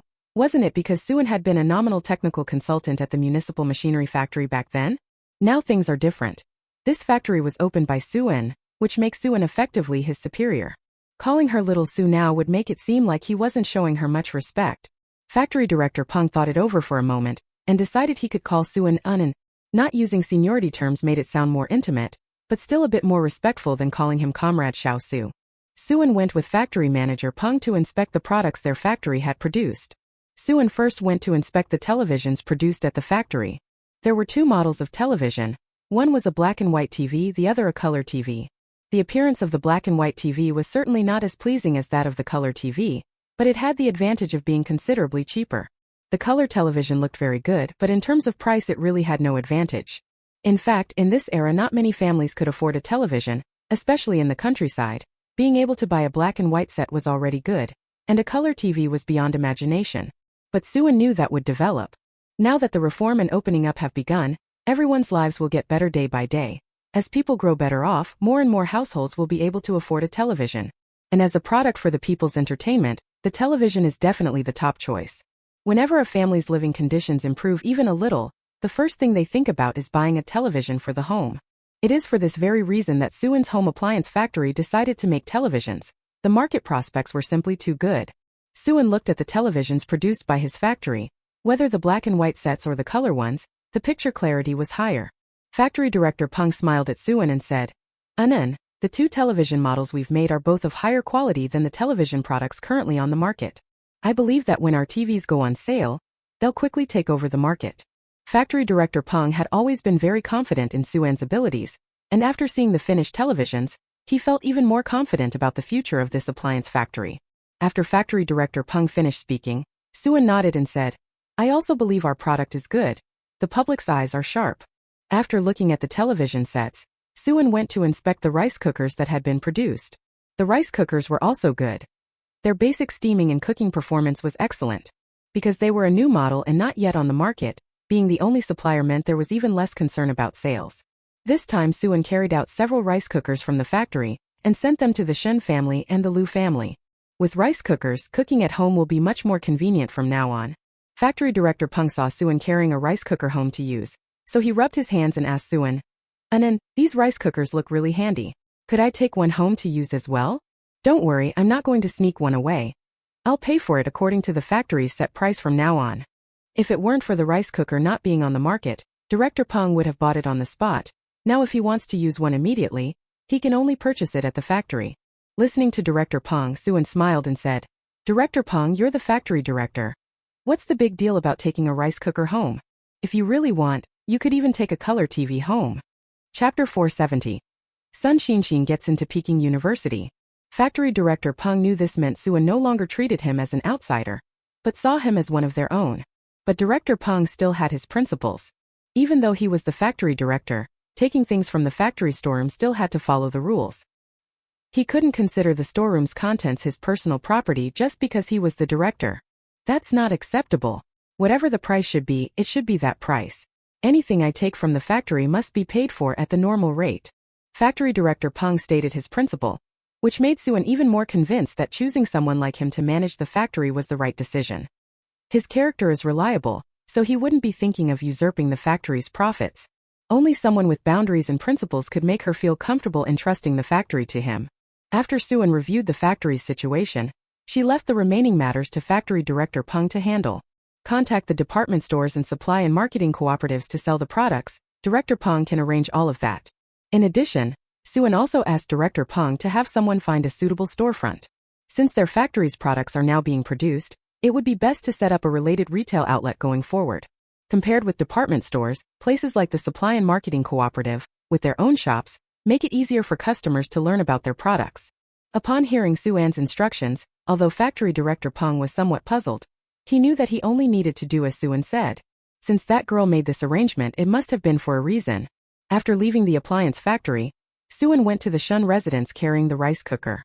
When the Shen family saw what Suan was carrying over, they were curious, having never seen one before. "What the hell is this? Why does it look so strange?" Facing the Shen family's curious gazes, Suan smiled and introduced, "Come, let me introduce it to everyone. This is the rice cooker produced by my home appliance factory." After Suan's introduction, the Shen family became even more puzzled. "A rice cooker? What's that used for?" Suan continued to explain. As the name implies, it's for cooking rice. But unlike traditional methods of cooking rice, the rice cookers produced at our factory don't require lighting a fire. They cook rice directly with electricity. And you don't have to watch it while it cooks. When it's done, it can switch itself off. And it also keeps the food warm. With this, cooking at home from now on will be much more convenient. After hearing this, the Shen family found it rather novel. So it turns out this thing can be used to cook rice. No open flame, just electricity. They really had never seen anything like it. Seeing that Suan had brought one home, the Shen family immediately said they must try using it the next time they cooked. Suan ate lunch at the Shen household. After finishing lunch there in the afternoon, he returned to the Lu family. Chun Sholei also found the rice cooker Suan brought back to be marvelous. You don't need an open flame to cook rice. You can cook it directly with electricity, and once it's cooking you don't have to watch it at all. It's really convenient. After learning that this electric rice cooker was invented by Suan, Chan Shui admired Suan even more. This daughter-in-law of theirs truly is outstanding. Thinking that she was a daughter-in-law of the Lu family, Chan Shui couldn't help feeling pleased. Chan Shui then hurriedly asked Suan, "And in this rice cooker is so useful. When is your factory planning to sell it outside? When will it be available to buy?" Suan thought for a moment. Probably soon. At most in another half-month these products should appear on the shelves of the department store and the supply and marketing cooperative. Hearing Suan, Chan Shui nodded. "That's good. I'll promote this great thing in advance to my friends and relatives.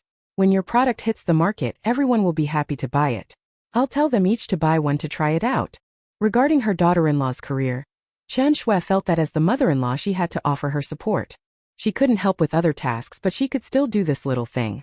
Although it might not make a big splash, any help is better than none. Suan smiled and agreed. Okay, thanks, Mom. You child, I'm your mother. Why are you thanking me? Does your home appliance factory have any other good products? If so, Mom will give you some publicity. Mom, my factory also makes black and white TVs and color TVs. The TVs produced by our factory are of better quality. If you see any friends around you who need to replace their TV or want to buy one, you can help promote and recommend them. They are definitely better than TVs made by other factories. All right, Mom knows. I'll help spread the word. Over the next few days, Factory Director Peng began busying himself with getting the home appliance factory's products to market. Once the products were manufactured and inspected, the first batch of finished goods was officially launched. When Suan Appliance Factory's products were newly released, they unexpectedly attracted quite a bit of attention. After all, the quality is there. Once people compare, they'll know whether it's good or not. If you ask what people prefer most, it's still the rice cookers. Many think they're excellent, so families with decent means are willing to buy them. Suan felt reassured when the Household Appliance Factory's product feedback and sales were both good. Her appliance factory's business was more or less successful. From now on, most things could be left to Factory Director Peng, and Suan wouldn't have to worry and lose sleep. And after Suan's appliance factory got on track, there was good news for Sun Xinshin's side as well. Their girl had made it. Her college entrance exam results were out, and she had successfully been admitted to Jing University. When this news came out, the happiest were surely Sun's father and mother. They hadn't expected their daughter to turn out so accomplished. This is Jing University, the best university in the entire country. You have to know, nowadays only the cream of the crop get to go to university, and as it turned out, her daughter was so outstanding. Not only did she get into university, she was accepted by the best university in the country. Knowing this outcome, Sun Xinshin wasn't too surprised. After all, it was within her expectations. Regarding the pre-exam situation, Sun Xinshin knew she had reviewed the junior and senior high school material thoroughly and performed well on the tests, so getting into Jing University was only natural. However, being able to achieve the goal in her heart still made Sun Xinshin happy. Once she got into Jing University, she could pursue advanced studies properly, and later could follow Suan's example and contribute more to their huagua. Her close friends had each become outstanding and excellent. She couldn't fall too far behind. Grandfather Sun and Grandmother Sun happily shared this good news with relatives and friends. When the Sun family's relatives and friends heard that Sun Xinshin had been admitted to Jing University, not a single one wasn't envious. They all said that Father Sun and Mother Sun had finally reaped the rewards of their hardships. Although they had suffered a bit during those earlier years, life has been getting better and better now. Grandfather Sun and Grandmother Sun felt the same way. Those few years when they were sent down were indeed hard, but fortunately they got through everything. Their life now is even better than before. Because their children have grown up and the children are so accomplished. When they reached their age, they no longer cared much about themselves. What they most hoped for was that their children would do well. Chapter 471. Proud of my sisters. Now that they have a daughter who was admitted to Kyoto University, what else could they possibly be dissatisfied with? Sun Xinshin felt that her being able to take the entrance exam and get into Kyoto University was inseparable from the guidance of her good friend. If it weren't for Suan telling her that the college entrance exam would be reinstated, and that she must not fall behind in her studies, she wouldn't have achieved such good results this time. After passing the exam, the first person Sun Xinshin thanked was this very friend of hers. Hearing Sun Xinshin's thanks, Suan smiled and took Sun Xinshin's hand. Xinshin, we're good sisters. You don't need to say these flattering things to me. And this time you got into Jing University, the person you should be most grateful to isn't me.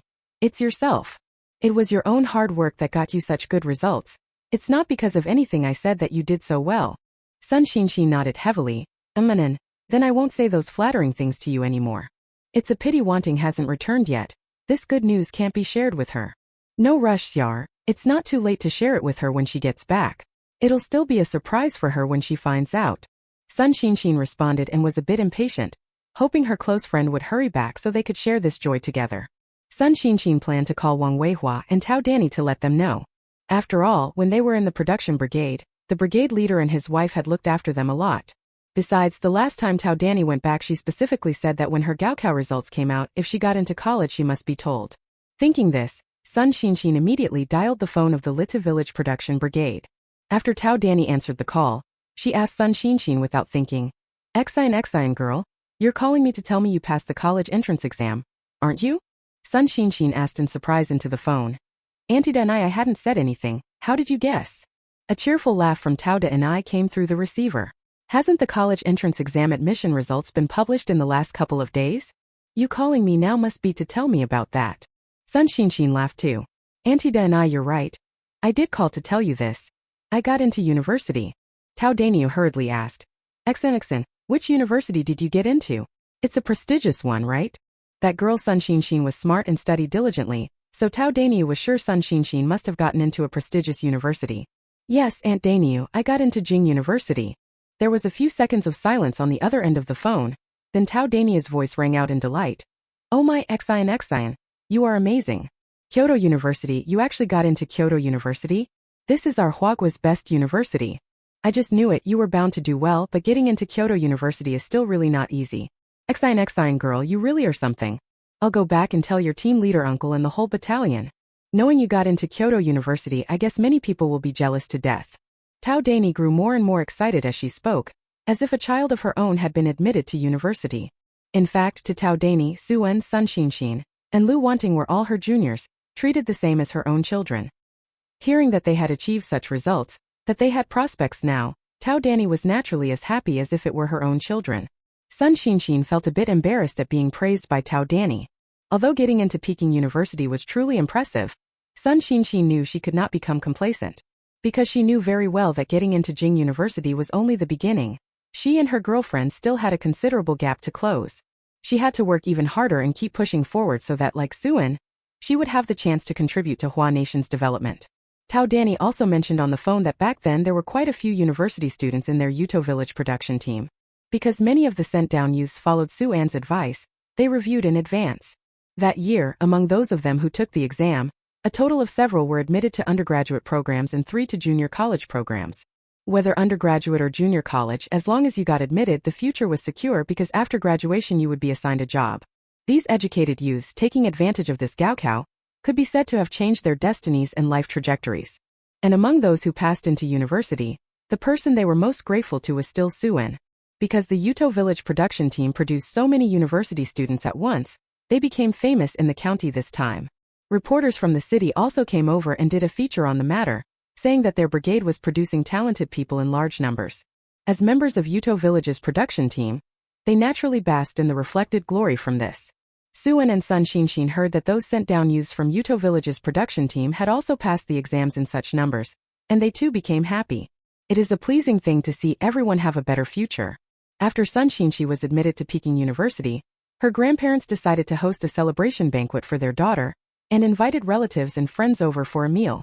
Sun Xinshin agreed to her parents' plan to prepare a graduation/acceptance banquet for her, but she had one condition. They had to wait until Lu Wanting returned from her mission before holding the banquet. For this important moment, Sun Xinshin hoped her sisters could attend.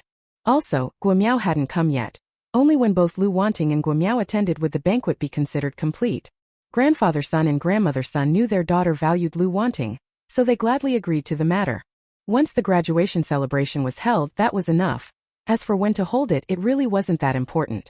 A few days later, Lu Wanting and Guamiao arrived. Following them were Shen Xiaoqi and Lu Zhenting.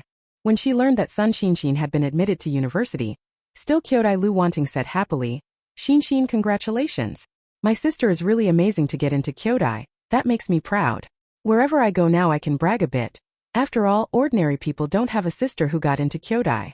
Hearing Lu Wanting, Sun Xinshin smiled. Wanting, don't flatter me.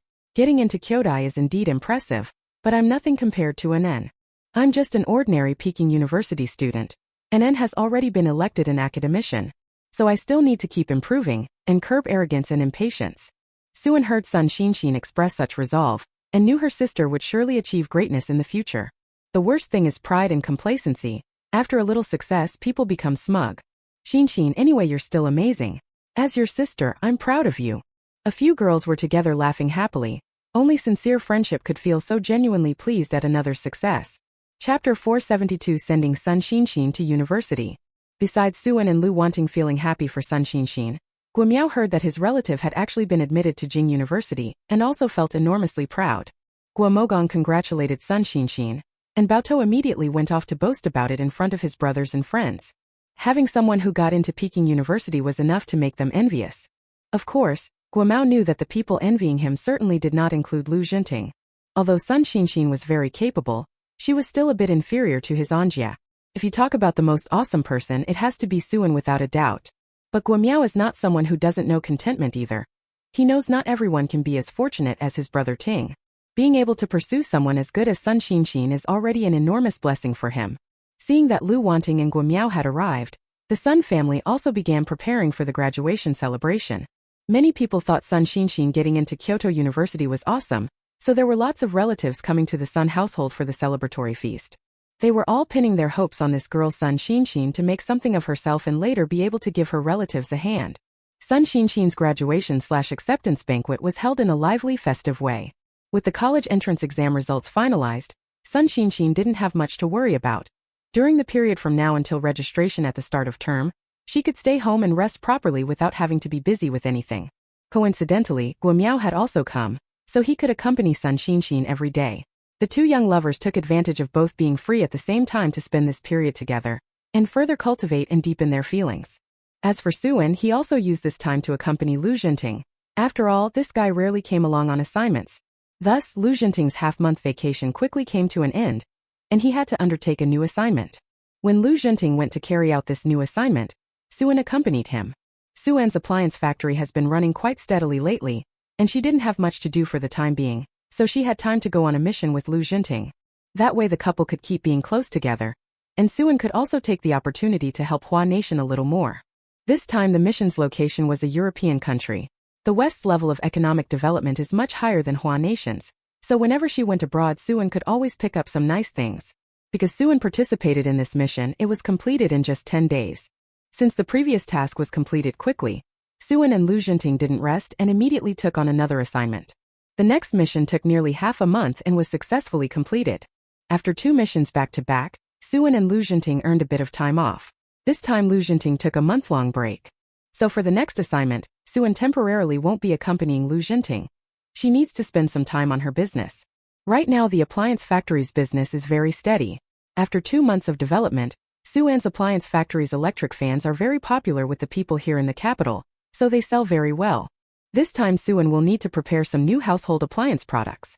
At present the appliance factory makes relatively few types of household appliance products, and Suin plans to produce several more varieties. Once time is invested in this, Suin certainly won't have the time to carry out missions. Not long after Suin and Lu Jinting completed their mission, Sun Xinxin also started school. Suin thought that since her good friend was starting school, she should go see her off. Well, after all, it's the first time going to university and the occasion does feel different. If she truly had no time, fine, but since she did, for such an important moment in her close friend's life, Suin would certainly do her best to attend. Sun Xinxin was happy to see her girlfriends accompanying her to the start of term. Although I also said she would accompany her, she felt it was even better to have Suin with her. For some reason, Sun Xinxin felt more secure when Suin was by her side than when she was with I. Sun Xinxin thought it might be because her girlfriends were so impressive and capable that she naturally trusted them a bit more.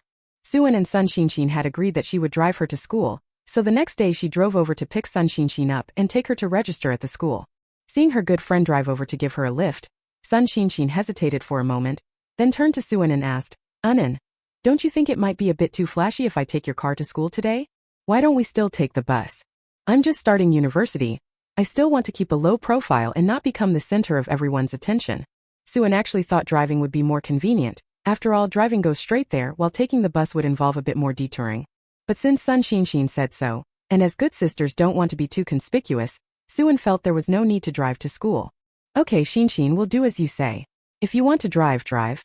If you want to take the bus, take the bus." "Fine, then we'll take the bus. There's a direct bus right by my door, so taking it isn't troublesome." Suin smiled and agreed. "Okay." With that settled, Suin, Sun Xinxin, and Sun all rode together, planning to go over to the school. Sun Xinxin, heading to university, packed her clothes and daily necessities into a large trunk. What she was taking actually wasn't that much because her home is right in the capital city. When she arrived at school she would bring some daily items, and 2 sets of clothes for changing would suffice. If she needed anything later, she could bring it home on weekends bit by bit, instead of moving everything she needed to the school all at once. In addition to daily necessities there were clothes to make up one package, and Sun Xinxin still needed to bring a quilt. So the quilt and the quilt cover were another package. Originally Sun Quan was supposed to carry the quilt, but when Suin saw it she immediately took the large bundle from Sun Quan's hands. "Uncle Sun, let me carry it." After all, Sun Xian is getting on in years, Suan thought it was best for young people to do this kind of heavy work. Sun Quan felt a bit embarrassed when he saw Suna take the luggage. A grown man like him not offering to carry the luggage, and instead letting a young girl do it. But Suan said, "Uncle Sun, it's okay, I'm strong, it's fine for me to carry it." Sun Xinshin was beside her, teasing Sun Anen. "Dad, let Anen carry it. Anen is indeed much stronger, quite a bit stronger than you. You feel it's heavy when you lift it, but Anen can easily pick it up." If it weren't for her close friend's greater strength, Sun Xinshin certainly wouldn't have said that. Su Wei knew her best friend too well, so she understood that this little bit of weight was truly nothing to Suan. She was someone who could carry 2 wild boars at once. This small weight was probably no more than a person carrying a bag of oranges, and wouldn't cause any burden at all. Seeing her daughter insist, Sun Jun finally agreed to let Suan carry the parcel. The group boarded the bus, and half an hour later they arrived at the main gate of Jing University. Chapter 473, New Student in the Physics Department. It really wasn't a hassle for the Sun family to come to school, so even if Suan didn't drive to take Sun Xinshin there, it was fine. After arriving at the gate of Jing University, Suan and the Suns got out of the car. Today the gate of Jing University was very lively. Today happened to be the day for new student registration. Not only did Sun Xinshin as a university student need to come and register in person, but other new students also needed to come for enrollment registration. Many students were accompanied by family. Of course, there were even more students who came to university on their own. Because this was the first year of the Gaokao, and the suspension in between had been rather long, the age differences among the students arriving at the school this time were all quite large. Many of the students were not young. Some of the older ones looked to be in their 30s. But age wasn't the issue. Those who managed to get into Kyoto University this time were all the chosen few. Suan noticed that although Sun Xinshin wanted to keep a low profile and hadn't had her driven here for enrollment formalities, many students felt differently and came in as ostentatiously as possible. There were even several sedans parked at the gate of Kyoto University. "Come on, let's go in first." Suan greeted the Sun family and invited them all into the school to take a look around. "Hello." After they had entered the campus, 2 students came forward and politely asked them, "Hello, may I ask if you are here to register as new students?" To welcome the new students, the school had specially arranged for upperclassmen to come and help. Suan nodded. "Yes, freshmen, may I ask, where is the physics department?" This time Sun Xinshin had applied to the physics department at Jing University in order to devote herself to the development of scientific research in manhwa. After Suan finished speaking, the senior who was greeting the new students pointed in a direction and said, "The physics department is over that way. Just follow me." The senior spoke warmly. Seeing that Suan was so pretty, his attitude became much more cordial. Seeing the large package Suan was carrying, he eagerly offered to help. "Freshman, let me carry your package for you." Suan refused this enthusiastic senior. "No thanks, I can carry it myself." He had originally wanted to say that Suan was just a young girl. How could she possibly carry something so heavy?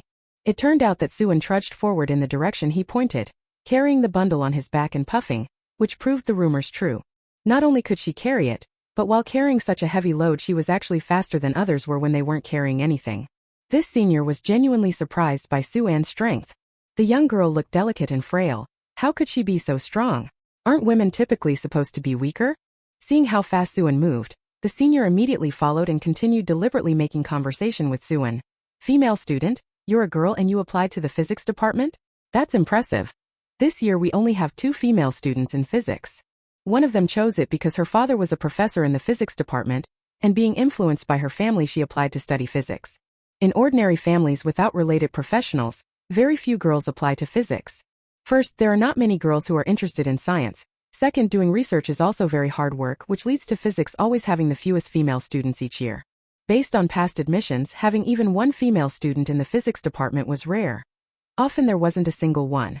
This year the physics department suddenly got 2 female students at once, which is why people were surprised. No doubt, once school starts, the female student will definitely be considered a national treasure level member of the physics department. This senior thought Suan was pretty. Judging by how the physics students would react after seeing her, they'd probably go wild. Hearing the man speak to her and realizing he was mistaken, Suan pointed at Sun Xinshin and explained, "The student is my good friend who applied to Peking University's physics department, not me. I'm just accompanying her to register today." Hearing Suan's explanation, the senior visibly looked dejected. It turned out Suan wasn't a student of their physics department after all. He had thought such a pretty female student was one of their freshmen. But when he looked at Sun Xinshin's appearance, the senior's eyes suddenly lit up again. Because Sun Xinshin's appearance wasn't bad either. Although Sun Xinshin's looks couldn't compare to Su An's, she could still be considered a fairly pretty type. At least on the campus of Jingda, there weren't many girls like Sun Xinshin to be found. This senior moved up to Sun Xinshin again with attentiveness and greeted her. Suan didn't understand what this person meant. To prevent Sun Xinshin from being minded by someone, Suan even mentioned Guamiao on purpose. Peking University really is huge. Xinshin, it's a pity that Guamiao didn't have time to come accompany you on your enrollment day. It would have been a great experience for him. Sun Xinshin didn't know Suan had said that deliberately. Looking at the vast campus and listening to Suan's sighs, she too felt it was a pity that Guamiao hadn't been able to see her off for enrollment today.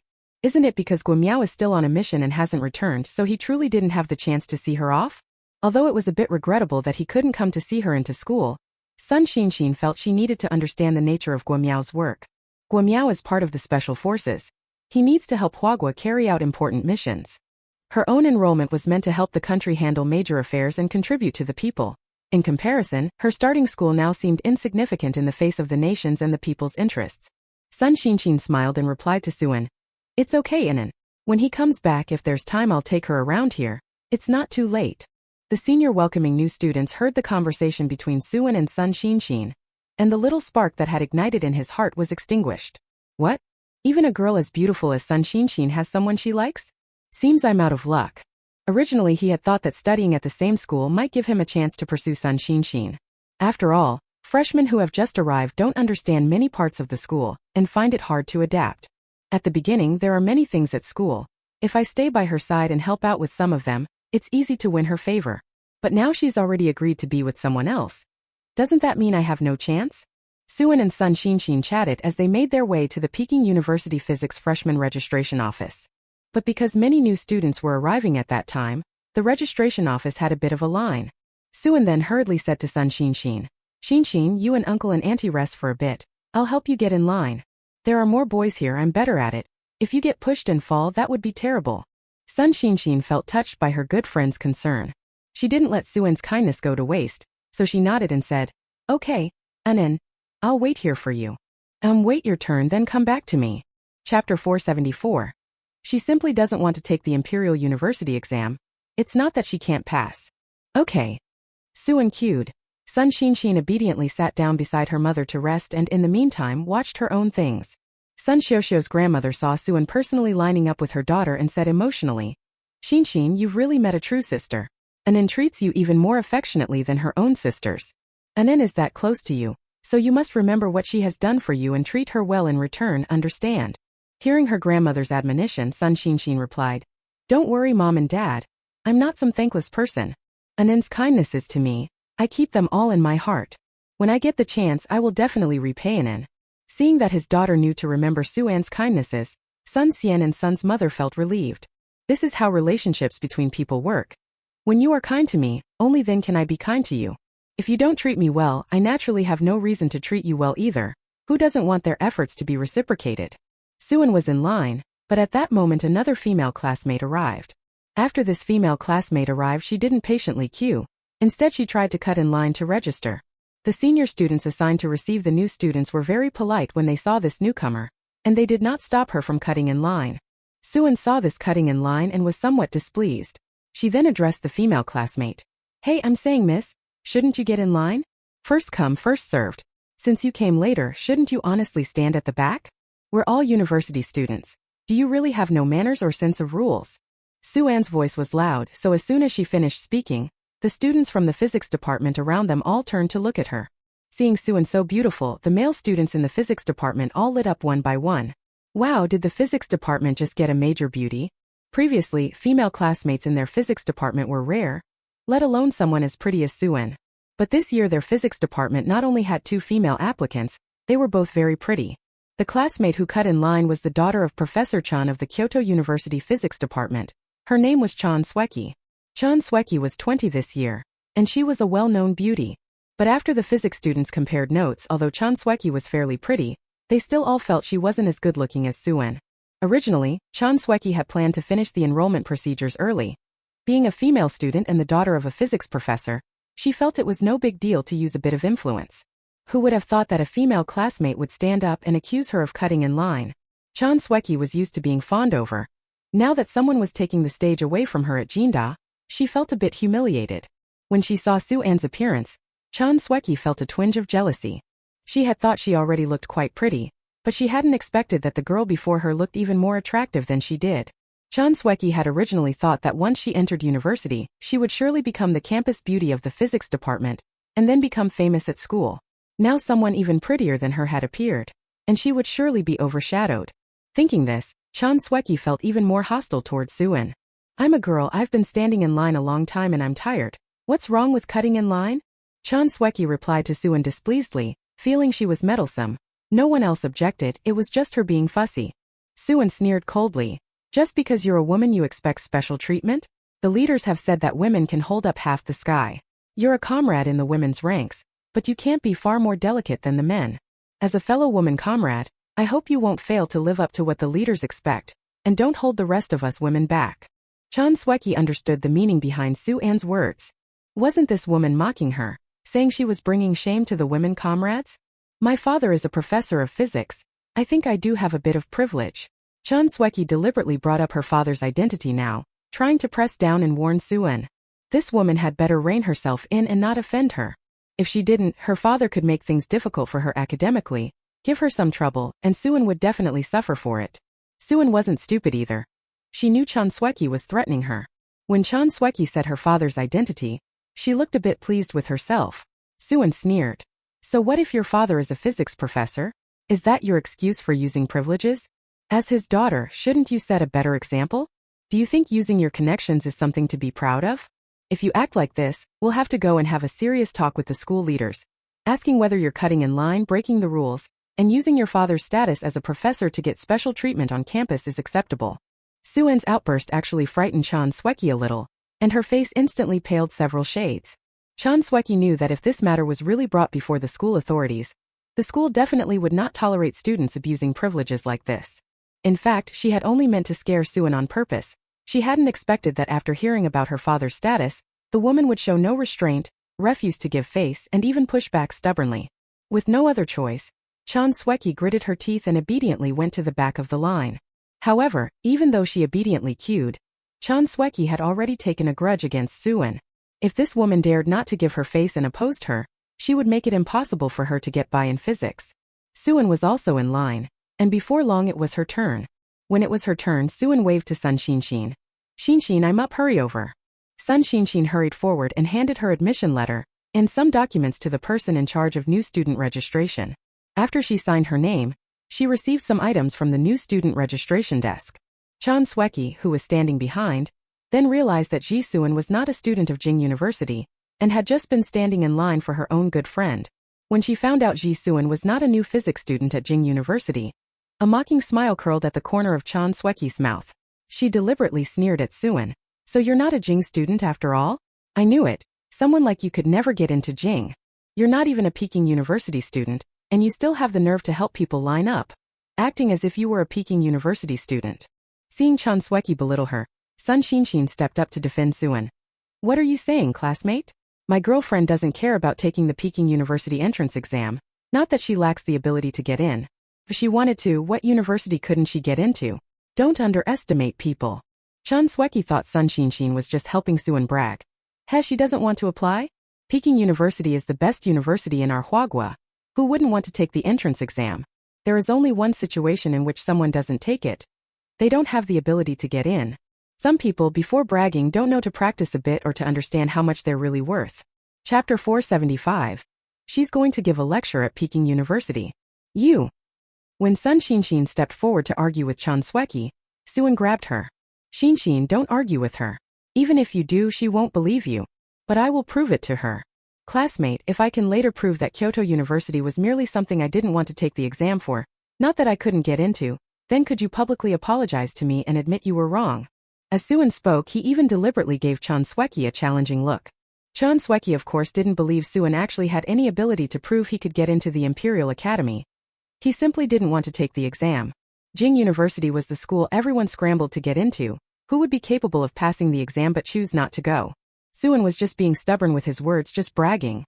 So after Soo-an made that request, Chan Sweki nodded and agreed without a second thought. Okay, I promise you if you can prove it, I'll apologize to you for my words. But if you can't prove it, you have to apologize to me. And while you're at it, admit that you like to brag and are vain. Fine, so many people are watching. Our words will have witnesses. Then wait and see, in a few days I'll naturally prove it to you. Sun Xinshin knew the abilities of the Jiwei sisters, so hearing her say that, she wasn't particularly worried, because Jiwei Suan could really do it. After completing the school enrollment formalities, Suan and Sun Xinshin's father, Sun Qi, escorted her to the dormitory she had been assigned to. The dormitory's condition at that time was ordinary, but for this era it wasn't considered bad. There was no choice. The economy hadn't developed yet, resources were limited, and students could only live in dormitories like this. At this time, the university dormitory housed 6 people to a room. The dormitory wasn't large and there were quite a few people. It was certainly a bit crowded to live in, but it was barely manageable. When Sun Xinshin arrived at the dorm, 2 female classmates were already there. As it happened, one lower bunk remained, so Sun Xinshin could just sleep there. These 2 classmates who had arrived earlier seemed easy to get along with. Unlike someone like Chan Sweki, when Sun Xinshin came over, they even took the initiative to greet her. After Sunji helped Sun Xinshin lay out the bedding, he planned to go home. Sun Xinshin was already an adult and could be trusted to take care of herself. And our home isn't far away. It's just in the city market area. If something really happens, Sun Xinshin can immediately call home, and her family can rush over at any time. Compared with other students who went far away to university, at least Sun Xinshin's family is nearby. Xinshin, your mother and I are heading back first. Take good care of yourself while you're here alone, and contact us if anything comes up. Hearing her father's admonition, Sun Xinshin smiled and responded, Okay, Mom and Dad, don't worry. I'll take good care of myself. There's nothing more we can really help with here, so we'll be going now. Okay. Suan likewise had nothing useful to help with, so he left together with Sun's father and Sun's mother. Sun Xinshin was staying in the capital city, and they could easily look after her, so Suan wasn't worried about the girl's situation at university. There are still 4 years of university left. I believe that during these 4 years, Sun Xinshin will have a wonderful college time. Suan left Jingda, thought about the matter she had mentioned to Chan Sweki, and as soon as she got back she contacted the leaders at Jingda. Suan is now an academician, not an ordinary person. She casually told Jingda that she wanted to give a lecture to the freshmen of the physics department, teach the students some knowledge, and help them establish ideals and beliefs. The leaders at Jingda knew how capable Suan was. When they saw she had proactively offered to give a lecture to the freshmen, they were overjoyed and could hardly refuse. So the leadership at Jingda immediately contacted the physics department and asked them to prepare and arrange the lecture. Suan would come to the school to give the lecture in about 3 days, and the physics department needed someone specifically to coordinate and organize the students to attend. The physics department took seriously the matter of an academician coming to give a lecture to the department's freshmen, so they assigned someone to be responsible for this. After Suan contacted the leadership at Kyoto University, she went to accompany Lu Jinting. Lu Jinting was going to rest at home for a month this time, so they could spend a little more time together. Lu Jinting felt that the time spent with his wife was very happy. If it could stay like this forever, that would be perfect. After the 2 of them had spent a few days of private time at home, they finally took the time to visit both mothers. Taking advantage of Lu Jinting being home these days, Suan also prepared several hot pots for him. While eating the hot pot Suan had prepared, Lu Jinting remarked casually, "And your hot pot tastes really good. If you opened a shop selling food like this, you'd probably be able to make some money, right?" Lu Jinting's comment made Suan think about running an entire hot pot restaurant. It wasn't that Suan wanted to earn a lot from a hot pot shop. She just thought that if she actually opened one, it would be convenient whenever she wanted to eat hot pot. Then when we want to eat it, we can just go straight to the shop and eat. Otherwise we'd have to be like her now. When we crave hot pot we can't find a suitable place, so we can only make it at home. At home you have to simmer the base, prepare the ingredients. It's still pretty troublesome. Suan looked at Lu Jinting and said, I'm going to set up an entire hot pot restaurant. Then when we want to eat it we can just go there. Convenient. Lu Jinting hadn't expected that Suan would take to heart a remark he made afterward. And then, I only said it casually. Are you really going to open a hot pot restaurant? What if it loses money? Is the hot pot business dependable? If you're really planning to do it, you should seriously think about whether it's reliable or not. If it's not reliable, then forget it. Suan waved his hand. No need to worry about losing money. If this business succeeds, it can't lose. If it succeeds and becomes a chain brand, it will be very profitable. Suan thought of a hot pot restaurant he knew in the later world. Didn't it become a publicly listed brand and make a fortune? No matter the industry, once it takes off, it can make money. Coming from the future world, Suan knew that the catering industry had considerable margins. Compared with other industries, the food and beverage industry is actually more of a public necessity. After all, everyone has to eat. In tougher economic times, people tend to want to eat more, so the food and beverage industry will definitely have opportunities to make money. At present, Jing City still didn't have any hot pot restaurants, so market competition was minimal. Compared with other types of restaurants, hot pot is already relatively simple to run. After all, you only need to prepare the broth base, and customers can cook their own ingredients. This makes management convenient, and the profits are not lower than those of other restaurants. Suan planned to wait until the issues with the home appliance factory's new product design were resolved, then go into the hot pot business. Anyway, the market is open now, it would be too much of a loss not to take advantage of a money-making opportunity. Chapter 476. Mocking Suan for freeloading on a lecture. When it came to business matters, Lu Jinting didn't understand them at all, but he knew that his daughter-in-law was certainly an expert in that area. If Su Wanxin was confident about something, Lu Jinting naturally wouldn't oppose. He chose to trust her. The two of them enjoyed their hot pot, and after eating and drinking their fill, with Lu Jinting by her side, Suan rested comfortably in his arms. For ordinary people, the life they most long for and look forward to should be like this. Being with the one you love. Living a simple yet happy life. The day Suan had prepared to go to Jing University to give a lecture to physics students also arrived as scheduled. On the day Suan went to the school, not only did the leaders of the physics department come in person to welcome him, but the university's administrative leaders also came themselves. I've heard a bit about Suan's schooling here. Suan had already been extraordinary for helping China develop urea and compound fertilizers. It was said her contributions went far beyond that. Many of China's technological achievements were inseparable from her work. If that weren't the case, the state wouldn't have bestowed upon her the title of academician, nor would Elder Song have valued her so highly. The president of Jing University was well aware that his status as a university president was far less valued by the state than Suan's. Nowadays such an impressive figure has come to their school to give a lecture to the physics students. The school leadership felt it necessary to take it seriously and personally come to welcome him. The physics students at Jing University had long heard that a very distinguished academician would be giving them a lecture today. They will all go on to work in scientific research. Having an academician come to lecture them now is a great honor for them. So today they would be able to see this highly esteemed academician, and the physics students were very excited and full of anticipation. When Sun Xinxin heard that a rather renowned academician was coming to the school today to give a lecture to their physics club, a flicker of speculation arose in her mind. Could this well-known academician be Suan? Others don't know, but as her good sister, how could she not know Suan's situation? Thinking that Suan had previously said he would prove something to Chan Sweki, Sun Xinxin felt even more certain that the academician coming to give their lecture was probably Suan. Whether that was true or not would only be known once the lecture began. But if Suan appeared on the podium, Chan Sweki's expression would definitely be spectacular. Seeing the university leaders of Jingda personally come to welcome her, Suan felt a little embarrassed. This damn thing made way too much of a fuss. Actually, she had only come to slap down Chen Sweki, but she hadn't expected Jingda to treat her arrival so seriously. Since they value this so much, Suan had to show an attitude. Later she'll talk to the students properly, hoping to give them more guidance and motivation, help them establish the belief in studying hard, and better bring honor to Jing University. Led by the university leaders of Jing University and the physics department heads, Suan walked toward the lecture room. As they were nearing the classroom, Suan told the university and physics department leaders, "You go on in first. I need to use the restroom for a moment. Once I'm done, I'll come in." Suan was a bit urgent and needed to go to the bathroom to attend to a physiological need. Hearing Suan, the university and physics department leaders nodded and entered the lecture hall first. After all, she was a female comrade. When she needed to use the restroom, it wouldn't be appropriate for them to go along with her. As for waiting by the restroom door, that would be even more inappropriate. Wouldn't that embarrass the woman? So they followed Suan's suggestion and went into the lecture hall first. Suan would naturally come over after using the restroom.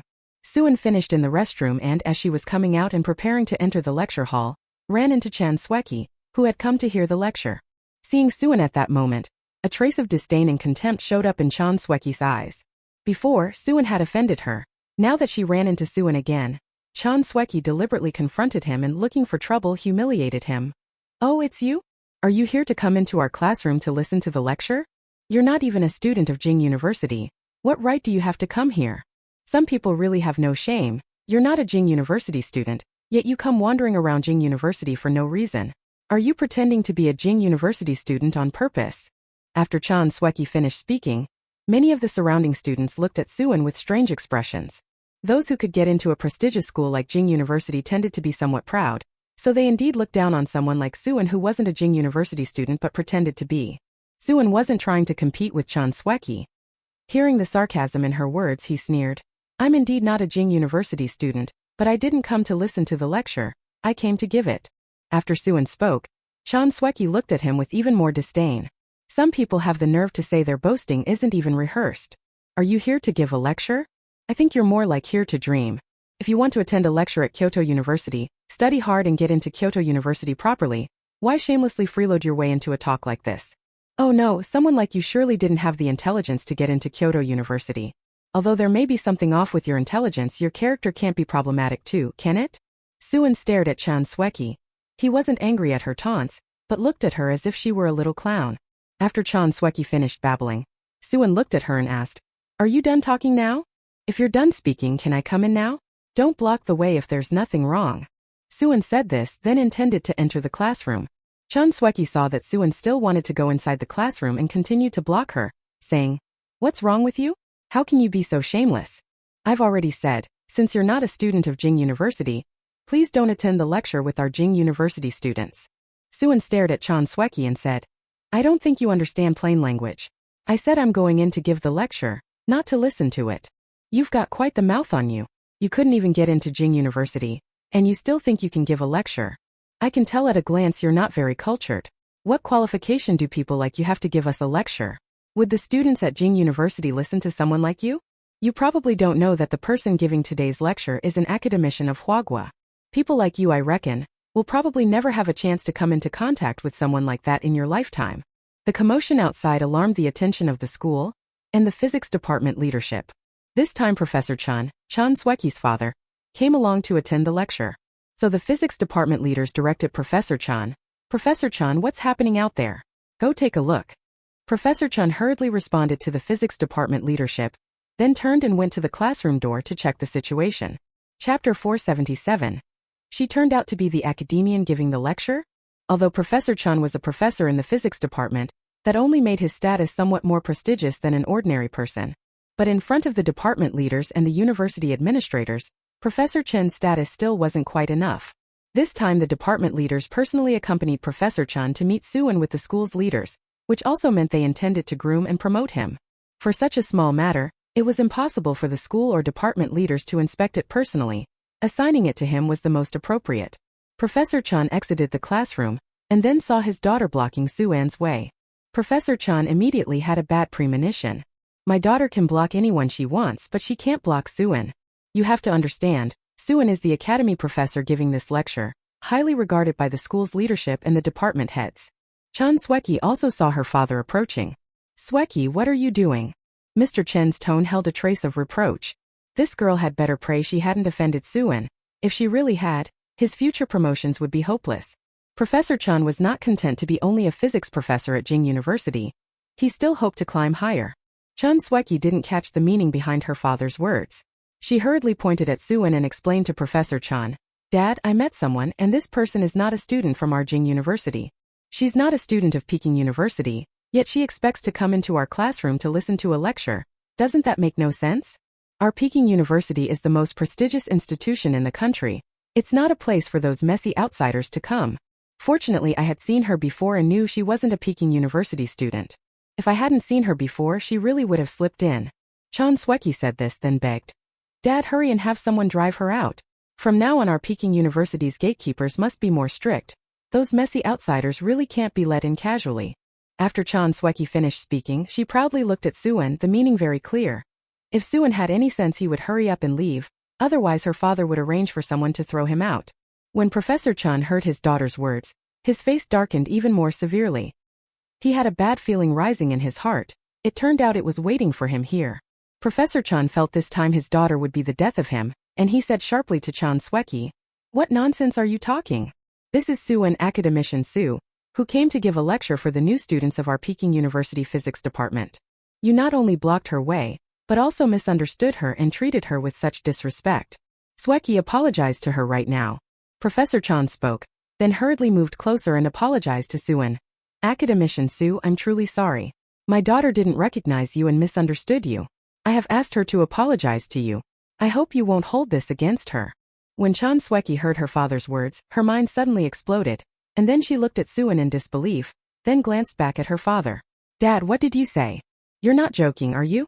Is she the highly accomplished academician who came to give a lecture to our physics department's newcomers? How old is she?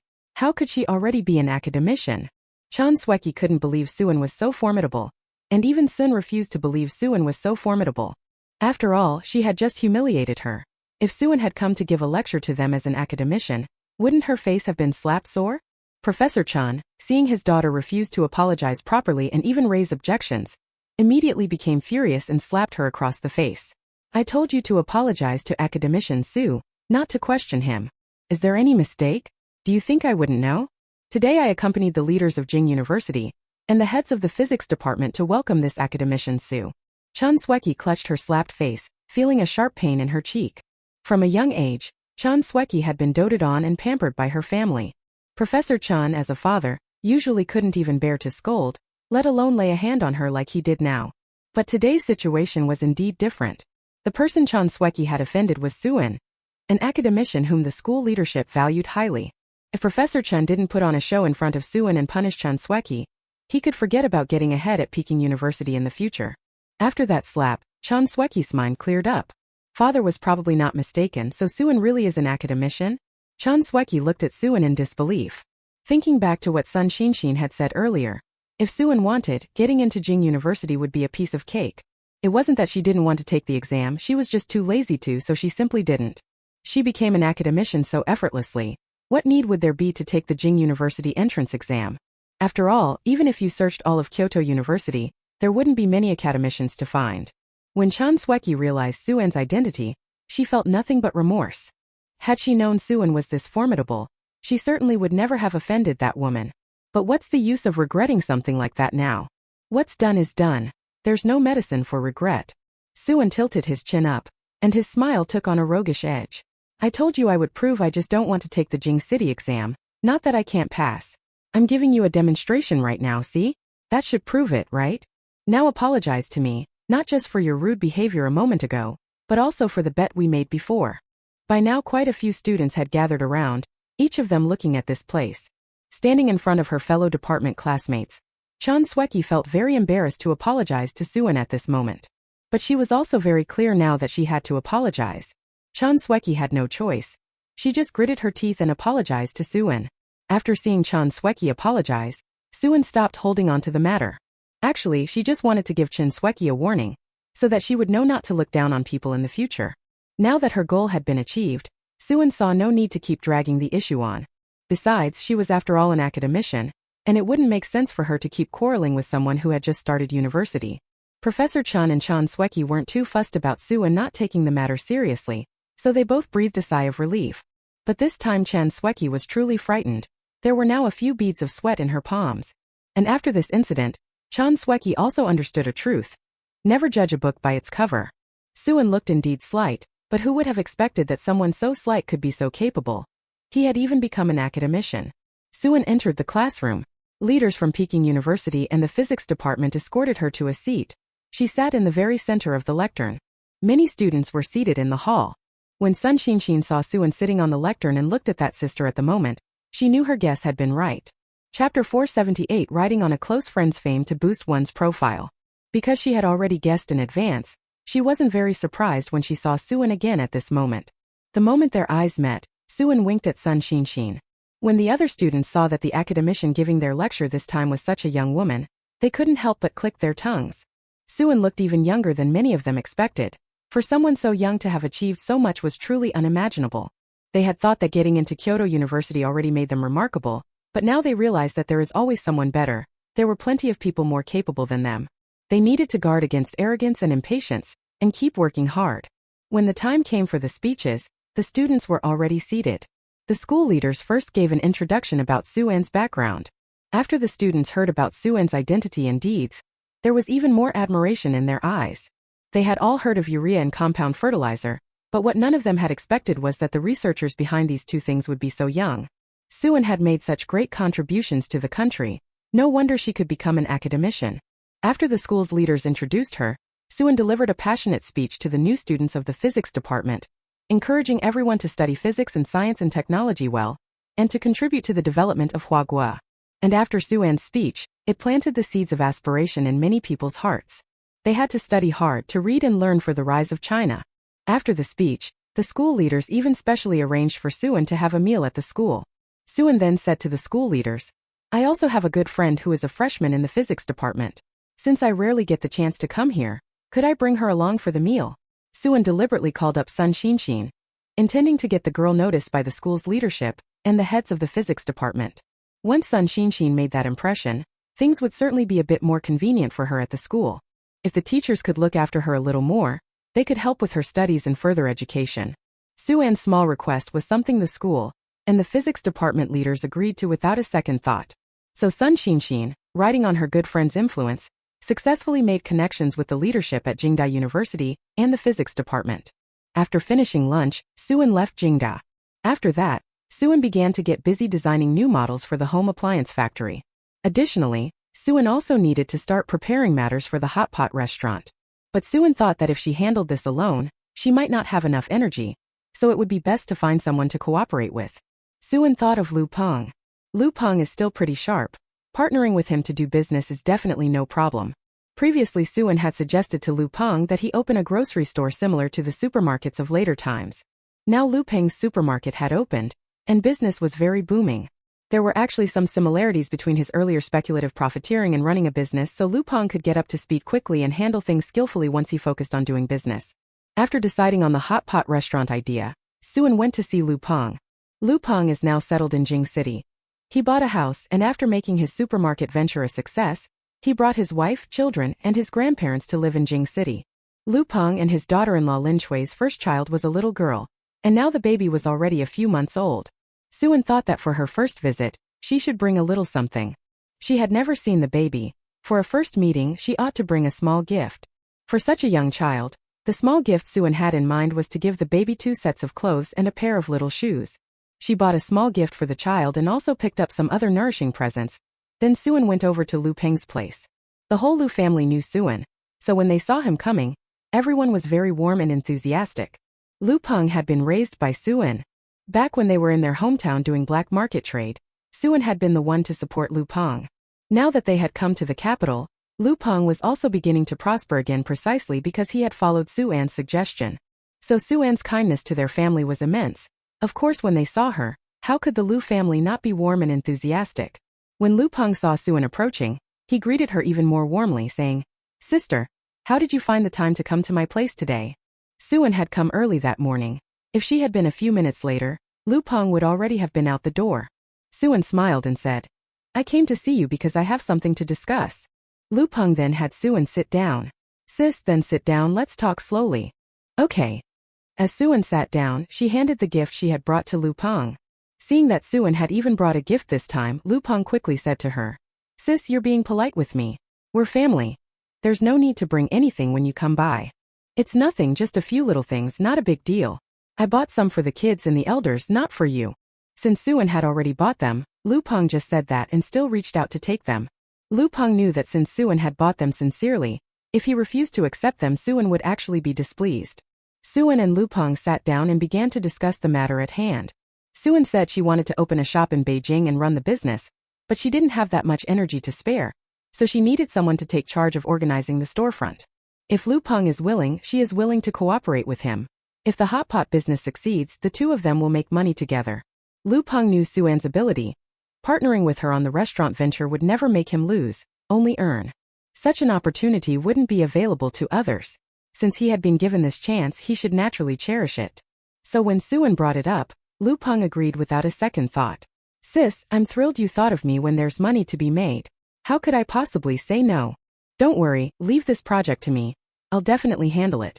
At first, when he came to Beijing, Lu Peng might not have been very confident, but after spending some time here and successfully completing his last big project, he felt that running a business wasn't that difficult, at least not as hard as he'd imagined. This time they were cooperating with Suan again on the business, and Lu Peng was clearer about her abilities. If she said a venture could work, it surely would. "All right, let's talk in more detail about the storefront for this hot pot restaurant."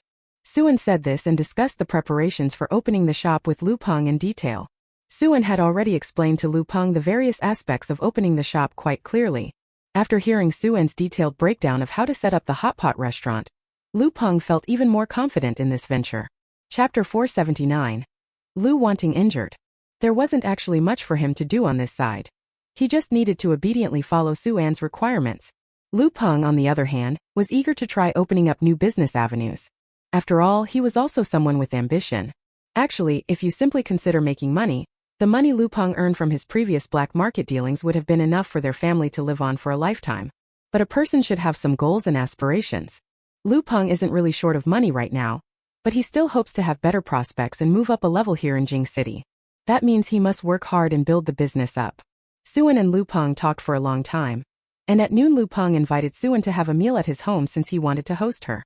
Suan didn't refuse. It's rare to visit someone's home, and it would be impolite to leave without eating. Suan left the hot pot restaurant business to Lu Peng to handle, and she also taught him the recipe for the hot pot base.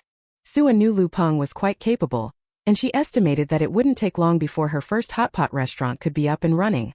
Before the cold winter arrives, open a few more hot pot restaurants.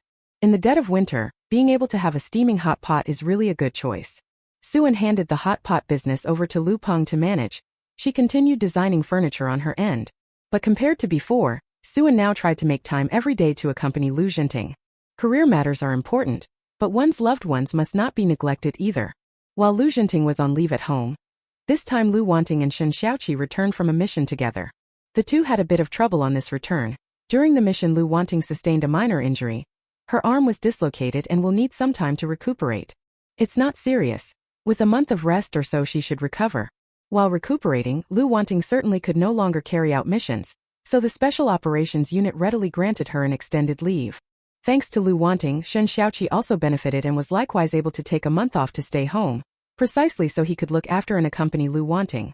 After hearing the news of Lu Wanting's injury, Suan and Chan Shui both hurried over to the Lu residence to visit the girl. Although Lu Wanting had roughly explained the situation over the phone, they still needed to see her in person to be reassured about how things really were. Especially Chan Shui, that doting mother.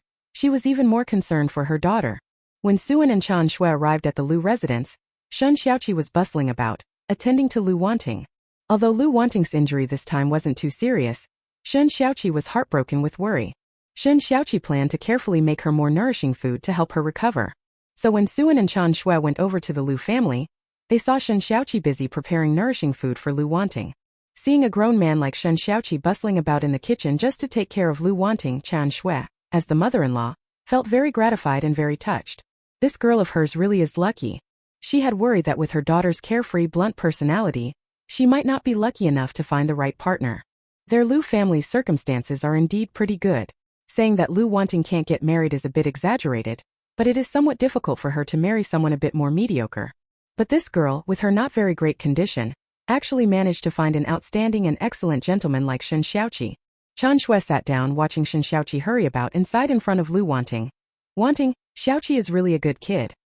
He's truly conscientious about matters concerning you. Lu Wanting also glanced at Shen Xiaoqi. Her mother wasn't wrong. Shen Xiaoqi was indeed quite good. As long as Shen Xiaoqi was around, there was essentially nothing Wantai needed to worry about. Lu Wanting wasn't unaware. After many women got married, their husbands acted like masters, like absentee managers. Few men essentially were as attentive as Shen Xiaoqi. Lu Wanting felt their roles had reversed. She felt more like the husband, and Shen Xiaoqi like the wife. Having praised Shen Xiaoqi, Chan Shui then asked Lu Wanting, "Wanting, how's your injury this time? Nothing serious, right?" Lu Wanting said casually, "It's nothing serious. The doctor has already examined me. Just rest properly at home. Just be careful while recuperating.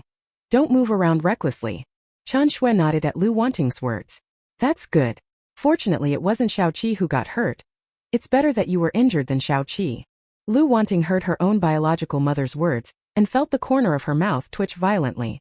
"Mom, do you want to listen to what you're saying right now?" Chan Shui looked at Lu Wanting in confusion and asked, "Is there anything wrong with what Mom said?" Chan Shui felt she hadn't said anything wrong.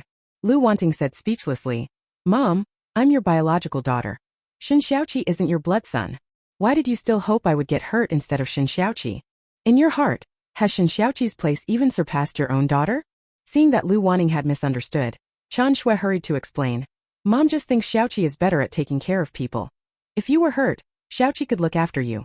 If it were the other way around and you were the one hurt, you definitely wouldn't be able to take care of him like that. Lu Wanting listened to her birth mother's explanation and, thinking it over, realized it was true. This time it seemed that Xiaoqi was the one who was injured. How could she possibly tend to someone? Although Lu Wanting had learned to cook, her talent was truly limited. The dishes she made were at best not bad, but by no means delicious. Xiaoqi was different. For a grown man, he surprisingly had a good knack for cooking, and after following Sun Xinxin and learning for so long, his cooking was exceptional. If Xiaoqi were injured and couldn't make his meals, Lu Wanting would probably feel it was a pity. So this injury should be hers to bear. She not only wouldn't wait on anyone, she also wouldn't want to. Seeing that Lu Wanting looked well and in good spirits, Suan knew this girl was nothing seriously wrong.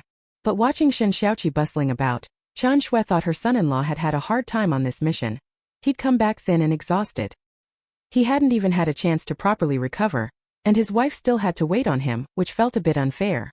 Feeling sorry for her son-in-law, Qian Shui quickly suggested to Xiaoqi that Lu Wanting return to her parents' home to recuperate. With her as the mother, she could take good care of her daughter. That way Xiaoqi could rest for a while, and she could properly recover too. Xiaoqi knew his mother-in-law meant well with the suggestion, but Xiaoqi still refused. The reason for refusing was simple. He didn't want to be separated from Lu Wanting. If Lu Wanting went back to her parents' home, how dull would it be for him to be alone? Seeing her son-in-law so reluctant to part with her daughter, Qian Shui smiled and said, "Xiaoqi, if you can't bear to be away from Wanting, then come and live with us. It's not like you have to be separated." Chapter 480. The factory's profits quadruple. Hearing his mother-in-law say that, Xiaoqi had no more objections. As long as he didn't have to be apart from his wife, he was willing to go anywhere. Suan looked at her brother-in-law and really hadn't expected that he would dote on his daughter-in-law so much. Her sister-in-law married such a man who would spoil his wife. She was happy about it from the bottom of her heart. When Sun Xinxin heard that Lu Wanting had returned from a mission and it was the weekend, she immediately came to the Lu family to visit. The young women, who hadn't gathered together for a long time, finally had an opportunity to get together and have a proper reunion. Lu Wanting also asked Sun Xinxin about her university life. Sun Xinxin said everything at her school was fine. Right now she is focusing on her studies. As one of the top universities in the country, Sun Xinxin feels she can learn a lot of professional knowledge there. The learning atmosphere here is really good, and the students are all working hard. Last time Suan went to the school to give a lecture. When the university and the physics department leaders learned Sun Xinxin was Suan's friend, they showed her special attention. Sun Xinxin feels that if she studies well, she can still achieve something in the future. Knowing that her girlfriends are getting along fairly well at school, Lu Wanting felt reassured. Because Lu Wanting was injured and it was inconvenient to go out shopping, the three girlfriends stayed at home chatting, and they also felt the time was very pleasant. Meanwhile, after hearing Suan's proposal, Old Song officially established a pilot special economic zone. This matter also caused quite a stir on the Huagua side. But Suan knew that if this pilot succeeded, Huagua would soon have a new calling card for opening up to the outside world. Now that the special zone pilot was just starting, Suan planned to go there later to develop things a bit. Time passed quickly, and Lu Jinting's holiday soon came to an end. During this time, Suan also designed the new household appliance product for the factory, and then submitted the technology to factory director Peng. When he saw Suan arrive at the factory, Director Peng had a smile all over his face. He seemed to be in a very good mood. I've prepared our factory's profit report. Since you're here today, do you have time to take a look at it? Actually, Factory Director Peng had already compiled last month's profit report 10 days ago, and notified Suan to come to the plant to review it. But Suan didn't come, mainly because she wasn't worried. Suan had already seen the plant's first month profit report. Because it had just started operations, the profit for the first month wasn't very high, but it was already quite good. Suan figured that with the plant's operations more stable in the second month, the profit would certainly be a bit better than the first month. Although she had expected the situation in the second month to be better than the first, when she actually saw the profit report, she was still startled by the numbers on it. The profit in the second month actually quadrupled compared to the first month. Suan had anticipated it would probably double. That would have been already very good. But the profit summary report showed it had quadrupled, far exceeding Suan's expectations, which is why she was so surprised. Factory Director Peng smiled and said, "Our product quality is good, customer recognition is very high, so sales are excellent. Also, the sales from the several physical stores we opened are not bad. The profit in the second month compared to the first month reached a new high. Wait until the profit report for the third month comes out. I estimate it will increase quite a bit. As the plant director of a home appliance factory, Director Peng saw that the factory's profits were good, and the development prospects were promising, so he was genuinely pleased. Getting this kind of business going makes people feel full of drive. This is already not a matter of money. For Factory Director Peng, it is even more a pursuit of ideals and spirit. Only when Suan heard Factory Director Peng's words did he realize why he had been so happy every time they met. If Ruoji Appliance Factory develops so well, Factory Director Peng will have no small share of the credit. Director Peng previously worked as a doormat at the second mechanical factory in Beijing. Now he's finally gotten a bit of recognition. Suan also smiled at Director Peng and said, "Uncle Peng, the factory's profits are so good not only because of the products themselves, but also inseparable from your management. Uncle Peng, handing the factory to you, I knew I had entrusted it to the right person. If we all work hard, we'll make the household appliance factory grow better and better." Suan's words made Director Peng feel even more soothed. Actually, he also hoped to receive recognition for his abilities. And what Suan said was precisely an acknowledgement of his ability, which is why Director Peng felt so happy. Meeting someone who appreciates you, Director Peng also considered himself fortunate. Haha, and don't worry. You trust your uncle so much. The people in the factory will certainly do their best to help you get it done. Uncle should be thanking you. Thank you for giving me an opportunity to show what I can do and to develop. If I had stayed at the second mechanical factory in Jing City, I would have been suffocated by now. Suan smiled and said, "Yes, uncle, we can consider ourselves even. The factory's profits are doing so well, we ought to celebrate. Come on, let's go to the canteen together and arrange a big meal." Factory Director Peng was also thinking about eating with Suan and having a drink. He felt that although this girl was still young, she was easy to chat with. Although she was a female officer, drinking with her was more enjoyable than drinking with others. He hadn't had a good drink and chat with Suan for a long time. If there was a chance, he would definitely take it. As they talked, the two of them went to the cafeteria together. Factory Director Peng had the canteen's head chef prepare a small private meal, cooking a few more good dishes. Now their power plant's canteen, like the one Director Peng managed at the city machinery factory back then, had hired a head chef whose culinary skills were excellent. Director Peng was a person with high standards for food. He wanted to eat tastier dishes himself, and likewise hoped the employees could eat more flavorful meals. After all, eating well gives you more energy to work. If you can't even eat properly, where would you have the strength to do anything for the factory? The canteen didn't just hire an excellent head chef who made very tasty dishes. The employees also received meal allowances. By comparison, their factory's benefits were better than those of the state-owned units. Suan and Factory Director Peng ate and drank while chatting together about the factory's future development plans. Suan specifically mentioned to Factory Director Peng that since the factory's profits are getting better and better, they must not be stingy when it comes to employee benefits. For those employees who perform well, they must allocate more bonuses as encouragement. Director Peng took note of Suan's instructions, and at the same time silently marveled in his heart that Suan really was a good boss, able to consider things on behalf of the employees like this. If it were an ordinary boss, they'd only think about making money for themselves, and would never consider giving benefits to the company's employees. After drinking with Factory Director Peng, Suan tucked himself in. Considering he was now earning quite a bit of money, Suan tried his best to contribute more to society, so he immediately called Wang Weihua. Chapter 481, Donating to Build a School. Wang Weihua was somewhat surprised to receive Suan's call. Nothing much going on lately. Why did Xiao Su Jiqing call again? Still, Wang Weihua was rather happy to get Suan's call. He regarded Suan as a younger member of his own family. Even if there wasn't anything important, it was nice to chat and catch up for a bit. "Anen, is there something you called about?" Hearing Wang Weihua's question on the other end of the line, Suan explained the purpose of his call. "Uncle, I want to donate some money to our brigade. I'll transfer it to you. Please help arrange it. Build our brigade a primary school and a middle school. Make the buildings of good quality. I'll take care of the hardware and facilities and will arrange to buy them and have them delivered." Suan had thought it over. Now that he had earned money, he should give something back to society. After all, she no longer lacked money. If the money she earned wasn't used for something meaningful, then the earnings would be nothing more than a cold string of numbers. Among the ways to give back to society, building schools so that children can receive an education was, Suan believed, the best. Only when children receive education can their horizons broaden. Children are the future of the nation. And for a country to develop well, it cannot do without talent. Only by giving children the chance to attend school can the country cultivate talent. Conditions in the 1970s and 1980s were still poor, and most families had many children. On top of that, compulsory education was not widespread, so for ordinary households, sending a child to school was a significant expense. Parents at most supported their children for a few years so they could learn to read. Rarely would they provide opportunities for advanced studies. So for children in the 1970s and 1980s, let alone receiving higher education, completing middle and high school was already very good. Suan not only wanted to build a school, but also make it so that children who came to study at her school would be exempt from tuition.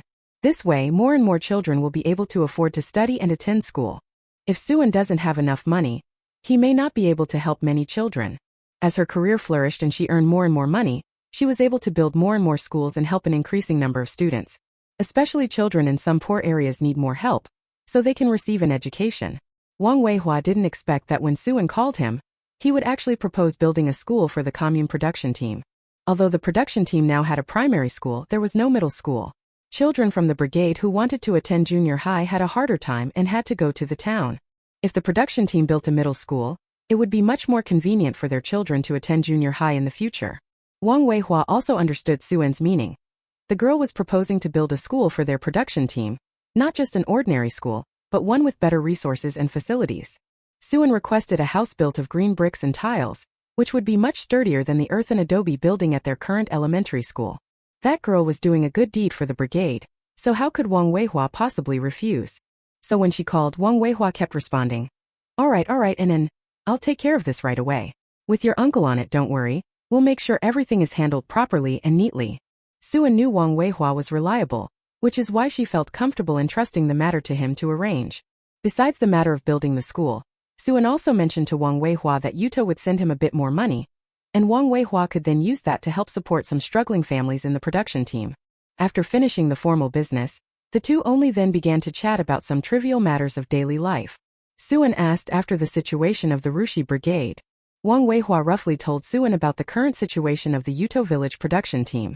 The agricultural reform is now being implemented, with contracting of production to households, which is somewhat different from the previous situation. After this kind of reform, the yield from the brigade's fields has actually increased somewhat compared with before. Moreover, the Yuto village collective production team has also developed some sideline businesses, so the team members' lives are much better than they were before. Take the Wang family for example. Because their conditions improved, they even bought a black and white television last year. They were the first family in their production team to buy a TV.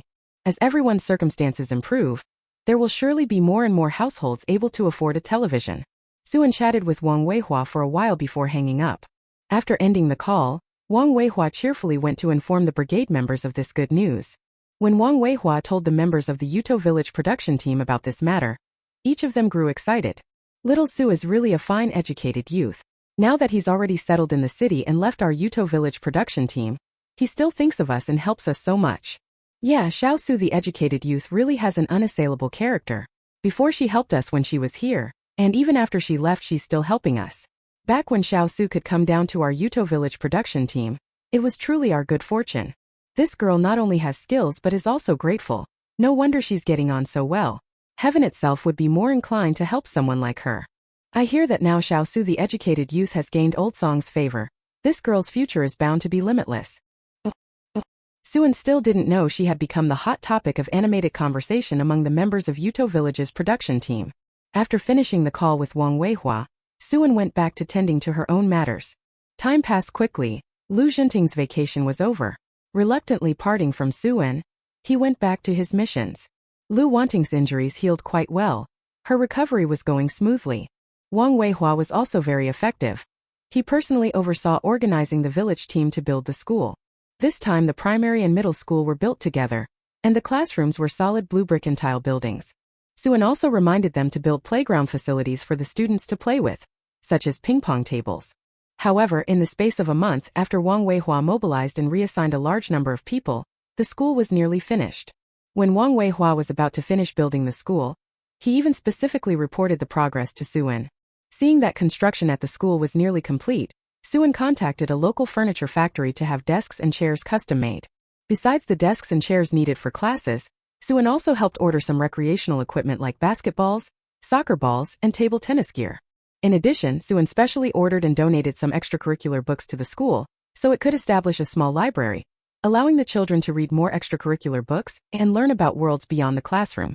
Learning materials, exercise books, pencils, erasers, and the like, Suan had bought quite a lot of such school supplies, all donated to the school, which could distribute them to the students for free when the time came.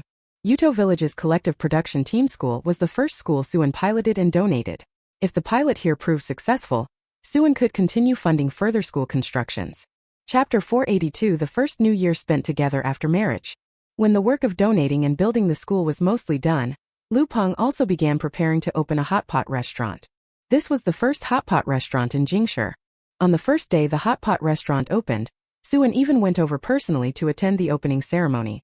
Now that the shop was up and running, it would be much more convenient for Suin to eat hot pot from then on. These days doing business was simple, because there were no competing hot pot restaurants. After their first shop opened, many people came by with a curiosity to try it. As more people tried it and regular customers increased, within just a week the hot pot restaurant began to be full at meal times. It was already late November, and winter had arrived in Jing City, with temperatures dropping. In weather like this, eating a steaming spicy hot pot makes you feel as if the chill in your body has been driven away. So the colder the weather, the busier the hot pot restaurant became. Lu Peng had expected that once the hot pot restaurant was up and running business wouldn't be bad, but he hadn't anticipated it would be so popular. Judging by this momentum, we can open many more branch stores. There's absolutely no worry about not making money. Lu Peng mentioned the matter of opening another store to Suin. Suin said, if you have the energy to manage opening another store, then go ahead and prepare it.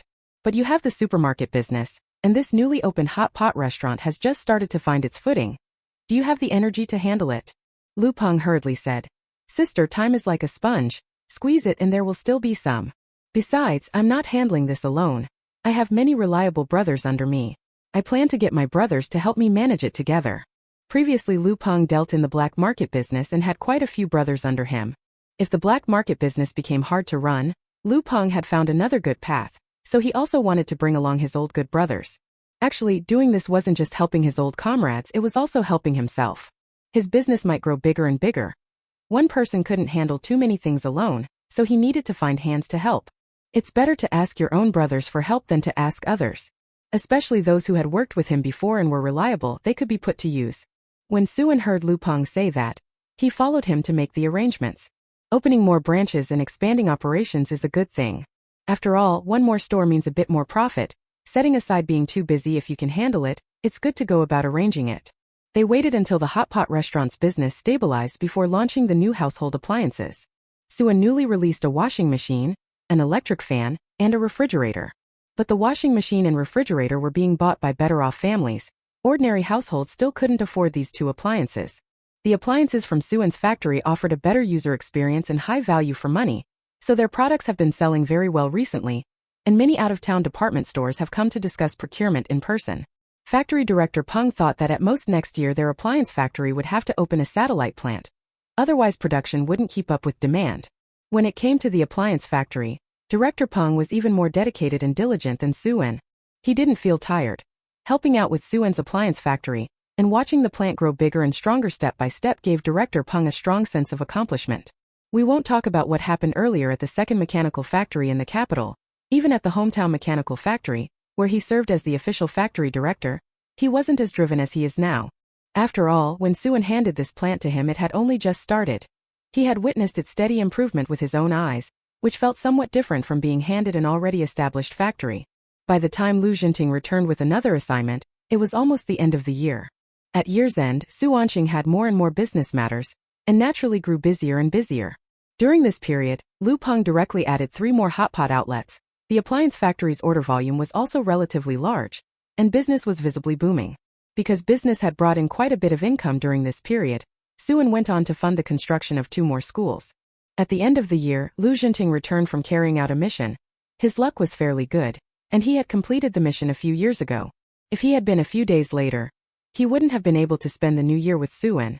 This was the first new year they spent together since getting married. If Lu Jinting hadn't been able to come back for this mission, both of them would have felt very regretful. At the end of the year, Su Ambai was busier than usual. She had to tally the profits from her businesses, then distribute bonuses to the employees and hand out New Year goods and benefits.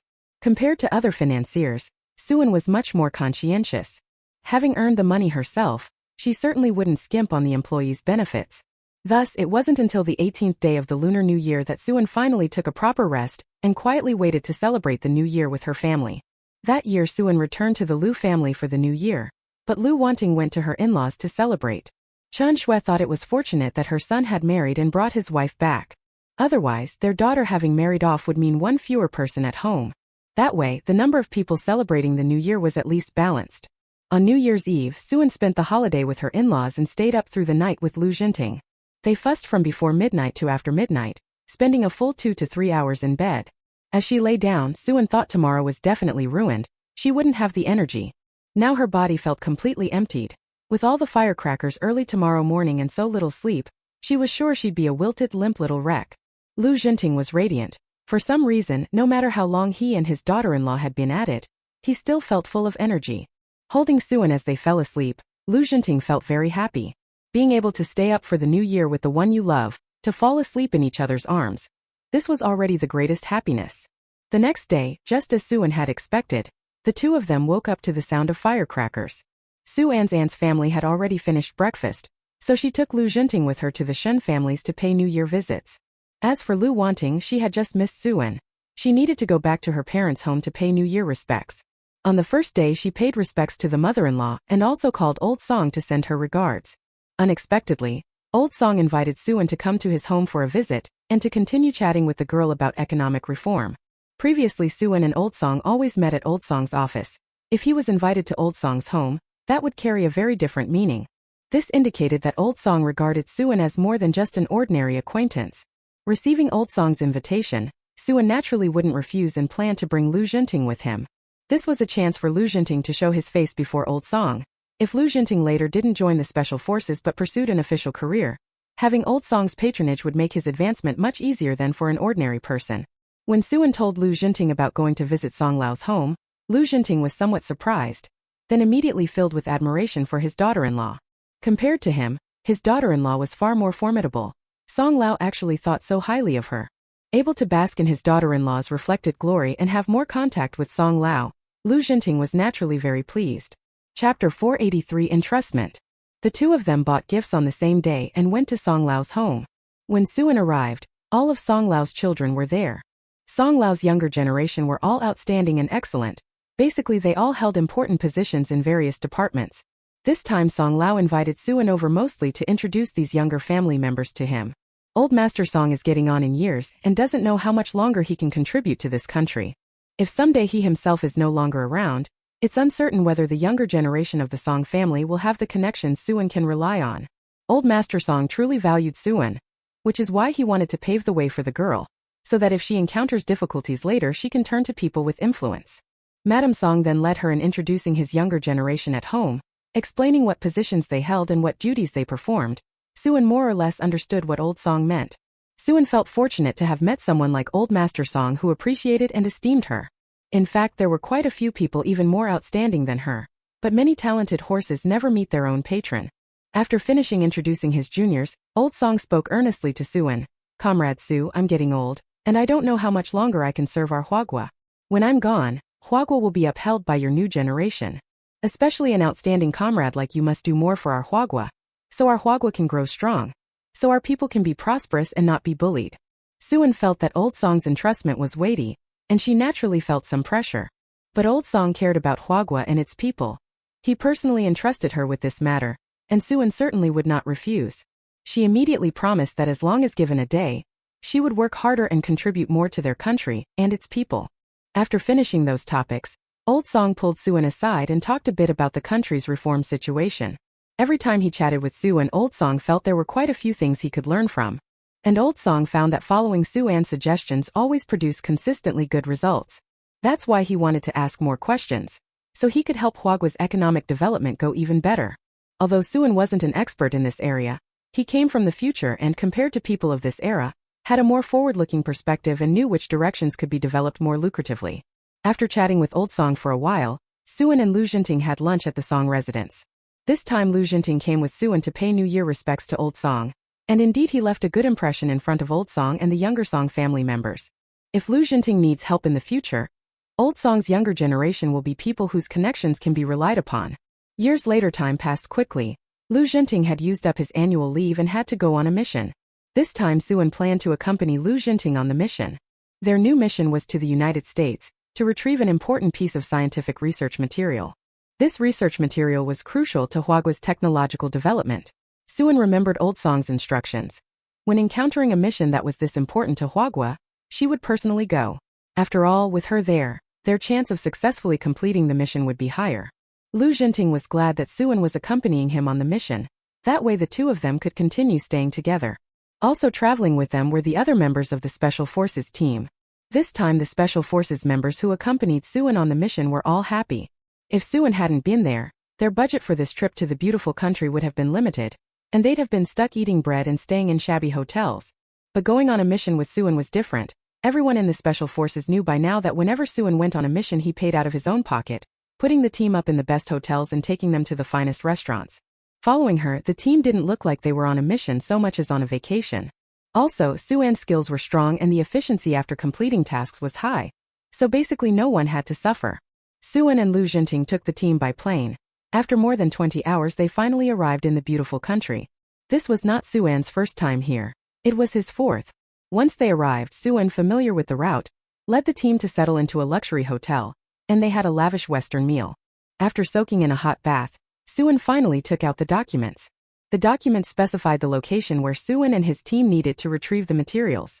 This time the documents they needed were in the CEO's office of a tech company in beautiful country.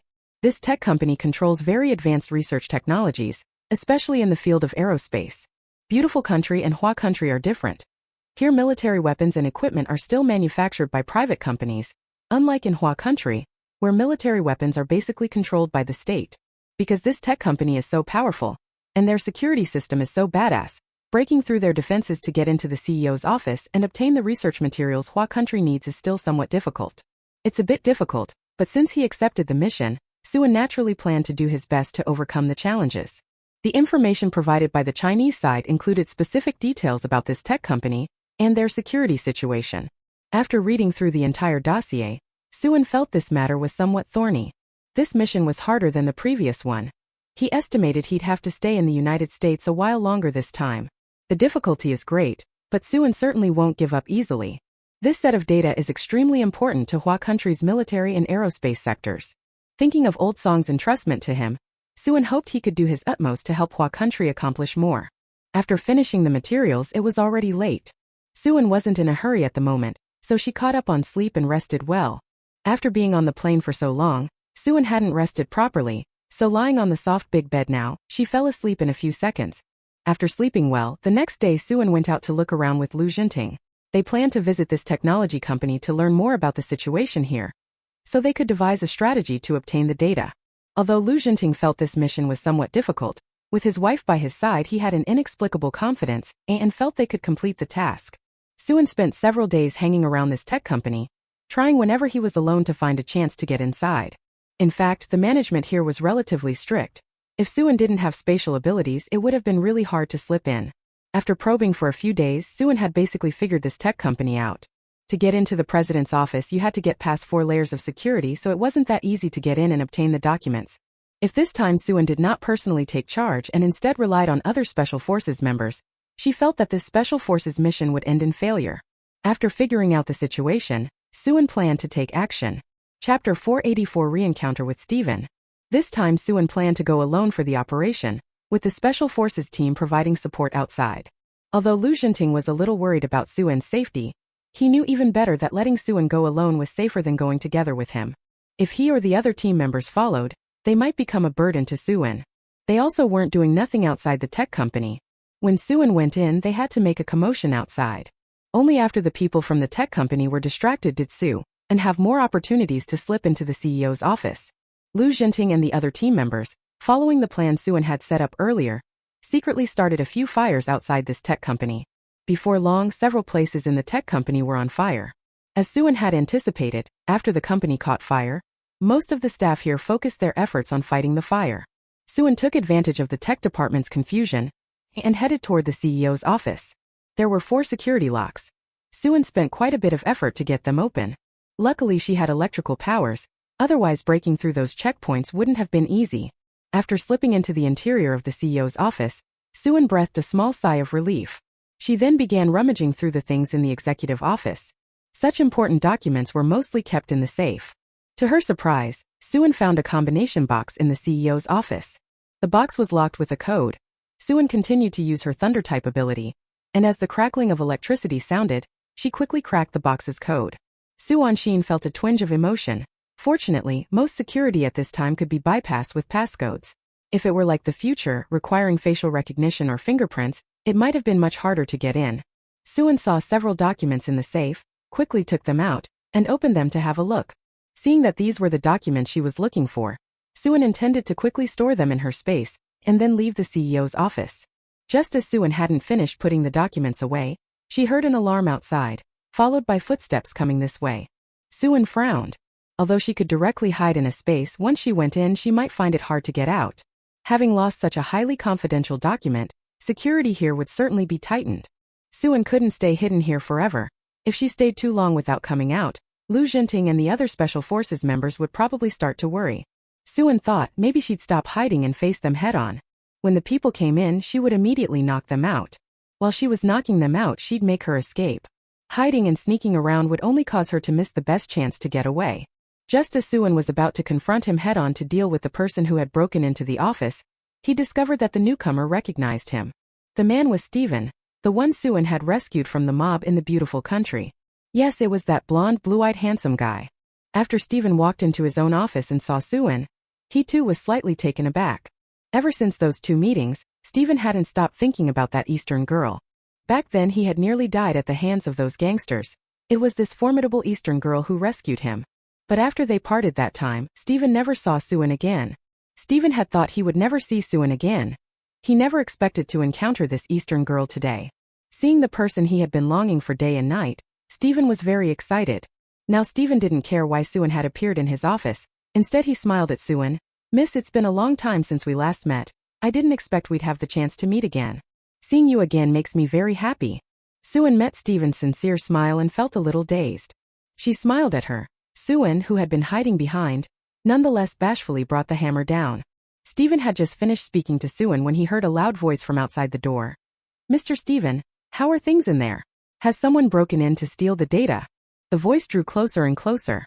Steven hurriedly called out to the person outside. "Commander Kevin, everything inside is perfectly fine. There's nothing unusual. I've checked, the data is all here. It must have been a false alarm." Hearing Steven's answer, the footsteps outside paused. "Oh, that's fine." Steven quickly whispered to Suan. "Miss, stay here for now. Wait for me a bit. I'll go deal with Officer Kevin and come right back." Suan realized it. Steven was clearly covering for her. Since he was willing to help, Suan obediently cooperated. Steven went out for a while. After waiting about 10 minutes, Steven returned to his office. "Miss, Officer Kevin has left. You're safe now. I'll walk you out." Suan stared at Steven. The safe door was wide open. There was no way he didn't know she had taken his files. And yet, despite knowing this, Steven didn't mention the files at all. Instead, he was thinking about seeing her out. If Steven hadn't been on the same side as her, Suan could have acted immediately. But since everyone was aligned with him, Suan was instead worried she might cause him trouble. Suan took the initiative to speak, turning to Steven and asking, "Mr. Steven, if I take your materials, will it implicate you and cause you big trouble?" Steven shook his head with a smile. "Miss, although these documents are things the military of the beautiful country asked our tech company to keep secret, even if they were leaked, they wouldn't dare do much to me. Don't worry, I might have a little trouble then, but it won't be too serious. I can handle it myself." Suan saw that Steven had said this, so she put the materials back into the bag. Under Steven's guidance, Suan's exit went very smoothly. Steven saw Suan to the entrance of the company building, then bowed to her. "That's it, miss, you are safe now. I won't bother you anymore. Go and do what you need to do." Suan looked at Steven. "Mr. Steven, thank you for your help today." Steven quickly waved his hand. "Miss, you're too polite. You saved my life before. If anyone should be thanking, it should be me thanking you. After we parted last time, we never met again. I tried to inquire about you but never got any news, so I didn't even have the chance to repay you. I'm very glad to see you again today, and to have the chance to help you." Steven was sincere. Suan thought to herself that she was fortunate she had saved him back then. Perhaps that was why she was rewarded now. If she hadn't stepped in to help back then, Steven wouldn't be alive, and there would be no opportunity today for him to help her. Although Suan might have a chance to break through the encirclement and obtain the documents, with the involvement of the U.S. military, things would be somewhat troublesome for her side. Chapter 485 Still must be wary of foreigners. Since they helped him, Suan would remember the favor, even though Suan had helped Steven before. All right, Stephen, I won't say much about thanks. I still have important matters to attend to, so I can only say goodbye for now. If I get the chance to come to the beautiful country again, I'll definitely treat you to a meal. Stephen smiled and nodded. Originally he felt that, as the host, he should be the one to take Suen out to eat. But this time Stephen didn't refuse Suen. He agreed to let her treat him, mainly because he hoped there would really be another chance to meet her in the future. This beautiful Eastern woman would still occupy his thoughts. If it weren't for the special circumstances this time, Stephen would have liked to talk with her more, to chat a bit longer. After speaking with Stephen, Suen added at the end, "Stephen, take care of yourself, please." "All right, miss, you take care too." Stephen still didn't know Suen's name, which was somewhat regrettable. If there were a chance to see Suen again downstairs, Stephen would definitely ask what this beautiful Eastern girl was called. After saying goodbye to Stephen first, Suen hurriedly left the tech company. Lu Jinting, along with the Special Forces team members, had already been waiting outside. Seeing Suen approach, Lu Jinting quickly stepped forward to greet her. "Anan, how are you? Is everything going smoothly on your side?" Suen nodded. Everything went smoothly. I've already obtained the data." Hearing that Suen had already obtained the data, a smile appeared on Lu Jinting's face. While he was pleased, he also felt a bit proud and coy. No wonder she was his wife. He knew that as long as she acted, there was basically nothing she couldn't accomplish. The facts were just as Lu Jinting had thought. This time Suen was indeed fast and smoothly obtained such hard-to-get information.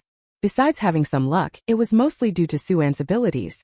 The other Special Forces members, upon hearing that Suen had obtained the data, looked at her with eyes full of admiration. No wonder Suen's reputation in the Special Forces was so great and her abilities so highly recognized. Such a high-difficulty mission, and Suen was able to complete it so quickly. Now that the mission is finished, the next step is to hurry back to the country and hand over the acquired data for the nation to thoroughly study. Suen hailed Lu Jinting and the other Special Forces members to withdraw together. On the way out, Lu Jinting curiously turned to Suen and asked, "Anan, who was that foreigner who was talking to you just now? You two look so familiar with each other." Lu Jinting actually felt even more that the way that man looked at Suen was distinctly abnormal. As a man himself, Lu Jinting knew men all too well. The foreign man looked at Suen with a gaze that clearly showed tenderness and love. Thinking of this, Lu Jinting felt quite frustrated. In Huagua he had to guard against gay men coveting Suen. Now that he's abroad, Lu Jinting still has to watch out for these foreigners coveting her. Although his wife really is outstanding and excellent, it shouldn't make her so popular that everyone is fantasizing about her.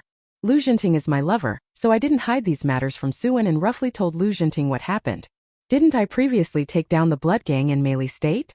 The man who was just introduced is named Stephen. At the time he happened to have been kidnapped by members of the blood gang. I just happened to rescue him in passing. Originally I was just casually saving someone, never expecting him to turn out to be the president of this tech company. When he found out I took the data, he didn't expose me. He even covered for me. He did this to repay me for saving his life back then. So I guess I'm pretty lucky. If I hadn't saved him, this wouldn't have gone so smoothly. Lu Jinting heard Suen eagerly explain and didn't expect his daughter-in-law to have experienced something like that. Daughter-in-law, this must be what they call good things happen to good people, right? Maybe even heaven is on our side. Suen nodded. Yes, so from now on we should do more good deeds. Perhaps one day the blessings will come. Lu Jinting responded and resolved that from now on he must learn from his daughter-in-law and do more good deeds. They obtained the materials. The sooner they evacuated, the safer it would be. So Suen and Lu Jinting led the Special Forces and other team members out of the hotel, quickly packed their belongings, and then headed to the airport. They purchased tickets on the fastest flight to Huagua. But the destination was not Jing City, it was Heiress. Once they arrived in Heiress they would be safe. Then they could transfer to a flight to Jing City. Nothing unexpected happened while waiting to board the plane. During the flight, everything went smoothly. Finally, after more than 20 hours, Suen and the others arrived at the airport on the Heiress side. They didn't leave the airport. They bought the fastest flight from this airport to Jing City. There are only 2 routes open at the current location, with 2 scheduled planes a day. They missed the first flight, so they'd have to wait about 3 hours for the second. Sitting idle for 3 hours wasn't ideal, so Suen took everyone to eat on the Shanghai airport side. There were already some small vendors at the airport. Since the reform and opening up, many people had started working as individual entrepreneurs. This generation was still different from later times. Nowadays, as long as you seize a good opportunity, earning money is much easier than it would be in later generations. After eating and resting for a short while, they finally boarded a plane to Beijing. They had been on the plane for several hours before they reached their destination. Because the flight had been so long, by the time they arrived at the destination, Suan was already aching all over from fatigue. After this mission is over, she must go home and rest for several days. Because this mission was so important, by the time they arrived at the capital city's airport, the special operations team had already arranged for someone to pick them up by car. Suan first followed the Special Forces unit, handed over the obtained materials and explained the details of this mission before leaving. Seeing the materials Suan had obtained, the leaders of the Special Forces were very excited. Suan really did not let them down, nor did he let the organization down. Such important materials Suan truly helped bring them back and did so quickly. Having obtained the data, the Special Forces senior officers immediately reported it up the chain and handed these important files over. Higher-ups would organize researchers to study them. Because of this important data, Huagua's aerospace and military sectors might experience a leap forward in development. All of this was thanks to Suan. This girl has contributed so much to the nation of Hua. No wonder the country's top leaders value her so highly. By the time Suan and Lu Jinting got home, it was already the middle of the night. Suffering from the ordeal of flying here, and after staying up so late, their bodies were really a bit worn out. Once home, Suan didn't care whether it was clean or dirty. She and Lu Jinting lay down together and immediately fell asleep. Lu Jinting was in about the same state, came back and went straight to sleep, leaving the remaining matters to be dealt with the next day. Chapter 486, Deciding to have a child. The couple cuddled together and slept soundly. Suan slept in until 10 the next day. After catching up on sleep, Suan felt completely revived. By the time she got up, Lu Jinting was already awake. After getting up early, Lu Jinting had prepared breakfast for Suan.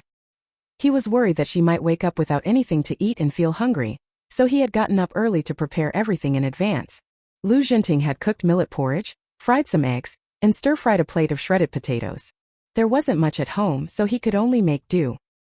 He planned to cook a little more for Suan later. For now, this would do for breakfast. When he saw Suan wake up, Lu Jinting called to her to get up and eat something first.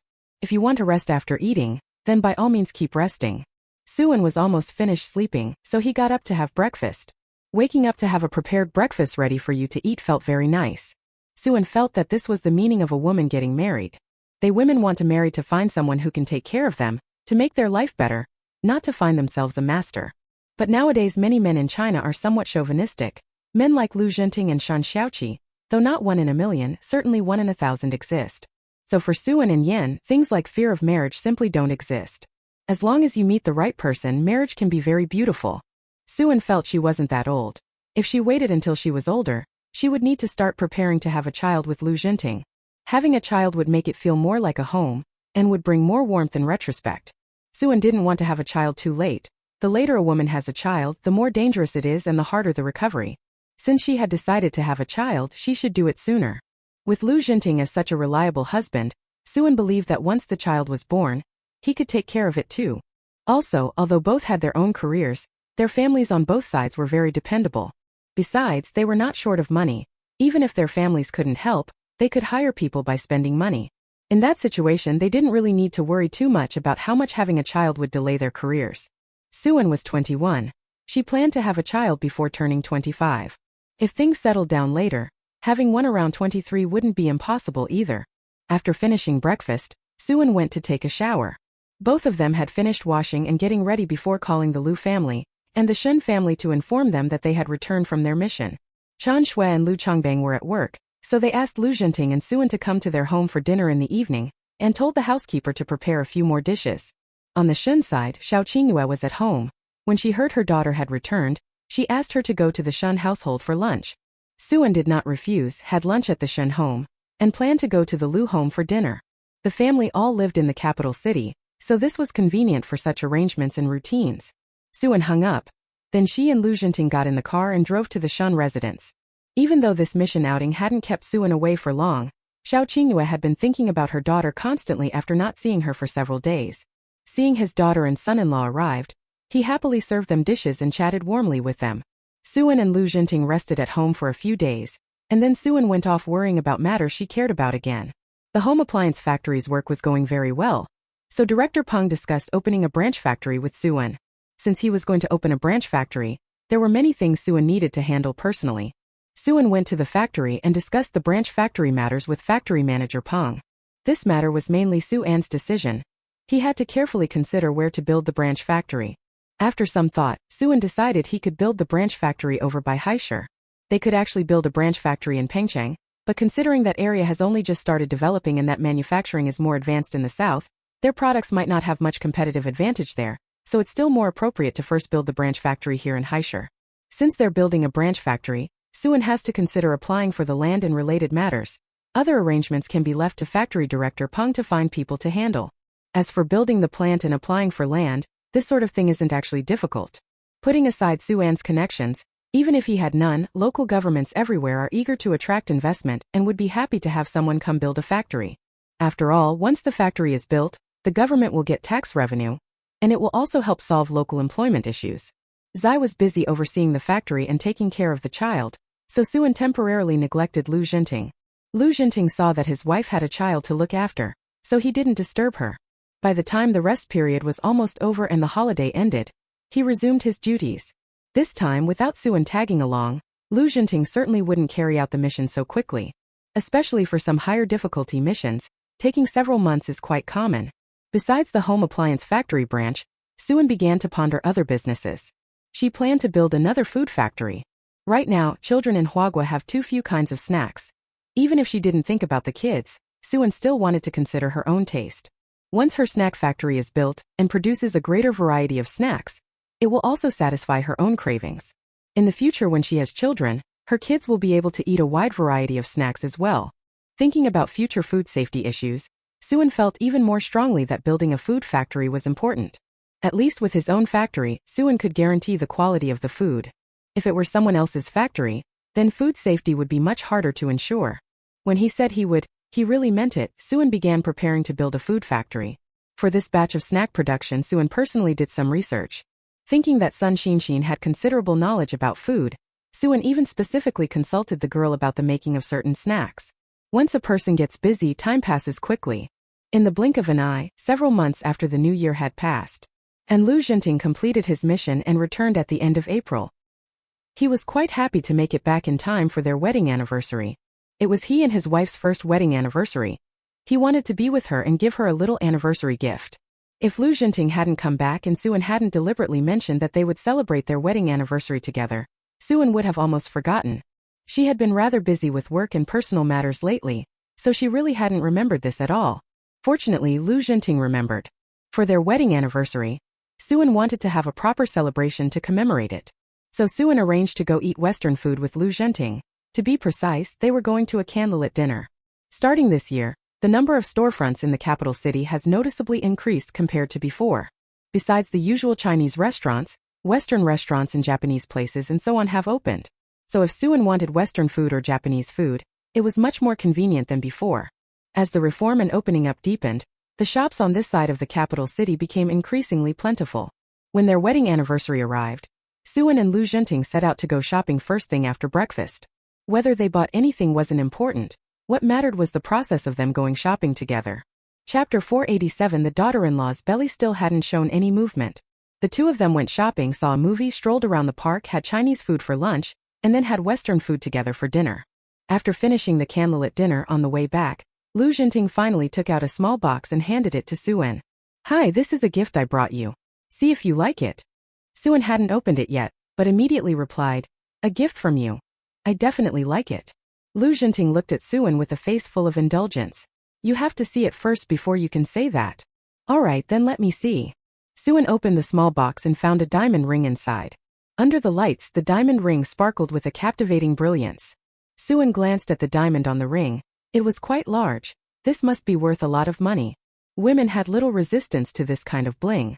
So Suan naturally liked the diamond ring that Lu Jinting had given her. Suan took out the ring and slipped it onto her finger. Lu Jinting was very pleased. The ring fit Suan perfectly. Not too big, not too small. The man had deliberately bought it to her size. Suan's fingers were very slender, making the hand shape quite beautiful. Such a beautiful ring looks best when worn on her hand. Only then can the ring's beauty be revealed. After Suan put it on, she examined it carefully for a few moments, then looked at Lu Jinting and smiled. "Lu Jinting, I really like this gift you gave me. This ring is so beautiful. Why did you decide to buy me a diamond ring?" Right now diamond rings aren't popular here in China yet, so Lu Jinting definitely didn't buy it domestically. It seems this time Lu Jinting's ring was one that European countries use in their ceremonies. Suan guessed that the guy had bought it from abroad. Sure enough, just as Suan had expected, the The ring was indeed purchased by Lu Jinting from overseas. And then women abroad really like to buy diamond rings when they get married. Diamond rings represent the eternity of love. I think this meaning is very auspicious. I also hope our love can be eternal, that we will meet and love each other in every life. Suan gave Lu Jinting a loud smack on the cheek. Lu Jinting, thank you. Our love will surely last forever. Lu Jinting touched his face and felt it was still not enough. A single kiss from his wife couldn't just appease him? He took Suan's hand and whispered in her ear. Wife, if you really want to thank me, that kiss won't do. Come on, let's go home. Matters of love are to be discussed in bed. Suan smiled and hurried home together with Lu Jinting. Because of that ring, the next morning when Suan woke up, she automatically held her aching waist. That year passed very quickly. Suan's home appliance factory was completed. Whether in Jingshi or Heiress, their home appliance factory's products sell very well and have a good reputation. Now their home appliance brand has gained a certain reputation nationwide. Suan's next plan is to build another factory inland to facilitate appliance sales. As for the food factory Suan had set up earlier, the snacks it produced after completion were also very popular. After all, Suan came from the hinterland and was well acquainted with the wide variety of snacks, producing according to what he knew meant the business wouldn't be too bad. That said, the best-selling item was still the instant noodles produced by their food factory. Before Chiswan built a food factory, only country produced instant noodles. First, Huagua, the nation, lacked the domestic production technology for instant noodles, and second, it had no production formula for instant noodles. This was nothing difficult for Suan Xuan, because Suan herself was a researcher. For the instant noodles production line problem, one trip to country and she had already solved it. As for the instant noodles recipe problem, she didn't obtain it from country either, she had researched and developed it herself. When it comes to culinary production, Huagua is definitely more skilled than our country. So Suan gathered some of Huagua's top chefs to research together, and the instant noodle recipe they developed produced noodles that taste better than those made in our country. The instant noodles they produce not only taste better, but also come in more flavors. Their instant noodle flavors produced for them were even better than those from country which caused neighboring countries to prefer the instant noodles made by Suan Food Factory even more. Suan not only made money domestically, but also received quite a few orders from abroad. Originally Suan had only opened one food factory, but overseas orders were simply too many. Suan had no choice and hastily opened 2 more food factories. So the year passed quickly, and Suan was extremely busy that year. By the end of the year, when Suan tallied the profits from this year's business and saw the figures on the report, he felt that the year's efforts had not been in vain. With so much money, she could help build quite a few schools in China's poor regions. As for the foreign exchange earned, Suan did not keep it for herself. Instead, she handed it over to the state, allowing the country to use these funds to procure needed items overseas and aid China's development. That year China made new breakthroughs in both technology and the military. It was because of the research documents and materials Suan helped obtain that China cracked some new technologies. Old Master Song knew these were all Suan's achievements, and he awarded Suan the state honorary medal. After a year of hard work, by the end of the year Suan planned to give herself a vacation, to rest more and to spend time with her family. Although doing one's work is important, being with family and loved ones is also important. The meaning of her efforts was not only to make the country better and better, but more importantly, to make herself and the people around her better and better. This year the whole family had a lively, noisy New Year together. And after the holiday Suan went to the Shun house to pay New Year calls. On the 3rd day of the New Year, Suan and Lu Jinting both visited the Lu family, because the Lu side also had relatives coming to pay New Year visits and drop by. And wouldn't you know it, Chen Shue's cousin Meng Liyun actually took the initiative to come and pay New Year respects today. In truth, Chen Shue did not want this cousin to visit, but since she came along with Chen Shue's aunt, Chen Shue couldn't very well drive her away. It's the Lunar New Year, and relatives come to pay their respects. Even if they are unhappy or unwilling, you can't just chase them away. Otherwise, if a scene really breaks out, people will say you lack manners. Meng Liyun also knew that during the major New Year celebrations Chen Shue couldn't just turn her away, which is why she came. Chen Shue felt that her cousin coming to pay New Year calls couldn't mean anything good. And she was right. After Meng Liyun arrived, she began looking for chances to complain. Cousin, my daughter-in-law is pregnant. She's expected to give birth around March. You didn't know about this, did you? Hearing Meng Liyun, Chen Shue replied softly. Oh, I really didn't know. Cousin, so that means you're about to become a grandmother? Congratulations to you. Meng Liyun smiled and said. Yes, thank you for the congratulations. But cousin, your Jinting has been married for almost 2 years now. Why hasn't your daughter-in-law's belly shown any sign of movement yet? Chapter 488. Even senior relatives get beaten. Because Lu Jinting and Suan were both exceptionally outstanding, Meng Liyun felt that her cousin's family always looked down on hers, so she was very unhappy. This time she finally found something to show off about. Her daughter-in-law's belly was cooperative, she was pregnant. She was about to become a grandmother. Look at my cousin's house again. Her daughter-in-law has been in the family for almost 2 years now, and she still hasn't given birth. After so long without conceiving, with no movement in her belly, in Meng Liyun's view, Suan simply couldn't have children. No matter how capable a woman is, if she can't do the most basic thing of having children, that doesn't win anyone's favor. Meng Liyun felt she definitely wouldn't want a daughter-in-law like that. Who would want to marry a hen that can't lay eggs? Isn't a man marrying a wife precisely to carry on the family line?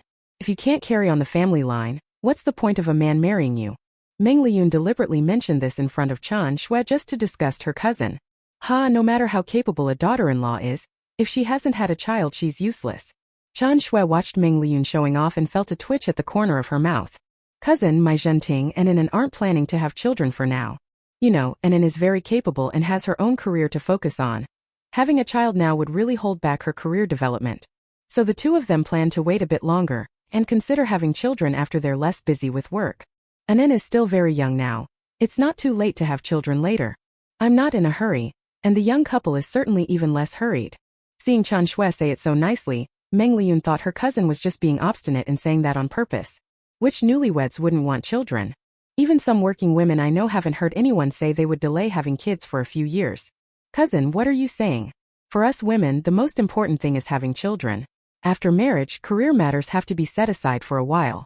If a woman doesn't have children, her life would be meaningless. Your daughter-in-law may be busy with her career, but that can't be an excuse for delaying having children. Your family isn't short of money.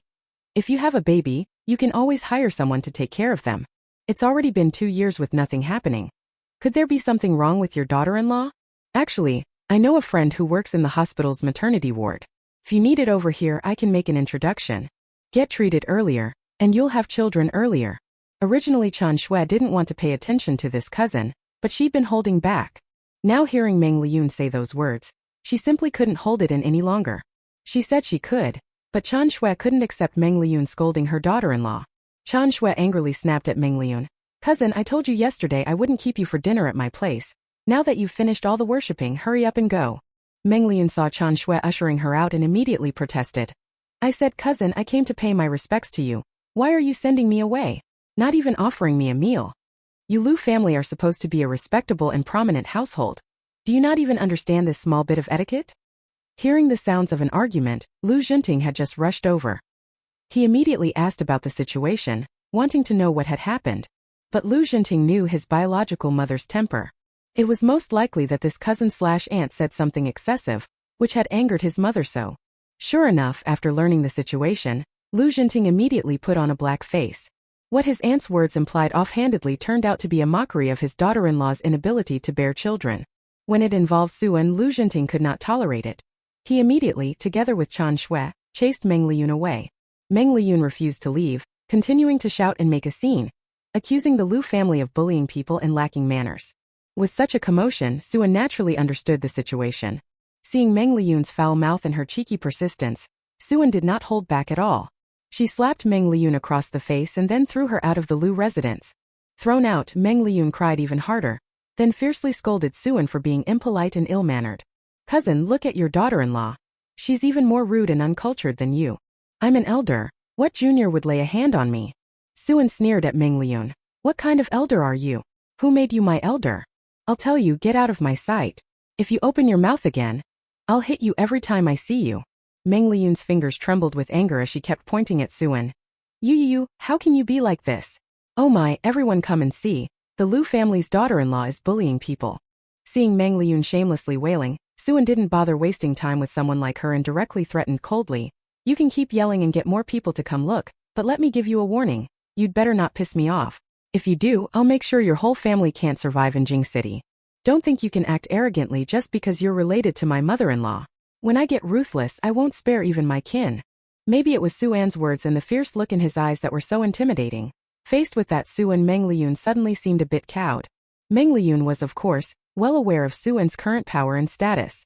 If that girl is willing, she really could make their family impossible to remain in the capital. Before, Meng Liyun relied on being Chan Shui's cousin, and on being an elder to cause a ruckus. But Suan, even if it means taking a slap herself, is not the type who wouldn't do the things she says she'll do. Meng Liyun didn't dare bear the consequences of offending Suan, so she left holding her breath. Neither Chen Shui nor Lu Jinting thought Suan was wrong to scold Meng Liyun. With Meng Liyun's temperament, she deserved to be slapped. Chen Shui made up her mind. From now on she'd sever ties with that cousin. Even if she came to their house to pay New Year visits, she'd be kicked out. Suan thought of what Meng Liyun had said the day before. Although she and Lu Jinting really hadn't planned on having children, after being married so long many people still assumed they were unable to have any. Suan had originally planned to have children with Lu Jinting, and now it seems better to bring that plan forward. Her career is indeed busy now, but it may be even busier in the future. As the economy develops, her business will definitely continue to expand. Since they've already decided to have a child, the sooner they have one, the sooner they can complete a major life milestone.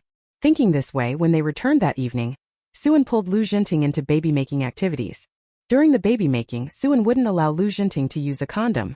Lu Jinting thought Suan didn't want him to wear a condom because she wanted a better experience. So while they were doing it, he was a bit terrified, afraid Suan might accidentally get pregnant. Chapter 489 Pregnant. And then aren't you scared at all? What if you accidentally get pregnant? Still terrified, Lu Jinting couldn't help but warn Suan, hoping his wife wouldn't act impulsively. If she accidentally got pregnant and Suan wasn't prepared to raise a child, then she'd have no choice but to have an abortion. But abortion is really hard on the body, and Lu Jinting doesn't want his wife to suffer that. So if Suan can avoid an accidental pregnancy, they should do their best not to have one. They've been married for so long, and for Suan's safety, Lu Jinting has always been taking proper contraceptive measures. Suan said, "If I'm pregnant, then so be it. Lu Jinting, we've been married for a while now. I think it's about time for us to have a child." Lu Jinting's face was full of surprise after hearing Suan's words. "And then you really intend to have a child? You want one now? If you have a child, it might set back your career." Lu Jinting thought that Suan was so outstanding that he really didn't want a child to hold her back. So about having children, Lu Jinting said to Suan that if she wanted one, he could agree to never have children for the rest of his life. Compared to raising children, Lu Jinting still felt that staying with the person he loved was the most important thing. Suan was quite moved in her heart when she saw that Lu Jinting actually urged her to think it over. No matter when, Lu Jinting always cared about her first. Being with such a man, Suan felt herself very fortunate. Suan Qin said seriously to Lu Jinting, "Lu Jinting, I know having children might delay my career, but we're married. I think sooner or later we'll want kids and to have a little family. Since we're going to have children anyway, having them now isn't out of the question. After the children are born, I can still go on focusing on my career." Seeing that Suan Qin had made up her mind, Lu Jinting had no further objections. As long as his daughter-in-law was happy and willing, he supported any decision she made. Knowing his daughter-in-law was busy with her career, Lu Jinting secretly vowed that if they had a child, he would take care of the child more after it was born so Suan wouldn't have to worry about the child, allowing her to continue to focus on her career as before. Over the next few days, the two of them threw themselves into their plan to make a baby. Lu Jinting took another half-month off at home, then went back to carrying out his duties. Suan hoped this time she could be more effective and get pregnant, so that when Lu Jinting returned from his next mission she could tell him the good news. If she didn't get pregnant, she'd just have to wait until Lu Jinting went on another mission and they'd continue their baby-making plan. After Lu Jinting left, Suan spent most of her time busy with matters at the factory. This year she and Lu Peng continued expanding their hot pot restaurant, opening a few more branches. There are now 7 or 8 of their hot pot restaurants in Jing City, and the business has been doing pretty well. Once the business in Jing City stabilizes, they can consider opening a few more hot pot restaurants in other big cities. In addition, Lu Peng's supermarket business is also doing well.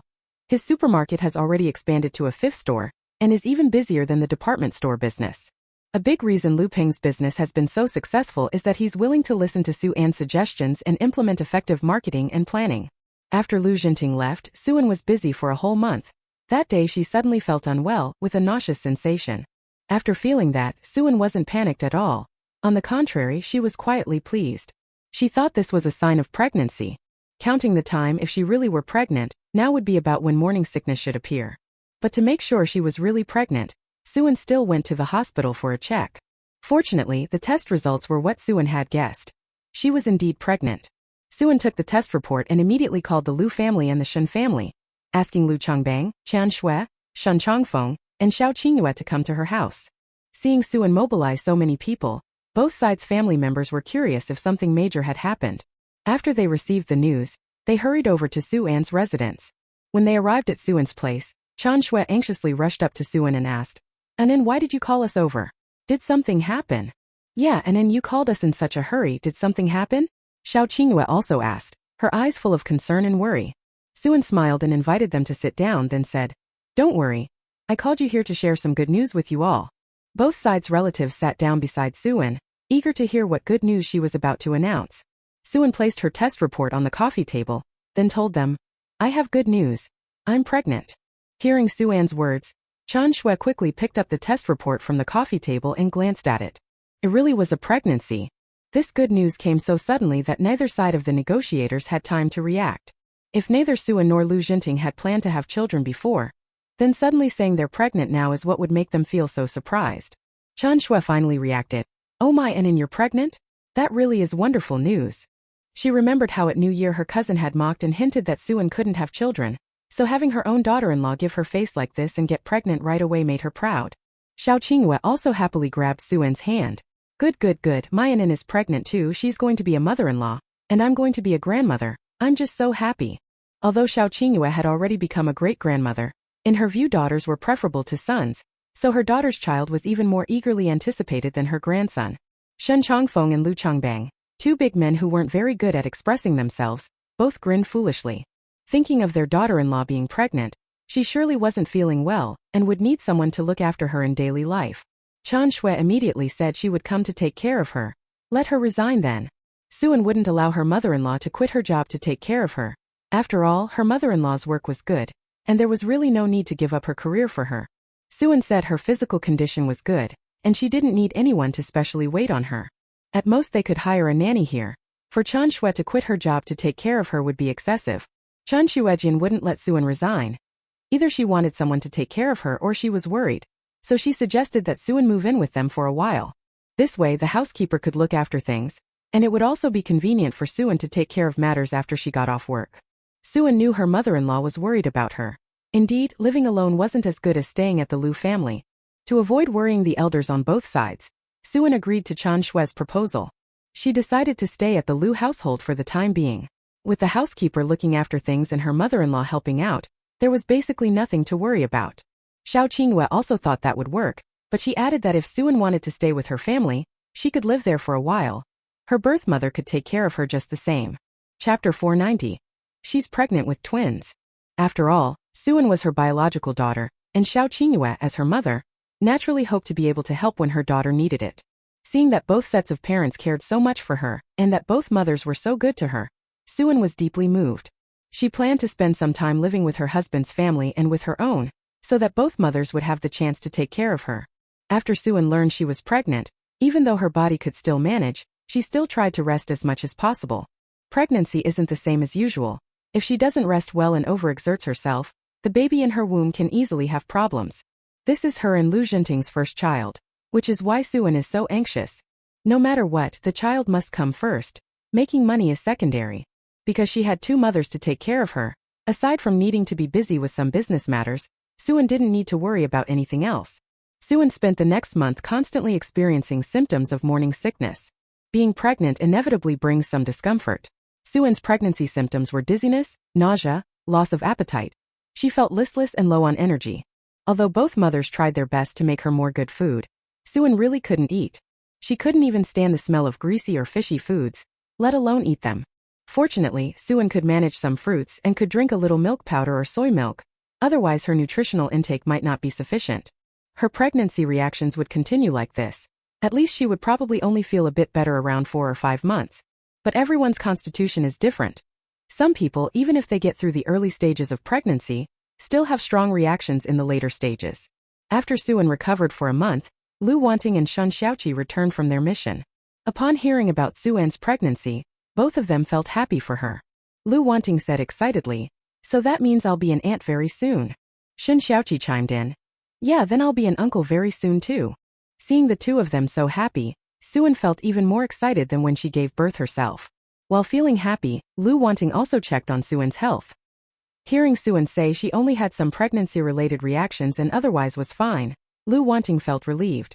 During this time Soo-an rested at home, and when she was free Lu Wanting would come by to keep her company and chat. With Sun Xinshin coming by on weekends to visit her, Suan didn't find the days of pregnancy boring. And after becoming pregnant, Suan, much like people in later times, insisted on prenatal checkups and paid attention to the baby's condition in her belly. In this era, people still didn't have much awareness or concept of prenatal examinations. Don't even mention prenatal checkups. Many people gave birth at home with whatever midwife they could find.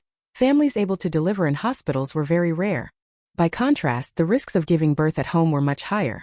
If nothing went wrong, fine, but if complications arose, a difficult labor could easily be fatal. However, in this era most people didn't get prenatal checkups or go to hospitals when pregnant.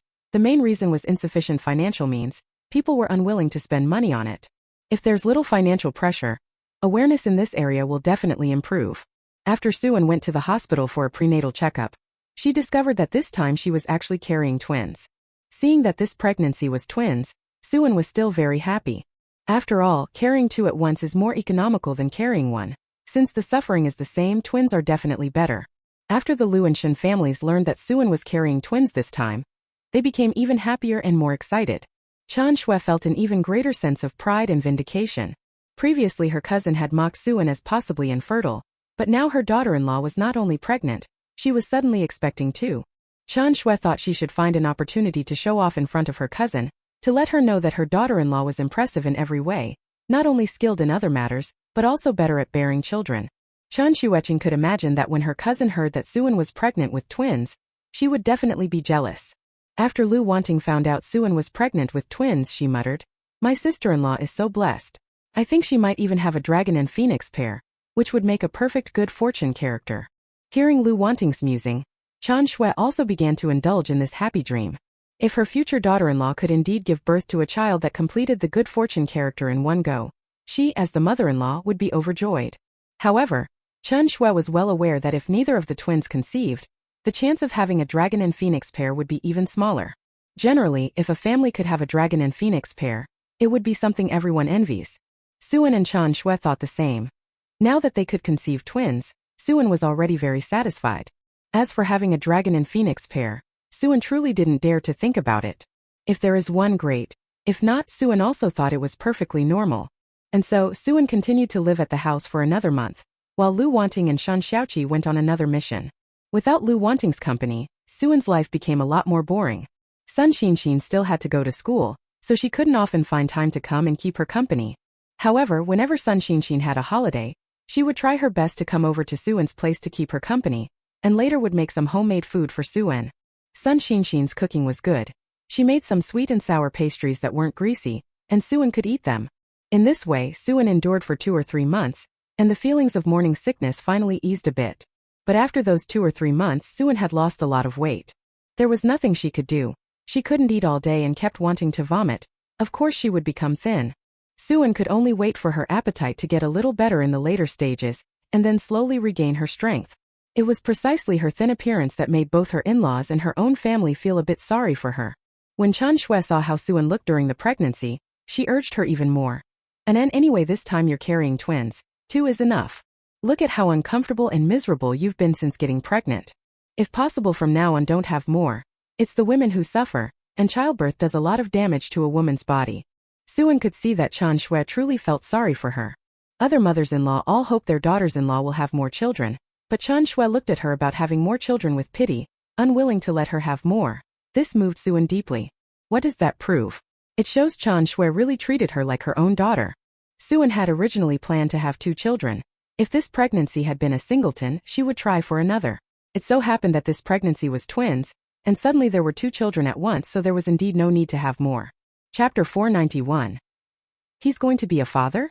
Suan said to Chan Shui. Mom Zhanting and I are keeping this pregnancy, and we won't have any more after this. Hearing Suan agree to what she had asked, Chan Shui breathed a sigh of relief. Sun Zai Suan is someone who listens to advice. If Suan doesn't take it, when she gets pregnant again next time she'll probably have to worry about this girl's situation again. Lu Zhanting was away on a mission for a full 3 months before he came home this time. When he returned and saw Suan's cheeks had lost a lot of weight, he was instantly taken aback. Hey, why have you lost so much weight? What's been going on lately? Are you busy because of something important? Even if you're busy with something important, you still have to take care of your own health. Look at you, how much thinner you've gotten. Lu Zhenting said, eyes full of concern and anxiety as he looked at Suan. Suan met Lu Zhenting's worried gaze and couldn't help but let out a small chuckle. Seeing Suan laugh like that, Lu Zhenting felt even more bewildered. Daughter-in-law is like this, how can you still be laughing? Daughter-in-law, what are you laughing at? Take care of your body. Don't you know to be more careful? Facing Lu Zhenting's worry and tension, Suan explained, don't be so anxious. I've lost so much weight actually because of something amusing. Guess what kind of amusing thing I ran into? Lu Zhenting touched Suan's forehead and thought his wife must be confused, so she was talking nonsense right now. Wife, are you okay? You've become so thin. What kind of trouble could you have run into? Lu Zhenting thought that if you had to call it a trouble, it might be that his wife's talent for running the shop was actually pretty good.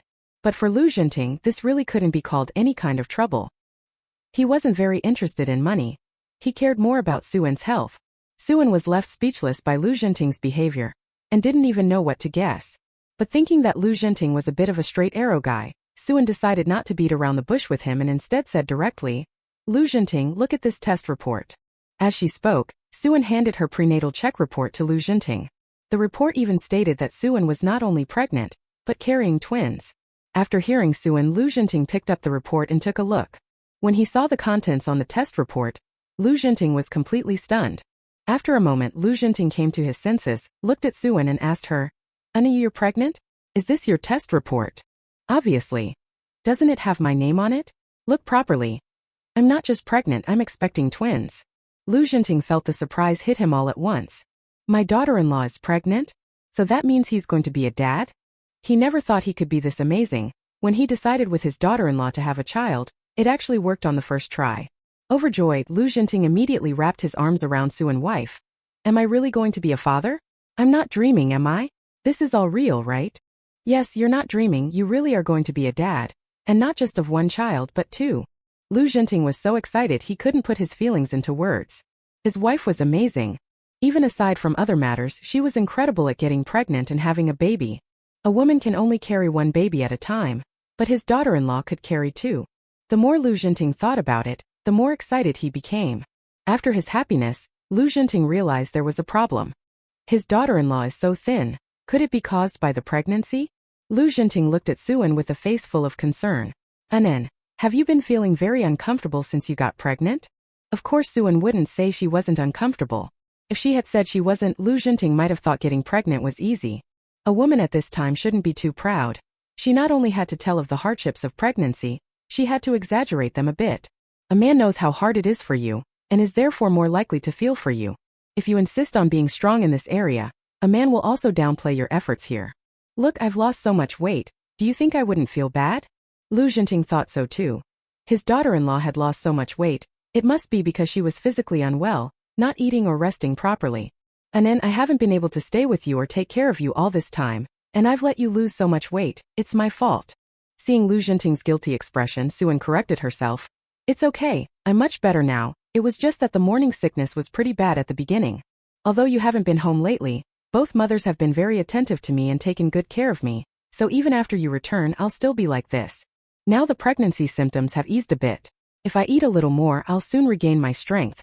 When Lu Zhenting heard Suan say this, he felt slightly relieved. Alright, Anan, I'll spend more time with you during this period, take care of you, and ask the leadership for an extended leave. This time Lu Zhenting got a month off for completing the mission. However, Lu Zhenting felt that a month's leave was rather short. It might not be enough time to spend with his wife. So he was thinking of asking higher-ups for a longer leave, so he could stay by Suan's side more, accompany her, and take better care of her. But Suan felt it wasn't worth Lu Zhenting taking leave right now. She is now in the middle of her pregnancy. Her body is more comfortable than in the early stage, mainly because her belly hasn't grown much and she doesn't have many mobility inconveniences. She will need more care when she reaches the late stage of pregnancy. With two reliable mothers around, Suan feels there are no major problems with the care she receives in daily life. So if Lu Zhenting truly wants to take more leave to look after her, it would be best to schedule it around the time before and after her delivery. Especially after childbirth, both the mother and the child need more companionship, so it would be most appropriate for Lu Zhenting to take more time off then. Suan told Lu Zhenting her thoughts. Lu Zhenting thought his wife made some sense, so he planned to start his leave before Suan gave birth and take a longer period off to be with her. Lu Zhenting returned after completing his mission, and spent his month of leave dutifully taking care of Suan. Suan's pregnancy-related symptoms eased, With Lu Zhenting's attentive care, her health had mostly recovered. Lu Zhenting thought that next time when he had a mission that took him abroad, he should bring back more infant formula. He and his wife had twins, not a single baby. If Suen breastfed, her milk certainly wouldn't be enough, so most likely their babies would need formula. Although domestic infant formula has come onto the market, because its research and development time has been short, its quality is not as good as foreign formula. Since there's a chance to buy foreign formula, they definitely had to bring some back. Chapter 492 Smooth Delivery of Dragon and Phoenix Twins. After Lu Zhenting had kept Suen company for a month, it was time for him to go on another assignment, so he left again. Before he left, he was very worried about Suan's condition. Even though she had family to look after her, he couldn't feel at ease when he wasn't by her side. Knowing Lu Zhenting was worried about him, Suen smiled and reassured.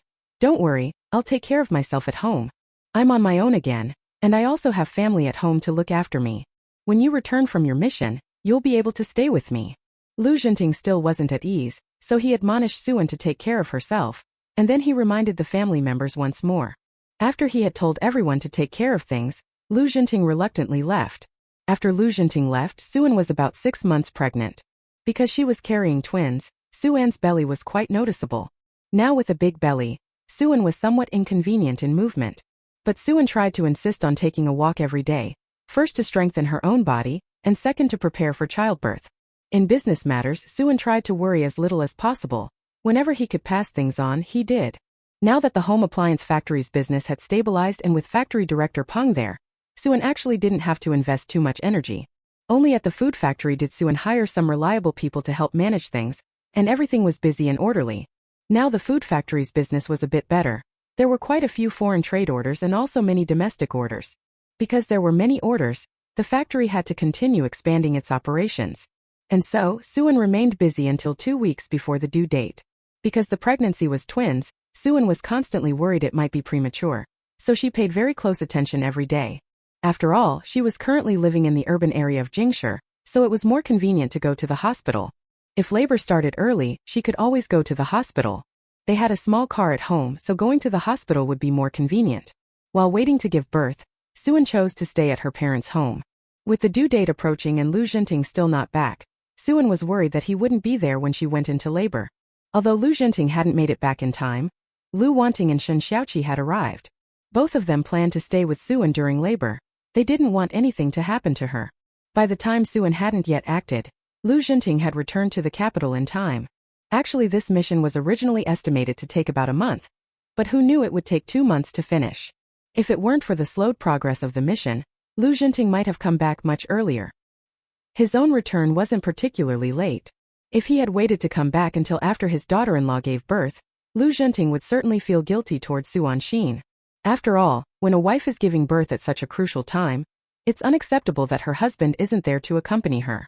On the 3rd day after Lu Zhenting returned, Suan Xin's labor began, more than a week earlier than the expected due date. Because she was pregnant with twins, it wasn't unusual for the delivery to come early.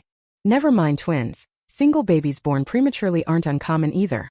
Suen felt that if she was carrying twins, making it to full term would already have been a huge feat. Labor pains started.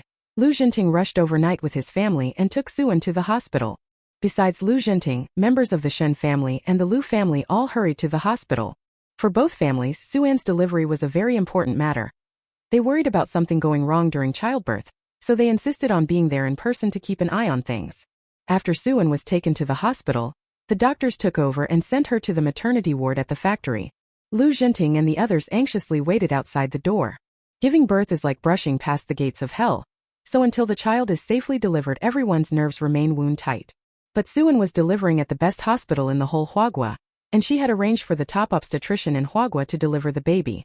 If something really goes wrong during childbirth, at least it can be handled and treated in time. A crowd was gathered outside the delivery room. Seeing this scene, many relatives of other women in labor were quite surprised. Isn't it just having a baby?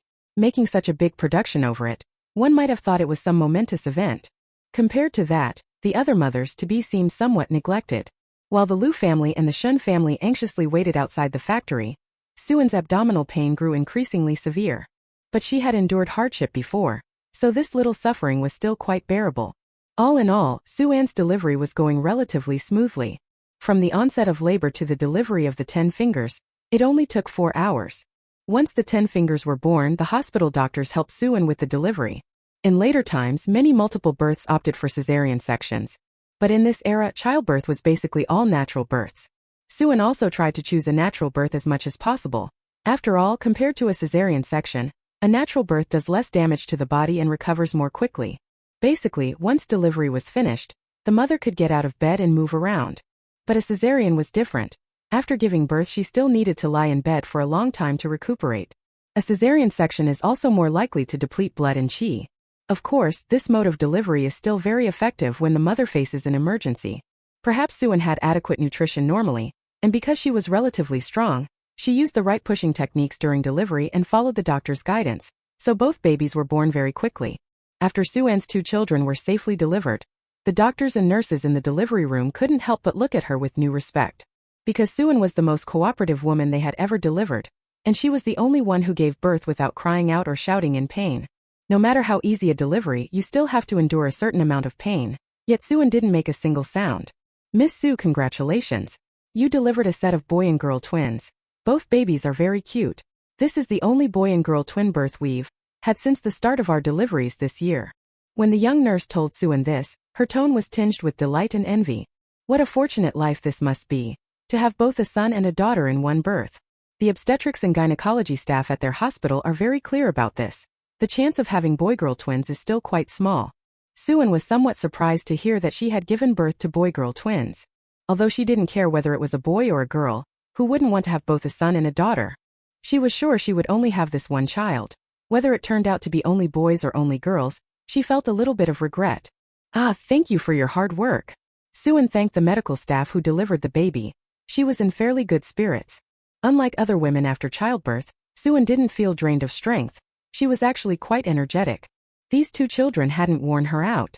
Suan hadn't expended too much physical energy during the birth, which is why she was like this now. Miss Su, you're the one who's worked hard. You should stay in the delivery room to rest and be observed for half an hour. After half an hour you can go out. I'll notify your family. Chapter 493 Finale, Part 1. The junior nurse said this, then turned and went out, planning to notify the family members of the Lu and Shen families who were waiting outside. When she had just rushed into the delivery room to help with the birth, she had been startled by the sight of the people waiting outside. Having worked in the obstetrics and gynecology department of the hospital for so long, the junior nurse had never seen the relatives of a patient wait like this in such numbers. So she thought that since Suan had already delivered the baby, she should hurry to the delivery room door to notify them, to prevent the family waiting outside from getting worried. Thinking this, the junior nurse went to the delivery room door. When the junior nurse came out, members of the Lu family and the Shen family all crowded around. Hey Nurse Zhang, how is the new mother doing inside? What's the situation? Yeah, Nurse Zhang, has the baby been delivered? Is everything okay? Nurse Zhang, how is my wife's health? Did the delivery go smoothly? The young nurse, seeing how much this whole family cared about the mother, her concern genuine in her eyes, immediately smiled at them and said, the mother's condition is pretty good, and the delivery went smoothly. Everyone, don't worry. Both the child and the adults are safe. At the same time, congratulations to you all. The mother gave birth to a set of dragon and phoenix twins. They're very adorable. Hearing the nurse's words, the waiting members of the Lu family and the Shen family both breathed a sigh of relief. Lu Zhenting quickly asked again, Doctor, when will my daughter-in-law be able to come out? Although he already knew Suan and the baby were safe, Lu Zhenting still felt a little worried while he hadn't seen Suan. The young nurse explained, the mother still needs to be observed inside the ward for half an hour before she can come out, so you don't need to rush for now. Lu Zhenting nodded. If the hospital's rules required observation, then they had to observe. It was also a way to ensure Suan and the baby's safety. Lu Zhenting had been pacing back and forth in front of the delivery room door, anxiously stamping his feet. Now that Suan is finally conscious and safe, she has at last agreed to sit down. Both the Lu family and the Shen family also paused for a moment before they realized the meaning of what the young nurse had said. Lu Wanting asked the family, I didn't hear wrong just now, did I? What did the doctor say? Are you saying my sister-in-law gave birth to twins, a boy and a girl? The others realized it belatedly and said, it seems so. Once it became known that Suan's child this time was indeed a boy and girl pair, both the Shen and Lu families were overjoyed. They were mainly happy for Suan. To have a boy this time alongside the other child, what a blessing that would be. Chan Shui and Lu Changbang as grandparents were practically grinning from ear to ear. Their daughter-in-law was truly something to be proud of. They could already imagine that when they went back this time to share the good news with relatives and friends, those people would be so envious to learn they had a dragon and phoenix pair, a grandson and a granddaughter. Manhwa felt she had to go and show off a little in front of that cousin of hers. Last time Suan was pregnant with twins, it had already let her hold her head high before that cousin. This time with the dragon and phoenix set, it would surely let her feel even prouder. I never thought it would really turn out the way you said, girl. Manhwa smiled and looked at Lu Wanting. Earlier, when Lu Wanting suggested the possibility that Suan might be expecting twins, Manhwa still thought it was wishful thinking. Who would have known the sweet dream would come true? Manhwa could only say it was Suan's good fortune, and also the Lu family's good fortune. Little sister is really amazing. She even caught up with such complicated matters. Shen Xiaoqi was happy for Suan and a little envious. Of course, what can't your little sister do? The Shuns weren't humble at all when praising Suan. Manhwa also watched the Shuns and said, Anen is a great merit to our Lu family. We're truly grateful she gave our Lu family this pair of dragon and phoenix twins. Xiao Qingyue heard Manhwa's words and was quite pleased with this in-law. No matter what they thought inside, what they said out loud was pleasant to hear. Both the Shun family and the Lu family had been standing guard at the maternity ward door for half an hour. After half an hour, Suan's observation period ended and she was pushed out. As soon as Suan and the child came out, the Shun family and the Lu family quickly surrounded them. Everyone was mainly concerned about Suan's condition. The child became a secondary concern. The medical staff who brought Suan out had never seen such a situation before. In general, when a mother and baby first come out, the baby becomes the primary focus, and the adults are the secondary focus. But this time the mother was the one being cared for first, and the baby was secondary. With a family like this, the mother is truly fortunate. As obstetrics and gynecology medical staff, they can more deeply appreciate how difficult it is for each mother to give birth. Women not only suffer when giving birth, they may also face various risks. In such situations, it is actually the mother who needs the most attention. But often the mother is the one being ignored, while the child becomes the main focus. What is worse, some mothers are already in critical condition, yet their families are not worried or anxious and still only focus on the child. Anen, how are you? Do you feel any better? Does it hurt? The first person to show concern for Suan was Lu Zhenting. When Lu Zhenting asked, his eyes were full of pain as he looked at Suan. Seeing his wife give birth, he was truly very distressed. Because he knew that women suffer a lot when giving birth. Too bad men can't bear children. If men could, he would gladly take on the pain of childbirth. Suan saw Lu Zhenting showing such concern for her and smiled at him. I'm fine. It hurt a bit when I was giving birth, but it doesn't hurt much now. Lu Zhenting, don't worry too much. I'm alright now. Lu Zhenting saw that Suan looked well and was in good spirits, and only then was completely relieved. Members of the Lu and Shun families also saw Suan's condition at that moment and knew that her health was indeed fairly good. Suan was taken to a single room, and would need to be observed in the hospital overnight before going home. She had given birth naturally, so the time to go home could be earlier. If this had been a C-section, she would have had to stay under hospital observation for at least 3 or 4 days before going home. Because it was a single room, Suan could have a quiet place to rest after giving birth. The reason Suan could stay in such a single room was still because of her connections. Otherwise, with major hospitals short on resources right now, many new mothers squeeze into 6 or 8-person wards. It would be hard for someone like her to get a single room right after delivery. After Suan and the 2 children were all taken to private rooms and Suan's condition had been checked, the Lu and Shun families finally turned their attention to the twin boy and girl. Aren't my 2 little nephews and niece just unbearably cute? I thought babies were supposed to be all wrinkled when they're born, so why aren't these 2? They're so fair and soft and even chubby. Lu Wanting saw Suan's twins and began chattering excitedly. Chapter 494. Grand Finale. Shen Xiaoqi heard Lu Wanting's words and hurried over to take a look. When he saw the 2 pink, squishy little milk puffs, Shen Xiaoqi's heart was instantly melted. Oh my, his wife was right, these 2 children were simply too adorable. Shen Xiaoqi had seen many children and many cute ones, but at this moment he felt that none of the cute children he'd seen before compared to his 2 little nephews. Seeing these 2 kids, Shen Xiaoqi even had the thought of going to have one himself. Yeah, my 2 little nephews are just too adorable. My younger sister is really something when it comes to giving birth, isn't she? That's because my brother and my sister-in-law are both attractive, especially my sister-in-law. She's an absolute stunning beauty, so it's no wonder their kids turned out so good-looking. Shen Xiaoqi grinned. Of course, only good-looking people have good-looking children. If someone unattractive has a child, it's hard for that child to be good-looking too. Wanting, I think if we have a child someday, it probably won't be much different. Hearing Shen Xiaoqi, Lu Wanting shot him a glance. Shen Xiaoqi, can you stop being so narcissistic? Shen Xiaoqi didn't think he was narcissistic at all. He looked at Lu Wanting very earnestly. Wanting, how am I being narcissistic? Everything I'm saying is the truth. Look, you don't look bad, and I'm even strikingly handsome. We might be a tad worse off than my sister and brother-in-law, but certainly not by much. So if we have kids, they'll definitely be about as cute as my two little nephews. Lu Wanting hummed a few times. Although Shen Xiaoqi's words still sounded a bit vain, the kid really was not bad-looking. Whenever Shen Xiaoqi went out, he could attract quite a few women. There was no helping it. Not only was his face good-looking, he was also tall. At 1.9 meters he stood out anywhere. It's only natural that those young girls and young wives outside were attracted to Shen Xiaoqi. As for Lu Wanting herself, she was, to some extent, somewhat appearance-oriented. Ugly men were just an eyesore to her. But when she saw handsome men, Lu Wanting found them pleasing to the eye. Every time she was with Shen Xiaoqi, seeing his face would put her in a very good mood. But if Shen Xiaoqi had been ugly, Lu Wanting thought she might not have agreed to date him back then. Lu Wanting hadn't considered having children before, but after seeing her two little nephews and niece, she realized that, in fact, she did like children. She had even less resistance to especially cute children. If she could have won this adorable herself, Lu Wanting felt happy just thinking about it. So after Shen Xiaoqi finished sighing, Lu Wanting looked at him with a serious face and said, Shen Xiaoqi, after a couple of years when our careers have stabilized, let's have one child. Right now Shen Xiaoqi and Lu Wanting are both doing well in the Special Forces unit. With a couple more promotions, they should be able to firmly establish themselves.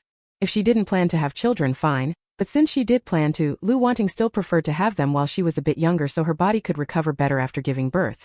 After giving birth and regaining her health, she could still continue going on missions. Her husband's family was reliable. After the child was born, even if she didn't raise the child herself, the Shen family would definitely take good care of the child. Shen Xiaoqi looked at Lu Wanting in surprise. What? Wanting, I was just saying, just musing that if we had kids they'd be this cute. I'm not pushing you to have kids. Shen Xiaoqi was worried that Lu Wanting would read too much into it. When they first got married, Shen Xiaoqi had promised her that the decision about having children would be left to her. If Lu Wanting didn't want to have children, it would be perfectly fine for them to never have kids in their lives. I know you're not nagging me to have a baby, it's just that my two little nephews and nieces are so adorable, I want to have one of my own. No matter how cute the nephews and nieces are, they weren't born to her. Her brother and sister-in-law wouldn't agree to let her take them home or keep them with her. But having her own child would be different. Even if she played with the child every day, there would be no problem. Shen Xiaoqi was silent for a moment, then looked at Lu Wanting and said, Wanting, having a baby isn't something to joke about. I fully respect your decision, but before you go through with it, I still hope you'll think it through. Having a child is not an easy matter, especially for you women. Childbirth causes some damage to the body. Besides, pregnancy and childbirth will take at least a year of your time and can affect the career you enjoy. So before deciding to have a child, you must consider all the things that childbirth might affect. Only after fully thinking it through, if you still want to have a child, can we have one. We cannot, just because of a momentary impulse, decide to have a child on a whim. Shen Xiaoqi, I already know what you said. I'll give all of this careful thought later. Besides Shen Xiaoqi, everyone else also gathered around the dragon and phoenix twins to look. Basically, none of the people who saw them weren't charmed by these two children. Lu Jinting looked at the two children he and his wife had given birth to, and his heart was overflowing with happiness at this moment. He felt that he must be someone favored by heaven. How could so many good things all have happened to him? It's also possible that in a past life one was a great benefactor and did many good deeds, which is why one has such good fortune in this life. Lu Jinting planned to do as many good deeds as possible in this life as well, so that when the next life comes he could continue to enjoy the same good luck. Because the people in both her natal and marital families were reliable, after Suan gave birth she no longer had to worry about the two children's situation. They took responsibility for looking after the children. Suan was in charge of the news. Both her natal and marital families had prepared a lot of postpartum nourishing foods for her to eat. When Ji and Suanxing had the baby, Sun Xinxin also rushed over here as soon as class was over. Seeing her good sister give birth to such adorable boy and girl twins, Sun Xinxin was truly happy for Suan in her heart. After giving birth, Suanxing stayed one night at the hospital and went back the next day with Lu Jinting. Suan was staying at her own home for the confinement period. Chan Shui and Xiao Qinghua both took a month off to come back and help look after Suan and the babies, making sure Suan completed her month of postpartum rest properly. In addition, the family had specifically hired 2 experienced women to look after the children, one woman responsible for each child. With Lu Jinting around, Suan's confinement this month was still quite comfortable. Basically she had nothing to worry about herself and was well fed and well looked after every day. So getting married isn't necessarily a terrible thing for a woman. What matters is what kind of man you meet and what kind of in-laws you have. Chapter 495 Finale Part 2. As long as everything goes well, it won't be that bad. A month of postpartum confinement passed quickly. For someone like Suan who liked to be active, being cooped up at home for a whole month was really unbearable. Suan thought about going out for a walk. After finishing a month of confinement, Suan couldn't wait to go out for some fresh air. If she stayed cooped up at home any longer, Suan felt like she was about to turn moldy. But after sitting out a month of postpartum confinement, Chen Shui and Xiao Qingyue were both worried that her body hadn't fully recovered. It's best for a woman to observe 3 months of confinement so that her body can be thoroughly restored. Suan also knew that both her birth mother and her mother-in-law cared about her. Out of concern for her health, they wanted her to rest for 3 months during the confinement period. But Suan really couldn't stand staying any longer. Even though it's indeed better for her health making her stay home for another 2 months, how is that any different from being in prison? Suan Chong's 2 mothers said she tried to go out as little as possible, but she couldn't not go out at all. The 2 mothers couldn't persuade Suan. They reluctantly went along with her. But thinking that Suan's body is somewhat stronger than ordinary people, and that she has been recuperating well this past month with a rosy complexion, even if she didn't sit the month of confinement for another 2 months, it probably wouldn't make much difference. If Suan looked more frail, they would certainly have to persuade her more. And just like that, once Suan finished her postpartum confinement and the baby's full-month banquet was over, she went out for a walk and took the opportunity to sort out the lingering feelings in her heart. This year she once again made a remarkable breakthrough, and because she earned money, Suan donated and helped build about 10 schools this year. Children are the country's future. Only by nurturing these blossoms of the motherland can China develop even better. Time flew by, and in the blink of an eye it was the end of the year. This time, after Lu Jinting got off from the child, he stayed with it until the end of the year. The child was born in November. By the end of the year, the child was already nearly a month old. Lu Jinting waited until after the new year to finish the child's 1-month banquet before going on his mission. By the end of the year, the 2 little ones had been raised to an even plumper, rosier state. Actually, the 2 little guys weren't especially chubby when they first came down. They only got fatter after being raised for a while.